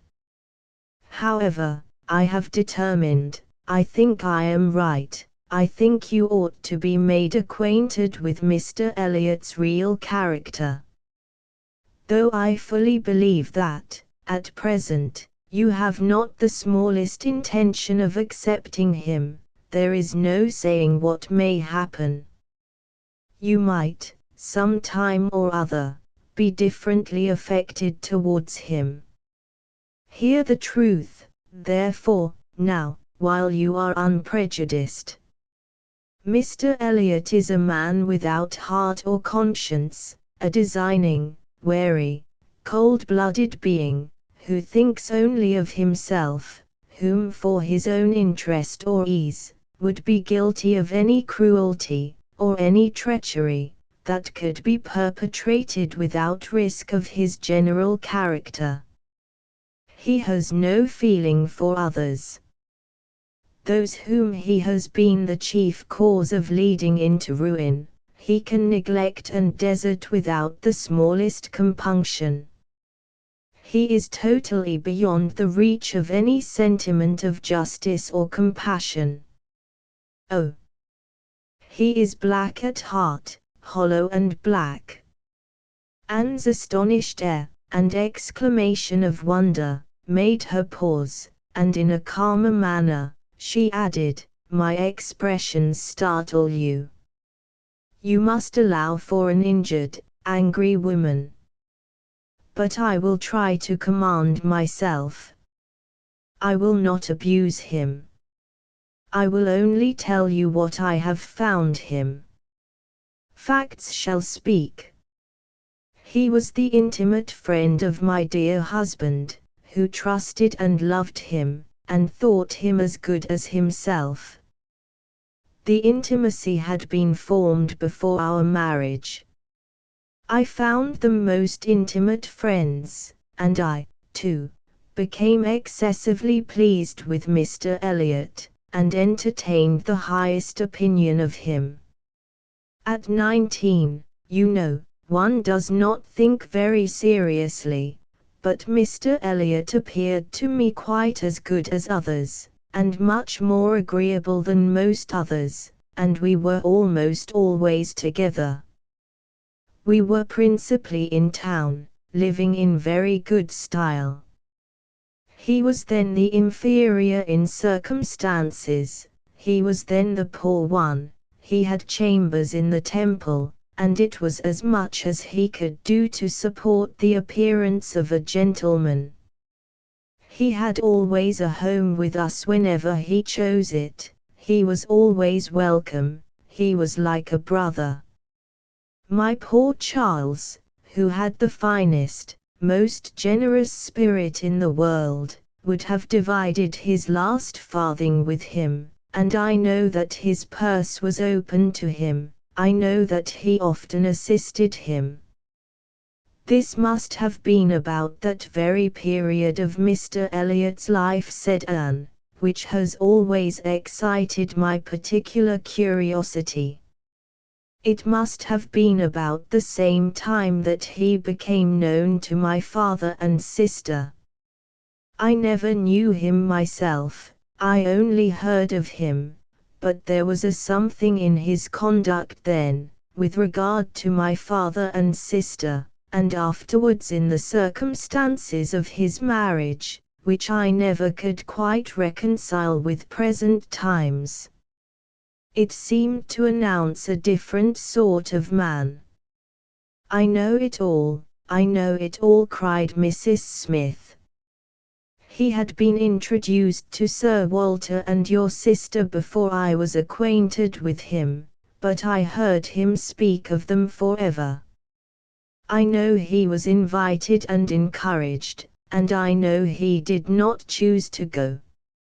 I can satisfy you, perhaps, on points which you would little expect, and as to his marriage, I knew all about it at the time.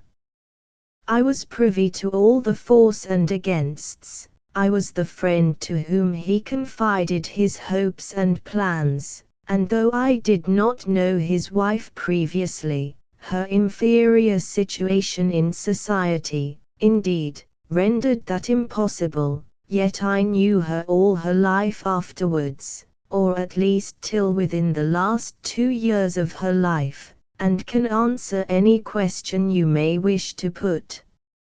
"Nay," said Anne, "I have no particular enquiry to make about her. I have always understood they were not a happy couple. But I should like to know why, at that time of his life, he should slight my father's acquaintance as he did. My father was certainly disposed to take very kind and proper notice of him." "Why did Mr. Elliot draw back?" "Mr. Elliot," replied Mrs. Smith, "at that period of his life, had one object in view, to make his fortune, and by a rather quicker process than the law. He was determined to make it by marriage. He was determined, at least, not to mar it by an imprudent marriage, and I know it was his belief, whether justly or not, of course I cannot decide, that your father and sister, in their civilities and invitations, were designing a match between the heir and the young lady, and it was impossible that such a match should have answered his ideas of wealth and independence. That was his motive for drawing back, I can assure you. He told me the whole story. He had no concealments with me. It was curious, that having just left you behind me in Bath, my first and principal acquaintance on marrying should be your cousin, and that, through him, I should be continually hearing of your father and sister. He described one Miss Elliot, and I thought very affectionately of the other." "Perhaps," cried Anne, struck by a sudden idea, "you sometimes spoke of me to Mr. Elliot." "To be sure I did, very often. I used to boast of my own Anne Elliot, and vouch for your being a very different creature from—" She checked herself just in time. "This accounts for something which Mr. Elliot said last night," cried Anne. "This explains it. I found he had been used to hear of me. I could not comprehend how. What wild imaginations one forms where dear self is concerned. How sure to be mistaken. But I beg your pardon, I have interrupted you. Mr. Elliot married then completely for money.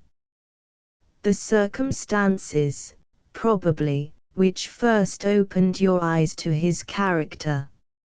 Mrs. Smith hesitated a little here. "Oh, those things are too common. When one lives in the world, a man or woman's marrying for money is too common to strike one as it ought. I was very young, and associated only with the young, and we were a thoughtless, gay set, without any strict rules of conduct. We lived for enjoyment. I think differently now.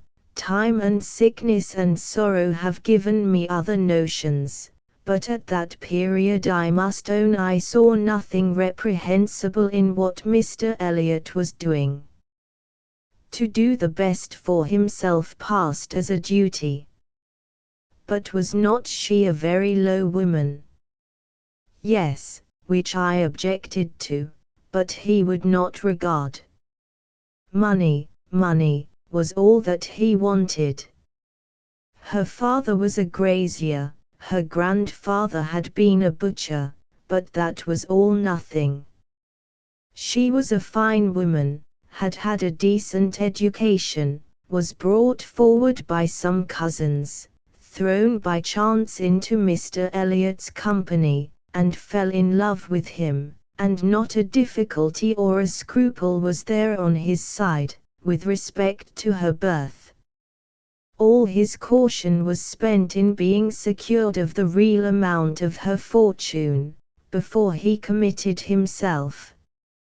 Depend upon it, whatever esteem Mr. Elliot may have for his own situation in life now, as a young man he had not the smallest value for it. His chance for the Kellynch estate was something, but all the honor of the family he held as cheap as dirt.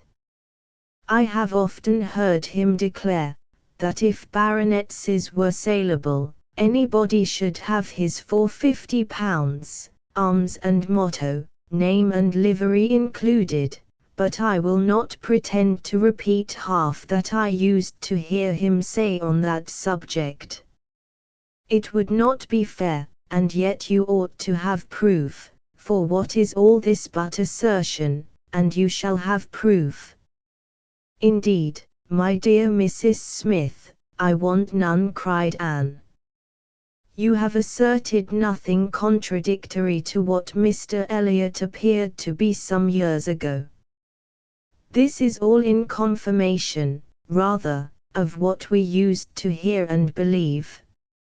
I am more curious to know why he should be so different now.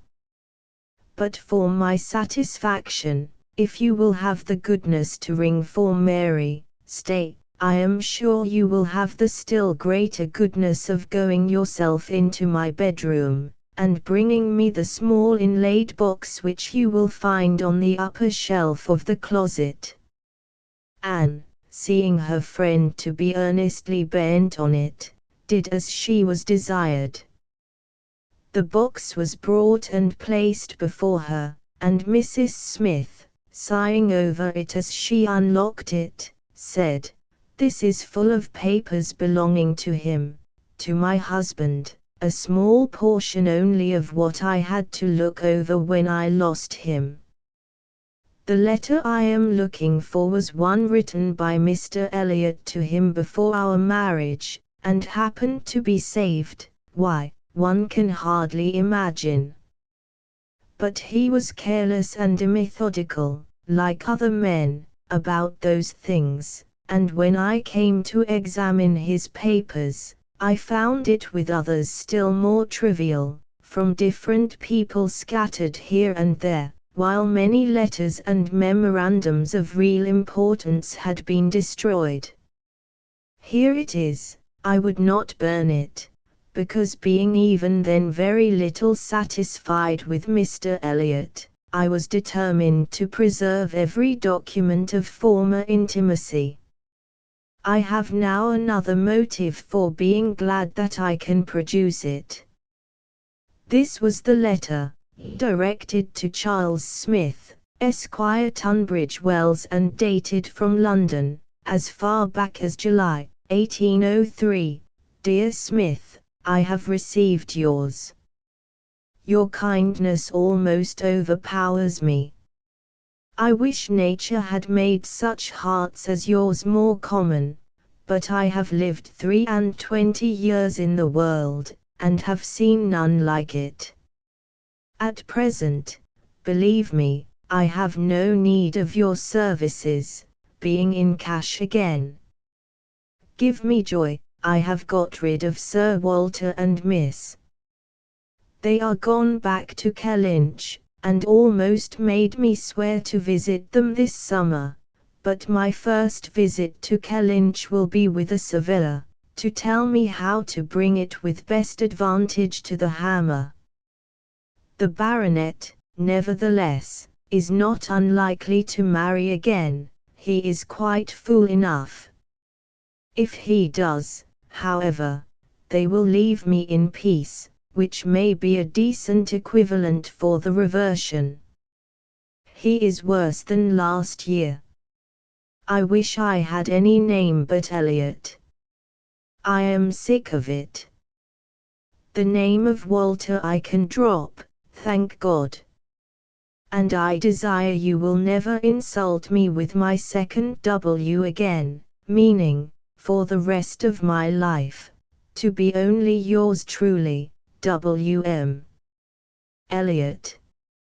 Such a letter could not be read without putting Anne in a glow, and Mrs. Smith, observing the high color in her face, said, "The language, I know, is highly disrespectful. Though I have forgot the exact terms, I have a perfect impression of the general meaning. But it shows you the man. Mark his professions to my poor husband. Can anything be stronger?" Anne could not immediately get over the shock and mortification of finding such words applied to her father. She was obliged to recollect that her seeing the letter was a violation of the laws of honor, that no one ought to be judged or to be known by such testimonies, that no private correspondence could bear the eye of others, before she could recover calmness enough to return the letter which she had been meditating over, and say, "Thank you.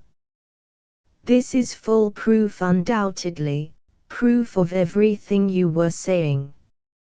But why be acquainted with us now?" "I can explain this too," cried Mrs. Smith, smiling. "Can you really?" "Yes. I have shewn you Mr. Elliot as he was a dozen years ago, and I will show him as he is now. I cannot produce written proof again, but I can give as authentic oral testimony as you can desire, of what he is now wanting, and what he is now doing. He is no hypocrite now. He truly wants to marry you. His present attentions to your family are very sincere, quite from the heart. I will give you my authority, his friend Colonel Wallis. Colonel Wallis, you are acquainted with him?" "No. It does not come to me in quite so direct a line as that. It takes a bend or two, but nothing of consequence. The stream is as good as at first, the little rubbish it collects in the turnings is easily moved away. Mr. Elliot talks unreservedly to Colonel Wallis of his views on you, which said Colonel Wallis, I imagine to be, in himself, a sensible, careful, discerning sort of character, but Colonel Wallis has a very pretty silly wife, to whom he tells things which he had better not, and he repeats it all to her. She, in the overflowing spirits of her recovery, repeats it all to her nurse, and the nurse, knowing my acquaintance with you, very naturally brings it all to me. On Monday evening, my good friend Mrs. Rook let me thus much into the secrets of Marlborough Buildings. When I talked of a whole history, therefore, you see I was not romancing so much as you supposed. My dear Mrs. Smith, your authority is deficient. This will not do. Mr. Elliot's having any views on me will not in the least account for the efforts he made towards a reconciliation with my father. That was all prior to my coming to Bath. I found them on the most friendly terms when I arrived. I know you did, I know it all perfectly, but, indeed, Mrs. Smith, we must not expect to get real information in such a line. Facts or opinions which are to pass through the hands of so many, to be misconceived by folly in one, and ignorance in another, can hardly have much truth left. Only give me a hearing. You will soon be able to judge of the general credit due, by listening to some particulars which you can yourself immediately contradict or confirm. Nobody supposes that you were his first inducement. He had seen you indeed, before he came to Bath, and admired you, but without knowing it to be you. So says my historian, at least. Is this true? Did he see you last summer or autumn, somewhere down in the west, to use her own words, without knowing it to be you? He certainly did. So far it is very true. At Lyme. I happened to be at Lyme. Well, continued Mrs. Smith, triumphantly, grant my friend the credit due to the establishment of the first point asserted. He saw you then at Lyme, and liked you so well as to be exceedingly pleased to meet with you again in Camden Place, as Miss Anne Elliot, and from that moment, I have no doubt, had a double motive in his visits there. But there was another, and an earlier, which I will now explain. If there is anything in my story which you know to be either false or improbable, stop me. My account states, that your sister's friend, the lady now staying with you, whom I have heard you mention, came to Bath with Miss Elliot and Sir Walter as long ago as September, in short when they first came themselves, and has been staying there ever since, that she is a clever, insinuating, handsome woman, poor and plausible, and altogether such in situation and manner, as to give a general idea, among Sir Walter's acquaintance, of her meaning to be Lady Elliot, and as general a surprise that Miss Elliot should be apparently blind to the danger. Here Mrs. Smith paused a moment, but Anne had not a word to say, and she continued.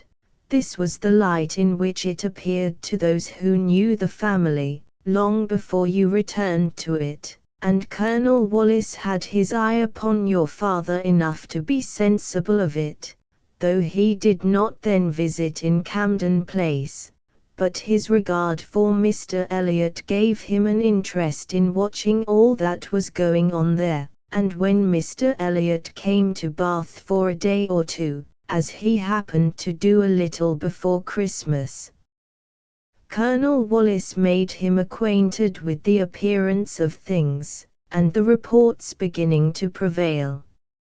Now you are to understand, that time had worked a very material change in Mr. Elliot's opinions as to the value of a baronetcy. Upon all points of blood and connection he is a completely altered man. Having long had as much money as he could spend, nothing to wish for on the side of avarice or indulgence, he has been gradually learning to pin his happiness upon the consequence he is heir to. I thought it coming on before our acquaintance ceased, but it is now a confirmed feeling. He cannot bear the idea of not being Sir William. You may guess, therefore, that the news he heard from his friend could not be very agreeable, and you may guess what it produced, the resolution of coming back to Bath as soon as possible, and of fixing himself here for a time, with the view of renewing his former acquaintance, and recovering such a footing in the family as might give him the means of ascertaining the degree of his danger, and of circumventing the lady if he found it material.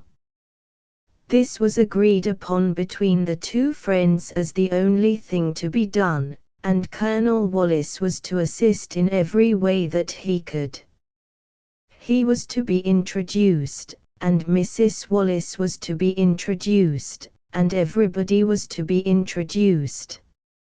Mr. Elliot came back accordingly, and on application was forgiven, as you know, and readmitted into the family, and there it was his constant object, and his only object, till your arrival added another motive, to watch Sir Walter and Mrs. Clay.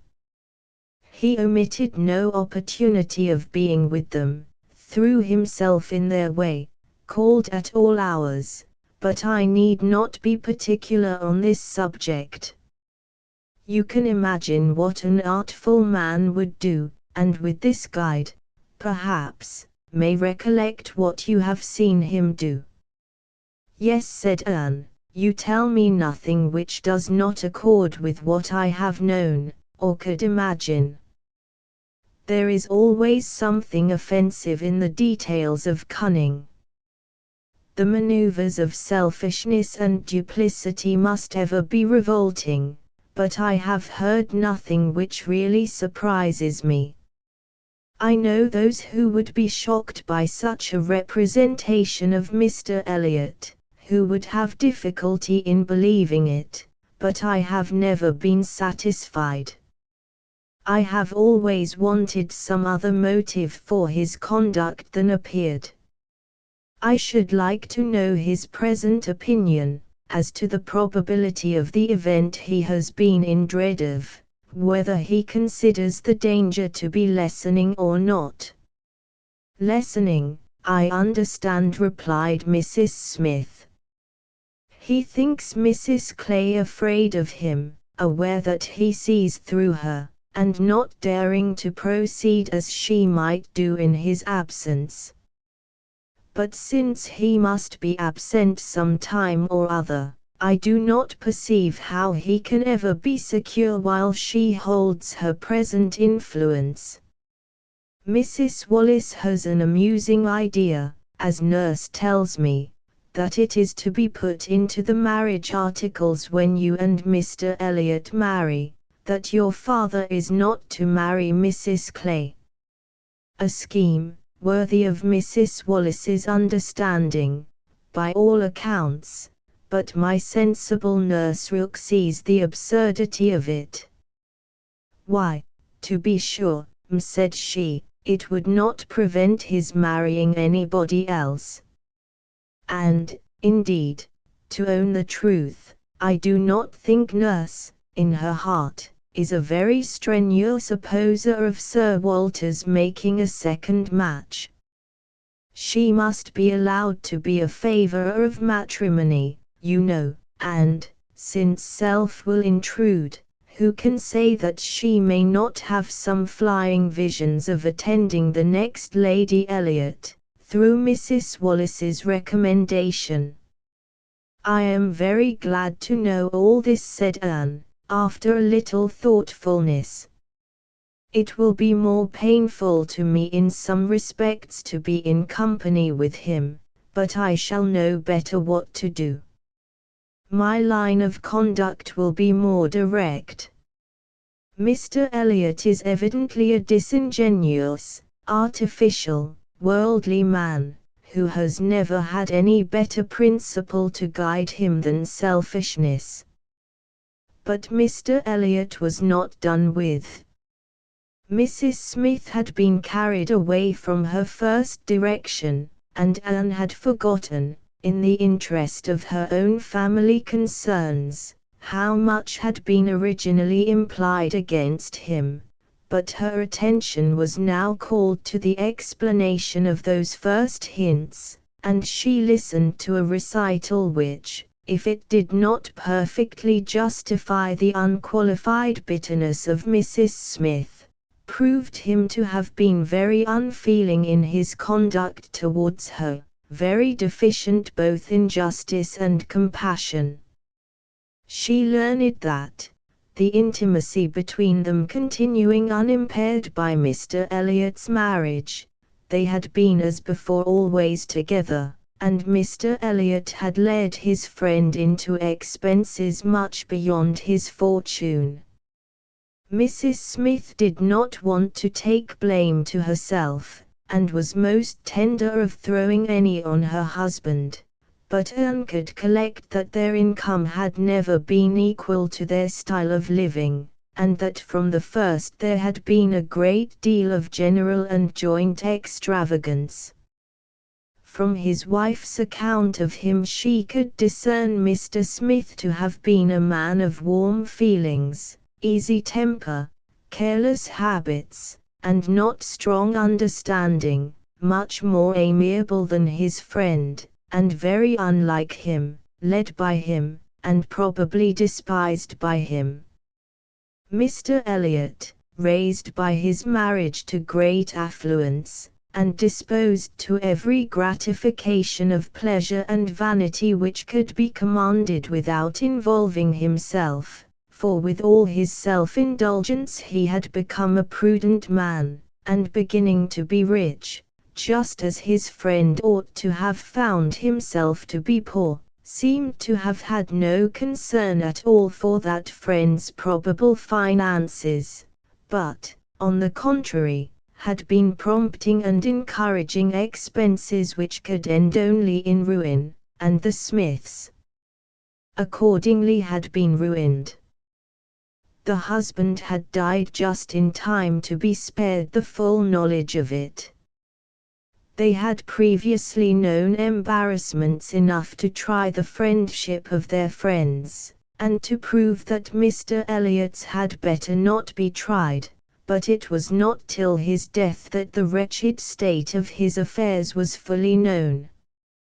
With a confidence in Mr. Elliot's regard, more creditable to his feelings than his judgment, Mr. Smith had appointed him the executor of his will, but Mr. Elliot would not act, and the difficulties and distress which this refusal had heaped on her, in addition to the inevitable sufferings of her situation, had been such as could not be related without anguish of spirit, or listened to without corresponding indignation. Anne was shewn some letters of his on the occasion, answers to urgent applications from Mrs. Smith, which all breathed the same stern resolution of not engaging in a fruitless trouble, and, under a cold civility, the same hard-hearted indifference to any of the evils it might bring on her. It was a dreadful picture of ingratitude and inhumanity, and Anne felt, at some moments, that no flagrant open crime could have been worse. She had a great deal to listen to, all the particulars of past sad scenes, all the minutiae of distress upon distress, which in former conversations had been merely hinted at, were dwelt on now with a natural indulgence. Anne could perfectly comprehend the exquisite relief, and was only the more inclined to wonder at the composure of her friend's usual state of mind. There was one circumstance in the history of her grievances of particular irritation. She had good reason to believe that some property of her husband in the West Indies, which had been for many years under a sort of sequestration for the payment of its own encumbrances, might be recoverable by proper measures, and this property, though not large, would be enough to make her comparatively rich. But there was nobody to stir in it. Mr. Elliot would do nothing, and she could do nothing herself, equally disabled from personal exertion by her state of bodily weakness, and from employing others by her want of money. She had no natural connections to assist her even with their counsel, and she could not afford to purchase the assistance of the law. This was a cruel aggravation of actually straitened means. To feel that she ought to be in better circumstances, that a little trouble in the right place might do it, and to fear that delay might be even weakening her claims, was hard to bear. It was on this point that she had hoped to engage Anne's good offices with Mr. Elliot. She had previously, in the anticipation of their marriage, been very apprehensive of losing her friend by it, but on being assured that he could have made no attempt of that nature, since he did not even know her to be in Bath, it immediately occurred that something might be done in her favor by the influence of the woman he loved, and she had been hastily preparing to interest Anne's feelings, as far as the observances due to Mr. Elliot's character would allow, when Anne's refutation of the supposed engagement changed the face of everything, and while it took from her the new-formed hope of succeeding in the object of her first anxiety, left her at least the comfort of telling the whole story her own way. After listening to this full description of Mr. Elliot, Anne could not but express some surprise at Mrs. Smith's having spoken of him so favorably in the beginning of their conversation. She had seemed to recommend and praise him. "My dear," was Mrs. Smith's reply, "there was nothing else to be done. I considered your marrying him as certain, though he might not yet have made the offer, and I could no more speak the truth of him, than if he had been your husband. My heart bled for you, as I talked of happiness, and yet he is sensible, he is agreeable, and with such a woman as you, it was not absolutely hopeless. He was very unkind to his first wife. They were wretched together. But she was too ignorant and giddy for respect, and he had never loved her. I was willing to hope that you must fare better." Anne could just acknowledge within herself such a possibility of having been induced to marry him, as made her shudder at the idea of the misery which must have followed. It was just possible that she might have been persuaded by Lady Russell. And under such a supposition, which would have been most miserable, when time had disclosed all, too late, it was very desirable that Lady Russell should be no longer deceived, and one of the concluding arrangements of this important conference, which carried them through the greater part of the morning, was, that Anne had full liberty to communicate to her friend everything relative to Mrs. Smith, in which his conduct was involved. Chapter XXII. Anne went home to think over all that she had heard. In one point, her feelings were relieved by this knowledge of Mr. Elliot. There was no longer anything of tenderness due to him. He stood as opposed to Captain Wentworth, in all his own unwelcome obtrusiveness, and the evil of his attentions last night. The irremediable mischief he might have done, was considered with sensations unqualified, unperplexed. Pity for him was all over. But this was the only point of relief. In every other respect, in looking around her, or penetrating forward, she saw more to distrust and to apprehend. She was concerned for the disappointment and pain Lady Russell would be feeling, for the mortifications which must be hanging over her father and sister, and had all the distress of foreseeing many evils, without knowing how to avert any one of them. She was most thankful for her own knowledge of him. She had never considered herself as entitled to reward for not slighting an old friend like Mrs. Smith, but here was a reward indeed springing from it. Mrs. Smith had been able to tell her what no one else could have done. Could the knowledge have been extended through her family? But this was a vain idea. She must talk to Lady Russell, tell her, consult with her, and having done her best, wait the event with as much composure as possible, and after all, her greatest want of composure would be in that quarter of the mind which could not be opened to Lady Russell, in that flow of anxieties and fears which must be all to herself.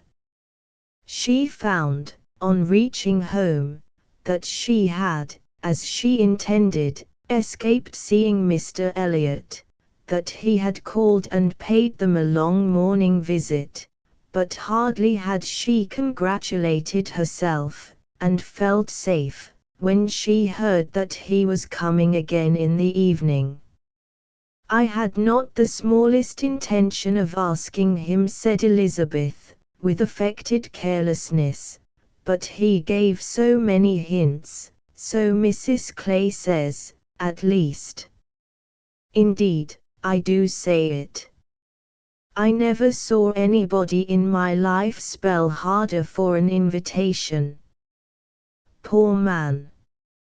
I was really in pain for him, for your hard-hearted sister, Miss Anne, seems bent on cruelty." "Oh," cried Elizabeth, "I have been rather too much used to the game to be soon overcome by a gentleman's hints. However, when I found how excessively he was regretting that he should miss my father this morning, I gave way immediately, for I would never really omit an opportunity of bringing him and Sir Walter together. They appear to so much advantage in company with each other. Each behaving so pleasantly. Mr. Elliot looking up with so much respect. Quite delightful," cried Mrs. Clay, not daring, however, to turn her eyes towards Anne. "Exactly like father and son. Dear Miss Elliot, may I not say father and son? Oh, I lay no embargo on anybody's words. If you will have such ideas. But, upon my word, I am scarcely sensible of his attentions being beyond those of other men." "My dear Miss Elliot," exclaimed Mrs. Clay, lifting her hands and eyes, and sinking all the rest of her astonishment in a convenient silence.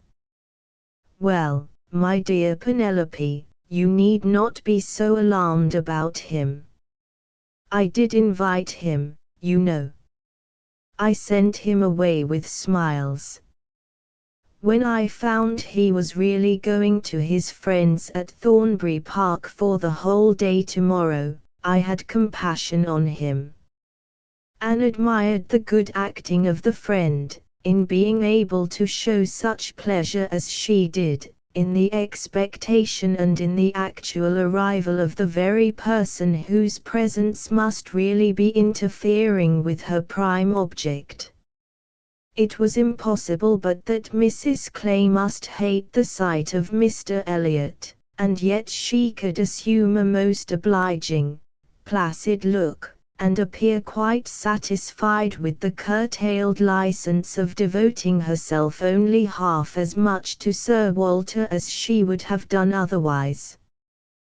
To Anne herself it was most distressing to see Mr. Elliot enter the room, and quite painful to have him approach and speak to her. She had been used before to feel that he could not be always quite sincere, but now she saw insincerity in everything. His attentive deference to her father, contrasted with his former language, was odious, and when she thought of his cruel conduct towards Mrs. Smith, she could hardly bear the sight of his present smiles and mildness, or the sound of his artificial good sentiments.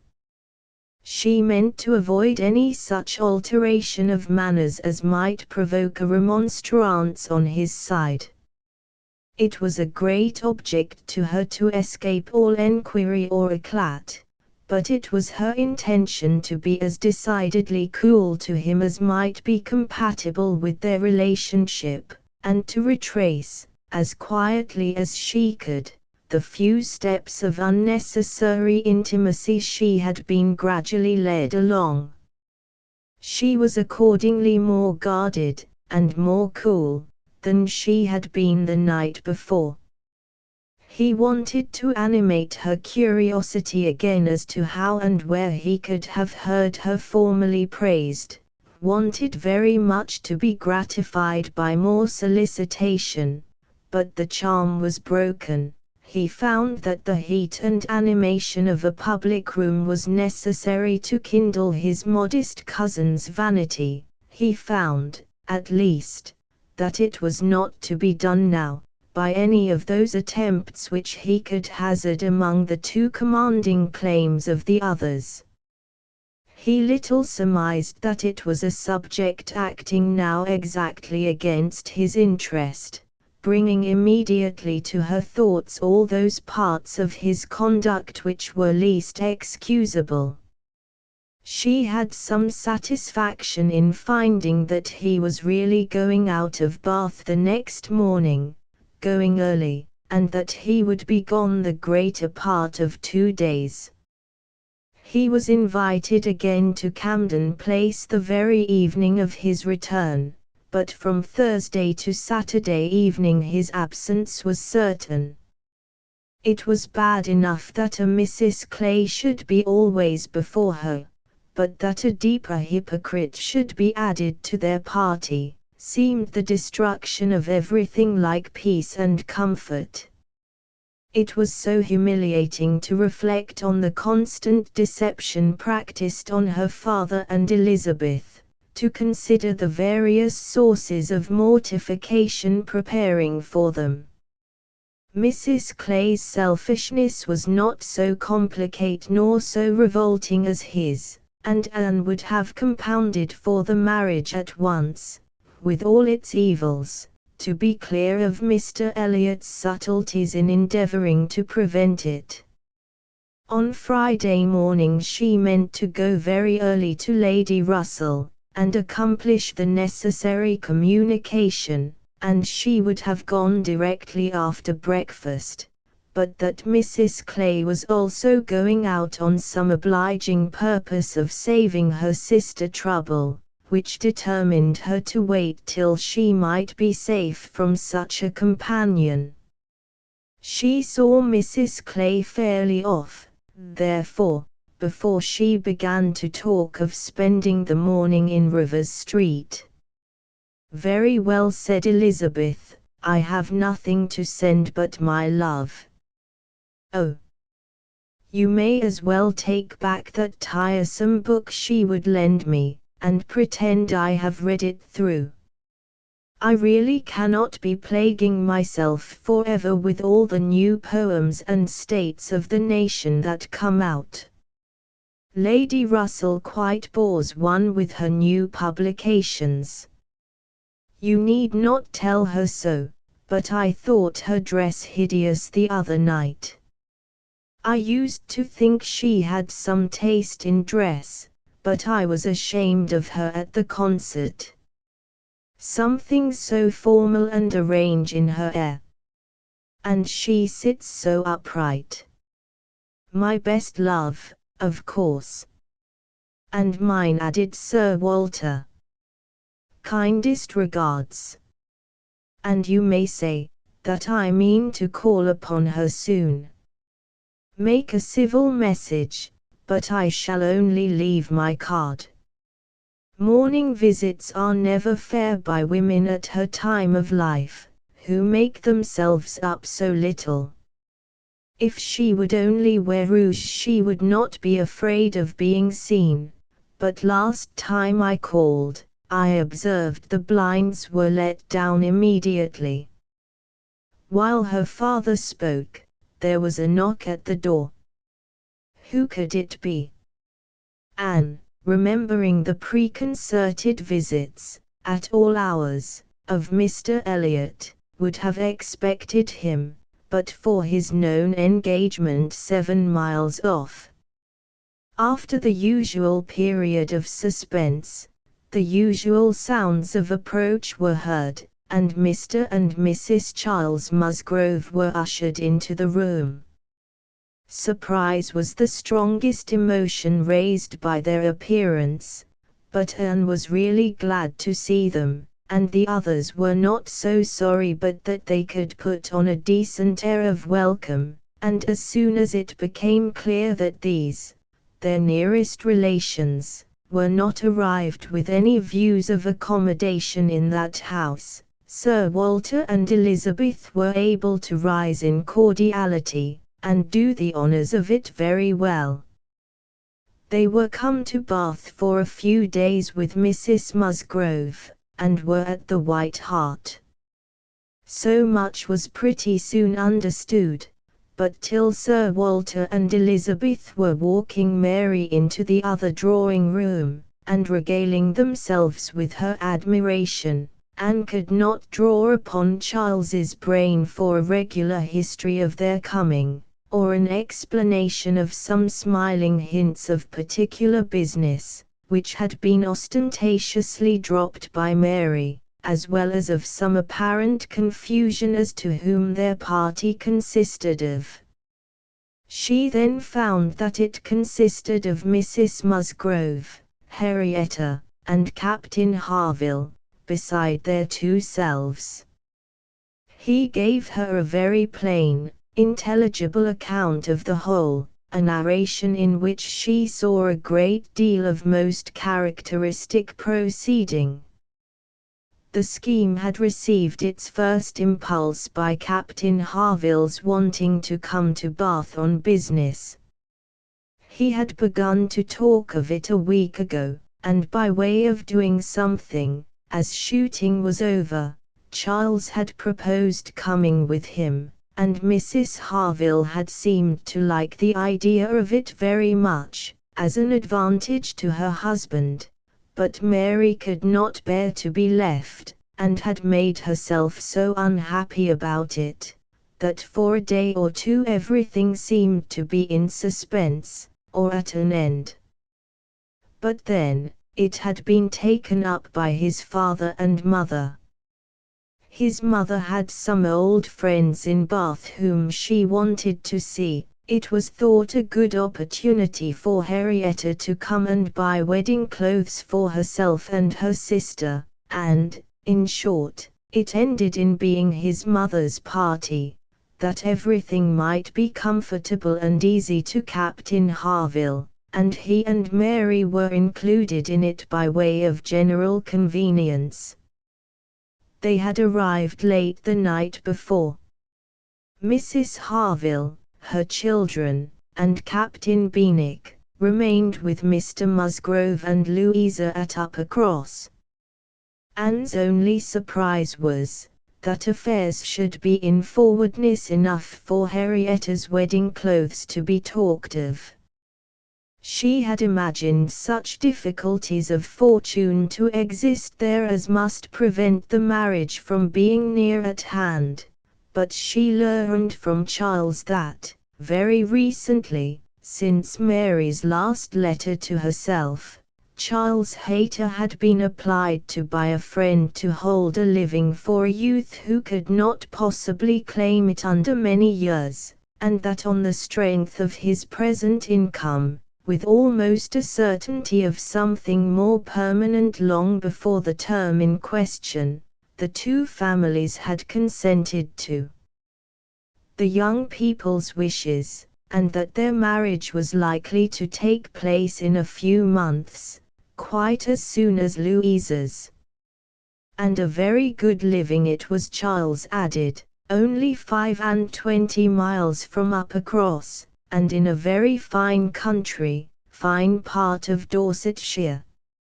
In the centre of some of the best preserves in the kingdom, surrounded by 3 great proprietors, each more careful and jealous than the other, and to 2 of the 3 at least, Charles Hayter might get a special recommendation. Not that he will value it as he ought, he observed. Charles is too cool about sporting. That's the worst of him. I am extremely glad, indeed, cried Anne, particularly glad that this should happen, and that of 2 sisters, who both deserve equally well, and who have always been such good friends.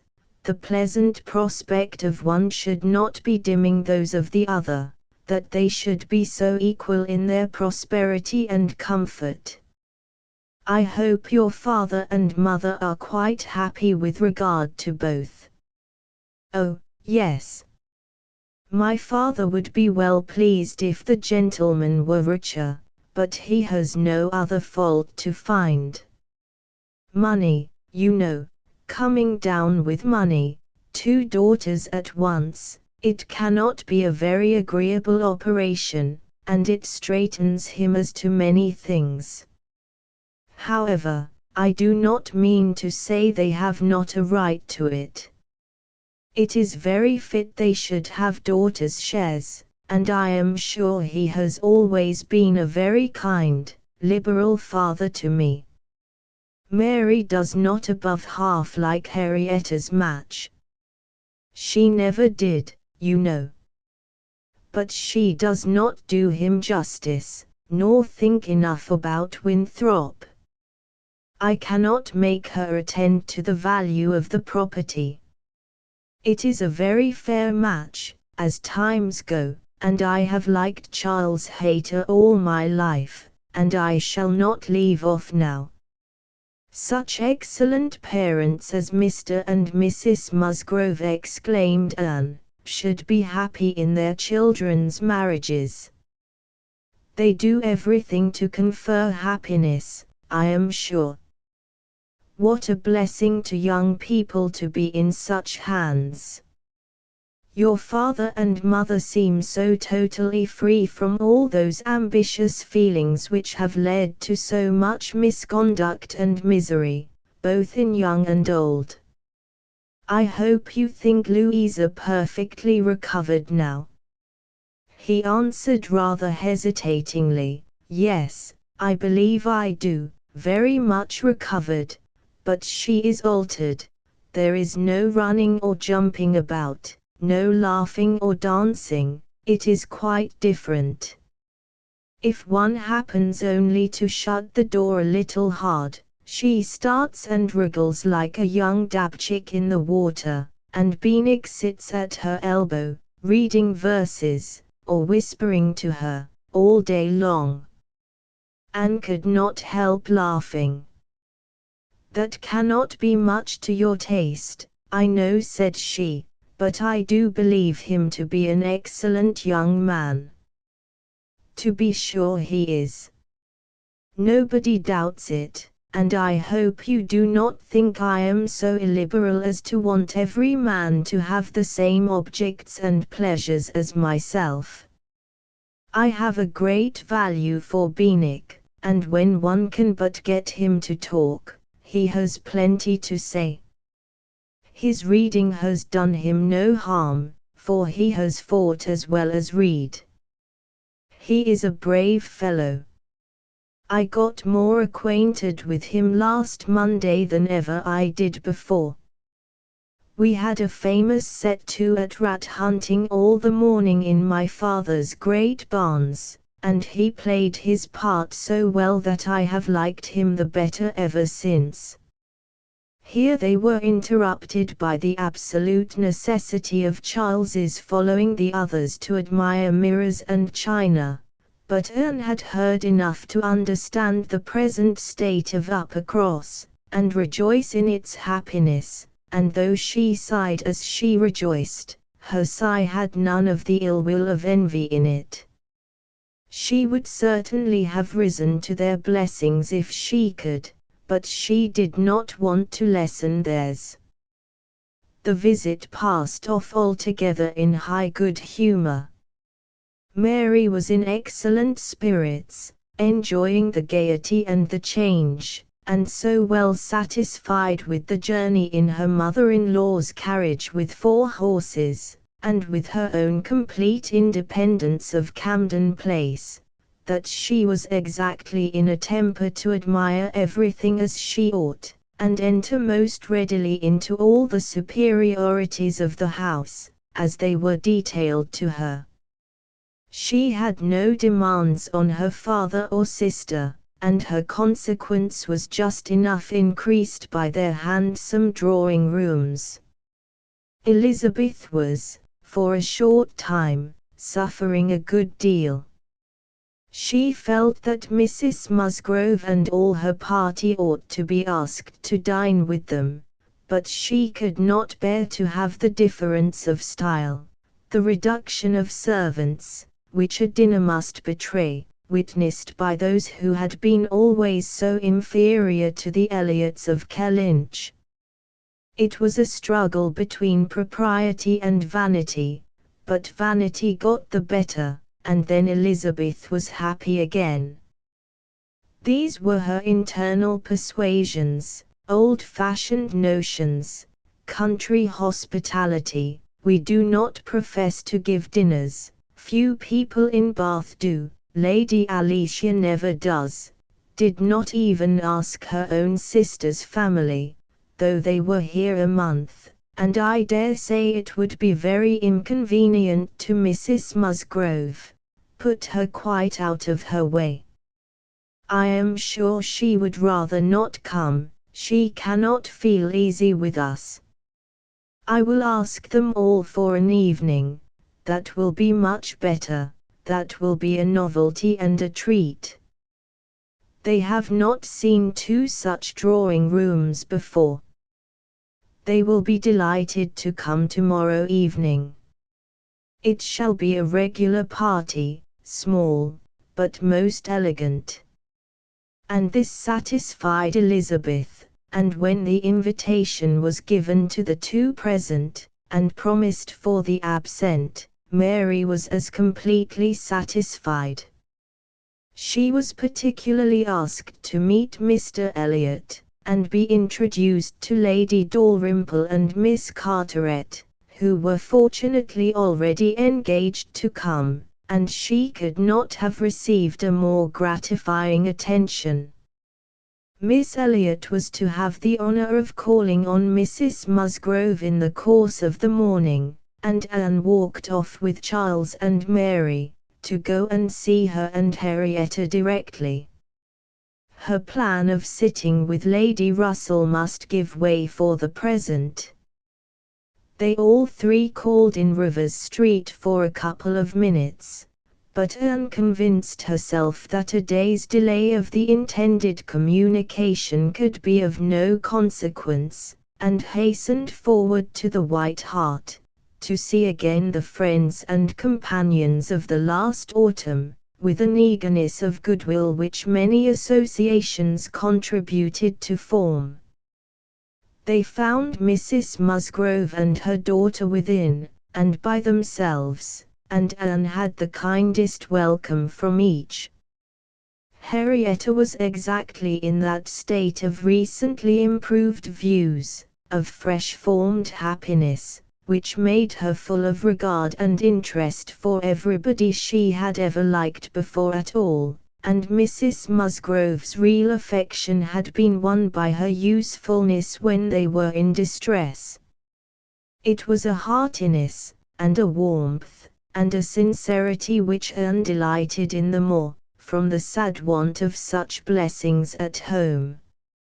She was entreated to give them as much of her time as possible, invited for every day and all day long, or rather claimed as part of the family, and, in return, she naturally fell into all her wonted ways of attention and assistance, and on Charles's leaving them together, was listening to Mrs. Musgrove's history of Louisa, and to Henrietta's of herself, giving opinions on business, and recommendations to shops, with intervals of every help which Mary required, from altering her ribbon to settling her accounts, from finding her keys, and assorting her trinkets, to trying to convince her that she was not ill-used by anybody, which Mary, well amused as she generally was, in her station at a window overlooking the entrance to the pump-room, could not but have her moments of imagining. A morning of thorough confusion was to be expected. A large party in an hotel ensured a quick changing, unsettled scene. 5 minutes brought a note, the next a parcel, and Anne had not been there half an hour, when their dining room, spacious as it was, seemed more than half filled. A party of steady old friends were seated around Mrs. Musgrove, and Charles came back with Captains Harville and Wentworth. The appearance of the latter could not be more than the surprise of the moment. It was impossible for her to have forgotten to feel that this arrival of their common friends must be soon bringing them together again. Their last meeting had been most important in opening his feelings. She had derived from it a delightful conviction, but she feared from his looks, that the same unfortunate persuasion, which had hastened him away from the concert-room, still governed. He did not seem to want to be near enough for conversation. She tried to be calm, and leave things to take their course, and tried to dwell much on this argument of rational dependence. Surely, if there be constant attachment on each side, our hearts must understand each other ere long. We are not boy and girl, to be captiously irritable, misled by every moment's inadvertence, and wantonly playing with our own happiness.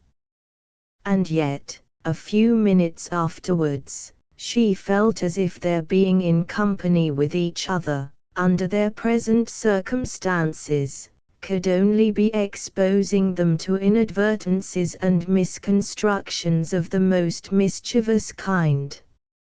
"Anne," cried Mary, still at her window, "there is Mrs. Clay, I am sure, standing under the colonnade, and a gentleman with her. I saw them turn the corner from Bath Street just now. They seemed deep in talk. Who is it? Come, and tell me." "Good heavens! I recollect. It is Mr. Elliot himself." "No," cried Anne, quickly, "it cannot be Mr. Elliot, I assure you. He was to leave Bath at 9 this morning, and does not come back till tomorrow." As she spoke, she felt that Captain Wentworth was looking at her, the consciousness of which vexed and embarrassed her, and made her regret that she had said so much, simple as it was. Mary, resenting that she should be supposed not to know her own cousin, began talking very warmly about the family features, and protesting still more positively that it was Mr. Elliot, calling again upon Anne to come and look for herself. But Anne did not mean to stir, and tried to be cool and unconcerned. Her distress returned, however, on perceiving smiles and intelligent glances pass between 2 or 3 of the lady visitors, as if they believed themselves quite in the secret. It was evident that the report concerning her had spread, and a short pause succeeded, which seemed to ensure that it would now spread farther. "Do come, Anne," cried Mary, "come and look yourself. You will be too late if you do not make haste. They are parting, they are shaking hands. He is turning away. Not know Mr. Elliot, indeed. You seem to have forgot all about Lyme. To pacify Mary, and perhaps screen her own embarrassment, Anne did move quietly to the window. She was just in time to ascertain that it really was Mr. Elliot, which she had never believed, before he disappeared on one side, as Mrs. Clay walked quickly off on the other, and checking the surprise which she could not but feel at such an appearance of friendly conference between two persons of totally opposite interest, she calmly said, "Yes, it is Mr. Elliot, certainly. He has changed his hour of going, I suppose, that is all, or I may be mistaken, I might not attend," and walked back to her chair, recomposed, and with the comfortable hope of having acquitted herself well. The visitors took their leave, and Charles, having civilly seen them off, and then made a face at them, and abused them for coming, began with, "Well, mother, I have done something for you that you will like. I have been to the theatre, and secured a box for tomorrow night. A good boy. I know you love a play, and there is room for us all. It holds 9. I have engaged Captain Wentworth. Anne will not be sorry to join us, I am sure. We all like a play. Have not I done well, mother?" Mrs. Musgrove was good-humouredly beginning to express her perfect readiness for the play, if Henrietta and all the others liked it, when Mary eagerly interrupted her by exclaiming, "Good heavens, Charles, how can you think of such a thing? Take a box for tomorrow night. Have you forgot that we are engaged to Camden Place tomorrow night? And that we were most particularly asked to meet Lady Dalrymple and her daughter, and Mr. Elliot, and all the principal family connections, on purpose to be introduced to them? How can you be so forgetful?" "Phoo, phoo," replied Charles, "what's an evening party? Never worth remembering. Your father might have asked us to dinner, I think, if he had wanted to see us. You may do as you like, but I shall go to the play." "Oh, Charles, I declare it will be too abominable if you do, when you promised to go." "No, I did not promise. I only smirked and bowed, and said the word happy. There was no promise. But you must go, Charles. It would be unpardonable to fail. We were asked on purpose to be introduced. There was always such a great connection between the Dalrymples and ourselves. Nothing ever happened on either side that was not announced immediately. We are quite near relations, you know, and Mr. Elliot too, whom you ought so particularly to be acquainted with. Every attention is due to Mr. Elliot. Consider, my father's heir, the future representative of the family." "Don't talk to me about heirs and representatives," cried Charles. "I am not one of those who neglect the reigning power to bow to the rising sun.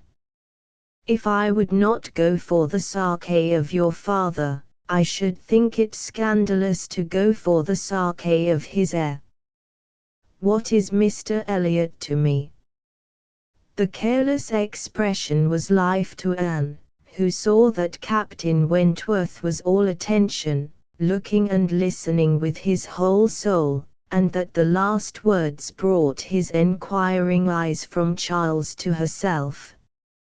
Charles and Mary still talked on in the same style, he, half serious and half jesting, maintaining the scheme for the play, and she, invariably serious, most warmly opposing it, and not omitting to make it known that, however determined to go to Camden Place herself, she should not think herself very well used, if they went to the play without her. Mrs. Musgrove interposed. "We had better put it off. Charles, you had much better go back and change the box for Tuesday. It would be a pity to be divided, and we should be losing Miss Anne, too, if there is a party at her father's, and I am sure neither Henrietta nor I should care at all for the play, if Miss Anne could not be with us." Anne felt truly obliged to her for such kindness, and quite as much so for the opportunity it gave her of decidedly saying, "If it depended only on my inclination, the party at home, excepting on Mary's account, would not be the smallest impediment. I have no pleasure in the sort of meeting, and should be too happy to change it for a play, and with you. But it had better not be attempted, perhaps." She had spoken it, but she trembled when it was done, conscious that her words were listened to, and daring not even to try to observe their effect. It was soon generally agreed that Tuesday should be the day, Charles only reserving the advantage of still teasing his wife, by persisting that he would go to the play tomorrow if nobody else would. Captain Wentworth left his seat, and walked to the fireplace, probably for the sarcasm of walking away from it soon afterwards, and taking a station, with less barefaced design, by Anne. "You have not been long enough in Bath," said he, "to enjoy the evening parties of the place." "Oh, no. The usual character of them has nothing for me. I am no card player." "You were not formerly, I know. You did not use to like cards, but time makes many changes." "I am not yet so much changed," cried Anne, and stopped, fearing she hardly knew what misconstruction. After waiting a few moments he said, and as if it were the result of immediate feeling, "It is a period, indeed. 8 years and a half is a period." Whether he would have proceeded farther was left to Anne's imagination to ponder over in a calmer hour, for while still hearing the sounds he had uttered, she was startled to other subjects by Henrietta, eager to make use of the present leisure for getting out, and calling on her companions to lose no time, lest somebody else should come in. They were obliged to move. Anne talked of being perfectly ready, and tried to look it, but she felt that could Henrietta have known the regret and reluctance of her heart in quitting that chair, in preparing to quit the room, she would have found, in all her own sensations for her cousin, in the very security of his affection, wherewith to pity her. Their preparations, however, were stopped short. Alarming sounds were heard, other visitors approached, and the door was thrown open for Sir Walter and Miss Elliot, whose entrance seemed to give a general chill. Anne felt an instant oppression, and wherever she looked saw symptoms of the same. The comfort, the freedom, the gaiety of the room was over, hushed into cold composure, determined silence, or insipid talk, to meet the heartless elegance of her father and sister. How mortifying to feel that it was so. Her jealous eye was satisfied in one particular. Captain Wentworth was acknowledged again by each, by Elizabeth more graciously than before. She even addressed him once, and looked at him more than once. Elizabeth was, in fact, revolving a great measure. The sequel explained it. After the waste of a few minutes in saying the proper nothings, she began to give the invitation which was to comprise all the remaining dues of the Musgroves. Tomorrow evening, to meet a few friends, no formal party. It was all said very gracefully, and the cards with which she had provided herself, the Miss Elliot at home, were laid on the table, with a courteous, comprehensive smile to all, and one smile and one card more decidedly for Captain Wentworth. The truth was, that Elizabeth had been long enough in Bath to understand the importance of a man of such an air and appearance as his. The past was nothing. The present was that Captain Wentworth would move about well in her drawing-room. The card was pointedly given, and Sir Walter and Elizabeth arose and disappeared. The interruption had been short, though severe, and ease and animation returned to most of those they left as the door shut them out, but not to Anne. She could think only of the invitation she had with such astonishment witnessed, and of the manner in which it had been received, a manner of doubtful meaning, of surprise rather than gratification, of polite acknowledgment rather than acceptance. She knew him, she saw disdain in his eye, and could not venture to believe that he had determined to accept such an offering, as an atonement for all the insolence of the past. Her spirits sank. He held the card in his hand after they were gone, as if deeply considering it. "Only think of Elizabeth's including everybody," whispered Mary very audibly. "I do not wonder Captain Wentworth is delighted. You see he cannot put the card out of his hand." Anne caught his eye, saw his cheeks glow, and his mouth form itself into a momentary expression of contempt, and turned away, that she might neither see nor hear more to vex her. The party separated. The gentlemen had their own pursuits, the ladies proceeded on their own business, and they met no more while Anne belonged to them. She was earnestly begged to return and dine, and give them all the rest of the day, but her spirits had been so long exerted that at present she felt unequal to more, and fit only for home, where she might be sure of being as silent as she chose. Promising to be with them the whole of the following morning, therefore, she closed the fatigues of the present by a toilsome walk to Camden Place, there to spend the evening chiefly in listening to the busy arrangements of Elizabeth and Mrs. Clay for the morrow's party, the frequent enumeration of the persons invited, and the continually improving detail of all the embellishments which were to make it the most completely elegant of its kind in Bath, while harassing herself with the never-ending question of whether Captain Wentworth would come or not. They were reckoning him as certain, but with her it was a gnawing solicitude never appeased for 5 minutes together. She generally thought he would come, because she generally thought he ought, but it was a case which she could not so shape into any positive act of duty or discretion, as inevitably to defy the suggestions of very opposite feelings.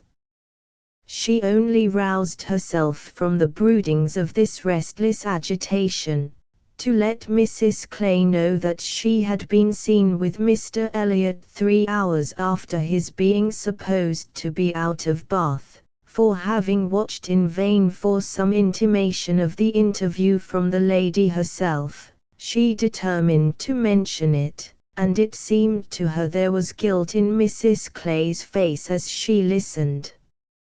It was transient, cleared away in an instant, but Anne could imagine she read there the consciousness of having, by some complication of mutual trick, or some overbearing authority of his, been obliged to attend, perhaps for half an hour, to his lectures and restrictions on her designs on Sir Walter.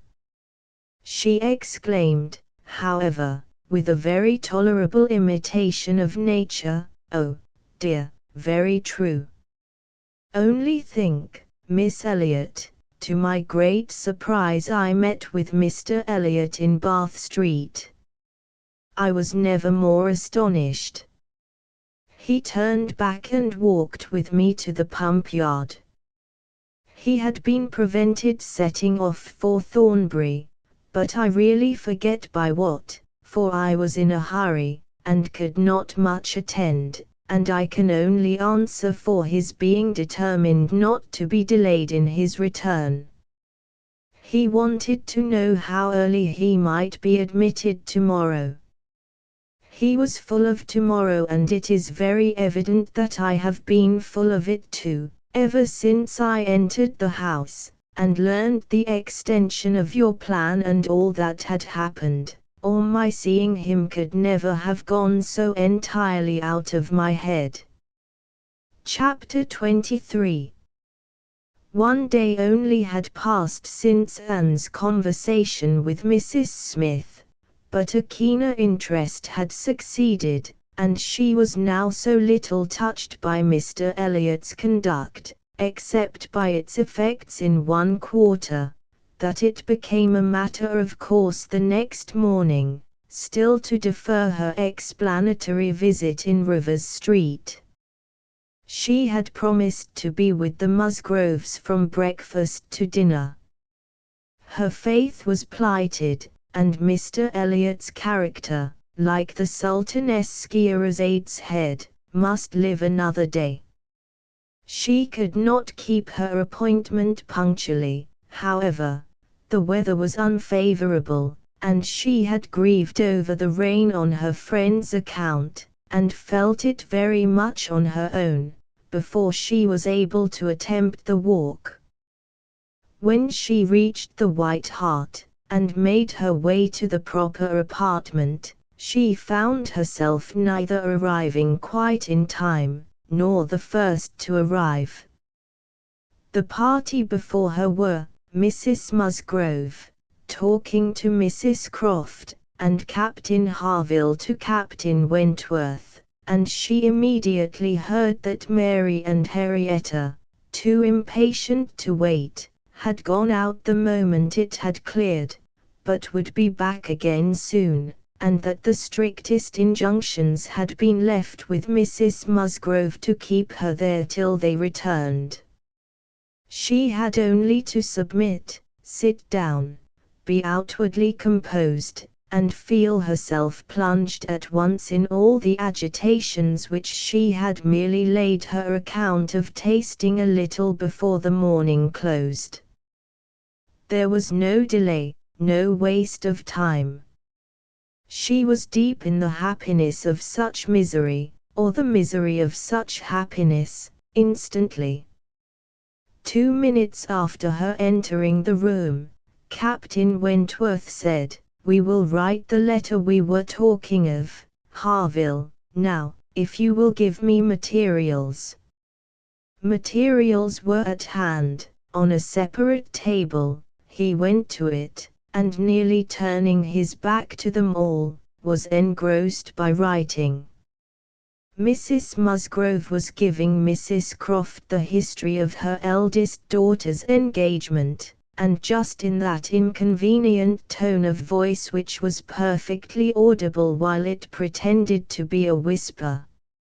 Anne felt that she did not belong to the conversation, and yet, as Captain Harville seemed thoughtful and not disposed to talk, she could not avoid hearing many undesirable particulars, such as how Mr. Musgrove and my brother Hayter had met again and again to talk it over, what my brother Hayter had said one day, and what Mr. Musgrove had proposed the next, and what had occurred to my sister Hayter, and what the young people had wished, and what I said at first I never could consent to, but was afterwards persuaded to think might do very well, and a great deal in the same style of open-hearted communication, minutiae which, even with every advantage of taste and delicacy, which good Mrs. Musgrove could not give,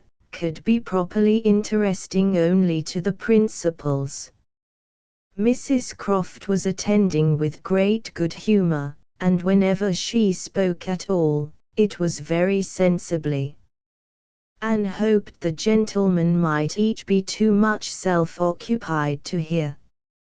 And so, all these things considered, said Mrs. Musgrove, in her powerful whisper, though we could have wished it different, yet, altogether, we did not think it fair to stand out any longer, for Charles Hayter was quite wild about it, and Henrietta was pretty near as bad, and so we thought they had better marry at once, and make the best of it, as many others have done before them. At any rate, said I, it will be better than a long engagement. That is precisely what I was going to observe, cried Mrs. Croft. I would rather have young people settle on a small income at once, and have to struggle with a few difficulties together, than be involved in a long engagement. I always think that no mutual, dear Mrs. Croft, cried Mrs. Musgrove, unable to let her finish her speech, there is nothing I so abominate for young people as a long engagement. It is what I always protested against for my children. It is all very well, I used to say, for young people to be engaged, if there is a certainty of their being able to marry in 6 months, or even in 12, but a long engagement, yes, dear, said Mrs. Croft, or an uncertain engagement, an engagement which may be long.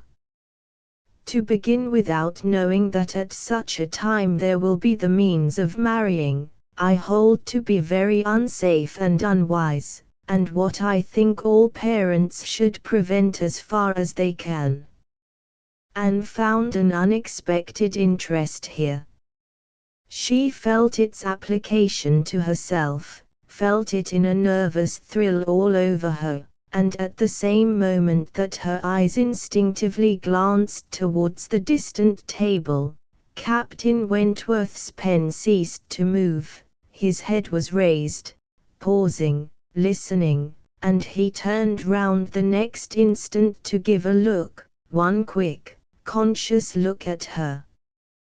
The two ladies continued to talk, to re-urge the same admitted truths, and enforce them with such examples of the ill effect of a contrary practice as had fallen within their observation, but Anne heard nothing distinctly, it was only a buzz of words in her ear, her mind was in confusion.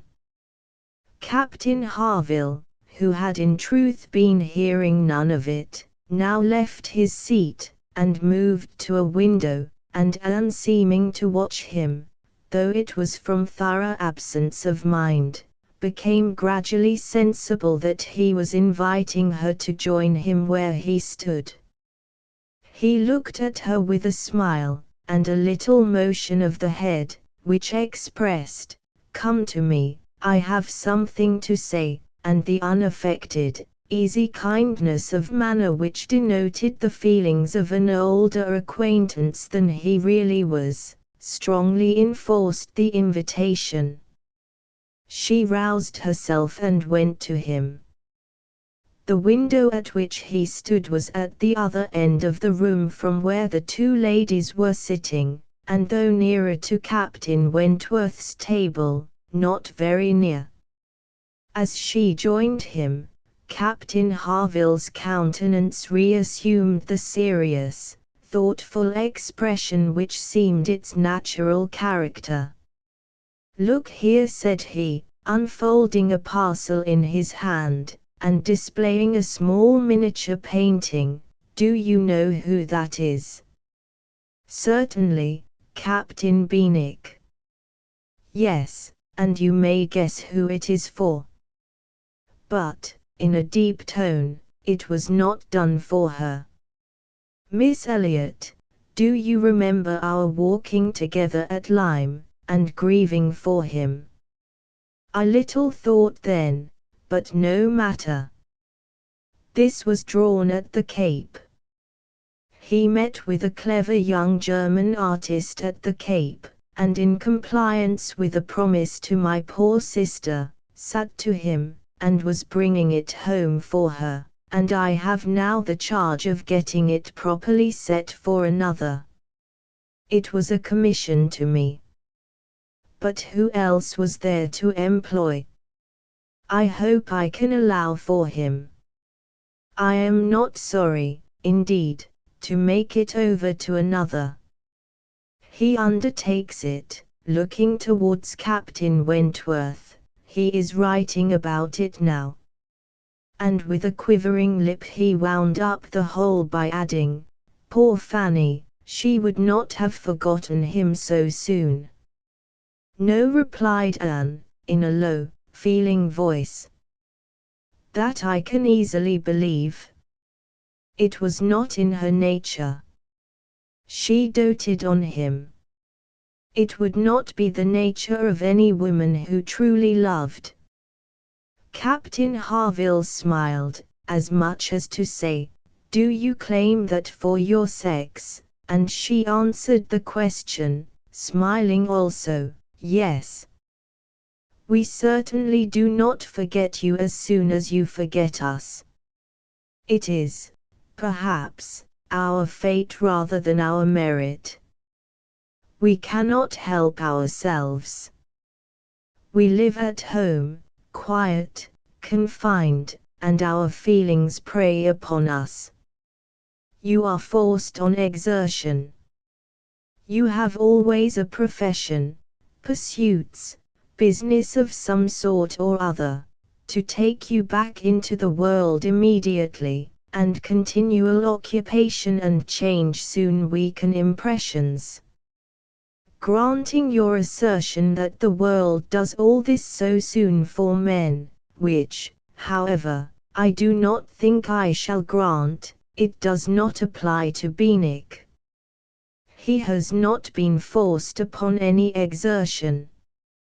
The peace turned him on shore at the very moment, and he has been living with us, in our little family circle, ever since." "True," said Anne, "very true, I did not recollect. But what shall we say now, Captain Harville? If the change be not from outward circumstances, it must be from within. It must be nature, man's nature, which has done the business for Captain Benwick." "No, no, it is not man's nature. I will not allow it to be more man's nature than woman's to be inconstant and forget those they do love, or have loved. I believe the reverse. I believe in a true analogy between our bodily frames and our mental, and that as our bodies are the strongest, so are our feelings, capable of bearing most rough usage, and riding out the heaviest weather." "Your feelings may be the strongest," replied Anne, but the same spirit of analogy will authorize me to assert that ours are the most tender. Man is more robust than woman, but he is not longer lived, which exactly explains my view of the nature of their attachments. Nay, it would be too hard upon you, if it were otherwise. You have difficulties, and privations, and dangers enough to struggle with. You are always laboring and toiling, exposed to every risk and hardship. Your home, country, friends, all quitted. Neither time, nor health, nor life, to be called your own. It would be hard, indeed, with a faltering voice, if women's feelings were to be added to all this. We shall never agree upon this question, Captain Harville was beginning to say, when a slight noise called their attention to Captain Wentworth's hitherto perfectly quiet division of the room. It was nothing more than that his pen had fallen down, but Anne was startled at finding him nearer than she had supposed, and half inclined to suspect that the pen had only fallen because he had been occupied by them, striving to catch sounds, which yet she did not think he could have caught. "Have you finished your letter?" said Captain Harville. "Not quite, a few lines more. I shall have done in 5 minutes. There is no hurry on my side. I am only ready whenever you are. I am in very good anchorage here," smiling at Anne, "well supplied, and want for nothing. No hurry for a signal at all. Well, Miss Elliot," lowering his voice, "as I was saying, we shall never agree, I suppose, upon this point. No man and woman would, probably. But let me observe that all histories are against you, all stories, prose and verse. If I had such a memory as Benwick, I could bring you 50 quotations in a moment on my side the argument, and I do not think I ever opened a book in my life which had not something to say upon woman's inconstancy. Songs and proverbs, all talk of woman's fickleness. But perhaps you will say, these were all written by men. Perhaps I shall. Yes, yes, if you please, no reference to examples in books. Men have had every advantage of us in telling their own story. Education has been theirs in so much higher a degree, the pen has been in their hands. I will not allow books to prove anything. But how shall we prove anything? We never shall. We never can expect to prove anything upon such a point. It is a difference of opinion which does not admit of proof. We each begin, probably, with a little bias towards our own sex, and upon that bias build every circumstance in favor of it which has occurred within our own circle, many of which circumstances, perhaps those very cases which strike us the most, may be precisely such as cannot be brought forward without betraying a confidence, or in some respect saying what should not be said. "Ah," cried Captain Harville, in a tone of strong feeling, "if I could but make you comprehend what a man suffers when he takes a last look at his wife and children, and watches the boat that he has sent them off in, as long as it is in sight, and then turns away and says, 'God knows whether we ever meet again.'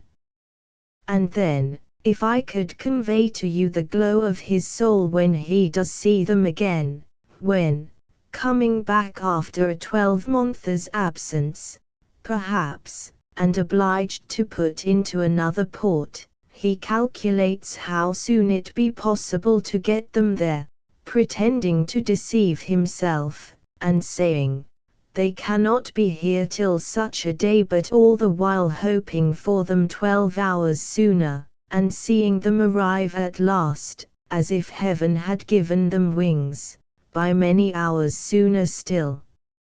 If I could explain to you all this, and all that a man can bear and do, and glories to do, for the sake of these treasures of his existence.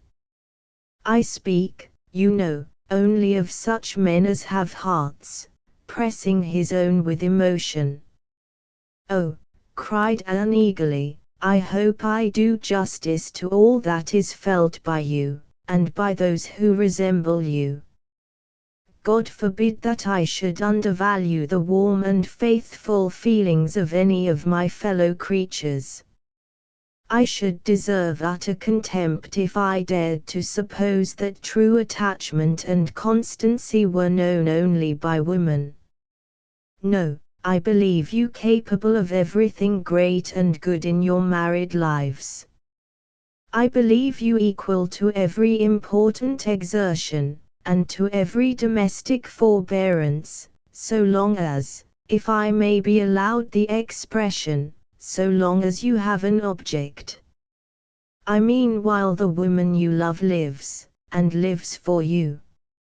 All the privilege I claim for my own sex, it is not a very enviable one, you need not covet it, is that of loving longest, when existence or when hope is gone. She could not immediately have uttered another sentence, her heart was too full, her breath too much oppressed. You are a good soul, cried Captain Harville, putting his hand on her arm, quite affectionately. There is no quarrelling with you. And when I think of Beanick, my tongue is tied. Their attention was called towards the others. Mrs. Croft was taking leave. Here, Frederick, you and I part company, I believe, said she. I am going home, and you have an engagement with your friend. Tonight we may have the pleasure of all meeting again at your party, turning to Anne. We had your sister's card yesterday, and I understood Frederick had a card too, though I did not see it, and you are disengaged, Frederick, are you not, as well as ourselves? Captain Wentworth was folding up a letter in great haste, and either could not or would not answer fully. Yes, said he, very true, here we separate, but Harville and I shall soon be after you, that is, Harville, if you are ready, I am in half a minute. I know you will not be sorry to be off. I shall be at your service in half a minute. Mrs. Croft left them, and Captain Wentworth, having sealed his letter with great rapidity, was indeed ready, and had even a hurried, agitated air, which showed impatience to be gone. Anne knew not how to understand it. She had the kindest good morning, God bless you, from Captain Harville, but from him not a word, nor a look.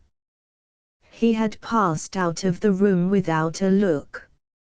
She had only time, however, to move closer to the table where he had been writing, when footsteps were heard returning. The door opened, it was himself.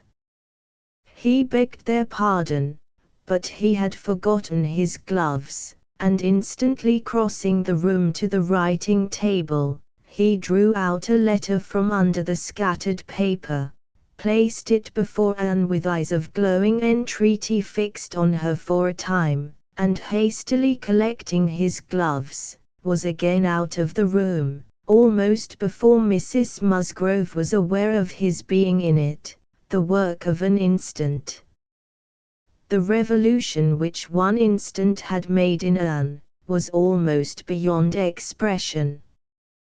The letter, with a direction hardly legible, to Mr. E. was evidently the one which he had been folding so hastily. While supposed to be writing only to Captain Benwick, he had been also addressing her. On the contents of that letter depended all which this world could do for her. Anything was possible, anything might be defied rather than suspense. Mrs. Musgrove had little arrangements of her own at her own table. To their protection she must trust, and sinking into the chair which he had occupied, succeeding to the very spot where he had leaned and written, her eyes devoured the following words: "I can listen no longer in silence. I must speak to you by such means as are within my reach. You pierce my soul. I am half agony, half hope. Tell me not that I am too late, that such precious feelings are gone forever. I offer myself to you again with a heart even more your own than when you almost broke it, 8 years and a half ago. Dare not say that man forgets sooner than woman, that his love has an earlier death. I have loved none but you. Unjust I may have been, weak and resentful I have been, but never inconstant. You alone have brought me to Bath. For you alone, I think and plan. Have you not seen this? Can you fail to have understood my wishes? I had not waited even these 10 days, could I have read your feelings, as I think you must have penetrated mine.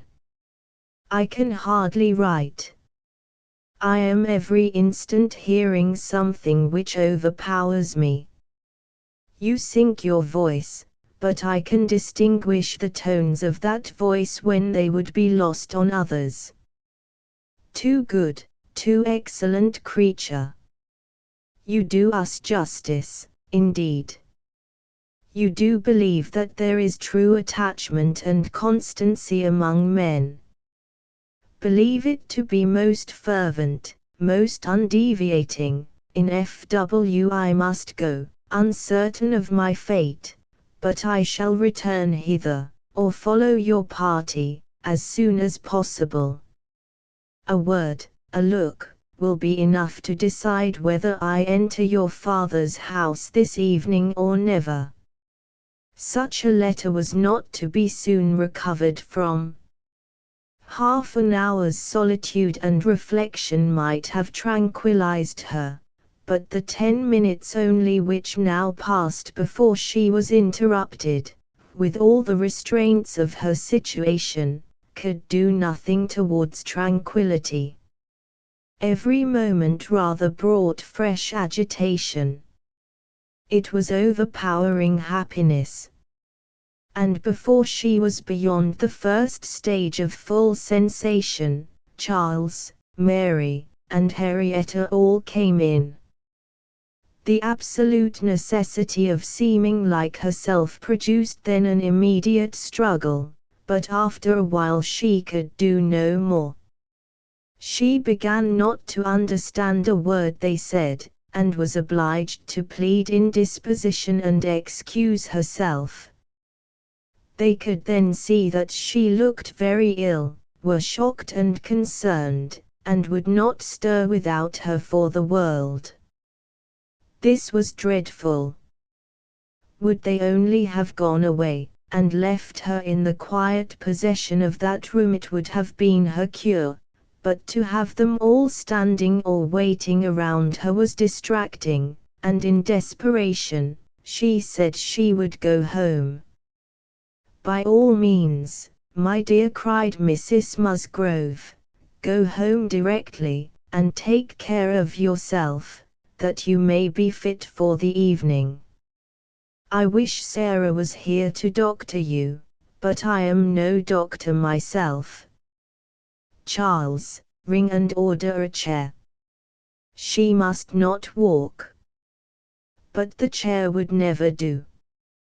Worse than all, to lose the possibility of speaking 2 words to Captain Wentworth in the course of her quiet, solitary progress up the town, and she felt almost certain of meeting him, could not be borne. The chair was earnestly protested against, and Mrs. Musgrove, who thought only of one sort of illness, having assured herself with some anxiety that there had been no fall in the case, that Anne had not at any time lately slipped down and got a blow on her head, that she was perfectly convinced of having had no fall, could part with her cheerfully, and depend on finding her better at night. Anxious to omit no possible precaution, Anne struggled, and said, "I am afraid, that it is not perfectly understood. Pray be so good as to mention to the other gentlemen that we hope to see your whole party this evening. I am afraid there had been some mistake, and I wish you particularly to assure Captain Harville and Captain Wentworth that we hope to see them both." "Oh, my dear, it is quite understood, I give you my word. Captain Harville has no thought but of going." "Do you think so? But I am afraid, and I should be so very sorry." "Will you promise me to mention it, when you see them again?" "You will see them both this morning, I dare say." "Do promise me." "To be sure I will, if you wish it." "Charles, if you see Captain Harville anywhere, remember to give Miss Anne's message." "But indeed, my dear, you need not be uneasy. Captain Harville holds himself quite engaged, I'll answer for it, and Captain Wentworth the same, I dare say." Anne could do no more, but her heart prophesied some mischance to damp the perfection of her felicity. It could not be very lasting, however. Even if he did not come to Camden Place himself, it would be in her power to send an intelligible sentence by Captain Harville. Another momentary vexation occurred. Charles, in his real concern and good nature, would go home with her, there was no preventing him. This was almost cruel.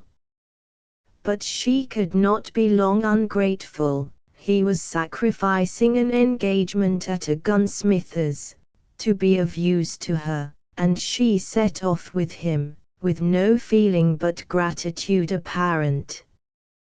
They were on Union Street, when a quicker step behind, a something of familiar sound, gave her 2 moments' preparation for the sight of Captain Wentworth. He joined them, but, as if irresolute whether to join or to pass on, said nothing, only looked. Anne could command herself enough to receive that look, and not repulsively. The cheeks which had been pale now glowed, and the movements which had hesitated were decided. He walked by her side. Presently, struck by a sudden thought, Charles said, "Captain Wentworth, which way are you going?" "Only to Gay Street, or farther up the town?" "I hardly know," replied Captain Wentworth, surprised. "Are you going as high as Belmont? Are you going near Camden Place? Because, if you are, I shall have no scruple in asking you to take my place, and give Anne your arm to her father's door. She is rather done for this morning, and must not go so far without help, and I ought to be at that fellow's in the market-place. He promised me the sight of a capital gun he is just going to send off, said he would keep it unpacked to the last possible moment, that I might see it, and if I do not turn back now, I have no chance. By his description, a good deal like the second-size double barrel of mine, which you shot with one day round Winthrop. There could not be an objection.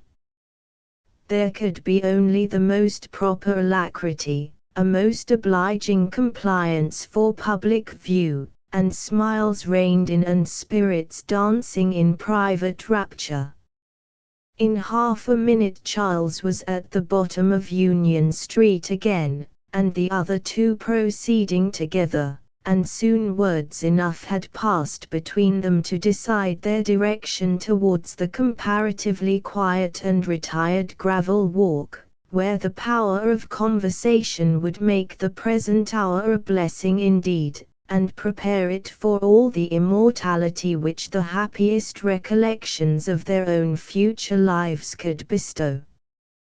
There they exchanged again those feelings and those promises which had once before seemed to secure everything, but which had been followed by so many, many years of division and estrangement.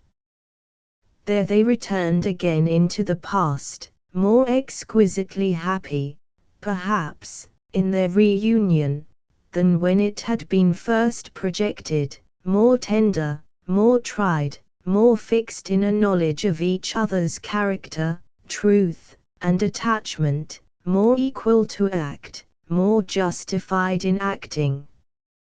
And there, as they slowly paced the gradual ascent, heedless of every group around them, seeing neither sauntering politicians, bustling housekeepers, flirting girls, nor nursery maids and children, they could indulge in those retrospections and acknowledgments, and especially in those explanations of what had directly preceded the present moment, which were so poignant and so ceaseless in interest.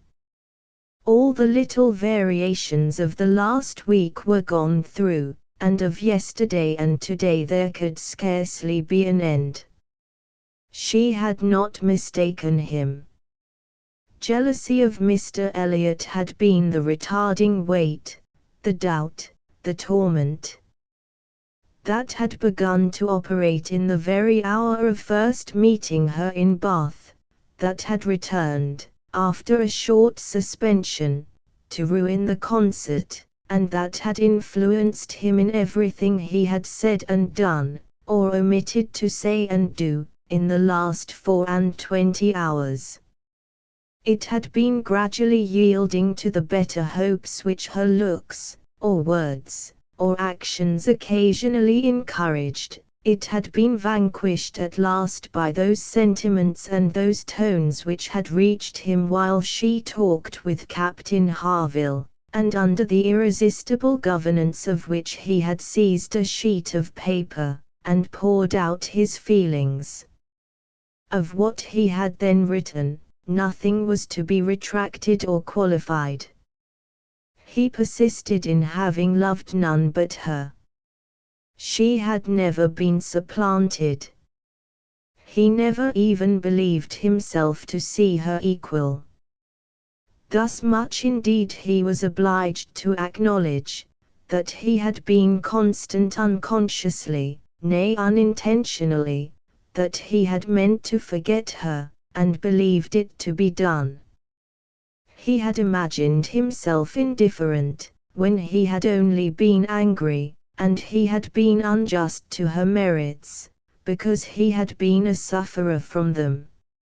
Her character was now fixed on his mind as perfection itself, maintaining the loveliest medium of fortitude and gentleness, but he was obliged to acknowledge that only at Uppercross had he learned to do her justice, and only at Lyme had he begun to understand himself. At Lyme, he had received lessons of more than one sort. The passing admiration of Mr. Elliot had at least roused him, and the scenes on the Cobb and at Captain Harville's had fixed her superiority. In his preceding attempts to attach himself to Louisa Musgrove, the attempts of angry pride, he protested that he had forever felt it to be impossible, that he had not cared, could not care, for Louisa, though till that day, till the leisure for reflection which followed it, he had not understood the perfect excellence of the mind with which Louisa's could so ill bear a comparison, or the perfect unrivalled hold it possessed over his own. There, he had learned to distinguish between the steadiness of principle and the obstinacy of self-will, between the darings of heedlessness and the resolution of a collected mind. There he had seen everything to exalt in his estimation the woman he had lost, and there begun to deplore the pride, the folly, the madness of resentment, which had kept him from trying to regain her when thrown in his way. From that period his penance had become severe. He had no sooner been free from the horror and remorse attending the first few days of Louisa's accident, no sooner begun to feel himself alive again, than he had begun to feel himself, though alive, not at liberty.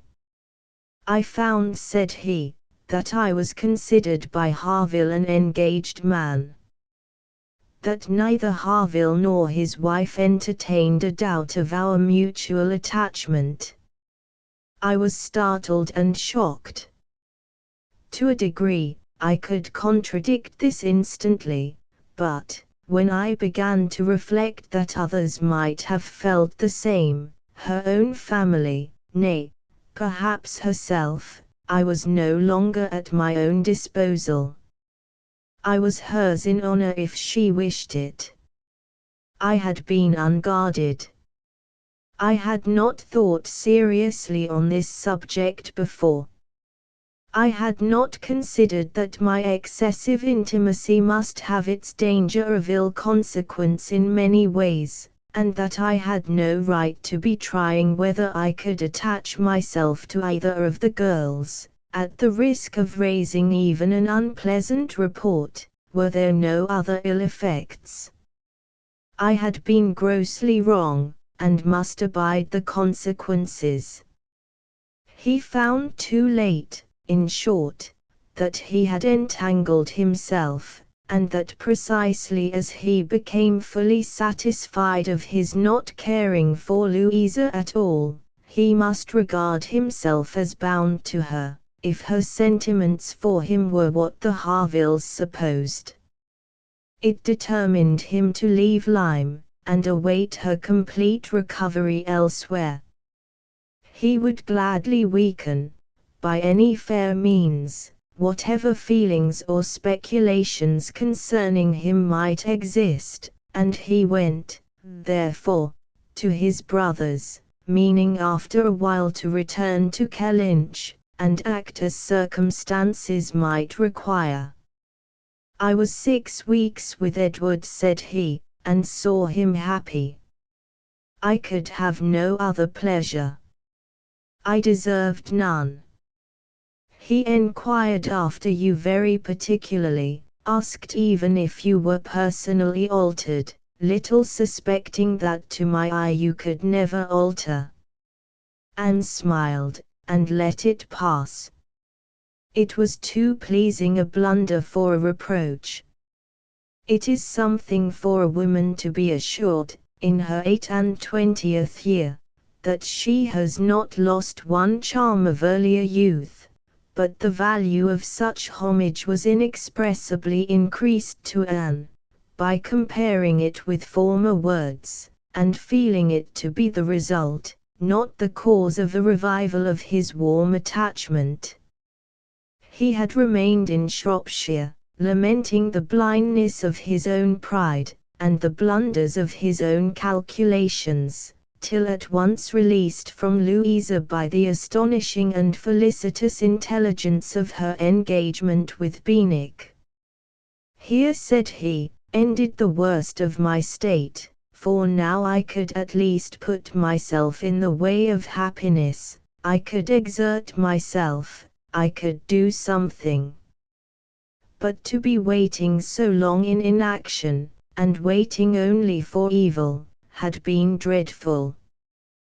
Within the first 5 minutes I said, "I will be at Bath on Wednesday," and I was.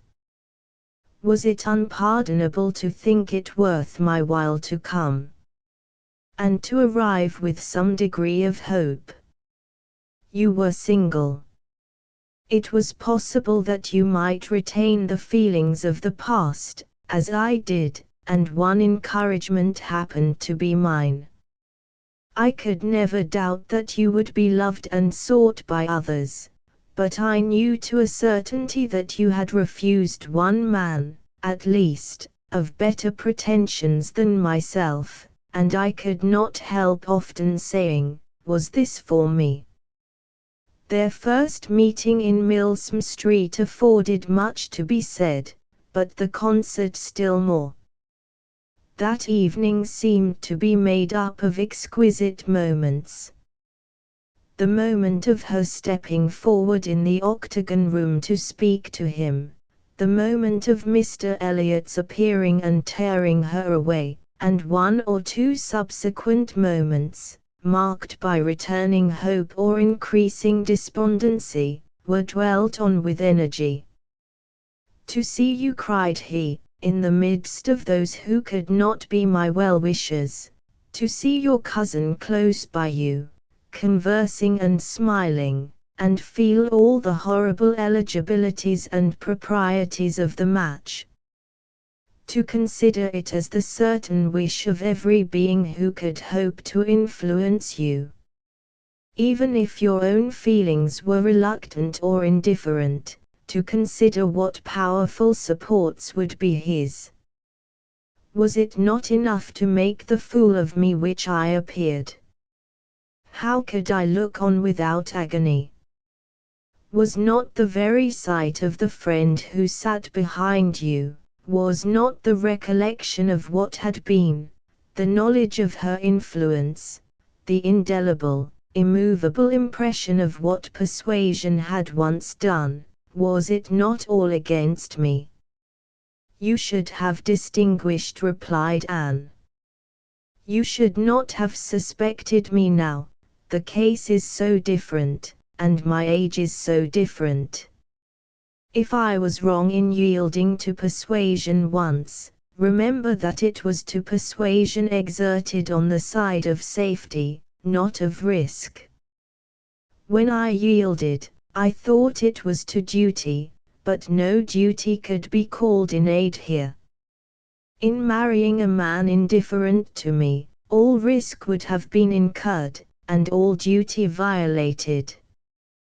"Perhaps I ought to have reasoned thus," he replied, "but I could not. I could not derive benefit from the late knowledge I had acquired of your character. I could not bring it into play, it was overwhelmed, buried, lost in those earlier feelings which I had been smarting under year after year. I could think of you only as one who had yielded, who had given me up, who had been influenced by anyone rather than by me. I saw you with the very person who had guided you in that year of misery. I had no reason to believe her of less authority now. The force of habit was to be added. I should have thought," said Anne, "that my manner to yourself might have spared you much or all of this." "No, no, your manner might be only the ease which your engagement to another man would give. I left you in this belief, and yet, I was determined to see you again. My spirits rallied with the morning, and I felt that I had still a motive for remaining here. At last Anne was at home again, and happier than anyone in that house could have conceived.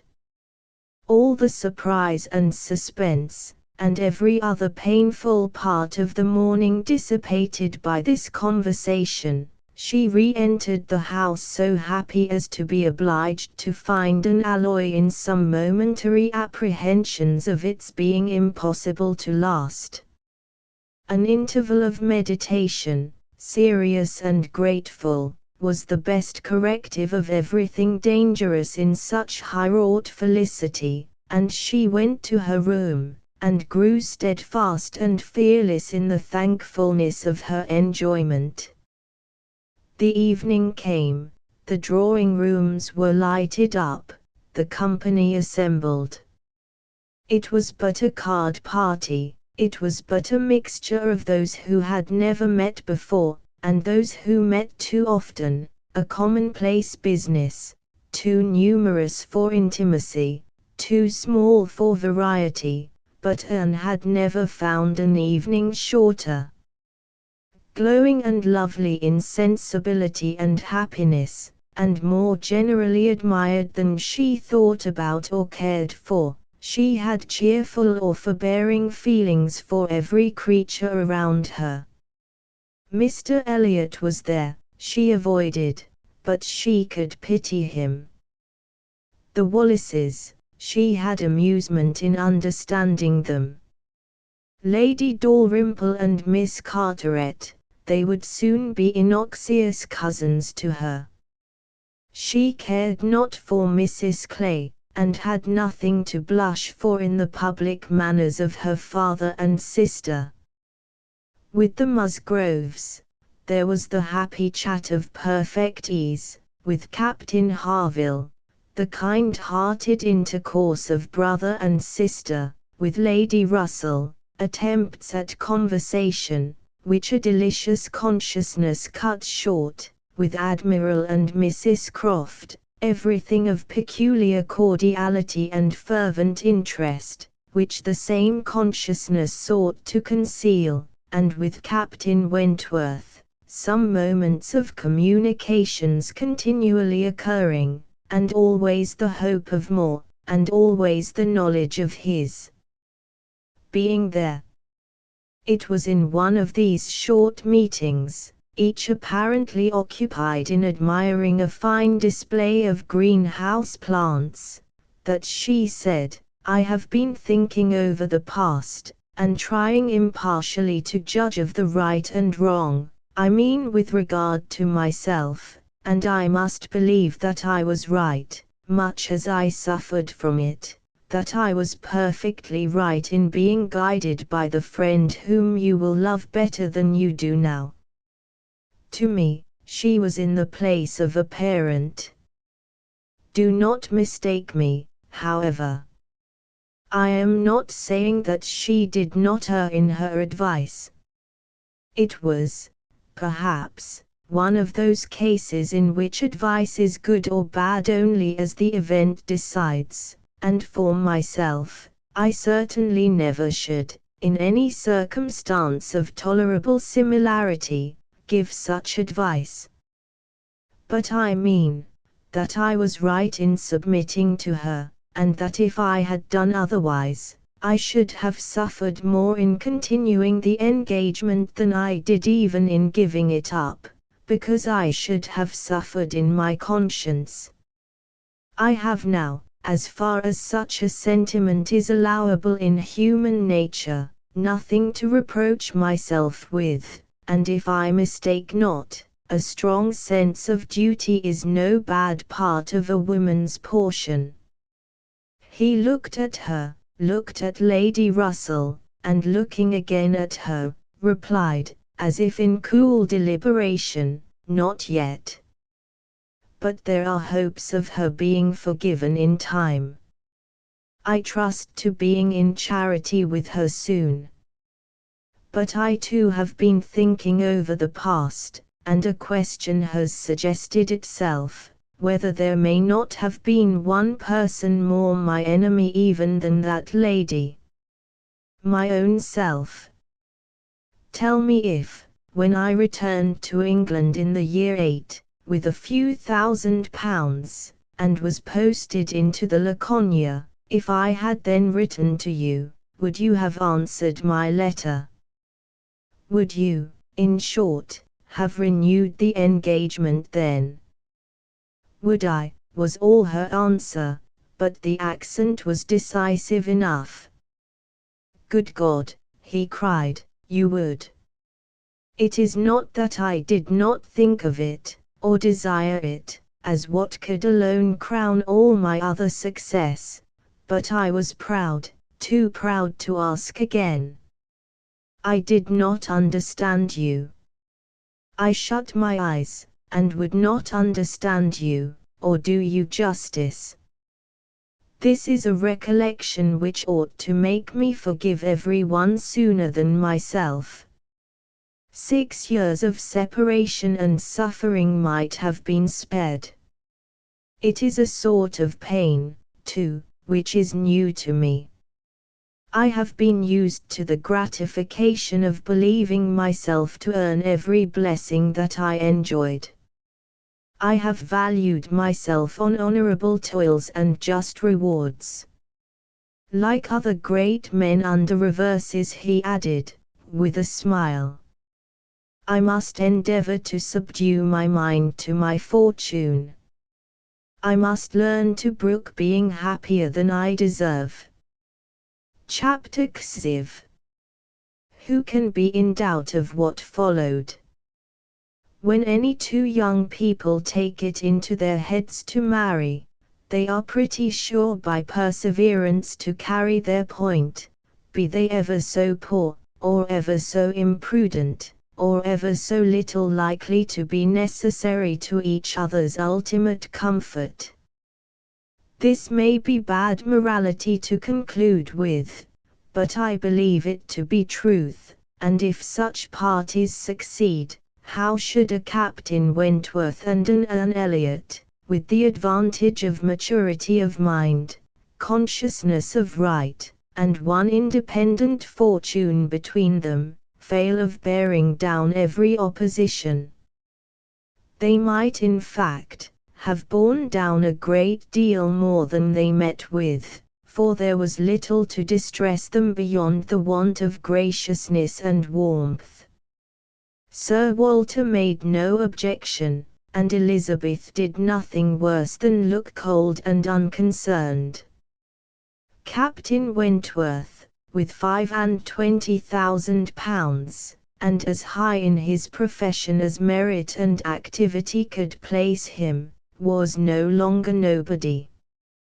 He was now esteemed quite worthy to address the daughter of a foolish, spendthrift baronet, who had not had principle or sense enough to maintain himself in the situation in which Providence had placed him, and who could give his daughter at present but a small part of the share of £10,000 which must be hers hereafter. Sir Walter, indeed, though he had no affection for Anne, and no vanity flattered to make him really happy on the occasion, was very far from thinking it a bad match for her. On the contrary, when he saw more of Captain Wentworth, saw him repeatedly by daylight, and eyed him well, he was very much struck by his personal claims, and felt that his superiority of appearance might be not unfairly balanced against her superiority of rank, and all this, assisted by his well-sounding name, enabled Sir Walter at last to prepare his pen, with a very good grace, for the insertion of the marriage in the volume of honour. The only one among them, whose opposition of feeling could excite any serious anxiety, was Lady Russell. Anne knew that Lady Russell must be suffering some pain in understanding and relinquishing Mr. Elliot, and be making some struggles to become truly acquainted with, and do justice to Captain Wentworth. This, however, was what Lady Russell had now to do.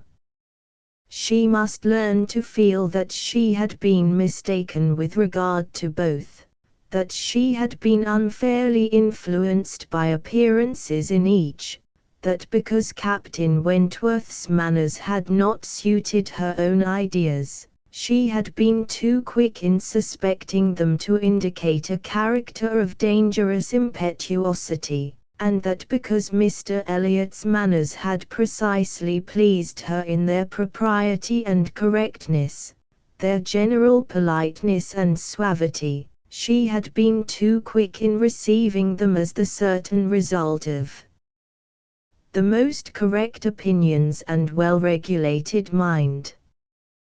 There was nothing less for Lady Russell to do than to admit that she had been pretty completely wrong, and to take up a new set of opinions and of hopes. There is a quickness of perception in some, a nicety in the discernment of character, a natural penetration, in short, which no experience in others can equal, and Lady Russell had been less gifted in this part of understanding than her young friend. But she was a very good woman, and if her second object was to be sensible and well-judging, her first was to see Anne happy. She loved Anne better than she loved her own abilities, and when the awkwardness of the beginning was over, found little hardship in attaching herself as a mother to the man who was securing the happiness of her other child. Of all the family, Mary was probably the one most immediately gratified by the circumstance. It was creditable to have a sister married, and she might flatter herself with having been greatly instrumental to the connection, by keeping Anne with her in the autumn, and as her own sister must be better than her husband's sisters, it was very agreeable that Captain Wentworth should be a richer man than either Captain Benwick or Charles Hayter. She had something to suffer, perhaps, when they came into contact again, in seeing Anne restored to the rights of seniority, and the mistress of a very pretty landaulet, but she had a future to look forward to, of powerful consolation. Anne had no Uppercross Hall before her, no landed estate, no headship of a family, and if they could but keep Captain Wentworth from being made a baronet, she would not change situations with Anne. It would be well for the eldest sister if she were equally satisfied with her situation, for a change is not very probable there. She had soon the mortification of seeing Mr. Elliot withdraw, and no one of proper condition has since presented himself to raise even the unfounded hopes which sunk with him. The news of his cousin Anne's engagement burst on Mr. Elliot most unexpectedly. It deranged his best plan of domestic happiness, his best hope of keeping Sir Walter single by the watchfulness which a son-in-law's rights would have given. But, though discomfited and disappointed, he could still do something for his own interest and his own enjoyment.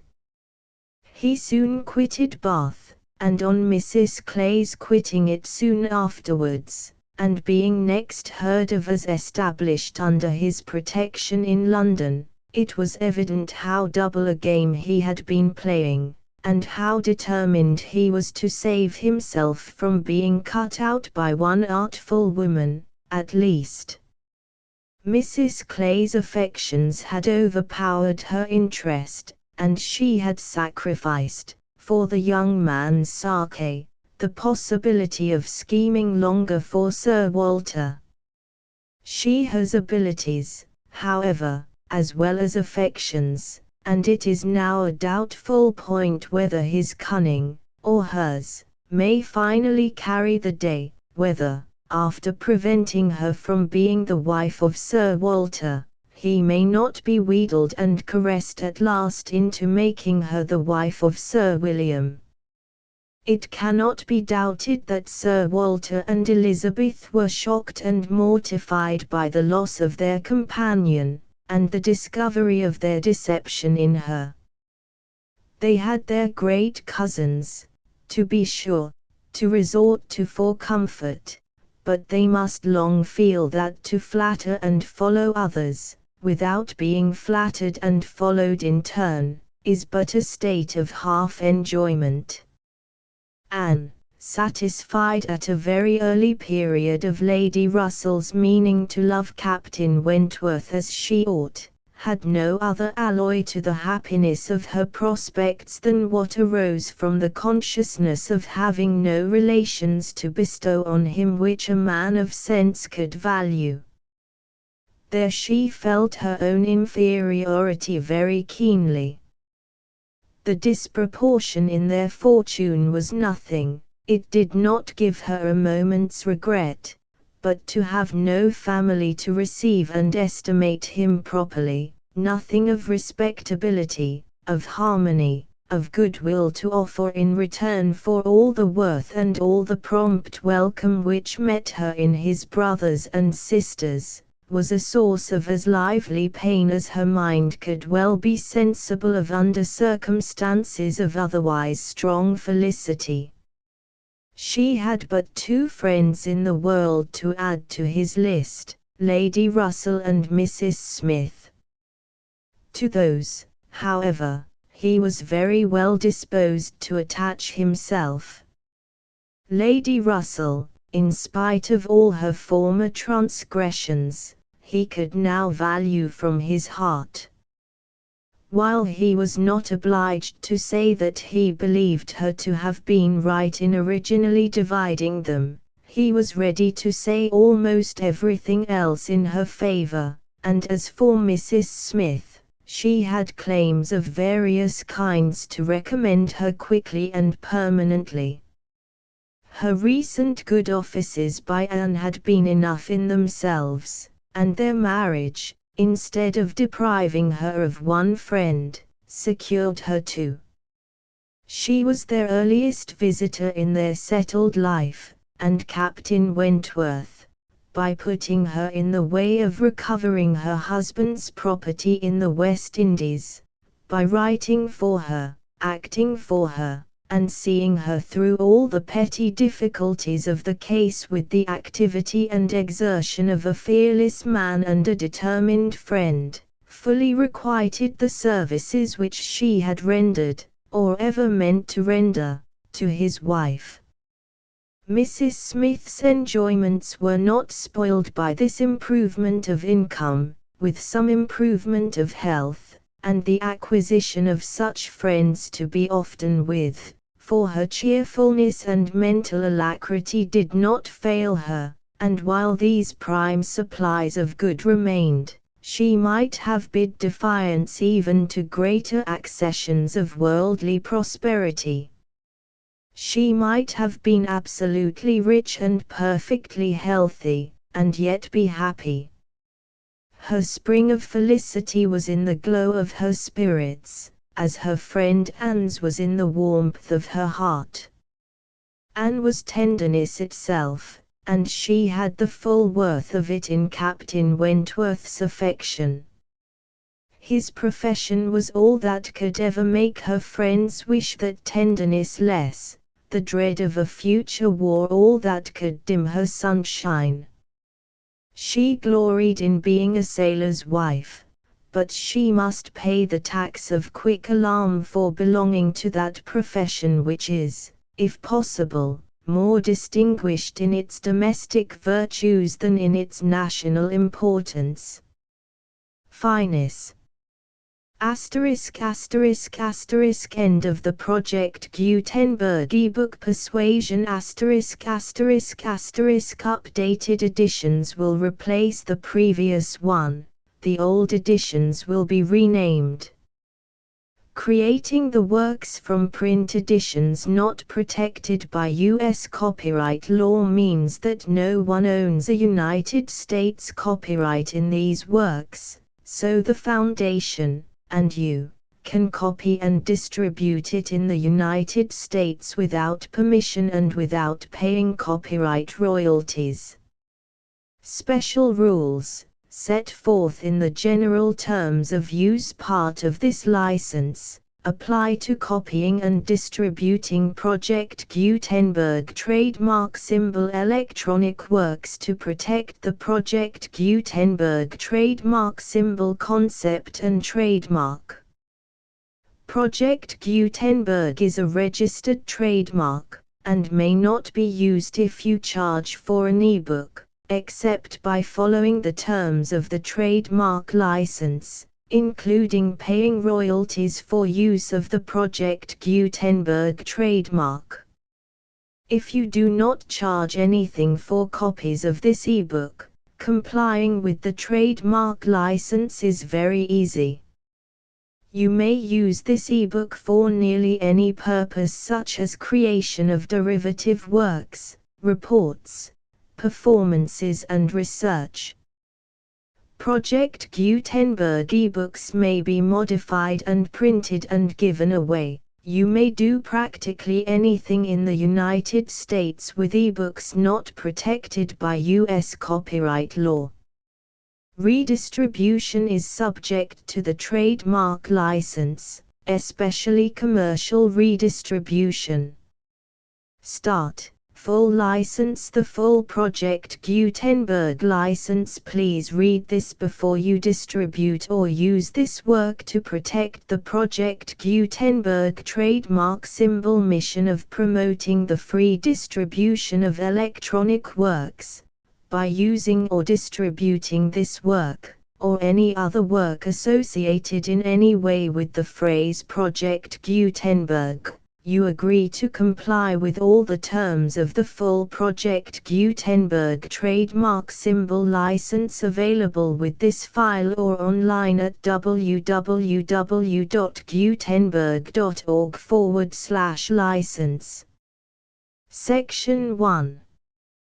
General Terms of Use and Redistributing Project Gutenberg Trademark Symbol Electronic Works 1.0. By reading or using any part of this Project Gutenberg trademark symbol electronic work, you indicate that you have read, understand, agree to and accept all the terms of this license and intellectual property, trademark/copyright, agreement. If you do not agree to abide by all the terms of this agreement, you must cease using and return or destroy all copies of Project Gutenberg trademark symbol electronic works in your possession. If you paid a fee for obtaining a copy of or access to a Project Gutenberg trademark symbol electronic work and you do not agree to be bound by the terms of this agreement, you may obtain a refund from the person or entity to whom you paid the fee as set forth in paragraph 1.e.8. 1.b. Project Gutenberg is a registered trademark. It may only be used on or associated in any way with an electronic work by people who agree to be bound by the terms of this agreement. There are a few things that you can do with most Project Gutenberg trademark symbol electronic works even without complying with the full terms of this agreement. See paragraph 1.c below. There are a lot of things you can do with Project Gutenberg trademark symbol electronic works if you follow the terms of this agreement and help preserve free future access to Project Gutenberg trademark symbol electronic works. See paragraph 1.e below. 1.c.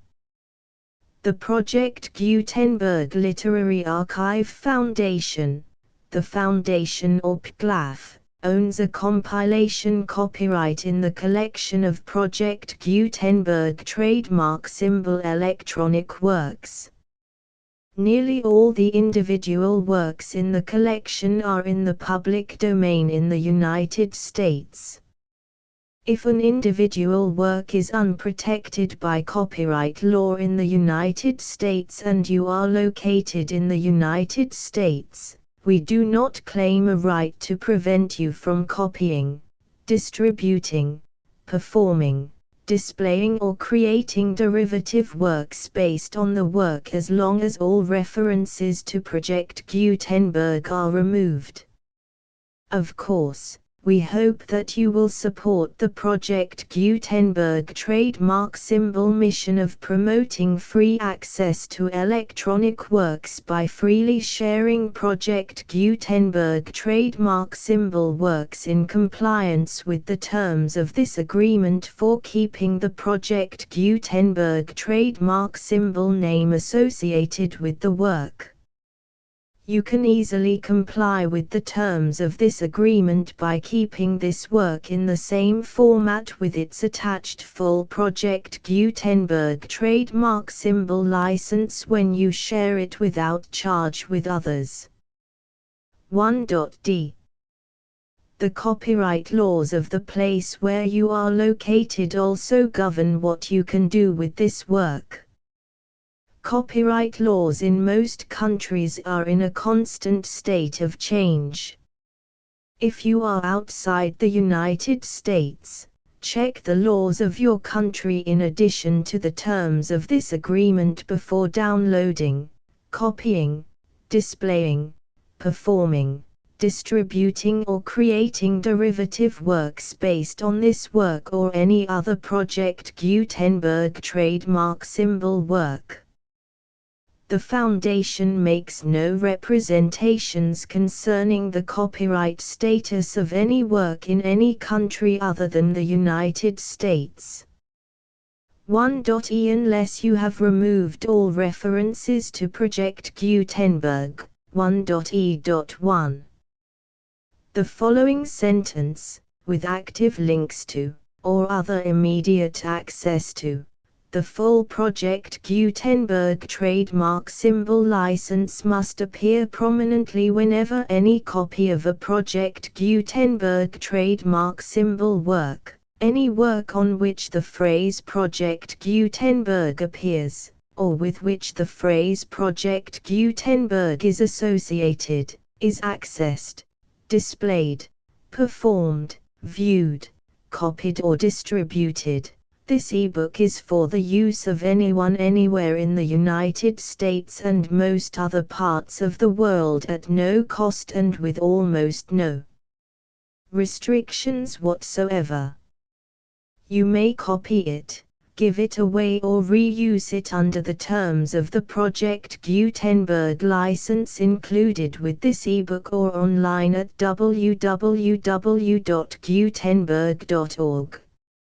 If you are not located in the United States, you will have to check the laws of the country where you are located before using this ebook.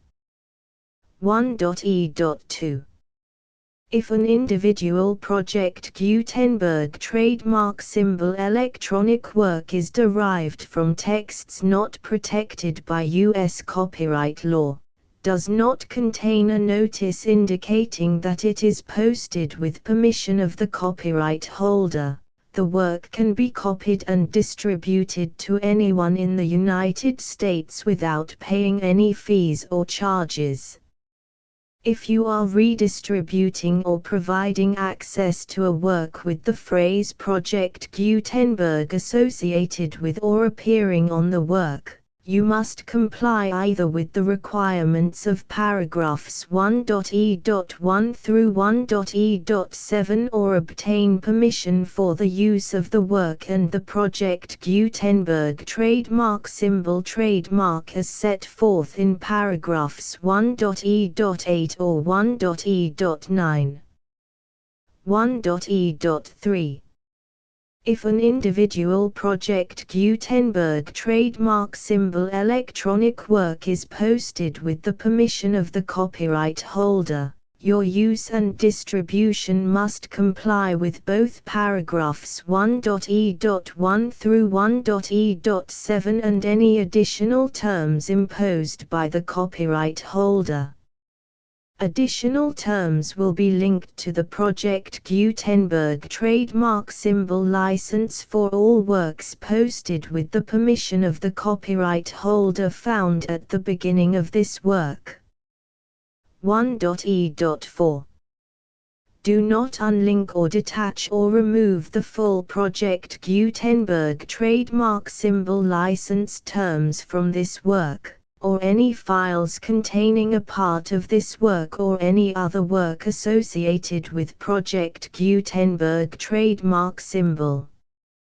1.e.5 Do not copy, display, perform, distribute or redistribute this electronic work, or any part of this electronic work, without prominently displaying the sentence set forth in paragraph 1.e.1 with active links or immediate access to the full terms of the Project Gutenberg trademark symbol license. 1.e.6 You may convert to and distribute this work in any binary, compressed, marked up, non-proprietary or proprietary form, including any word processing or hypertext form. However, if you provide access to or distribute copies of a Project Gutenberg trademark symbol work in a format other than plain vanilla ASCII or other format used in the official version posted on the official Project Gutenberg trademark symbol website, www.gutenberg.org, you must, at no additional cost, fee or expense to the user, provide a copy, a means of exporting a copy, or a means of obtaining a copy upon request, of the work in its original plain vanilla ASCII or other form. Any alternate format must include the full Project Gutenberg trademark symbol license as specified in paragraph 1.e.1. 1.e.7 Do not charge a fee for access to, viewing, displaying, performing, copying or distributing any Project Gutenberg trademark symbol works unless you comply with paragraph 1.e.8 or 1.e.9. 1.e.8 You may charge a reasonable fee for copies of or providing access to or distributing Project Gutenberg trademark symbol electronic works provided that you pay a royalty fee of 20% of the gross profits you derive from the use of Project Gutenberg trademark symbol works calculated using the method you already use to calculate your applicable taxes.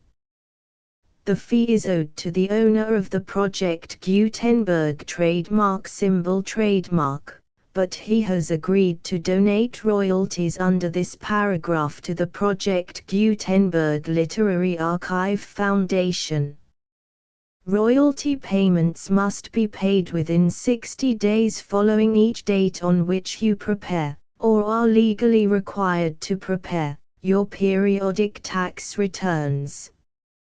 Royalty payments should be clearly marked as such and sent to the Project Gutenberg Literary Archive Foundation at the address specified in Section 4, Information about donations to the Project Gutenberg Literary Archive Foundation. You provide a full refund of any money paid by a user who notifies you in writing, or by email, within 30 days of receipt that he does not agree to the terms of the full Project Gutenberg trademark symbol license. You must require such a user to return or destroy all copies of the works possessed in a physical medium and discontinue all use of and all access to other copies of Project Gutenberg trademark symbol works.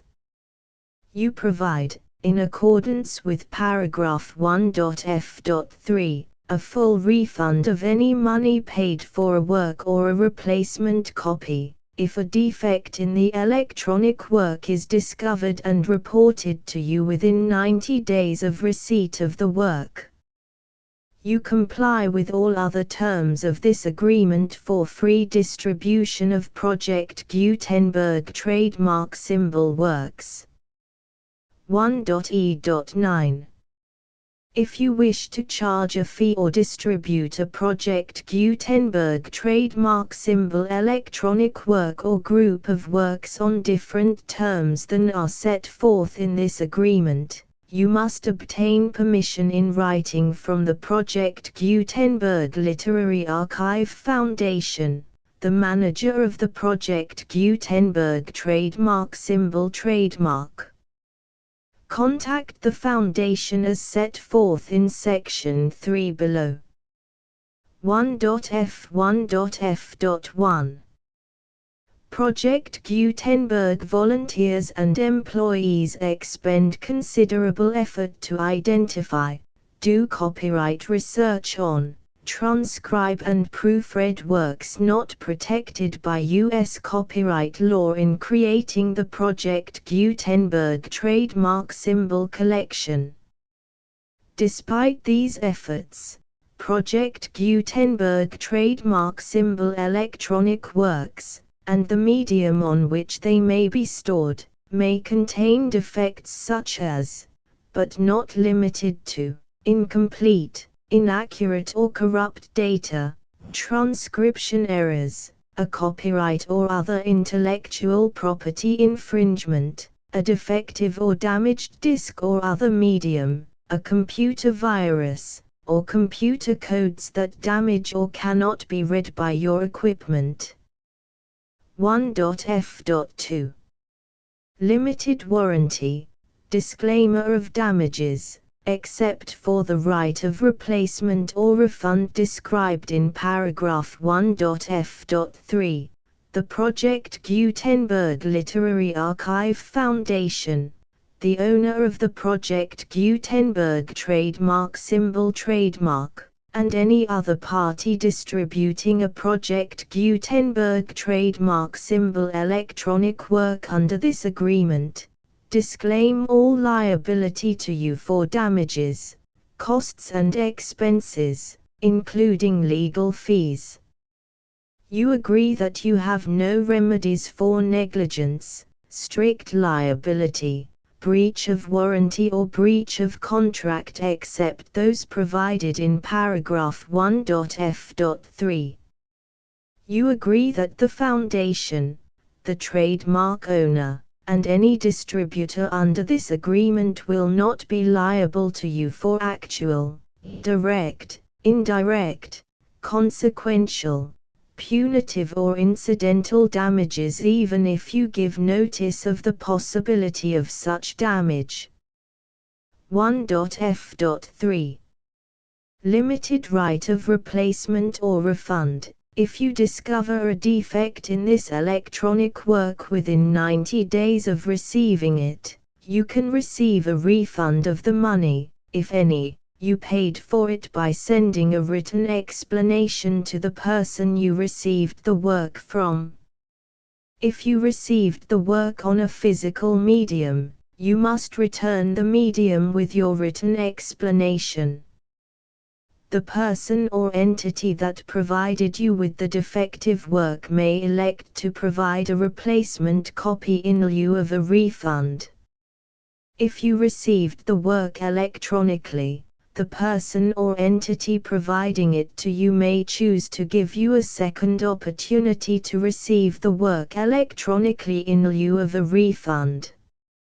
If the second copy is also defective, you may demand a refund in writing without further opportunities to fix the problem. 1.f.4 Except for the limited right of replacement or refund set forth in paragraph 1.f.3, this work is provided to you as is, with no other warranties of any kind, express or implied, including but not limited to warranties of merchantability or fitness for any purpose. 1.f.5 Some states do not allow disclaimers of certain implied warranties or the exclusion or limitation of certain types of damages. If any disclaimer or limitation set forth in this agreement violates the law of the state applicable to this agreement, the agreement shall be interpreted to make the maximum disclaimer or limitation permitted by the applicable state law.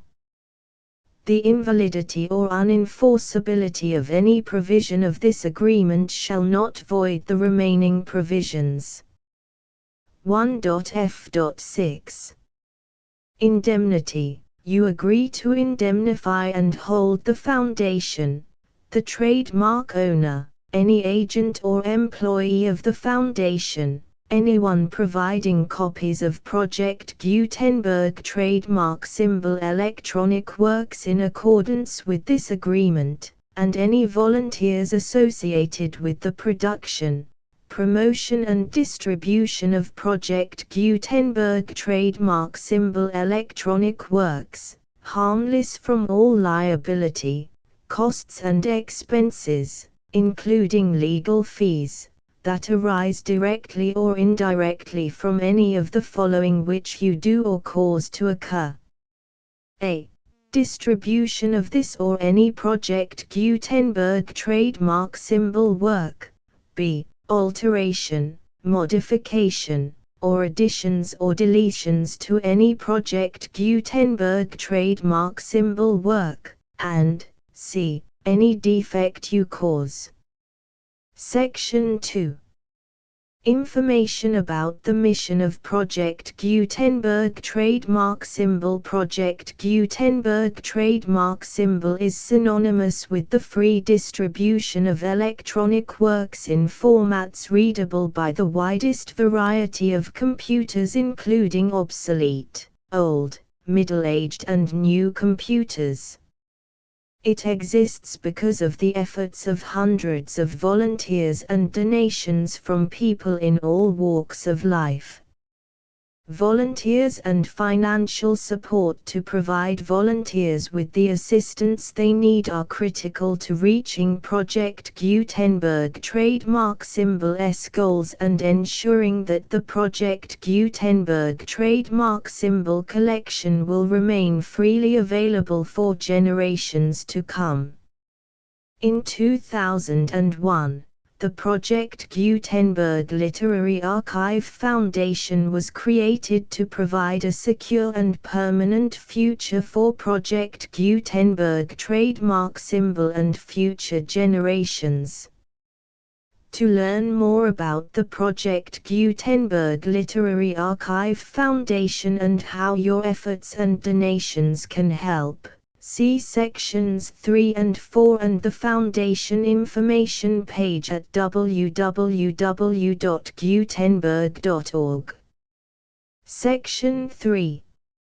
Information about the Project Gutenberg Literary Archive Foundation. The Project Gutenberg Literary Archive Foundation is a non-profit 501(c)(3) educational corporation organized under the laws of the state of Mississippi and granted tax-exempt status by the Internal Revenue Service.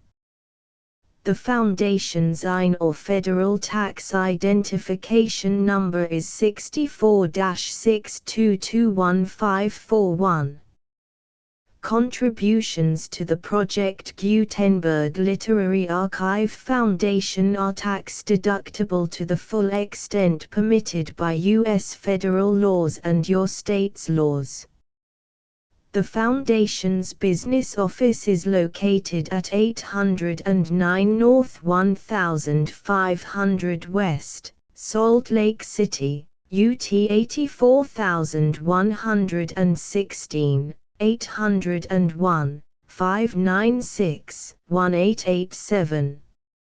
Email contact links and up-to-date contact information can be found at the Foundation's website and official page at www.gutenberg.org/contact section 4.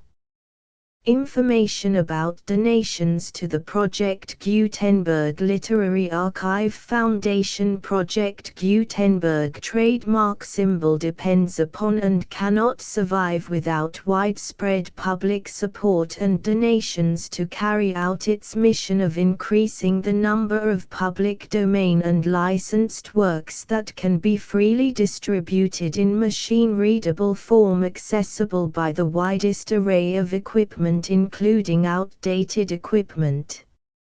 Many small donations, $1 to $5,000, are particularly important to maintaining tax-exempt status with the IRS. The Foundation is committed to complying with the laws regulating charities and charitable donations in all 50 states of the United States.